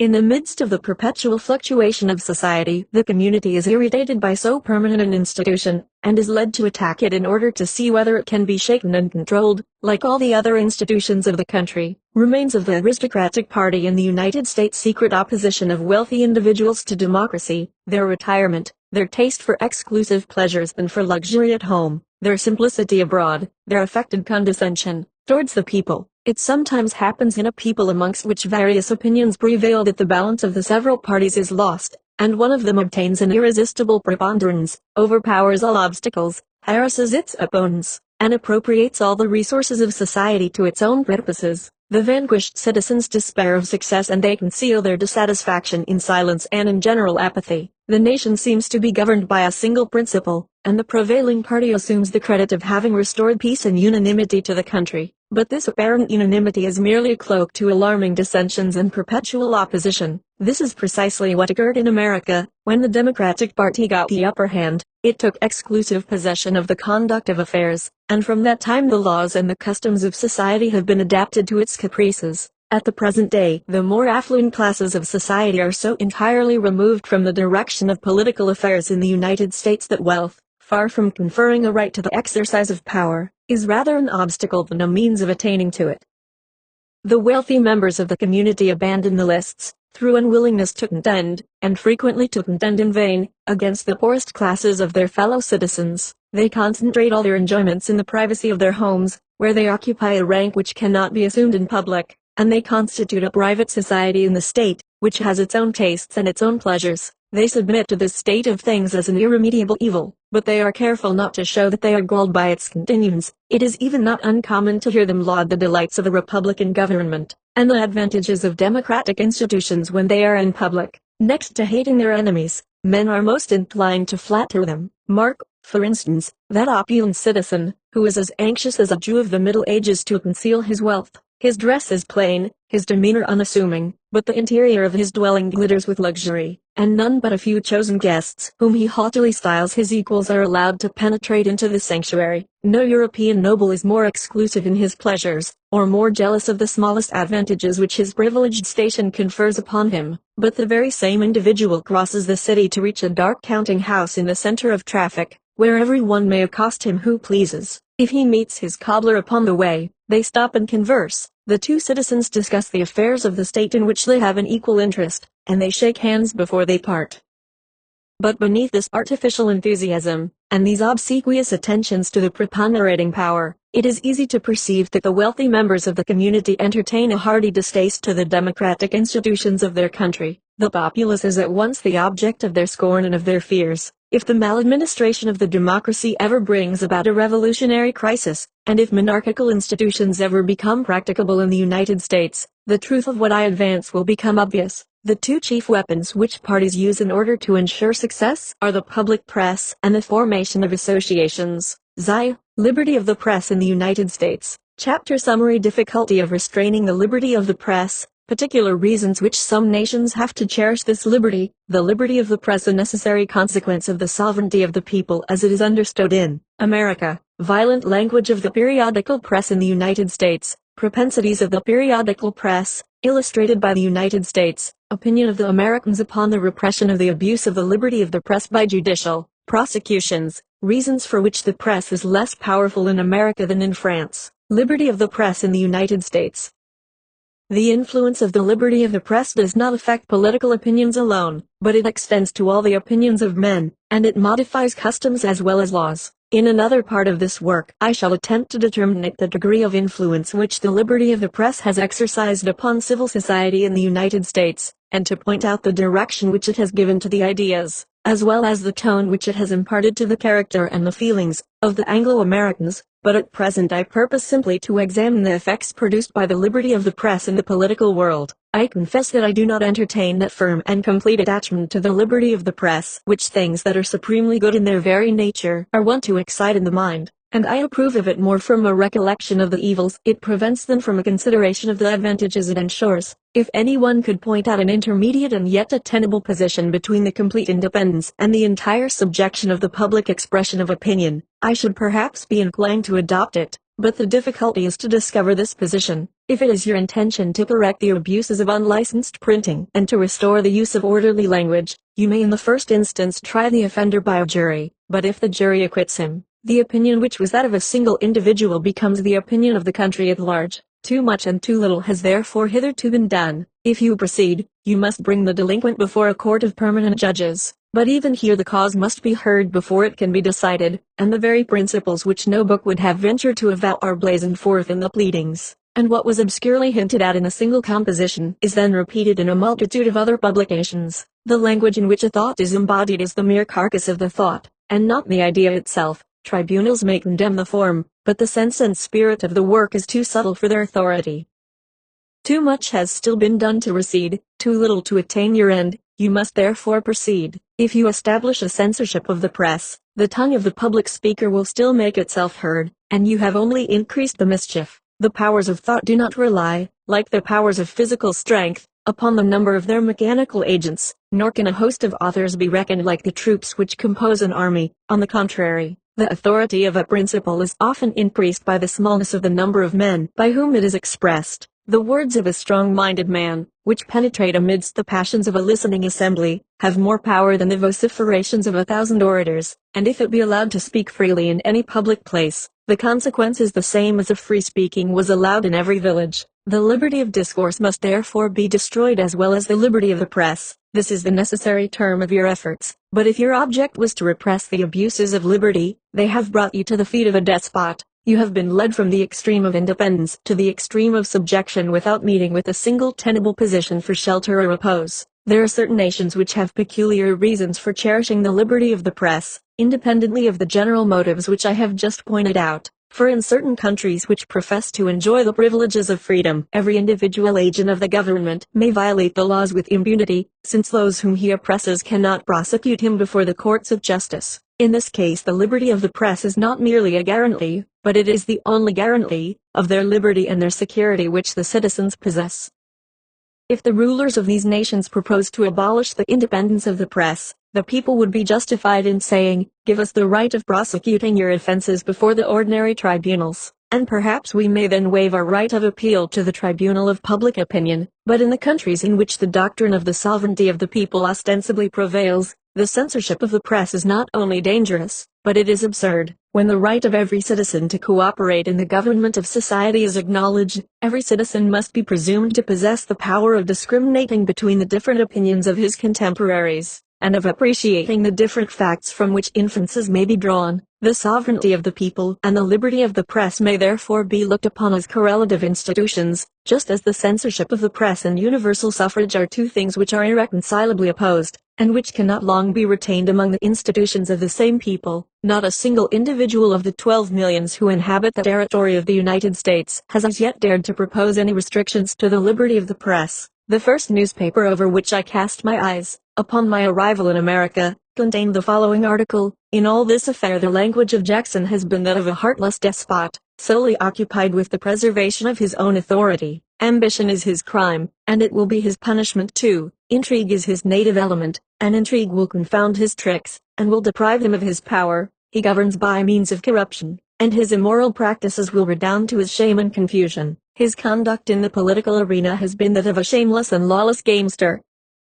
He succeeded at the time, but the hour of retribution approaches, and he will be obliged to disgorge his winnings, to throw aside his false dice, and to end his days in some retirement, where he may curse his madness at his leisure, for repentance is a virtue with which his heart is likely to remain forever unacquainted." It is not uncommonly imagined in France that the virulence of the press originates in the uncertain social condition, in the political excitement, and the general sense of consequent evil which prevail in that country, and it is therefore supposed that as soon as society has resumed a certain degree of composure, the press will abandon its present vehemence. I am inclined to think that the above causes explain the reason of the extraordinary ascendancy it has acquired over the nation, but that they do not exercise much influence upon the tone of its language. The periodical press appears to me to be actuated by passions and propensities independent of the circumstances in which it is placed, and the present position of America corroborates this opinion. America is perhaps, at this moment, the country of the whole world which contains the fewest germs of revolution, but the press is not less destructive in its principles than in France, and it displays the same violence without the same reasons for indignation.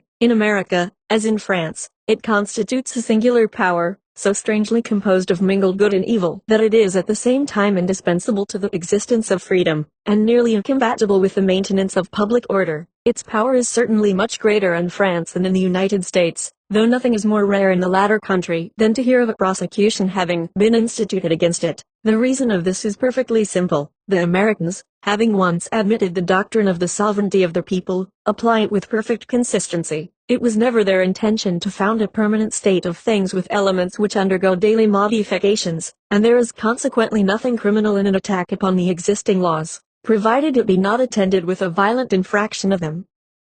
They are moreover of opinion that courts of justice are unable to check the abuses of the press, and that as the subtlety of human language perpetually eludes the severity of judicial analysis, offenses of this nature are apt to escape the hand which attempts to apprehend them. They hold that to act with efficacy upon the press, it would be necessary to find a tribunal, not only devoted to the existing order of things, but capable of surmounting the influence of public opinion, a tribunal which should conduct its proceedings without publicity, which should pronounce its decrees without assigning its motives, and punish the intentions even more than the language of an author. Whosoever should have the power of creating and maintaining a tribunal of this kind would waste his time in prosecuting the liberty of the press, for he would be the supreme master of the whole community, and he would be as free to rid himself of the authors as of their writings. In this question, therefore, there is no medium between servitude and extreme license. In order to enjoy the inestimable benefits which the liberty of the press ensures, it is necessary to submit to the inevitable evils which it engenders.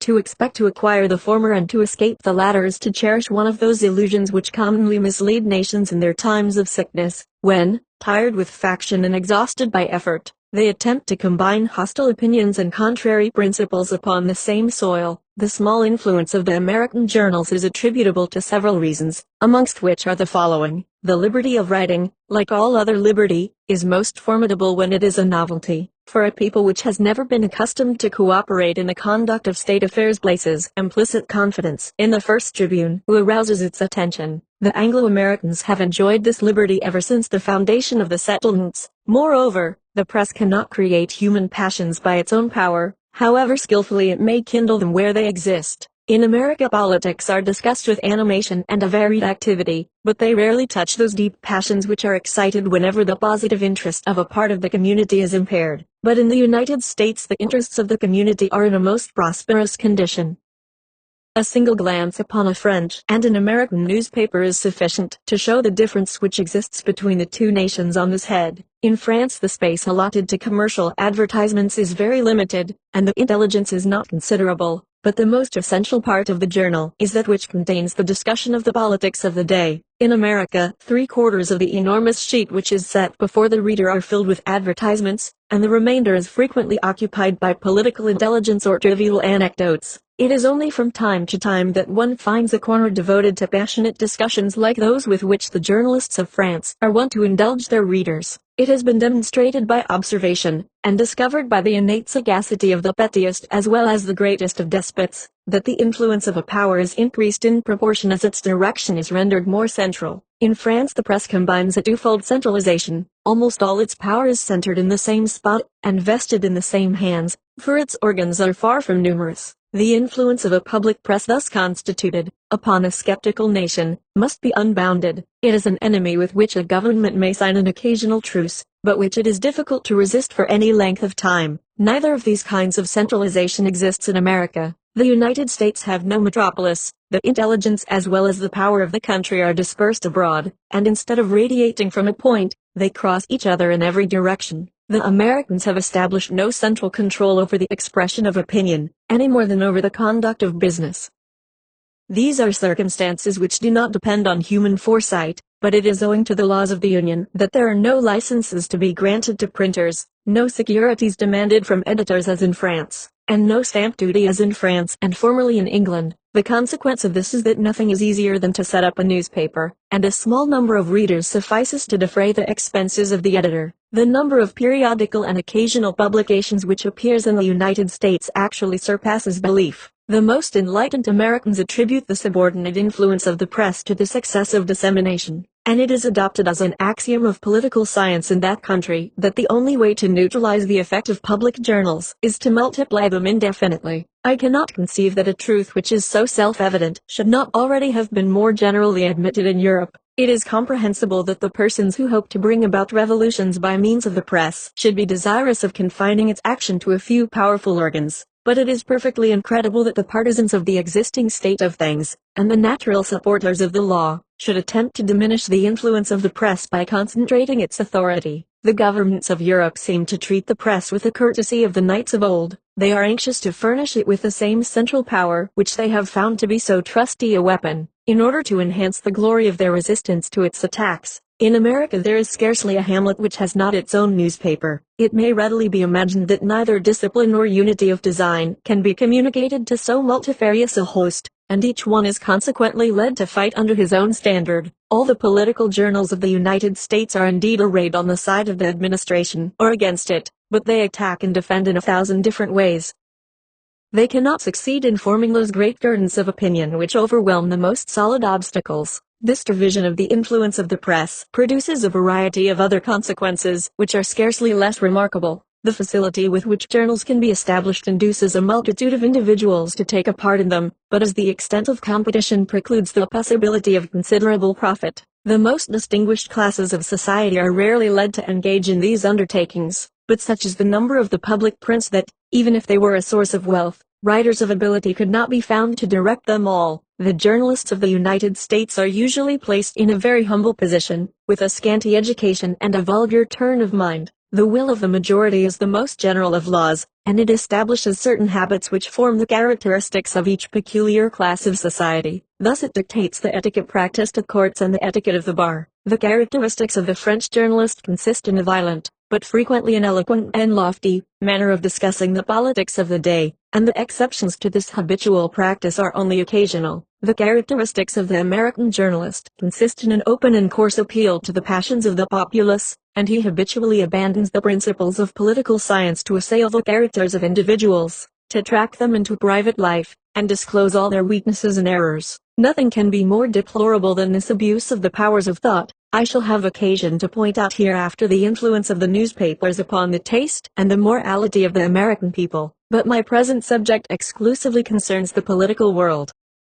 It cannot be denied that the effects of this extreme license of the press tend indirectly to the maintenance of public order. The individuals who are already in the possession of a high station in the esteem of their fellow citizens are afraid to write in the newspapers, and they are thus deprived of the most powerful instrument which they can use to excite the passions of the multitude to their own advantage. 163. The personal opinions of the editors have no kind of weight in the eyes of the public. The only use of a journal is that it imparts the knowledge of certain facts, and it is only by altering or distorting those facts that a journalist can contribute to the support of his own views. But although the press is limited to these resources, its influence in America is immense. It is the power which impels the circulation of political life through all the districts of that vast territory. Its eye is constantly open to detect the secret springs of political designs, and to summon the leaders of all parties to the bar of public opinion. It rallies the interests of the community round certain principles, and it draws up the creed which factions adopt, for it affords a means of intercourse between parties which hear, and which address each other without ever having been in immediate contact. When a great number of the organs of the press adopt the same line of conduct, their influence becomes irresistible, and public opinion, when it is perpetually assailed from the same side, eventually yields to the attack. In the United States each separate journal exercises but little authority, but the power of the periodical press is only second to that of the people. 164. The opinions established in the United States under the empire of the liberty of the press are frequently more firmly rooted than those which are formed elsewhere under the sanction of a censor. In the United States the democracy perpetually raises fresh individuals to the conduct of public affairs, and the measures of the administration are consequently seldom regulated by the strict rules of consistency or of order. But the general principles of the government are more stable, and the opinions most prevalent in society are generally more durable than in many other countries. When once the Americans have taken up an idea, whether it be well or ill-founded, nothing is more difficult than to eradicate it from their minds. The same tenacity of opinion has been observed in England, where, for the last century, greater freedom of conscience and more invincible prejudices have existed than in all the other countries of Europe. I attribute this consequence to a cause which may at first sight appear to have a very opposite tendency, namely, to the liberty of the press. The nations amongst which this liberty exists are as apt to cling to their opinions from pride as from conviction. They cherish them because they hold them to be just, and because they exercise their own free will in choosing them, and they maintain them not only because they are true, but because they are their own. Several other reasons conduce to the same end. It was remarked by a man of genius that ignorance lies at the two ends of knowledge. Perhaps it would have been more correct to have said that absolute convictions are to be met with at the two extremities, and that doubt lies in the middle, for the human intellect may be considered in three distinct states, which frequently succeed one another. A man believes implicitly, because he adopts a proposition without inquiry. He doubts as soon as he is assailed by the objections which his inquiries may have aroused, but he frequently succeeds in satisfying these doubts, and then he begins to believe afresh. He no longer lays hold on the truth in its most shadowy and uncertain form, but he sees it clearly before him, and he advances onwards by the light it gives him. 165. When the liberty of the press acts upon men who are in the first of these three states, it does not immediately disturb their habit of believing implicitly without investigation, but it constantly modifies the objects of their intuitive convictions. The human mind continues to discern but one point upon the whole intellectual horizon, and that point is in continual motion. Such are the symptoms of sudden revolutions, and of the misfortunes which are sure to befall those generations which abruptly adopt the unconditional freedom of the press. The circle of novel ideas is, however, soon terminated. The touch of experience is upon them, and the doubt and mistrust which their uncertainty produces become universal. We may rest assured that the majority of mankind will either believe they know not wherefore, or will not know what to believe. Few are the beings who can ever hope to attain to that state of rational and independent conviction which true knowledge can beget in defiance of the attacks of doubt. It has been remarked that in times of great religious fervor men sometimes change their religious opinions, whereas in times of general skepticism everyone clings to his own persuasion. The same thing takes place in politics under the liberty of the press. In countries where all the theories of social science have been contested in their turn, The citizens who have adopted one of them stick to it, not so much because they are assured of its excellence, as because they are not convinced of the superiority of any other. In the present age, men are not very ready to die in defense of their opinions, but they are rarely inclined to change them, and there are fewer martyrs as well as fewer apostates. Another still more valid reason may yet be adduced. When no abstract opinions are looked upon as certain, men cling to the mere propensities and external interests of their position, which are naturally more tangible and more permanent than any opinions in the world. It is not a question of easy solution whether aristocracy or democracy is most fit to govern a country, but it is certain that democracy annoys one part of the community, and that aristocracy oppresses another part. When the question is reduced to the simple expression of the struggle between poverty and wealth, the tendency of each side of the dispute becomes perfectly evident without further controversy. 12. Political associations in the United States. Chapter Summary. Daily use which the Anglo-Americans make of the right of association. 3 kinds of political associations. In what manner the Americans apply the representative system to associations. Dangers resulting to the state. Great Convention of 1831 relative to the tariff. Legislative character of this convention. Why the unlimited exercise of the right of association is less dangerous in the United States than elsewhere. Why it may be looked upon as necessary. Utility of associations in a democratic people. Political associations in the United States. In no country in the world has the principle of association been more successfully used, or more unsparingly applied to a multitude of different objects, than in America. Besides the permanent associations which are established by law under the names of townships, cities, and counties, a vast number of others are formed and maintained by the agency of private individuals. The citizen of the United States is taught from his earliest infancy to rely upon his own exertions in order to resist the evils and the difficulties of life. He looks upon social authority with an eye of mistrust and anxiety, and he only claims its assistance when he is quite unable to shift without it. This habit may even be traced in the schools of the rising generation, where the children in their games are wont to submit to rules which they have themselves established, and to punish misdemeanors which they have themselves defined. The same spirit pervades every act of social life. If a stoppage occurs in a thoroughfare, and the circulation of the public is hindered, the neighbors immediately constitute a deliberative body, and this extemporaneous assembly gives rise to an executive power which remedies the inconvenience before anybody has thought of recurring to an authority superior to that of the persons immediately concerned. If the public pleasures are concerned, an association is formed to provide for the splendor and the regularity of the entertainment. Societies are formed to resist enemies which are exclusively of a moral nature, and to diminish the vice of intemperance. In the United States, associations are established to promote public order, commerce, industry, morality, and religion, for there is no end which the human will, seconded by the collective exertions of individuals, despairs of attaining. I shall hereafter have occasion to show the effects of association upon the course of society, and I must confine myself for the present to the political world. When once the right of association is recognized, the citizens may employ it in several different ways.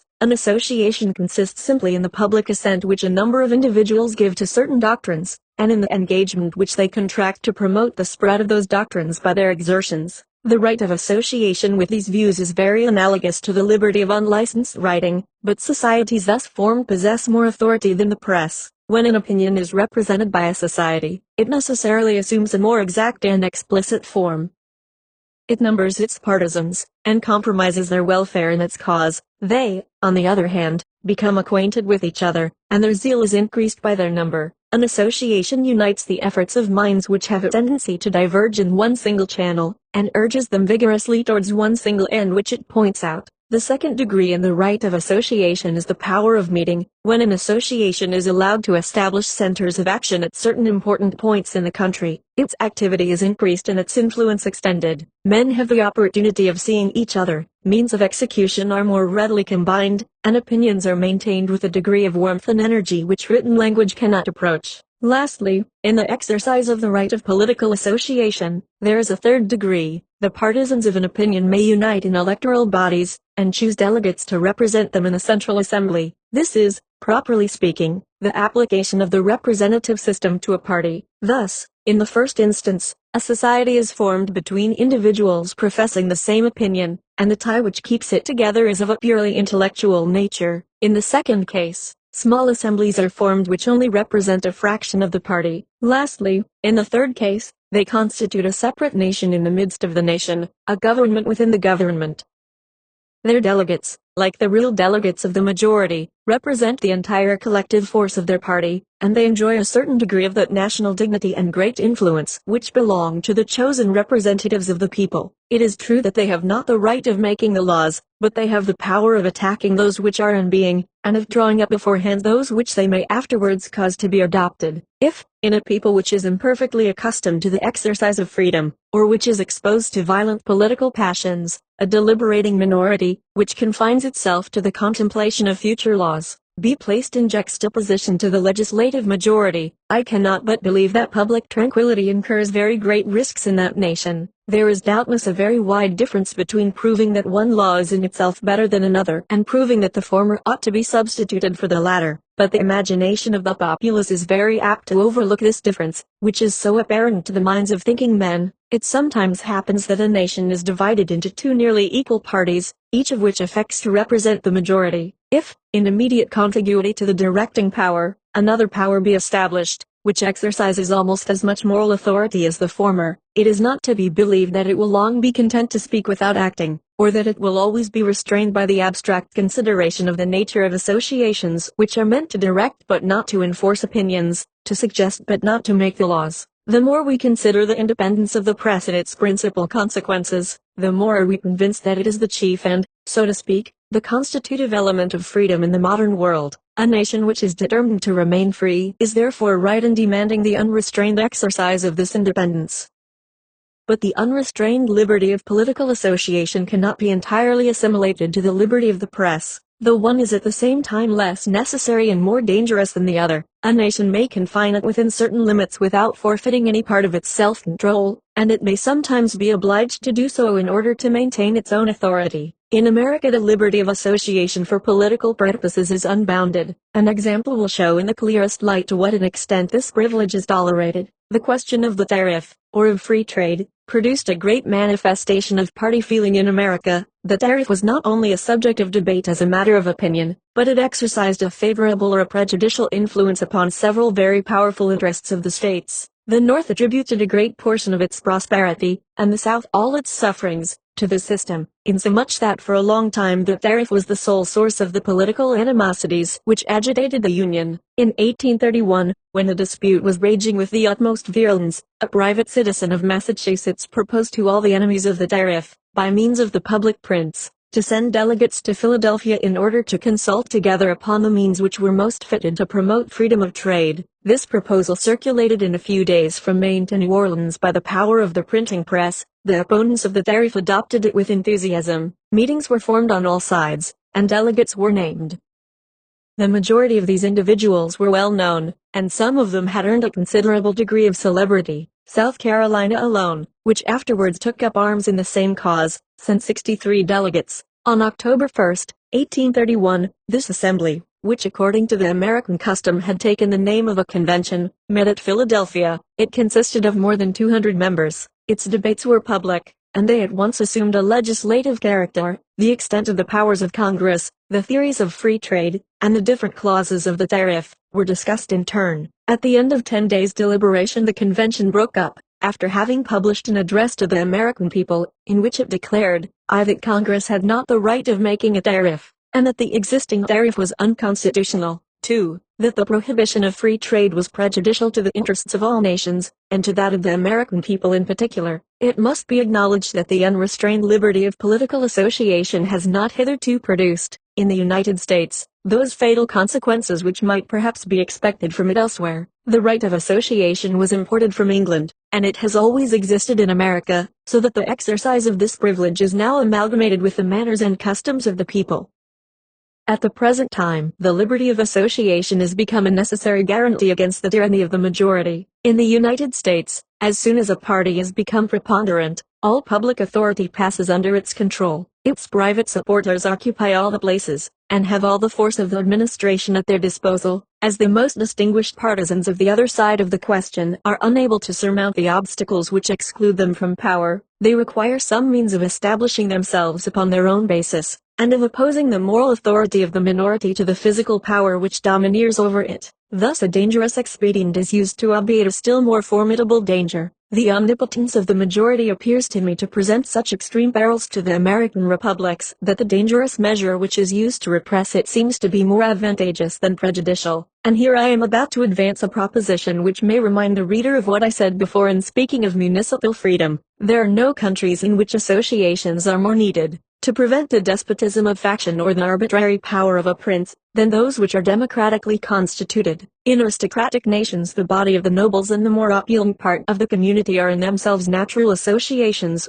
which act as checks upon the abuses of power. In countries in which these associations do not exist, if private individuals are unable to create an artificial and a temporary substitute for them, I can imagine no permanent protection against the most galling tyranny, and a great people may be oppressed by a small faction, or by a single individual, with impunity. The meeting of a great political convention, for there are conventions of all kinds, which may frequently become a necessary measure, is always a serious occurrence, even in America, and one which is never looked forward to, by the judicious friends of the country, without alarm. This was very perceptible in the convention of 1831, at which the exertions of all the most distinguished members of the assembly tended to moderate its language, and to restrain the subjects which it treated within certain limits. It is probable, in fact, that the convention of 1831 exercised a very great influence upon the minds of the malcontents, and prepared them for the open revolt against the commercial laws of the Union which took place in 1832. It cannot be denied that the unrestrained liberty of association for political purposes is the privilege which a people is longest in learning how to exercise. If it does not throw the nation into anarchy, it perpetually augments the chances of that calamity. On one point, however, this perilous liberty offers a security against dangers of another kind. In countries where associations are free, secret societies are unknown. In America there are numerous factions, but no conspiracies. Different ways in which the right of association is understood in Europe and in the United States, different use which is made of it. The most natural privilege of man, next to the right of acting for himself, is that of combining his exertions with those of his fellow creatures, and of acting in common with them. I am therefore led to conclude that the right of association is almost as inalienable as the right of personal liberty.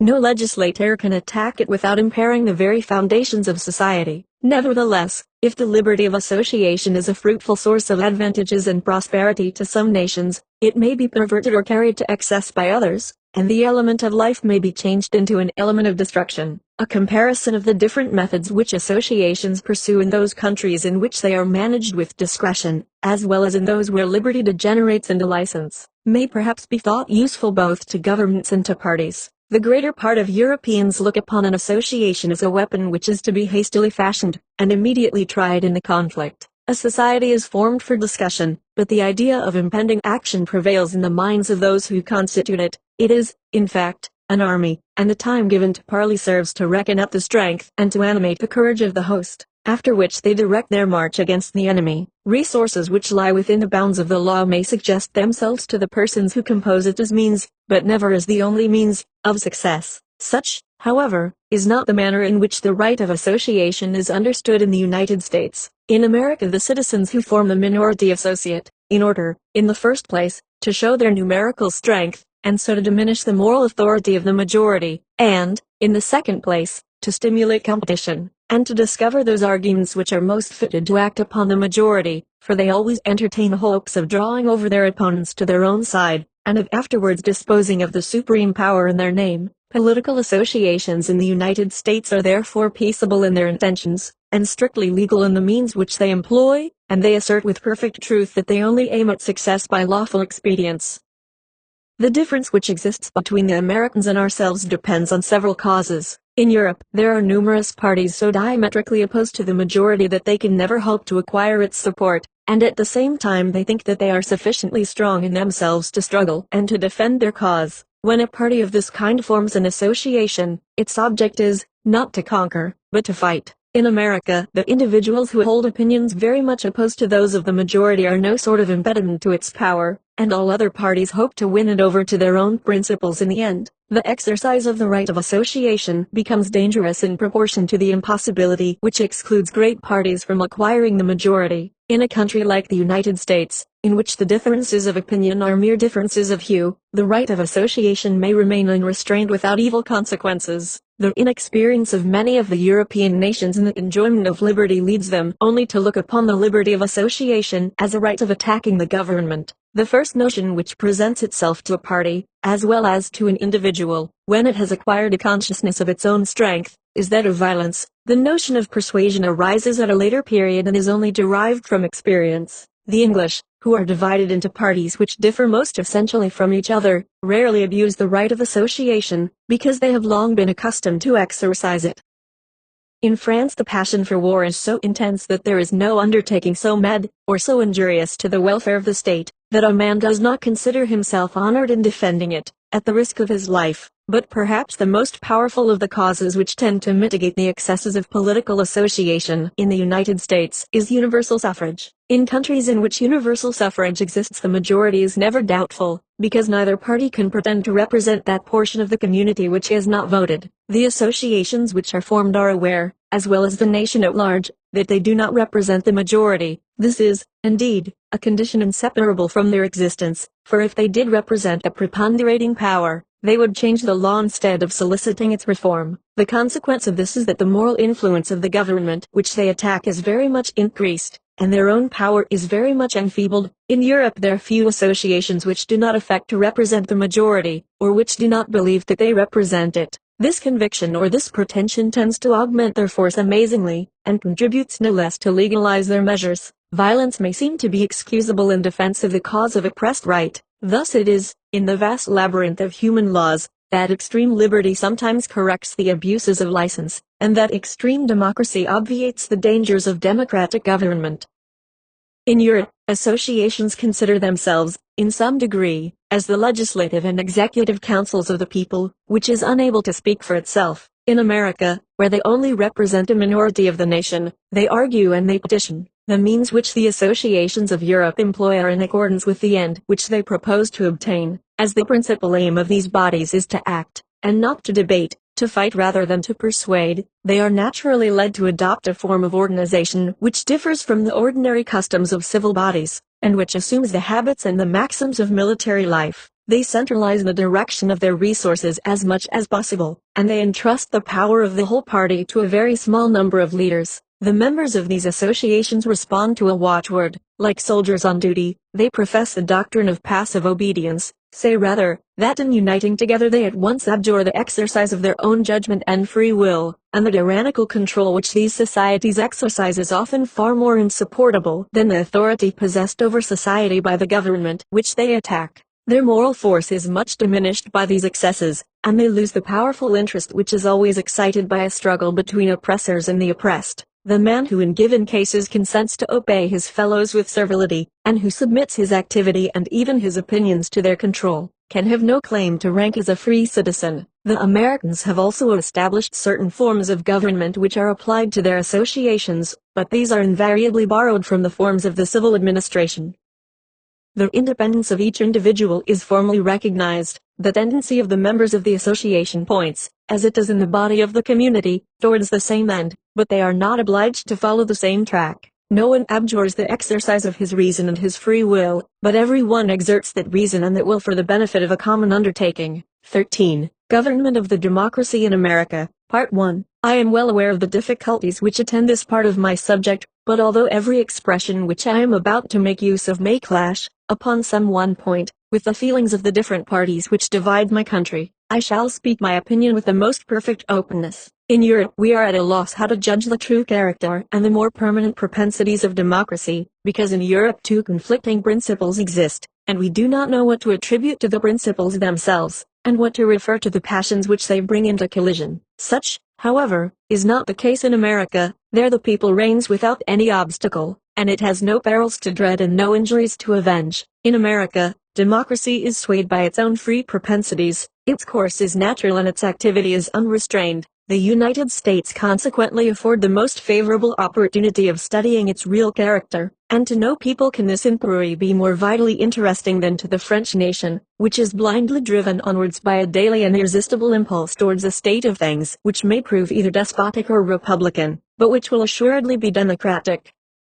Universal suffrage. I have already observed that universal suffrage has been adopted in all the states of the Union. It consequently occurs amongst different populations which occupy very different positions in the scale of society. I have had opportunities of observing its effects in different localities, and amongst races of men who are nearly strangers to each other by their language, their religion, and their manner of life, in Louisiana as well as in New England, in Georgia and in Canada. I have remarked that universal suffrage is far from producing in America either all the good or all the evil consequences which are assigned to it in Europe, and that its effects differ very widely from those which are usually attributed to it. Choice of the people, and instinctive preferences of the American democracy. In the United States, the most able men are rarely placed at the head of affairs. Reason of this peculiarity, the envy which prevails in the lower orders of France against the higher classes is, not a French, but a purely democratic sentiment. For what reason the most distinguished men in America frequently seclude themselves from public affairs. Many people in Europe are apt to believe without saying it, or to say without believing it, that one of the great advantages of universal suffrage is, that it entrusts the direction of public affairs to men who are worthy of the public confidence. They admit that the people is unable to govern for itself, but they aver that it is always sincerely disposed to promote the welfare of the state, and that it instinctively designates those persons who are animated by the same good wishes, and who are the most fit to wield the supreme authority. I confess that the observations I made in America by no means coincide with these opinions. On my arrival in the United States, I was surprised to find so much distinguished talent among the subjects, and so little among the heads of the government. It is a well-authenticated fact, that at the present day, the most able men in the United States are very rarely placed at the head of affairs, and it must be acknowledged that such has been the result in proportion as democracy has outstepped all its former limits. The race of American statesmen has evidently dwindled most remarkably in the course of the last 50 years. Several causes may be assigned to this phenomenon. It is impossible, notwithstanding the most strenuous exertions, to raise the intelligence of the people above a certain level. Whatever may be the facilities of acquiring information, whatever may be the profusion of easy methods and of cheap science, the human mind can never be instructed and educated without devoting a considerable space of time to those objects. The greater or the lesser possibility of subsisting without labor is therefore the necessary boundary of intellectual improvement. This boundary is more remote in some countries and more restricted in others, but it must exist somewhere as long as the people is constrained to work in order to procure the means of physical subsistence, that is to say, as long as it retains its popular character. It is therefore quite as difficult to imagine a state in which all the citizens should be very well informed as a state in which they should all be wealthy. These two difficulties may be looked upon as correlative.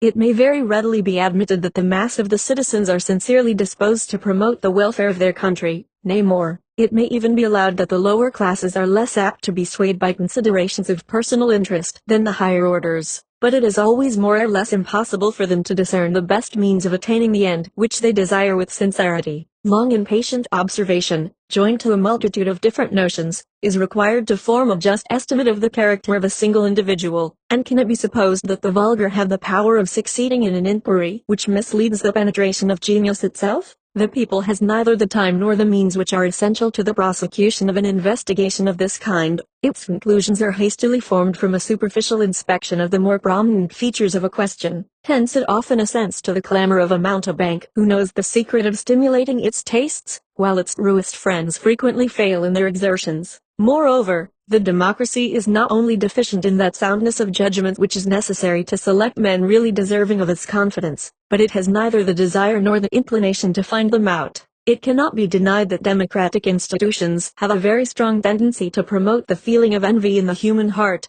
not so much because they afford to everyone the means of rising to the level of any of his fellow citizens, as because those means perpetually disappoint the persons who employ them. Democratic institutions awaken and foster a passion for equality which they can never entirely satisfy. This complete equality eludes the grasp of the people at the very moment at which it thinks to hold it fast, and flies, as Pascal says, with eternal flight. The people is excited in the pursuit of an advantage, which is more precious because it is not sufficiently remote to be unknown, or sufficiently near to be enjoyed. The lower orders are agitated by the chance of success, they are irritated by its uncertainty, and they pass from the enthusiasm of pursuit to the exhaustion of ill success, and lastly to the acrimony of disappointment.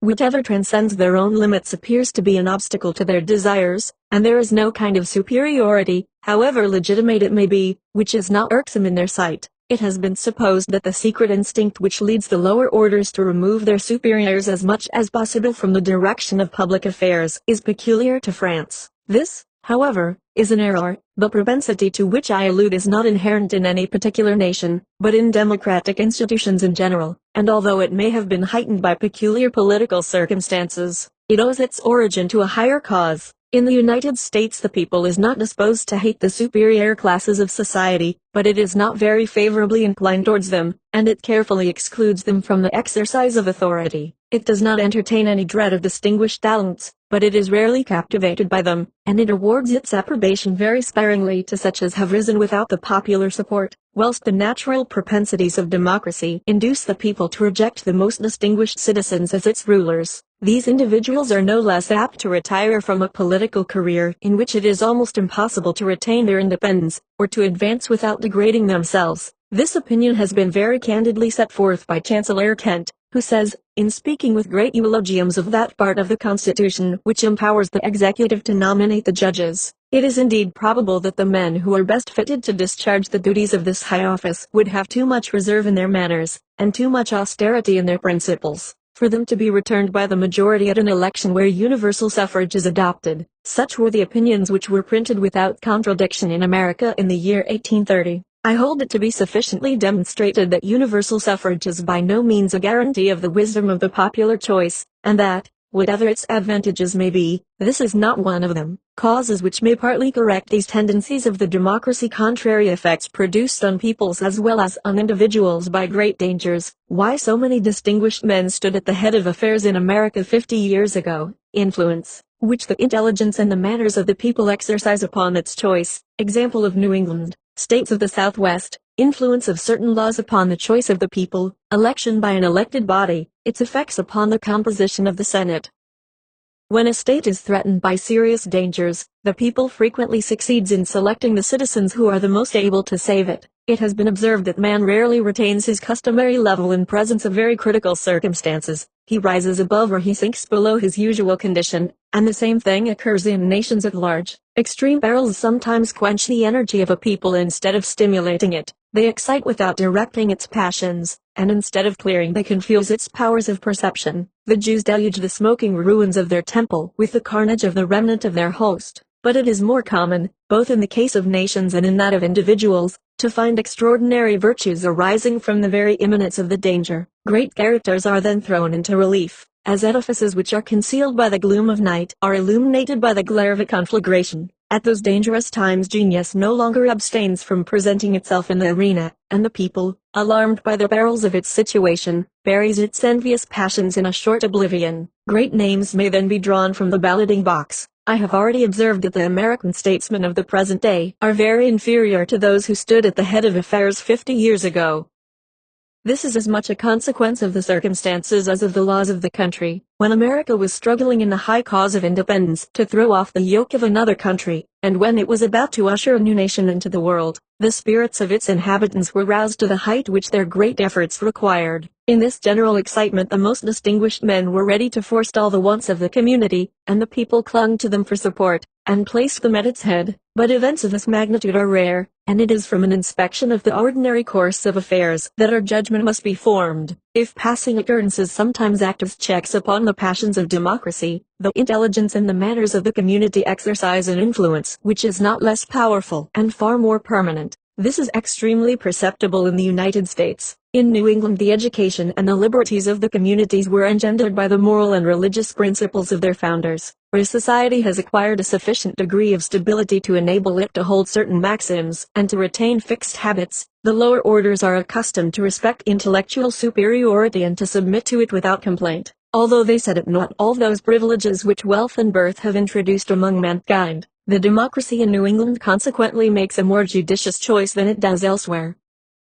But as we descend towards the South, to those states in which the constitution of society is more modern and less strong, where instruction is less general, and where the principles of morality, of religion, and of liberty are less happily combined, we perceive that the talents and the virtues of those who are in authority become more and more rare. Lastly, when we arrive at the new southwestern states, in which the constitution of society dates but from yesterday, and presents an agglomeration of adventurers and speculators, We are amazed at the persons who are invested with public authority, and we are led to ask by what force, independent of the legislation and of the men who direct it, the state can be protected, and society be made to flourish. There are certain laws of a democratic nature which contribute, nevertheless, to correct, in some measure, the dangerous tendencies of democracy. On entering the House of Representatives of Washington, one is struck by the vulgar demeanor of that great assembly. The eye frequently does not discover a man of celebrity within its walls. Its members are almost all obscure individuals whose names present no associations to the mind. They are mostly village lawyers, men in trade, or even persons belonging to the lower classes of society. In a country in which education is very general, it is said that the representatives of the people do not always know how to write correctly. At a few yards' distance from this spot is the door of the Senate, which contains within a small space a large proportion of the celebrated men of America. Scarcely an individual is to be perceived in it who does not recall the idea of an active and illustrious career. The Senate is composed of eloquent advocates, distinguished generals, wise magistrates, and statesmen of note, whose language would at all times do honor to the most remarkable parliamentary debates of Europe. What then is the cause of this strange contrast, and why are the most able citizens to be found in one assembly rather than in the other? Why is the former body remarkable for its vulgarity and its poverty of talent, whilst the latter seems to enjoy a monopoly of intelligence and of sound judgment? Both of these assemblies emanate from the people, both of them are chosen by universal suffrage, and no voice has hitherto been heard to assert in America that the Senate is hostile to the interests of the people. From what cause, then, does so startling a difference arise? The only reason which appears to me adequately to account for it is, that the House of Representatives is elected by the populace directly, and that the Senate is elected by elected bodies. The whole body of the citizens names the legislature of each state, and the federal constitution converts these legislatures into so many electoral bodies, which return the members of the Senate. The senators are elected by an indirect application of universal suffrage, for the legislatures which name them are not aristocratic or privileged bodies which exercise the electoral franchise in their own right, but they are chosen by the totality of the citizens. They are generally elected every year, and new members may constantly be chosen who will employ their electoral rights in conformity with the wishes of the public. But this transmission of the popular authority through an assembly of chosen men operates an important change in it, by refining its discretion and improving the forms which it adopts. Men who are chosen in this manner accurately represent the majority of the nation which governs them, but they represent the elevated thoughts which are current in the community, the propensities which prompt its nobler actions, rather than the petty passions which disturb or the vices which disgrace it. The time may be already anticipated at which the American republics will be obliged to introduce the plan of election by an elected body more frequently into their system of representation, or they will incur no small risk of perishing miserably amongst the shoals of democracy. And here I have no scruple in confessing that I look upon this peculiar system of election as the only means of bringing the exercise of political power to the level of all classes of the people. Those thinkers who regard this institution as the exclusive weapon of a party, and those who fear, on the other hand, to make use of it, seem to me to fall into as great an error in the one case as in the other. Influence which the American democracy has exercised on the laws relating to elections. When elections are rare, they expose the state to a violent crisis. When they are frequent, they keep up a degree of feverish excitement. The Americans have preferred the second of these two evils, mutability of the laws. Opinions of Hamilton and Jefferson on this subject. When elections recur at long intervals, the state is exposed to violent agitation every time they take place. Parties exert themselves to the utmost in order to gain a prize which is so rarely within their reach, and as the evil is almost irremediable for the candidates who fail, the consequences of their disappointed ambition may prove most disastrous. If, on the other hand, the legal struggle can be repeated within a short space of time, the defeated parties take patience. When elections occur frequently, their recurrence keeps society in a perpetual state of feverish excitement, and imparts a continual instability to public affairs. Thus, on the one hand the state is exposed to the perils of a revolution, on the other to perpetual mutability. The former system threatens the very existence of the government, the latter is an obstacle to all steady and consistent policy.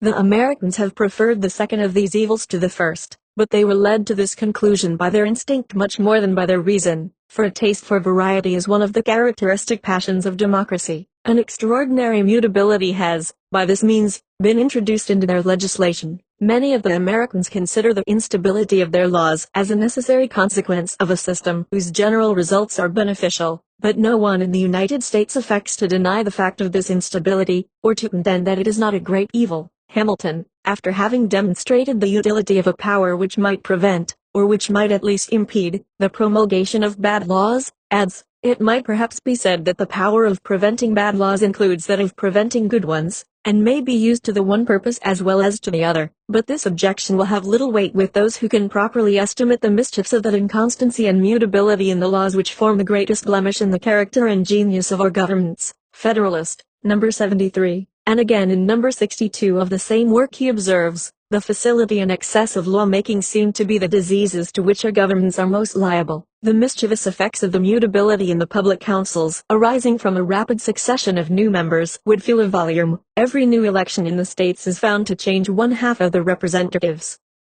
From this change of men must proceed a change of opinions and of measures, which forfeits the respect and confidence of other nations, poisons the blessings of liberty itself, and diminishes the attachment and reverence of the people toward a political system which betrays so many marks of infirmity." Jefferson himself, the greatest Democrat whom the democracy of America has yet produced, pointed out the same evils. "The instability of our laws," said he in a letter to Madison, "is really a very serious inconvenience. I think that we ought to have obviated it by deciding that a whole year should always be allowed to elapse between the bringing in of the bill and the final passing of it. It should afterward be discussed and put to the vote without the possibility of making any alteration in it, and if the circumstances of the case required a more speedy decision, the question should not be decided by a simple majority, but by a majority of at least 2/3 of both houses. Public officers under the control of the democracy in America. Simple exterior of the American public officers, no official costume, all public officers are remunerated. Political consequences of this system,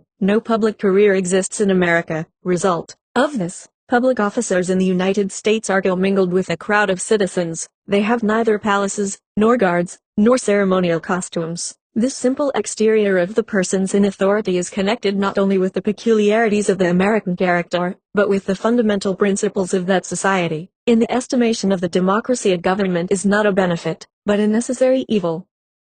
A certain degree of power must be granted to public officers, for they would be of no use without it. But the ostensible semblance of authority is by no means indispensable to the conduct of affairs, and it is needlessly offensive to the susceptibility of the public. The public officers themselves are well aware that they only enjoy the superiority over their fellow citizens which they derive from their authority upon condition of putting themselves on a level with the whole community by their manners. A public officer in the United States is uniformly civil, accessible to all the world, attentive to all requests, and obliging in his replies. I was pleased by these characteristics of a democratic government, and I was struck by the manly independence of the citizens, who respect the office more than the officer, and who are less attached to the emblems of authority than to the man who bears them. I am inclined to believe that the influence which costumes really exercise, in an age like that in which we live, has been a good deal exaggerated. I never perceived that a public officer in America was the less respected whilst he was in the discharge of his duties because his own merit was set off by no adventitious signs. On the other hand, it is very doubtful whether a peculiar dress contributes to the respect which public characters ought to have for their own position, at least when they are not otherwise inclined to respect it. When a magistrate, and in France such instances are not rare, indulges his trivial wit at the expense of the prisoner, or derides the predicament in which a culprit is placed, it would be well to deprive him of his robes of office, to see whether he would recall some portion of the natural dignity of mankind when he is reduced to the apparel of a private citizen. A democracy may, however, allow a certain show of magisterial pomp, and clothe its officers in silks and gold, without seriously compromising its principles. Privileges of this kind are transitory, they belong to the place, and are distinct from the individual. But if public officers are not uniformly remunerated by the state, the public charges must be entrusted to men of opulence and independence, who constitute the basis of an aristocracy, and if the people still retains its right of election, that election can only be made from a certain class of citizens. When a democratic republic renders offices which had formerly been remunerated gratuitous, it may safely be believed that the state is advancing to monarchical institutions, and when a monarchy begins to remunerate such officers as had hitherto been unpaid, it is a sure sign that it is approaching toward a despotic or a republican form of government. The substitution of paid for unpaid functionaries is of itself, in my opinion, sufficient to constitute a serious revolution. I look upon the entire absence of gratuitous functionaries in America as one of the most prominent signs of the absolute dominion which democracy exercises in that country. All public services, of whatsoever nature they may be, are paid, so that everyone has not merely the right, but also the means of performing them. Although, in democratic states, all the citizens are qualified to occupy stations in the government, all are not tempted to try for them. The number and the capacities of the candidates are more apt to restrict the choice of electors than the connections of the candidateship. In nations in which the principle of election extends to every place in the state, no political career can, properly speaking, be said to exist. Men are promoted as if by chance to the rank which they enjoy, and they are by no means sure of retaining it. The consequence is that in tranquil times public functions offer but few lures to ambition. In the United States, the persons who engage in the perplexities of political life are individuals of very moderate pretensions. The pursuit of wealth generally diverts men of great talents and of great passions from the pursuit of power, and it very frequently happens that a man does not undertake to direct the fortune of the state until he has discovered his incompetence to conduct his own affairs. The vast number of very ordinary men who occupy public stations is quite as attributable to these causes as to the bad choice of the democracy. In the United States, I am not sure that the people would return the men of superior abilities who might solicit its support, but it is certain that men of this description do not come forward. Arbitrary power of magistrates under the rule of the American democracy. For what reason the arbitrary power of magistrates is greater in absolute monarchies and in democratic republics than it is in limited monarchies. Arbitrary power of the magistrates in New England. In two different kinds of government, the magistrates 166 exercise a considerable degree of arbitrary power, namely, under the absolute government of a single individual, and under that of a democracy. This identical result proceeds from causes which are nearly analogous. In despotic states the fortune of no citizen is secure, and public officers are not more safe than private individuals. The sovereign, who has under his control the lives, the property, and sometimes the honor of the men whom he employs, does not scruple to allow them a great latitude of action, because he is convinced that they will not use it to his prejudice. In despotic states the sovereign is so attached to the exercise of his power, that he dislikes the constraint even of his own regulations, and he is well pleased that his agents should follow a somewhat fortuitous line of conduct, provided he be certain that their actions will never counteract his desires. In democracies, as the majority has every year the right of depriving the officers whom it has appointed of their power, it has no reason to fear any abuse of their authority. As the people is always able to signify its wishes to those who conduct the government, it prefers leaving them to make their own exertions to prescribing an invariable rule of conduct which would at once fetter their activity and the popular authority. It may even be observed, on attentive consideration, that under the rule of a democracy the arbitrary power of the magistrate must be still greater than in despotic states. In the latter the sovereign has the power of punishing all the faults with which he becomes acquainted, but it would be vain for him to hope to become acquainted with all those which are committed. In the former the sovereign power is not only supreme, but it is universally present. The American functionaries are, in point of fact, much more independent in the sphere of action which the law traces out for them than any public officer in Europe. Very frequently the object which they are to accomplish is simply pointed out to them, and the choice of the means is left to their own discretion. In New England, for instance, the selectmen of each township are bound to draw up the list of persons who are to serve on the jury. The only rule which is laid down to guide them in their choice is that they are to select citizens possessing the elective franchise and enjoying a fair reputation. 167 In France the lives and liberties of the subjects would be thought to be in danger if a public officer of any kind was entrusted with so formidable a right. In New England the same magistrates are empowered to post the names of habitual drunkards in public houses, and to prohibit the inhabitants of a town from supplying them with liquor. 168 A censorial power of this excessive kind would be revolting to the population of the most absolute monarchies. Here, however, it is submitted to without difficulty. Nowhere has so much been left by the law to the arbitrary determination of the magistrate as in democratic republics, because this arbitrary power is unattended by any alarming consequences. It may even be asserted that the freedom of the magistrate increases as the elective franchise is extended, and as the duration of the time of office is shortened. Hence arises the great difficulty which attends the conversion of a democratic republic into a monarchy. The magistrate ceases to be elective, but he retains the rights and the habits of an elected officer, which lead directly to despotism. It is only in limited monarchies that the law, which prescribes the sphere in which public officers are to act, superintends all their measures. The cause of this may be easily detected. In limited monarchies the power is divided between the king and the people, both of whom are interested in the stability of the magistrate. The king does not venture to place the public officers under the control of the people, lest they should be tempted to betray his interests. On the other hand, the people fears lest the magistrates should serve to oppress the liberties of the country. If they were entirely dependent upon the crown, they cannot therefore be said to depend on either one or the other. The same cause which induces the king and the people to render public officers independent suggests the necessity of such securities as may prevent their independence from encroaching upon the authority of the former and the liberties of the latter. They consequently agree as to the necessity of restricting the functionary to a line of conduct laid down beforehand, and they are interested in confining him by certain regulations which he cannot evade. 13. Government of the Democracy in America. Part 2. Instability of the administration in the United States. In America, the public acts of a community frequently leave fewer traces than the occurrences of a family. Newspapers the only historical remains. Instability of the administration. Prejudicial to the art of government.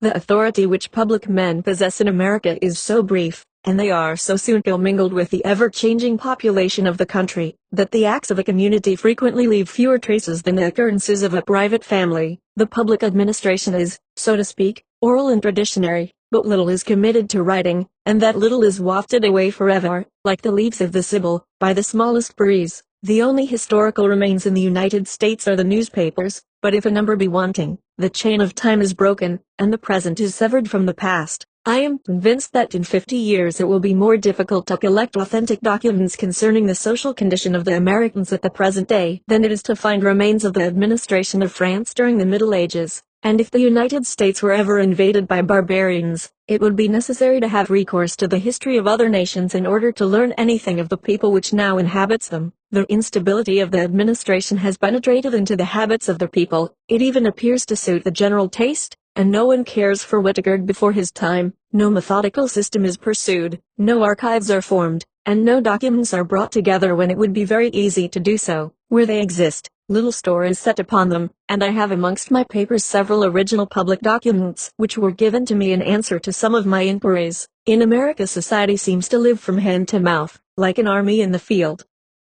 Nevertheless, the art of administration may undoubtedly be ranked as a science, and no sciences can be improved if the discoveries and observations of successive generations are not connected together in the order in which they occur. One man, in the short space of his life, remarks a fact, another conceives an idea, the former invents a means of execution, the latter reduces a truth to a fixed proposition, and mankind gathers the fruits of individual experience upon its way and gradually forms the sciences. But the persons who conduct the administration in America can seldom afford any instruction to each other, and when they assume the direction of society, they simply possess those attainments which are most widely disseminated in the community, and no experience peculiar to themselves. Democracy, carried to its furthest limits, is therefore prejudicial to the art of government, and for this reason it is better adapted to a people already versed in the conduct of an administration than to a nation which is uninitiated in public affairs. This remark, indeed, is not exclusively applicable to the science of administration. Although a democratic government is founded upon a very simple and natural principle, it always presupposes the existence of a high degree of culture and enlightenment in society. 169. At the first glance, it may be imagined to belong to the earliest ages of the world, but maturer observation will convince us that it could only come last in a succession of human history. Charges levied by the state under the rule of the American democracy in all communities, citizens divisible into three classes. Habits of each of these classes in the direction of public finances. Why public expenditure must tend to increase when the people governs. What renders the extravagance of a democracy less to be feared in America. Public expenditure under a democracy. Before we can affirm whether a democratic form of government is economical or not, we must establish a suitable standard of comparison.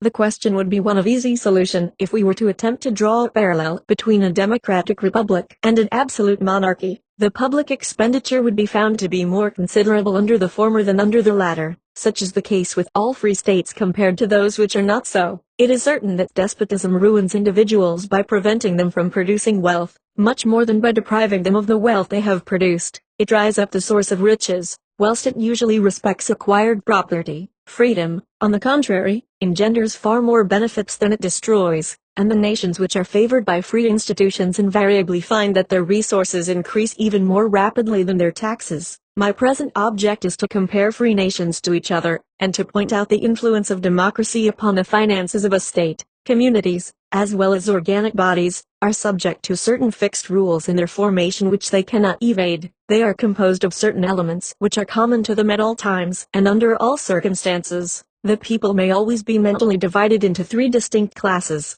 The first of these classes consists of the wealthy, the second, of those who are in easy circumstances, and the third is composed of those who have little or no property, and who subsist more especially by the work which they perform for the two superior orders. The proportion of the individuals who are included in these three divisions may vary according to the condition of society, but the divisions themselves can never be obliterated. It is evident that each of these classes will exercise an influence peculiar to its own propensities upon the administration of the finances of the state. If the first of the three exclusively possesses the legislative power, it is probable that it will not be sparing of the public funds, because the taxes which are levied on a large fortune only tend to diminish the sum of superfluous enjoyment, and are, in point of fact, but little felt. If the second class has the power of making the laws, it will certainly not be lavish of taxes, because nothing is so onerous as a large impost which is levied upon a small income. The government of the middle classes appears to me to be the most economical, though perhaps not the most enlightened, and certainly not the most generous, of free governments. But let us now suppose that the legislative authority is vested in the lowest orders. There are two striking reasons which show that the tendency of the expenditure will be to increase, not to diminish. As the great majority of those who create the laws are possessed of no property upon which taxes can be imposed, all the money which is spent for the community appears to be spent to their advantage, at no cost of their own. And those who are possessed of some little property readily find means of regulating the taxes so that they are burdensome to the wealthy and profitable to the poor, although the rich are unable to take the same advantage when they are in possession of the government. In countries in which the poor 170 should be exclusively invested with the power of making the laws, no great economy of public expenditure ought to be expected. That expenditure will always be considerable, either because the taxes do not weigh upon those who levy them, or because they are levied in such a manner as not to weigh upon those classes. In other words, the government of the democracy is the only one under which the power which lays on taxes escapes the payment of them. It may be objected, but the argument has no real weight, that the true interest of the people is indissolubly connected with that of the wealthier portion of the community, since it cannot but suffer by the severe measures to which it resorts. But is it not the true interest of kings to render their subjects happy, and the true interest of nobles to admit recruits into their order on suitable grounds? If remote advantages had power to prevail over the passions and the exigencies of the moment, no such thing as a tyrannical sovereign or an exclusive aristocracy could ever exist. Again, it may be objected that the poor are never invested with the sole power of making the laws, but I reply, that wherever universal suffrage has been established the majority of the community unquestionably exercises the legislative authority, and if it be proved that the poor always constitute the majority, it may be added, with perfect truth, that in the countries in which they possess the elective franchise, they possess the sole power of making laws. But it is certain that in all the nations of the world, the greater number has always consisted of those persons who hold no property, or of those whose property is insufficient to exempt them from the necessity of working in order to procure an easy subsistence. Universal suffrage does therefore, in point of fact, invest the poor with the government of society. The disastrous influence which popular authority may sometimes exercise upon the finances of a state was very clearly seen in some of the democratic republics of antiquity, in which the public treasure was exhausted in order to relieve indigent citizens, or to supply the games and theatrical amusements of the populace. It is true that the representative system was then very imperfectly known, and that, at the present time, the influence of popular passion is less felt in the conduct of public affairs. But it may be believed that the delegate will in the end conform to the principles of his constituents, and favor their propensities as much as their interests. The extravagance of democracy is, however, less to be dreaded in proportion as the people acquires a share of property, because on the one hand the contributions of the rich are then less needed, and, on the other, it is more difficult to lay on taxes which do not affect the interests of the lower classes. On this account universal suffrage would be less dangerous in France than in England, because in the latter country the property on which taxes may be levied is vested in fewer hands. America, where the great majority of the citizens possess some fortune, is in a still more favorable position than France. There are still further causes which may increase the sum of public expenditure in democratic countries. When the aristocracy governs, the individuals who conduct the affairs of state are exempted by their own station in society from every kind of privation. They are contented with their position. Power and renown are the objects for which they strive, and, as they are placed far above the obscure throng of citizens, they do not always distinctly perceive how the well-being of the mass of the people ought to redound to their own honor. They are not indeed callous to the sufferings of the poor, but they cannot feel those miseries as acutely as if they were themselves partakers of them. Provided that the people appear to submit to its lot, the rulers are satisfied, and they demand nothing further from the government. An aristocracy is more intent upon the means of maintaining its influence than upon the means of improving its condition. When, on the contrary, the people is invested with the supreme authority, the perpetual sense of their own miseries impels the rulers of society to seek for perpetual ameliorations. 1,000 different objects are subjected to improvement, the most trivial details are sought out as susceptible of amendment, and those changes which are accompanied with considerable expense are more especially advocated, since the object is to render the condition of the poor more tolerable, who cannot pay for themselves. Moreover, all democratic communities are agitated by an ill-defined excitement and by a kind of feverish impatience, that engender a multitude of innovations, almost all of which are attended with expense. In monarchies and aristocracies, the natural taste which the rulers have for power and for renown is stimulated by the promptings of ambition, and they are frequently incited by these temptations to very costly undertakings. In democracies, where the rulers labor under privations, they can only be courted by such means as improve their well-being, and these improvements cannot take place without a sacrifice of money. When a people begins to reflect upon its situation, it discovers a multitude of wants to which it had not before been subject, and to satisfy these exigencies recourse must be had to the coffers of the state. Hence it arises that the public charges increase in proportion as civilization spreads, and that imposts are augmented as knowledge pervades the community. The last cause which frequently renders a democratic government dearer than any other is, that a democracy does not always succeed in moderating its expenditure, because it does not understand the art of being economical, as the designs which it entertains are frequently changed, and the agents of those designs are still more frequently removed.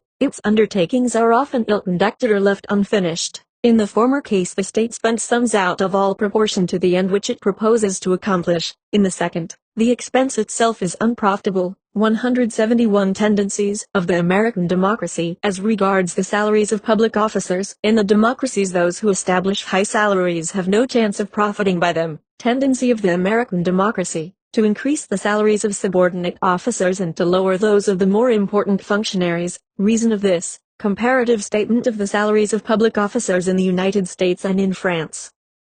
There is a powerful reason which usually induces democracies to economize upon the salaries of public officers, as the number of citizens who dispense the remuneration is extremely large in democratic countries, so the number of persons who can hope to be benefited by the receipt of it is comparatively small. In aristocratic countries, on the contrary, the individuals who fix high salaries have almost always a vague hope of profiting by them. These appointments may be looked upon as a capital which they create for their own use, or at least as a resource for their children. It must, however, be allowed that a democratic state is most parsimonious towards its principal agents. In America the secondary officers are much better paid, and the dignitaries of the administration much worse, than they are elsewhere. These opposite effects result from the same cause. The people fixes the salaries of the public officers in both cases, and the scale of remuneration is determined by the consideration of its own wants. It is held to be fair that the servants of the public should be placed in the same easy circumstances as the public itself. 172 But when the question turns upon the salaries of the great officers of state,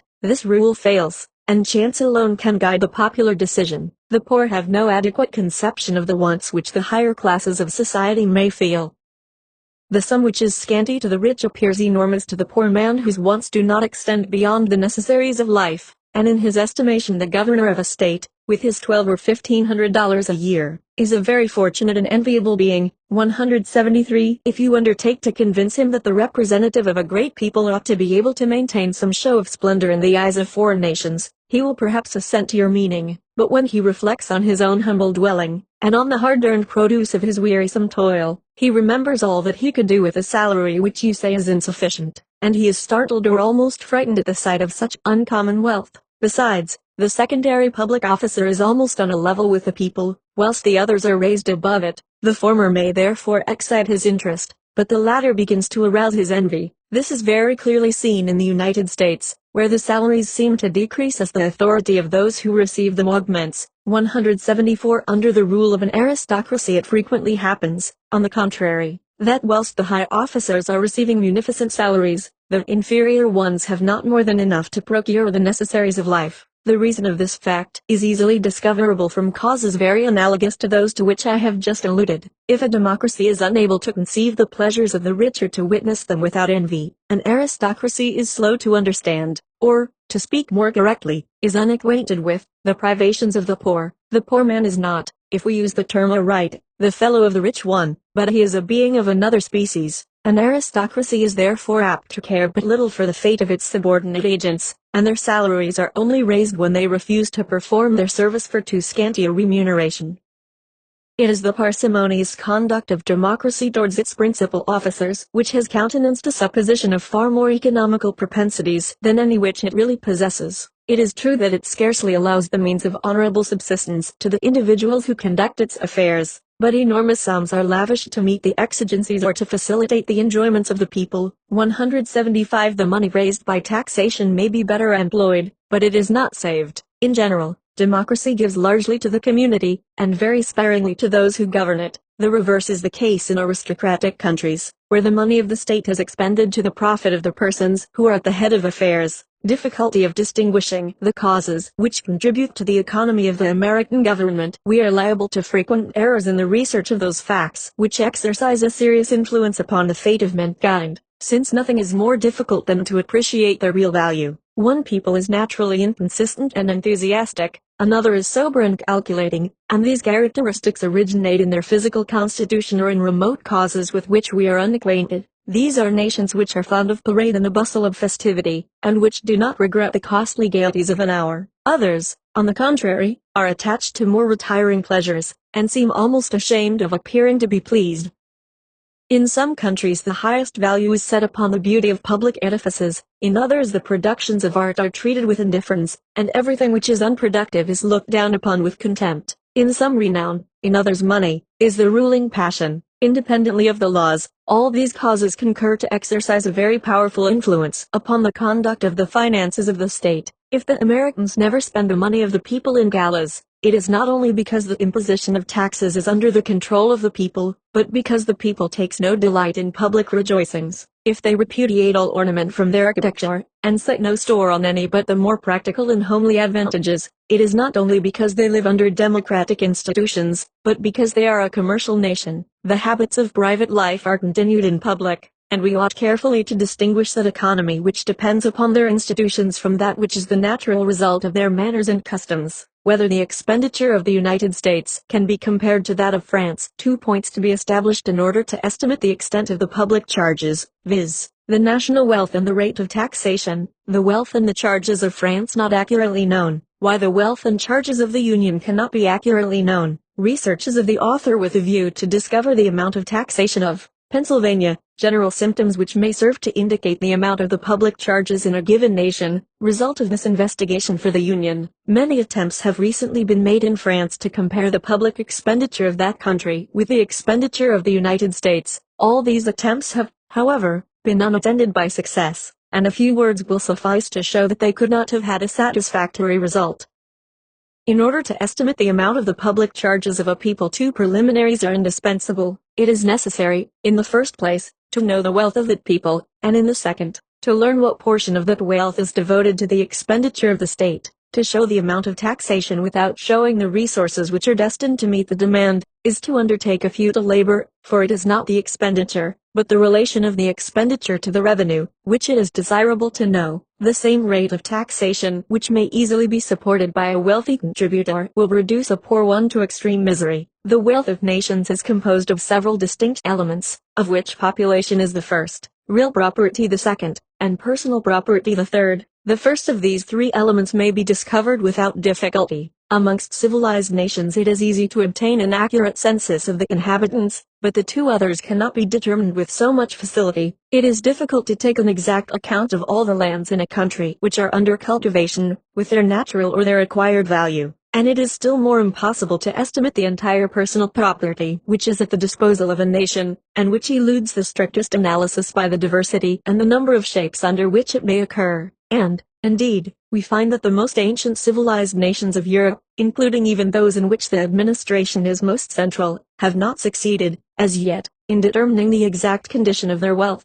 In America the attempt has never been made, for how would such an investigation be possible in a country where society has not yet settled into habits of regularity and tranquility, where the national government is not assisted by a multiple of agents whose exertions it can command and direct to one sole end, and where statistics are not studied, because no one is able to collect the necessary documents, or to find time to peruse them? Thus the primary elements of the calculations which have been made in France cannot be obtained in the Union. The relative wealth of the two countries is unknown, the property of the former is not accurately determined, and no means exist of computing that of the latter. I consent, therefore, for the sake of the discussion, to abandon this necessary term of the comparison, and I confine myself to a computation of the actual amount of taxation, without investigating the relation which subsists between the taxation and the revenue. But the reader will perceive that my task has not been facilitated by the limits which I here lay down for my researches. It cannot be doubted that the central administration of France, assisted by all the public officers who are at its disposal, might determine with exactitude the amount of the direct and indirect taxes levied upon the citizens. But this investigation, which no private individual can undertake, has not hitherto been completed by the French government, or, at least, its results have not been made public. We are acquainted with the sum total of the charges of the state, we know the amount of the departmental expenditure, but the expenses of the communal divisions have not been computed,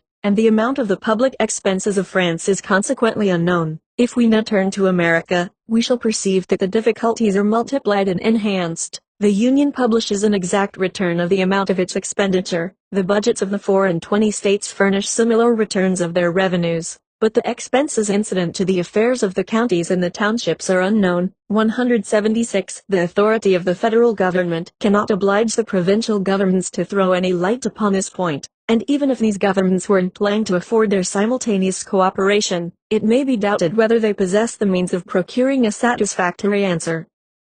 Independently of the natural difficulties of the task, the political organization of the country would act as a hindrance to the success of their efforts. The county and town magistrates are not appointed by the authorities of the state, and they are not subjected to their control. It is therefore very allowable to suppose that, if the state was desirous of obtaining the returns which we require, its design would be counteracted by the neglect of those subordinate officers whom it would be obliged to employ. 177. It is, in point of fact, useless to inquire what the Americans might do to forward this inquiry, since it is certain that they have hitherto done nothing at all. There does not exist a single individual at the present day, in America or in Europe, who can inform us what each citizen of the Union annually contributes to the public charges of the nation. 178. Hence we must conclude that it is no less difficult to compare the social expenditure than it is to estimate the relative wealth of France and America. I will even add that it would be dangerous to attempt this comparison, for when statistics are not based upon computations which are strictly accurate, they mislead instead of guiding aright.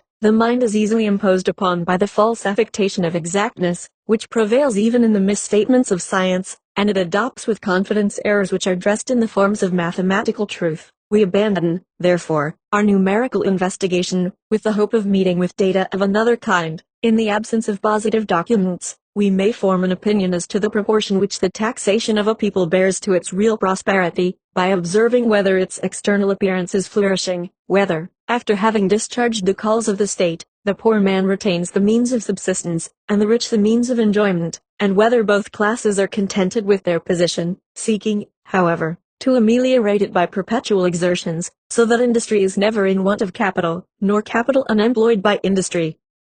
The observer who draws his inferences from these signs will, undoubtedly, be led to the conclusion that the American of the United States contributes a much smaller portion of his income to the state than the citizen of France. Nor, indeed, can the result be otherwise. A portion of the French debt is the consequence of 2 successive invasions, and the Union has no similar calamity to fear. A nation placed upon the continent of Europe is obliged to maintain a large standing army. The isolated position of the Union enables it to have only 6,000 soldiers. The French have a fleet of 300 sail, the Americans have 52 vessels, 179. How, then, Can the inhabitants of the Union be called upon to contribute as largely as the inhabitants of France? No parallel can be drawn between the finances of two countries so differently situated. It is by examining what actually takes place in the Union, and not by comparing the Union with France, that we may discover whether the American government is really economical. On casting my eyes over the different republics which form the Confederation, I perceive that their governments lack perseverance in their undertakings, and that they exercise no steady control over the men whom they employ, whence I naturally infer that they must often spend the money of the people to no purpose, or consume more of it than is really necessary to their undertakings.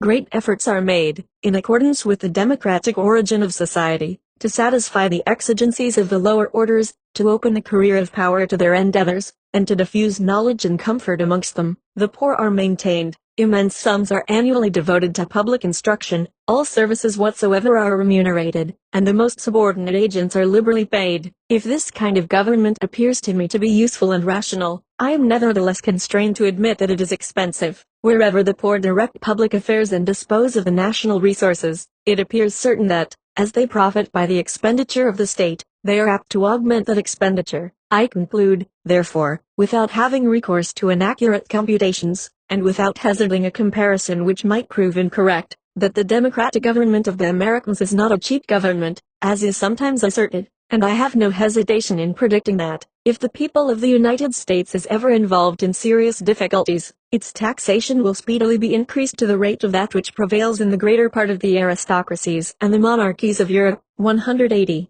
13. Government of the Democracy in America. Part 3. Corruption and vices of the rulers in a democracy, and consequent effects upon public morality. In aristocracies, rulers sometimes endeavor to corrupt the people. In democracies, rulers frequently show themselves to be corrupt. In the former, their vices are directly prejudicial to the morality of the people. In the latter, their indirect influence is still more pernicious.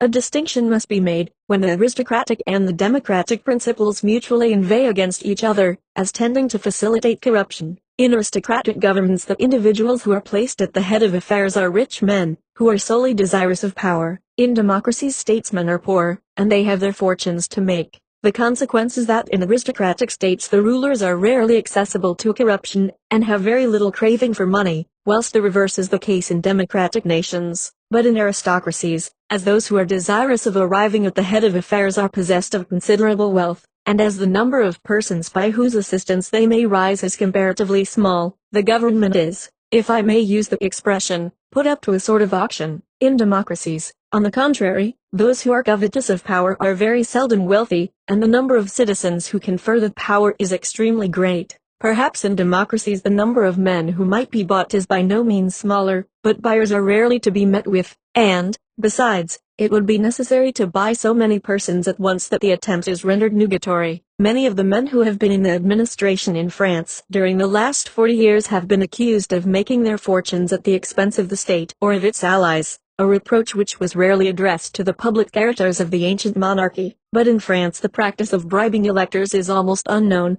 whilst it is notoriously and publicly carried on in England. In the United States, I never heard a man accused of spending his wealth in corrupting the populace, but I have often heard the probity of public officers questioned. Still more frequently have I heard their success attributed to low intrigues and immoral practices. If, then, the men who conduct the government of an aristocracy sometimes endeavor to corrupt the people, the heads of a democracy are themselves corrupt. In the former case the morality of the people is directly assailed, in the latter an indirect influence is exercised upon the people which is still more to be dreaded, as the rulers of democratic nations are almost always exposed to the suspicion of dishonorable conduct. They in some measure lend the authority of the government to the base practices of which they are accused. They thus afford an example which must prove discouraging to the struggles of virtuous independence, and must foster the secret calculations of a vicious ambition. If it be asserted that evil passions are displayed in all ranks of society, that they ascend the throne by hereditary right, and that despicable characters are to be met with at the head of aristocratic nations as well as in the sphere of a democracy, this objection has but little weight in my estimation. The corruption of men who have casually risen to power has a coarse and vulgar infection in it which renders it contagious to the multitude. On the contrary, there is a kind of aristocratic refinement and an air of grandeur in the depravity of the great, which frequently prevent it from spreading abroad. The people can never penetrate into the perplexing labyrinth of court intrigue, and it will always have difficulty in detecting the turpitude which lurks under elegant manners, refined tastes, and graceful language. But to pillage the public purse, and to vend the favors of the state, are arts which the meanest villain may comprehend, and hope to practice in his turn. In reality, it is far less prejudicial to witness the immorality of the great than to witness that immorality which leads to greatness. In a democracy, private citizens see a man of their own rank in life, who rises from that obscure position, and who becomes possessed of riches and of power in a few years. The spectacle excites their surprise and their envy, and they are led to inquire how the person who was yesterday their equal is today their ruler. To attribute his rise to his talents or his virtues is unpleasant, for it is tacitly to acknowledge that they are themselves less virtuous and less talented than he was. They are therefore led, and not infrequently their conjecture is a correct one, to impute his success mainly to some one of his defects, and an odious mixture is thus formed of the ideas of turpitude and power, unworthiness and success, utility and dishonor, efforts of which a democracy is capable. The Union has only had one struggle hitherto for its existence: enthusiasm at the commencement of the war, indifference towards its close, difficulty of establishing military conscription or impressment of seamen in America. Why a democratic people is less capable of sustained effort than another. I here warn the reader that I speak of a government which implicitly follows the real desires of a people, and not of a government which simply commands in its name. Nothing is so irresistible as a tyrannical power commanding in the name of the people, because, whilst it exercises that moral influence which belongs to the decision of the majority, it acts at the same time with the promptitude and the tenacity of a single man. It is difficult to say what degree of exertion a democratic government may be capable of making a crisis in the history of the nation, but no great democratic republic has hitherto existed in the world. To style the oligarchy which ruled over France in 1793 by that name would be to offer an insult to the republican form of government. The United States afford the first example of the kind. The American Union has now subsisted for half a century, in the course of which time its existence has only once been attacked, namely, during the War of Independence. At the commencement of that long war, various occurrences took place which betoken an extraordinary zeal for the service of the country. 181. But as the contest was prolonged, symptoms of private egotism began to show themselves. No money was poured into the public treasury. Few recruits could be raised to join the army. The people wished to acquire independence, but was very ill disposed to undergo the privations by which alone it could be obtained. Tax laws, says Hamilton in the Federalist, number 12, have in vain been multiplied. New methods to enforce the collection have in vain been tried. The public expectation has been uniformly disappointed and the treasuries of the states have remained empty.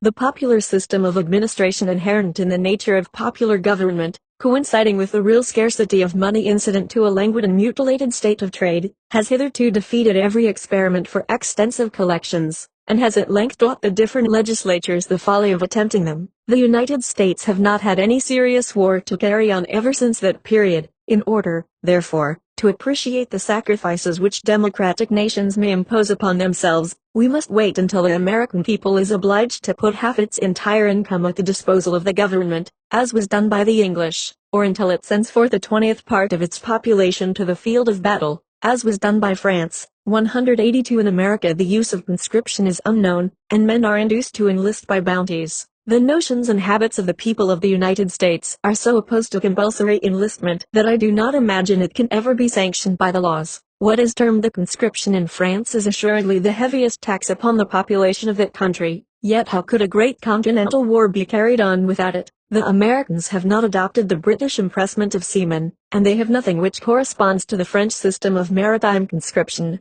The Navy, as well as the merchant service, is supplied by voluntary service, but it is not easy to conceive how a people can sustain a great maritime war without having recourse to one or the other of these two systems. Indeed, the Union, which has fought with some honor upon the seas, has never possessed a very numerous fleet, and the equipment of the small number of American vessels has always been excessively expensive.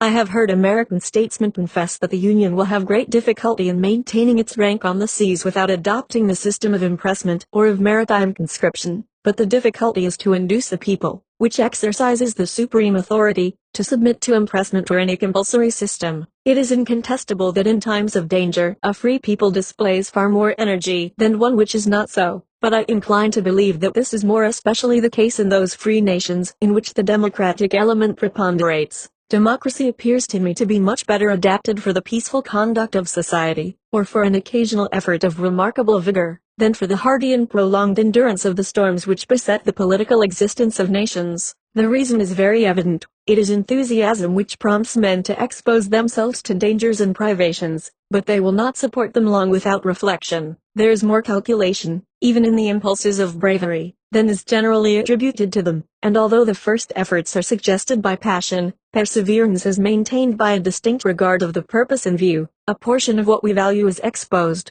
in order to save the remainder, but it is this distinct perception of the future, founded upon a sound judgment and an enlightened experience, which is most frequently wanting in democracies. The populace is more apt to feel than to reason, and if its present sufferings are great, it is to be feared that the still greater sufferings attendant upon defeat will be forgotten. Another cause tends to render the efforts of a democratic government less persevering than those of an aristocracy. Not only are the lower classes less awakened than the higher orders to the good or evil chances of the future, but they are liable to suffer far more acutely from present privations. The noble exposes his life, indeed, but the chance of glory is equal to the chance of harm. If he sacrifices a large portion of his income to the state, he deprives himself for a time of the pleasures of affluence, but to the poor man death is embellished by no pomp or renown, and the imposts which are irksome to the rich are fatal to him. This relative impotence of democratic republics is, perhaps, the greatest obstacle to the foundation of a republic of this kind in Europe. In order that such a state should subsist in one country of the Old World, it would be necessary that similar institutions should be introduced into all the other nations. I am of opinion that a democratic government tends in the end to increase the real strength of society, but it can never combine, upon a single point and at a given time, so much power as an aristocracy or a monarchy. If a democratic country remained during a whole century subject to a republican government, it would probably at the end of that period be more populous and more prosperous than the neighboring despotic states, but it would have incurred the risk of being conquered much oftener than they would in that lapse of years.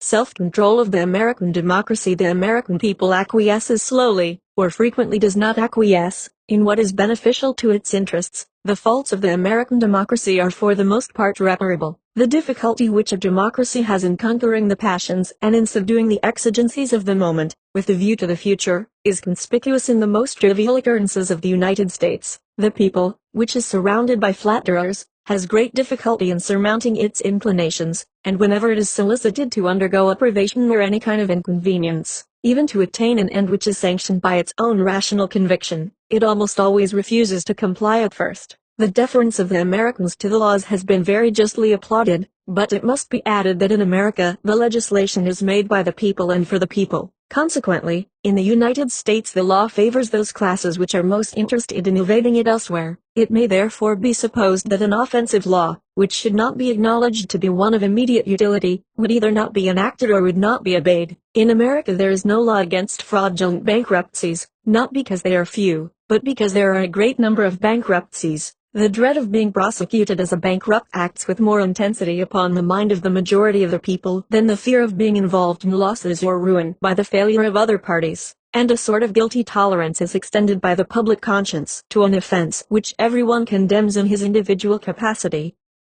In the new states of the Southwest the citizens generally take justice into their own hands, and murders are of very frequent occurrence. This arises from the rude manners and the ignorance of the inhabitants of those deserts, who do not perceive the utility of investing the law with adequate force, and who prefer duels to prosecutions. Someone observed to me one day, in Philadelphia, that almost all crimes in America are caused by the abuse of intoxicating liquors, which the lower classes can procure in great abundance, from their excessive cheapness. "How comes it," said I, "that you do not put a duty upon brandy?" "Our legislators," rejoined my informant, "have frequently thought of this expedient, but the task of putting it in operation is a difficult one. A revolt might be apprehended, and the members who should vote for a law of this kind would be sure of losing their seats." "Whence I am to infer," replied I, "that the drinking population constitutes the majority in your country, and that temperance is somewhat unpopular." When these things are pointed out to the American statesman, They content themselves with assuring you that time will operate the necessary change, and that the experience of evil will teach the people its true interests. This is frequently true, although a democracy is more liable to error than a monarch or a body of nobles.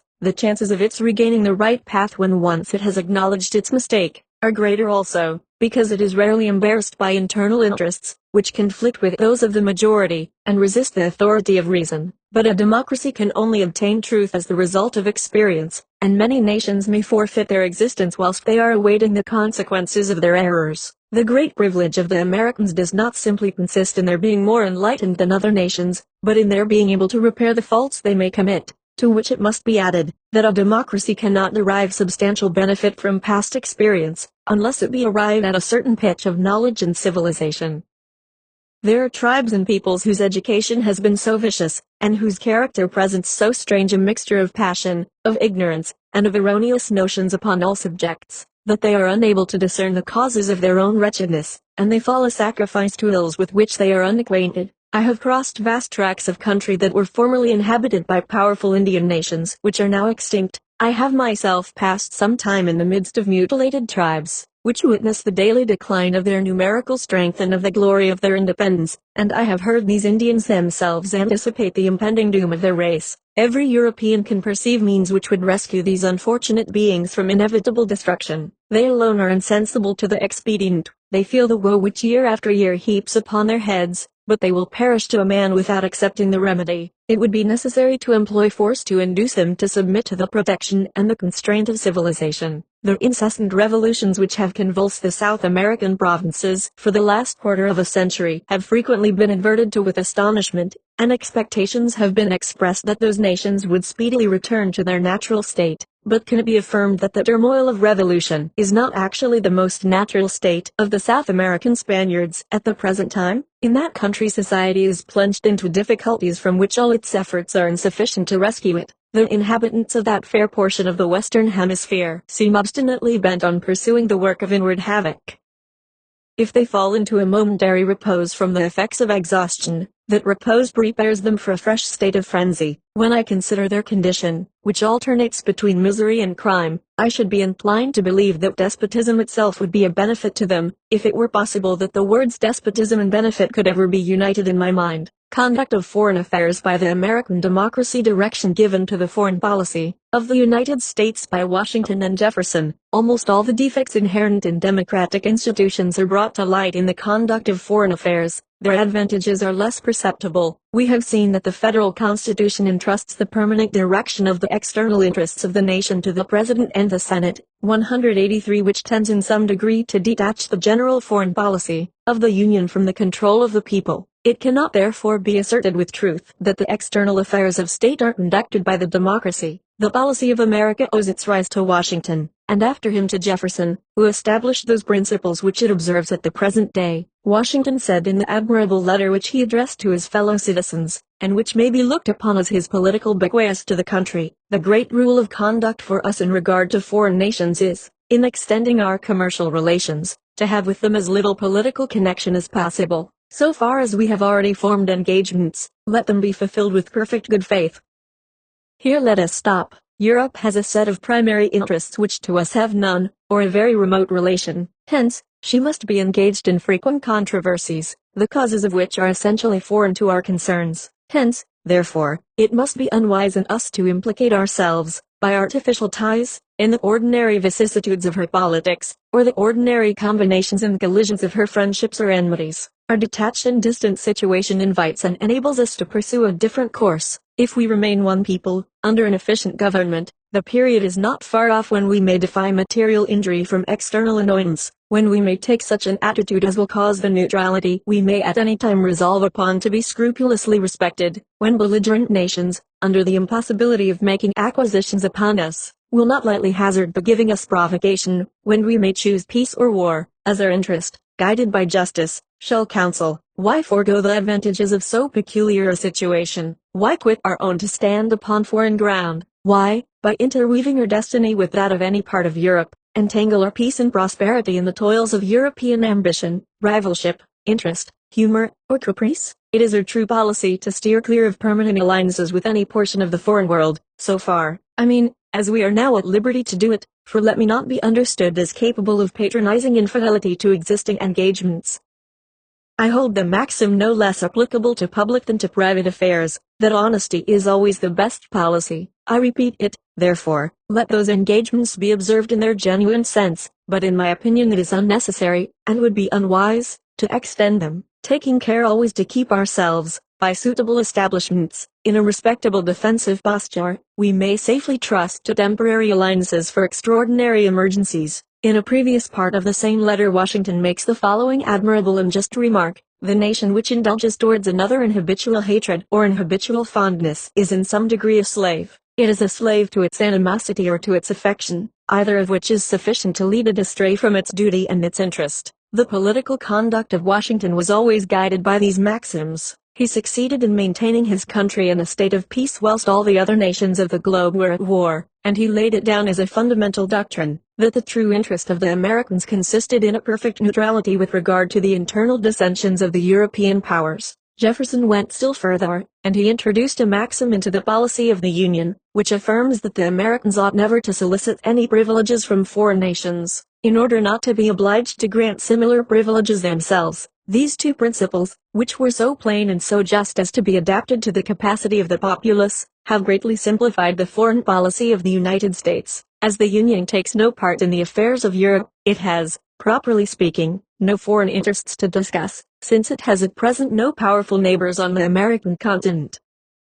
The country is as much removed from the passions of the old world by its position as by the line of policy which it has chosen, and it is neither called upon to repudiate nor to espouse the conflicting interests of Europe, whilst the dissensions of the New World are still concealed within the bosom of the future. The Union is free from all pre-existing obligations, and it is consequently enabled to profit by the experience of the old nations of Europe, without being obliged, as they are, to make the best of the past, and to adapt it to their present circumstances, or to accept that immense inheritance which they derived from their forefathers, an inheritance of glory mingled with calamities, and of alliances conflicting with national antipathies. The foreign policy of the United States is reduced by its very nature to await the chances of the future history of the nation, and for the present it consists more in abstaining from interference than in exerting its activity. It is therefore very difficult to ascertain, at present, what degree of sagacity the American democracy will display in the conduct of the foreign policy of the country, and upon this point its adversaries,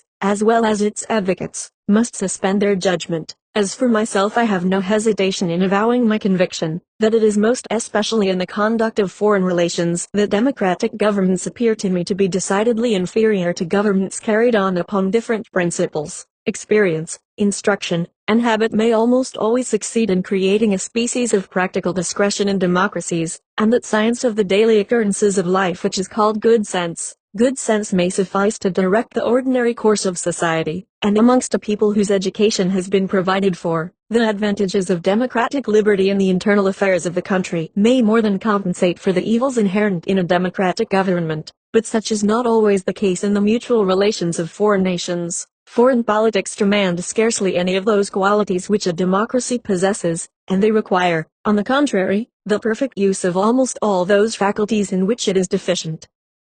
Democracy is favorable to the increase of the internal resources of the state. It tends to diffuse a moderate independence, it promotes the growth of public spirit, and fortifies the respect which is entertained for law in all classes of society, and these are advantages which only exercise an indirect influence over the relations which one people bears to another. But a democracy is unable to regulate the details of an important undertaking, to persevere in a design, and to work out its execution in the presence of serious obstacles. It cannot combine its measures with secrecy, and it will not await their consequences with patience. These are qualities which more especially belong to an individual or to an aristocracy, and they are precisely the means by which an individual people attains to a predominant position. If, on the contrary, we observe the natural defects of aristocracy, we shall find that their influence is comparatively innoxious in the direction of the external affairs of a state. The capital fault of which aristocratic bodies may be accused is that they are more apt to contrive their own advantage than that of the mass of the people. In foreign politics it is rare for the interest of the aristocracy to be in any way distinct from that of the people. The propensity which democracies have to obey the impulse of passion rather than the suggestions of prudence, and to abandon a mature design for the gratification of a momentary caprice, was very clearly seen in America on the breaking out of the French Revolution. It was then as evident to the simplest capacity as it is at the present time that the interest of the Americans forbade them to take any part in the contest which was about to deluge Europe with blood, but which could by no means injure the welfare of their own country. Nevertheless, the sympathies of the people declared themselves with so much violence in behalf of France that nothing but the inflexible character of Washington, and the immense popularity which he enjoyed, could have prevented the Americans from declaring war against England, and even then, the exertions which the austere reason of that great man made to repress the generous but imprudent passions of his fellow citizens, very nearly deprived him of the sole recompense which he had ever claimed, that of his country's love. The majority then reprobated the line of policy which he adopted, and which has since been unanimously approved by the nation. 184. If the Constitution in the favor of the public had not entrusted the direction of the foreign affairs of the country to Washington, it is certain that the American nation would at that time have taken the very measures which it now condemns. Almost all the nations which have ever exercised a powerful influence upon the destinies of the world by conceiving, following up, and executing vast designs, from the Romans to the English, have been governed by aristocratic institutions. Nor will this be a subject of wonder when we recollect that nothing in the world has so absolute a fixity of purpose as an aristocracy. The mass of the people may be led astray by ignorance or passion, the mind of a king may be biased, and his perseverance in his designs may be shaken, besides which a king is not immortal, but an aristocratic body is too numerous to be led astray by the blandishments of intrigue, and yet not numerous enough to yield readily to the intoxicating influence of unreflecting passion. It has the energy of a firm and enlightened individual, added to the power which it derives from perpetuity. 14. Advantages American society derived from democracy. Part 1. What the real advantages are which American society derives from the government of the democracy. Before I enter upon the subject of the present chapter, I am induced to remind the reader of what I have more than once adverted to in the course of this book. The political institutions of the United States appear to me to be one of the forms of government which a democracy may adopt, but I do not regard the American Constitution as the best, or as the only one, which a democratic people may establish. In showing the advantages which the Americans derive from the government of democracy, I am therefore very far from meaning, or from believing, that similar advantages can only be obtained from the same laws, general tendency of the laws under the rule of the American democracy, and habits of those who apply them, defects of a democratic government easy to be discovered, its advantages only to be discerned by long observation, democracy in America often inexpert, but the general tendency of the law is advantageous. In the American democracy, public officers have no permanent interests distinct from those of the majority. Result of this state of things, the defects and the weaknesses of a democratic government may very readily be discovered. They are demonstrated by the most flagrant instances, whilst its beneficial influence is less perceptibly exercised. A single glance suffices to detect its evil consequences, but its good qualities can only be discerned by long observation. The laws of the American democracy are frequently defective or incomplete. They sometimes attack vested rights, or give a sanction to others which are dangerous to the community, but even if they were good, the frequent changes which they undergo would be an evil. How comes it, then, that the American republics prosper and maintain their position?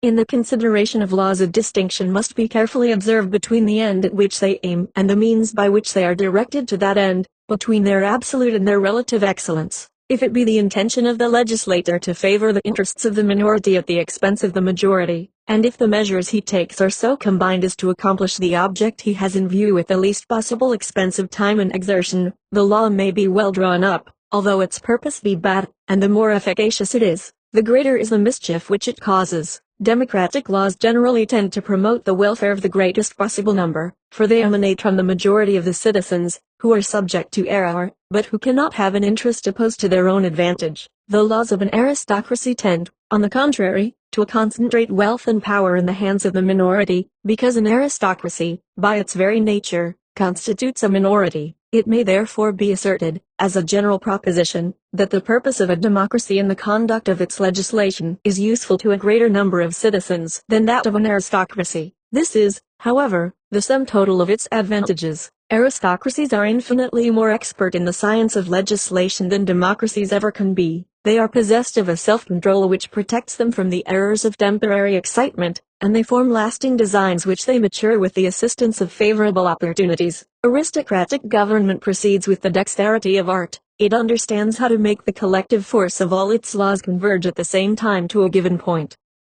Such is not the case with democracies, whose laws are almost always ineffective or inopportune. The means of democracy are therefore more imperfect than those of aristocracy, and the measures which it unwittingly adopts are frequently opposed to its own cause, but the object it has in view is more useful. Let us now imagine a community so organized by nature, or by its constitution, that it can support the transitory action of bad laws, and that it can await, without destruction, the general tendency of the legislation. We shall then be able to conceive that a democratic government, notwithstanding its defects, will be most fitted to conduce to the prosperity of this community. This is precisely what has occurred in the United States, and I repeat, what I have before remarked, that the great advantage of the Americans consists in their being able to commit faults which they may afterward repair. An analogous observation may be made respecting public officers. It is easy to perceive that the American democracy frequently errs in the choice of the individuals to whom it entrusts the power of the administration, but it is more difficult to say why the state prospers under their rule. In the first place, it is to be remarked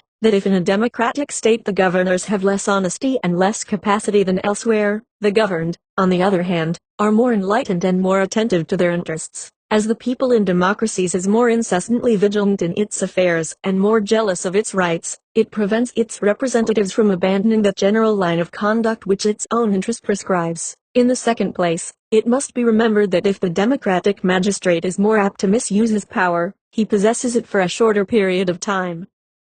But there is yet another reason which is still more general and conclusive. It is no doubt of importance to the welfare of nations that they should be governed by men of talents and virtue, but it is perhaps still more important that the interests of those men should not differ from the interests of the community at large. For, if such were the case, virtues of a high order might become useless, and talents might be turned to a bad account. I say that it is important that the interests of the persons in authority should not conflict with or oppose the interests of the community at large, but I do not insist upon their having the same interests as the whole population, because I am not aware that such a state of things ever existed in any country. No political form has hitherto been discovered which is equally favorable to the prosperity and the development of all the classes into which society is divided. These classes continue to form, as it were, a certain number of distinct nations in the same nation, and experience has shown that it is no less dangerous to place the fate of these classes exclusively in the hands of any one of them than it is to make one people the arbiter of the destiny of another. When the rich alone govern, the interest of the poor is always endangered, and when the poor make the laws, that of the rich incurs very serious risks. The advantage of democracy does not consist, therefore, as has sometimes been asserted, in favoring the prosperity of all, but simply in contributing to the well-being of the greatest possible number. The men who are entrusted with the direction of public affairs in the United States are frequently inferior, both in point of capacity and of morality, to those whom aristocratic institutions would raise to power, but their interest is identified and confounded with that of the majority of their fellow citizens. They may frequently be faithless and frequently mistaken, but they will never systematically adopt a line of conduct opposed to the will of the majority, and it is impossible that they should give a dangerous or an exclusive tendency to the government. The maladministration of a democratic magistrate is a mere isolated fact, which only occurs during the short period for which he is elected. Corruption and incapacity do not act as common interests, which may connect men permanently with one another. A corrupt or an incapable magistrate will not concert his measures with another magistrate, simply because that individual is as corrupt and as incapable as himself, and these two men will never unite their endeavors to promote the corruption and inaptitude of their remote posterity. The ambition and the maneuvers of the one will serve, on the contrary, to unmask the other. The vices of a magistrate, in democratic states, are usually peculiar to his own person, but under aristocratic governments public men are swayed by the interest of their order, which, if it is sometimes confounded with the interests of the majority, is very frequently distinct from them. This interest is the common and lasting bond which unites them together. It induces them to coalesce, and to combine their efforts in order to attain an end which does not always ensure the greatest happiness of the greatest number, and it serves not only to connect the persons in authority, but to unite them to a considerable portion of the community, since a numerous body of citizens belongs to the aristocracy, without being invested with official functions. The aristocratic magistrate is therefore constantly supported by a portion of the community, as well as by the government of which he is a member. The common purpose which connects the interests of the magistrates in aristocracies with that of a portion of their contemporaries identifies it with that of future generations. their influence belongs to the future as much as to the present. The aristocratic magistrate is urged at the same time toward the same point by the passions of the community, by his own, and I may almost add by those of his posterity. Is it, then, wonderful that he does not resist such repeated impulses? And indeed aristocracies are often carried away by the spirit of their order without being corrupted by it, and they unconsciously fashion society to their own ends, and prepare it for their own descendants. The English aristocracy is perhaps the most liberal which ever existed, and no body of men has ever, uninterruptedly, furnished so many honorable and enlightened individuals to the government of a country. It cannot, however, escape observation that in the legislation of England the good of the poor has been sacrificed to the advantage of the rich, and the rights of the majority to the privileges of the few. The consequence is, that England, at the present day, combines the extremes of fortune in the bosom of her society, and her perils and calamities are almost equal to her power and her renown. 185 In the United States, where the public officers have no interests to promote connected with their caste, the general and constant influence of the government is beneficial, although the individuals who conduct it are frequently unskillful and sometimes contemptible.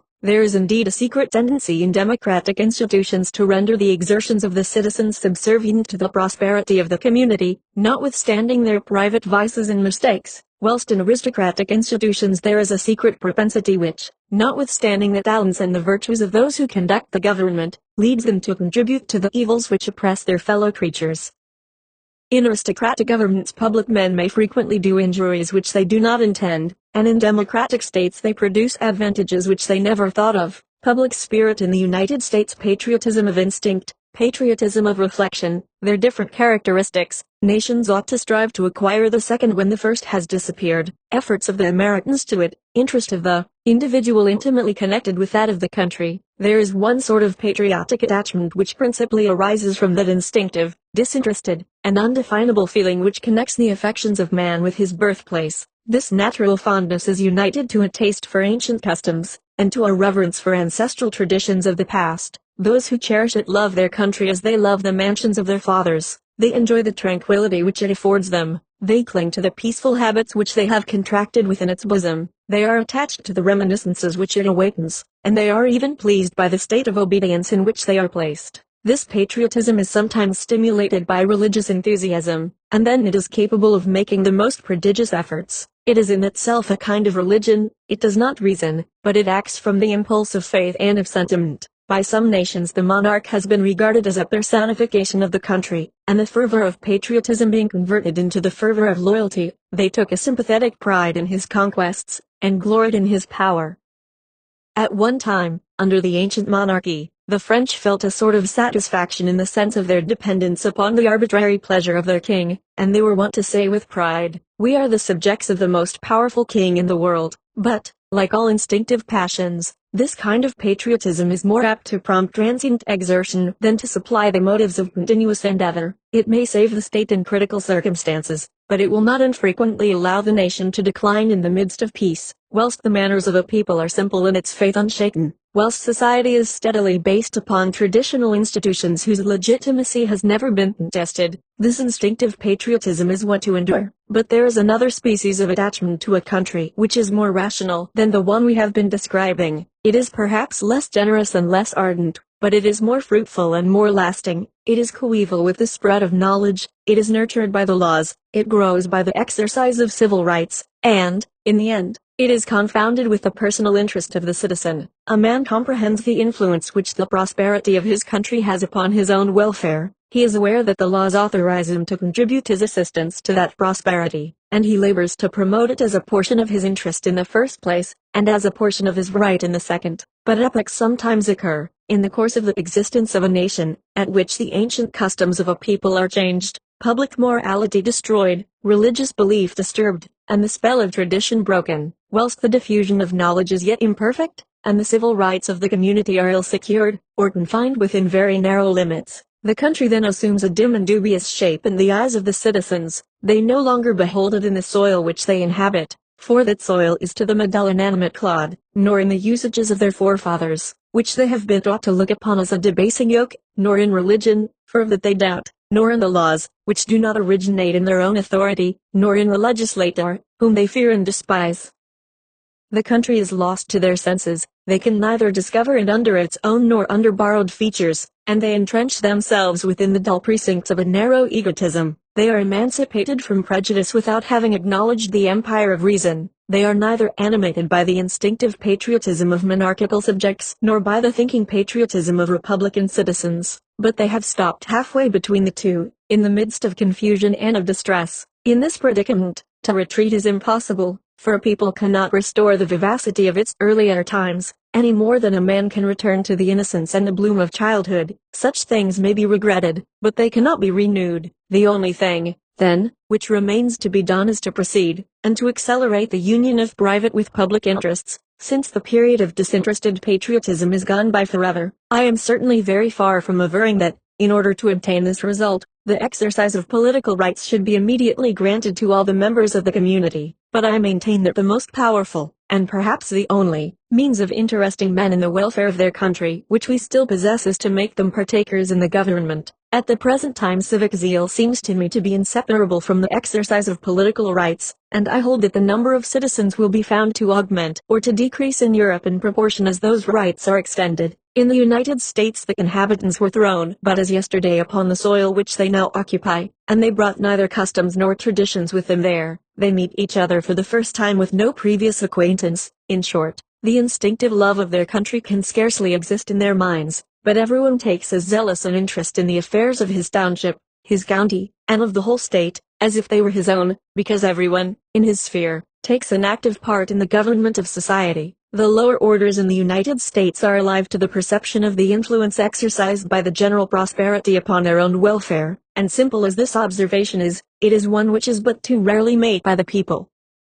But in America the people regards this prosperity as the result of its own exertions. The citizen looks upon the fortune of the public as his private interest, and he cooperates in its success, not so much from a sense of pride or of duty, as from what I shall venture to term cupidity. It is unnecessary to study the institutions and the history of the Americans in order to discover the truth of this remark, for their manners render it sufficiently evident. As the American participates in all that is done in his country, he thinks himself obliged to defend whatever may be censured, for it is not only his country which is attacked upon these occasions, but it is himself. The consequence is, that his national pride resorts to 1,000 artifices, and to all the petty tricks of individual vanity. Nothing is more embarrassing in the ordinary intercourse of life than this irritable patriotism of the Americans. A stranger may be very well inclined to praise many of the institutions of their country, but he begs permission to blame some of the peculiarities which he observes, a permission which is, however, inexorably refused. America is therefore a free country, in which, lest anybody should be hurt by your remarks,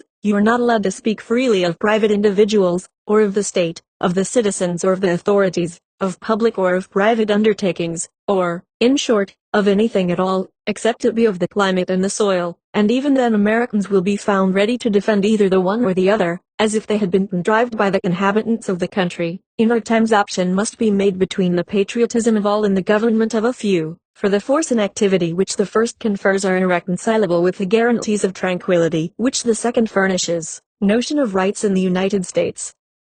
No great people without a notion of rights. How the notion of rights can be given to people, respect of rights in the United States, whence it arises. After the idea of virtue, I know no higher principle than that of right, or, to speak more accurately, these two ideas are commingled in one. The idea of right is simply that of virtue introduced into the political world. It is the idea of right which enabled men to define anarchy and tyranny, and which taught them to remain independent without arrogance, as well as to obey without servility. The man who submits to violence is debased by his compliance, but when he obeys the mandate of one who possesses that right of authority which he acknowledges in a fellow creature, he rises in some measure above the person who delivers the command. There are no great men without virtue, and there are no great nations. It may almost be added that there would be no society without the notion of rights. For what is the condition of a mass of rational and intelligent beings who are only united together by the bond of force? I am persuaded that the only means which we possess at the present time of inculcating the notion of rights, and of rendering it,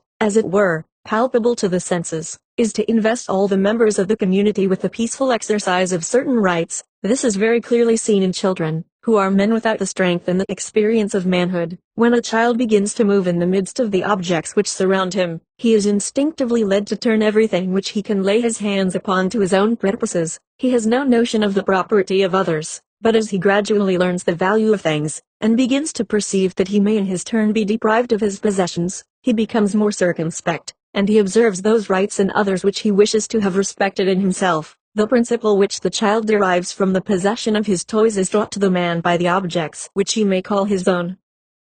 In America, those complaints against property in general which are so frequent in Europe are never heard, because in America there are no paupers, and as everyone has property of his own to defend, everyone recognizes the principle upon which he holds it. The same thing occurs in the political world. In America, the lowest classes have conceived a very high notion of political rights, because they exercise those rights, and they refrain from attacking those of other people, in order to ensure their own from attack. Whilst in Europe the same classes sometimes recalcitrate even against the supreme power, the American submits without a murmur to the authority of the pettiest magistrate. This truth is exemplified by the most trivial details of national peculiarities. In France, very few pleasures are exclusively reserved for the higher classes. The poor are admitted wherever the rich are received, and they consequently behave with propriety, and respect whatever contributes to the enjoyments in which they themselves participate. In England, where wealth has a monopoly of amusement as well as of power, complaints are made that whenever the poor happen to steal into the enclosures which are reserved for the pleasures of the rich, they commit acts of wanton mischief.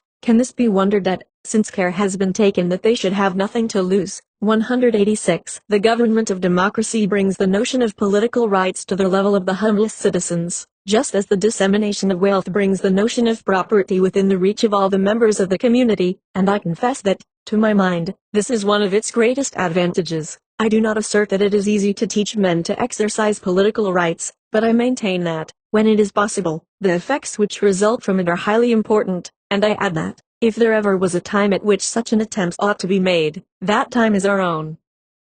It is clear that the influence of religious belief is shaken, and that the notion of divine rights is declining. It is evident that public morality is vitiated, and the notion of moral rights is also disappearing. These are general symptoms of the substitution of argument for faith, and of calculation for the impulses of sentiment. If, in the midst of this general disruption, you do not succeed in connecting the notion of rights with that of personal interest, which is the only immutable point in the human heart, what means will you have of governing the world except by fear? When I am told that, since the laws are weak and the populace is wild, since passions are excited and the authority of virtue is paralyzed, no measures must be taken to increase the rights of the democracy, I reply, that it is for these very reasons that some measures of the kind must be taken, and I am persuaded that governments are still more interested in taking them than society at large, because governments are liable to be destroyed and society cannot perish. I am not, however, inclined to exaggerate the example which America furnishes. In those states the people are invested with political rights at a time when they could scarcely be abused, for the citizens were few in number and simple in their manners. As they have increased, the Americans have not augmented the power of the democracy, but they have, if I may use the expression, extended its dominions. It cannot be doubted that the moment at which political rights are granted to a people that had before been without them is a very critical, though it be a necessary one. A child may kill before he is aware of the value of life, and he may deprive another person of his property before he is aware that his own may be taken away from him. The lower orders, when first they are invested with political rights, stand, in relation to those rights, in the same position as the child is to the whole of nature, and the celebrated adage may then be applied to them, Homo puer robustus. This truth may even be perceived in America. The states in which the citizens have enjoyed their rights longest are those in which they make the best use of them. It cannot be repeated too often that nothing is more fertile in prodigies than the art of being free, but there is nothing more arduous than the apprenticeship of liberty. Such is not the case with despotic institutions. Despotism often promises to make amends for 1,000 previous ills. It supports the right, it protects the oppressed, and it maintains public order. The nation is lulled by the temporary prosperity which accrues to it, until it is roused to a sense of its own misery. Liberty, on the contrary, is generally established in the midst of agitation. It is perfected by civil discord, and its benefits cannot be appreciated until it is already old. 14. Advantages American society derive from democracy. Part 2. Respect for the law in the United States. Respect of the Americans for the law, parental affection which they entertain for it, personal interest of everyone to increase the authority of the law, It is not always feasible to consult the whole people, either directly or indirectly, in the formation of the law, but it cannot be denied that, when such a measure is possible, the authority of the law is very much augmented. This popular origin, which impairs the excellence and the wisdom of legislation, contributes prodigiously to increase its power. There is an amazing strength in the expression of the determination of a whole people, and when it declares itself the imagination of those who are most inclined to contest, it is overawed by its authority. The truth of this fact is very well known by parties, and they consequently strive to make out a majority whenever they can. If they have not the greater number of voters on their side, they assert that the true majority abstain from voting, and if they are foiled even there, they have recourse to the body of those persons who had no votes to give. In the United States, except slaves, servants, and paupers in the receipt of relief from the townships, there is no class of persons who do not exercise the elective franchise, and who do not indirectly contribute to make the laws. Those who design to attack the laws must consequently either modify the opinion of the nation or trample upon its decision. A second reason, which is still more weighty, may be further adduced. In the United States everyone is personally interested in enforcing the obedience of the whole community to the law, for as the minority may shortly rally the majority to its principles, it is interested in professing that respect for the decrees of the legislator which it may soon have occasion to claim for its own.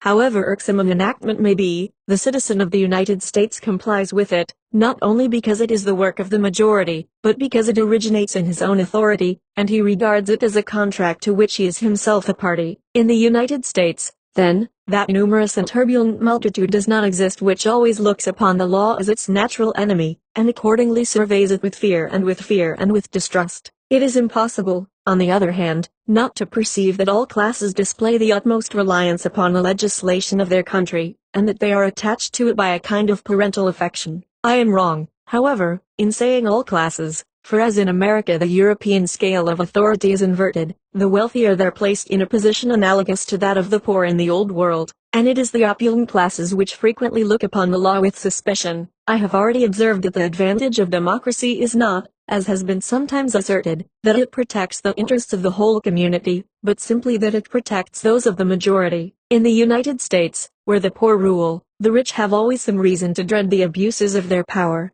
This natural anxiety of the rich may produce a sullen dissatisfaction, but society is not disturbed by it, for the same reason which induces the rich to withhold their confidence in the legislative authority makes them obey its mandates. Their wealth, which prevents them from making the law, prevents them from withstanding it. Amongst civilized nations revolts are rarely excited, except by such persons as have nothing to lose by them, and if the laws of a democracy are not always worthy of respect, at least they always obtain it. For those who usually infringe the laws have no excuse for not complying with the enactments they have themselves made, and by which they are themselves benefited, whilst the citizens whose interests might be promoted by the infraction of them are induced, by their character and their stations, to submit to the decisions of the legislature, whatever they may be. Besides which, the people in America obeys the law not only because it emanates from the popular authority, but because that authority may modify it in any points which may prove vexatory. A law is observed because it is a self-imposed evil in the first place, and an evil of transient duration in the second.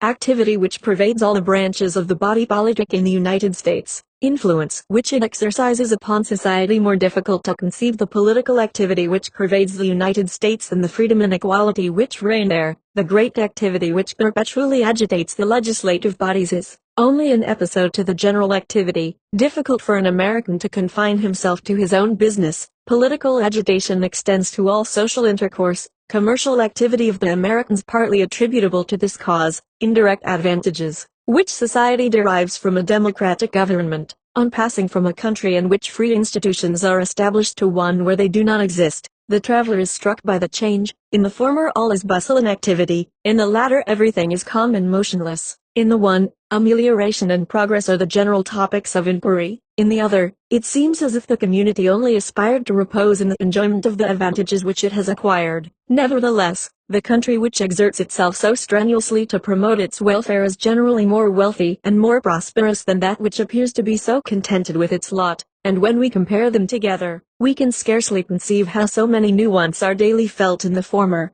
whilst so few seem to occur in the latter. If this remark is applicable to those free countries in which monarchical and aristocratic institutions subsist, it is still more striking with regard to democratic republics. In these states, it is not only a portion of the people which is busied with the amelioration of its social condition, but the whole community is engaged in the task. And it is not the exigencies and the convenience of a single class for which a provision is to be made, but the exigencies and the convenience of all ranks of life. It is not impossible to conceive the surpassing liberty which the Americans enjoy. Some idea may likewise be formed of the extreme equality which subsists amongst them, but the political activity which pervades the United States must be seen in order to be understood. No sooner do you set foot upon the American soil than you are stunned by a kind of tumult. A confused clamor is heard on every side, and 1,000 simultaneous voices demand the immediate satisfaction of their social wants.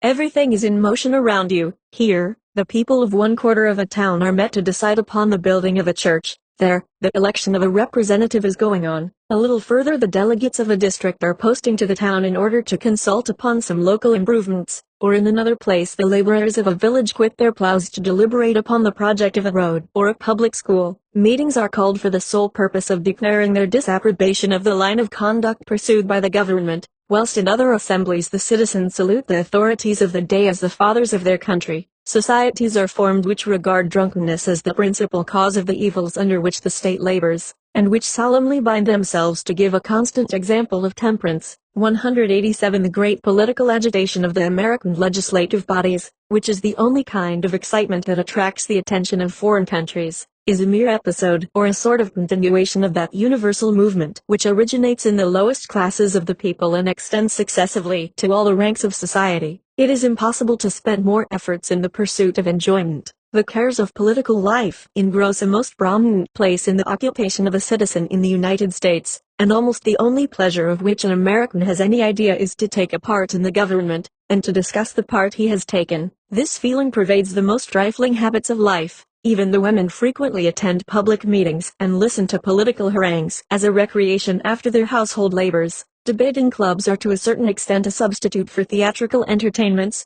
An American cannot converse, but he can discuss, and when he attempts to talk he falls into a dissertation. He speaks to you as if he was addressing a meeting, and if he should chance to warm in the course of the discussion, he will infallibly say, "Gentlemen," to the person with whom he is conversing.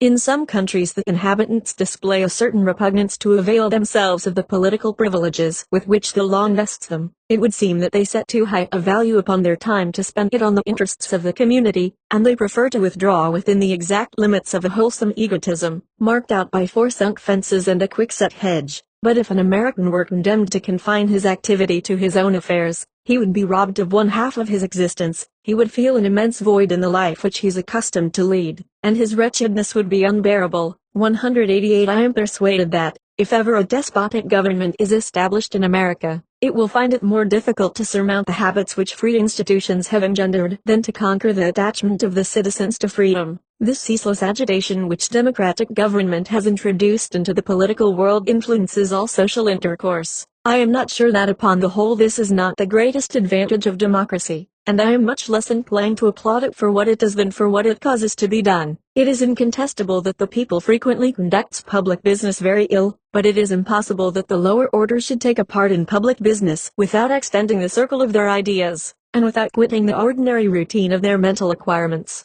The humblest individual who is called upon to cooperate in the government of society acquires a certain degree of self-respect, and as he possesses authority, he can command the services of minds much more enlightened than his own. He is canvassed by a multitude of applicants, who seek to deceive him in 1,000 different ways, but who instruct him by their deceit. He takes a part in political undertakings which did not originate in his own conception, but which give him a taste for undertakings of the kind.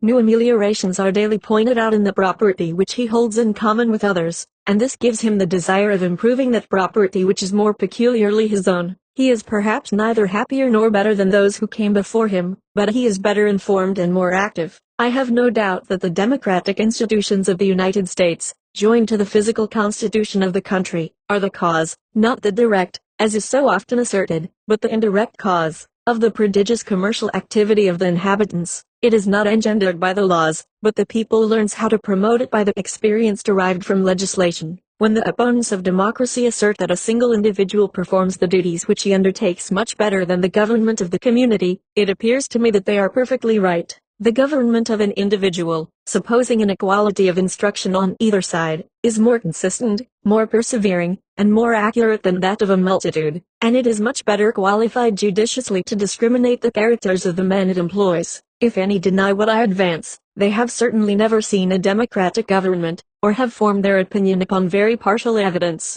It is true that even when local circumstances and the disposition of the people allow democratic institutions to subsist, they never display a regular and methodical system of government. Democratic liberty is far from accomplishing all the projects it undertakes, with the skill of an adroit despotism.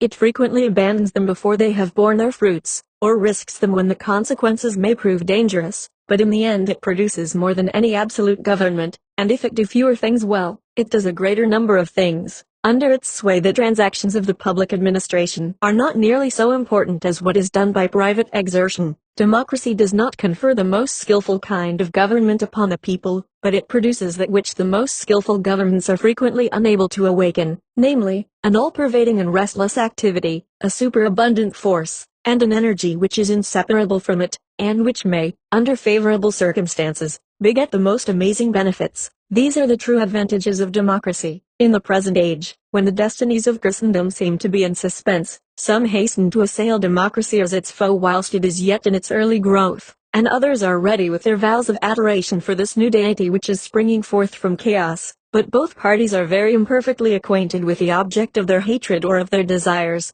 They strike in the dark, and distribute their blows by mere chance. We must first understand what the purport of society and the aim of government is held to be. If it be your intention to confer a certain elevation upon the human mind, and to teach it to regard the things of this world with generous feelings, to inspire men with a scorn of mere temporal advantage, to give birth to living convictions, and to keep alive the spirit of honorable devotedness, if you hold it to be a good thing to refine the habits, to embellish the manners, to cultivate the arts of a nation, and to promote the love of poetry, of beauty, and of renown, if you would constitute a people not unfitted to act with power upon all other nations, nor unprepared for those high enterprises which, whatever be the result of its efforts, will leave a name forever famous in time, if you believe such to be the principal object of society, you must avoid the government of democracy, which would be a very uncertain guide to the end you have in view. But if you hold it to be expedient to divert the moral and intellectual activity of man to the production of comfort,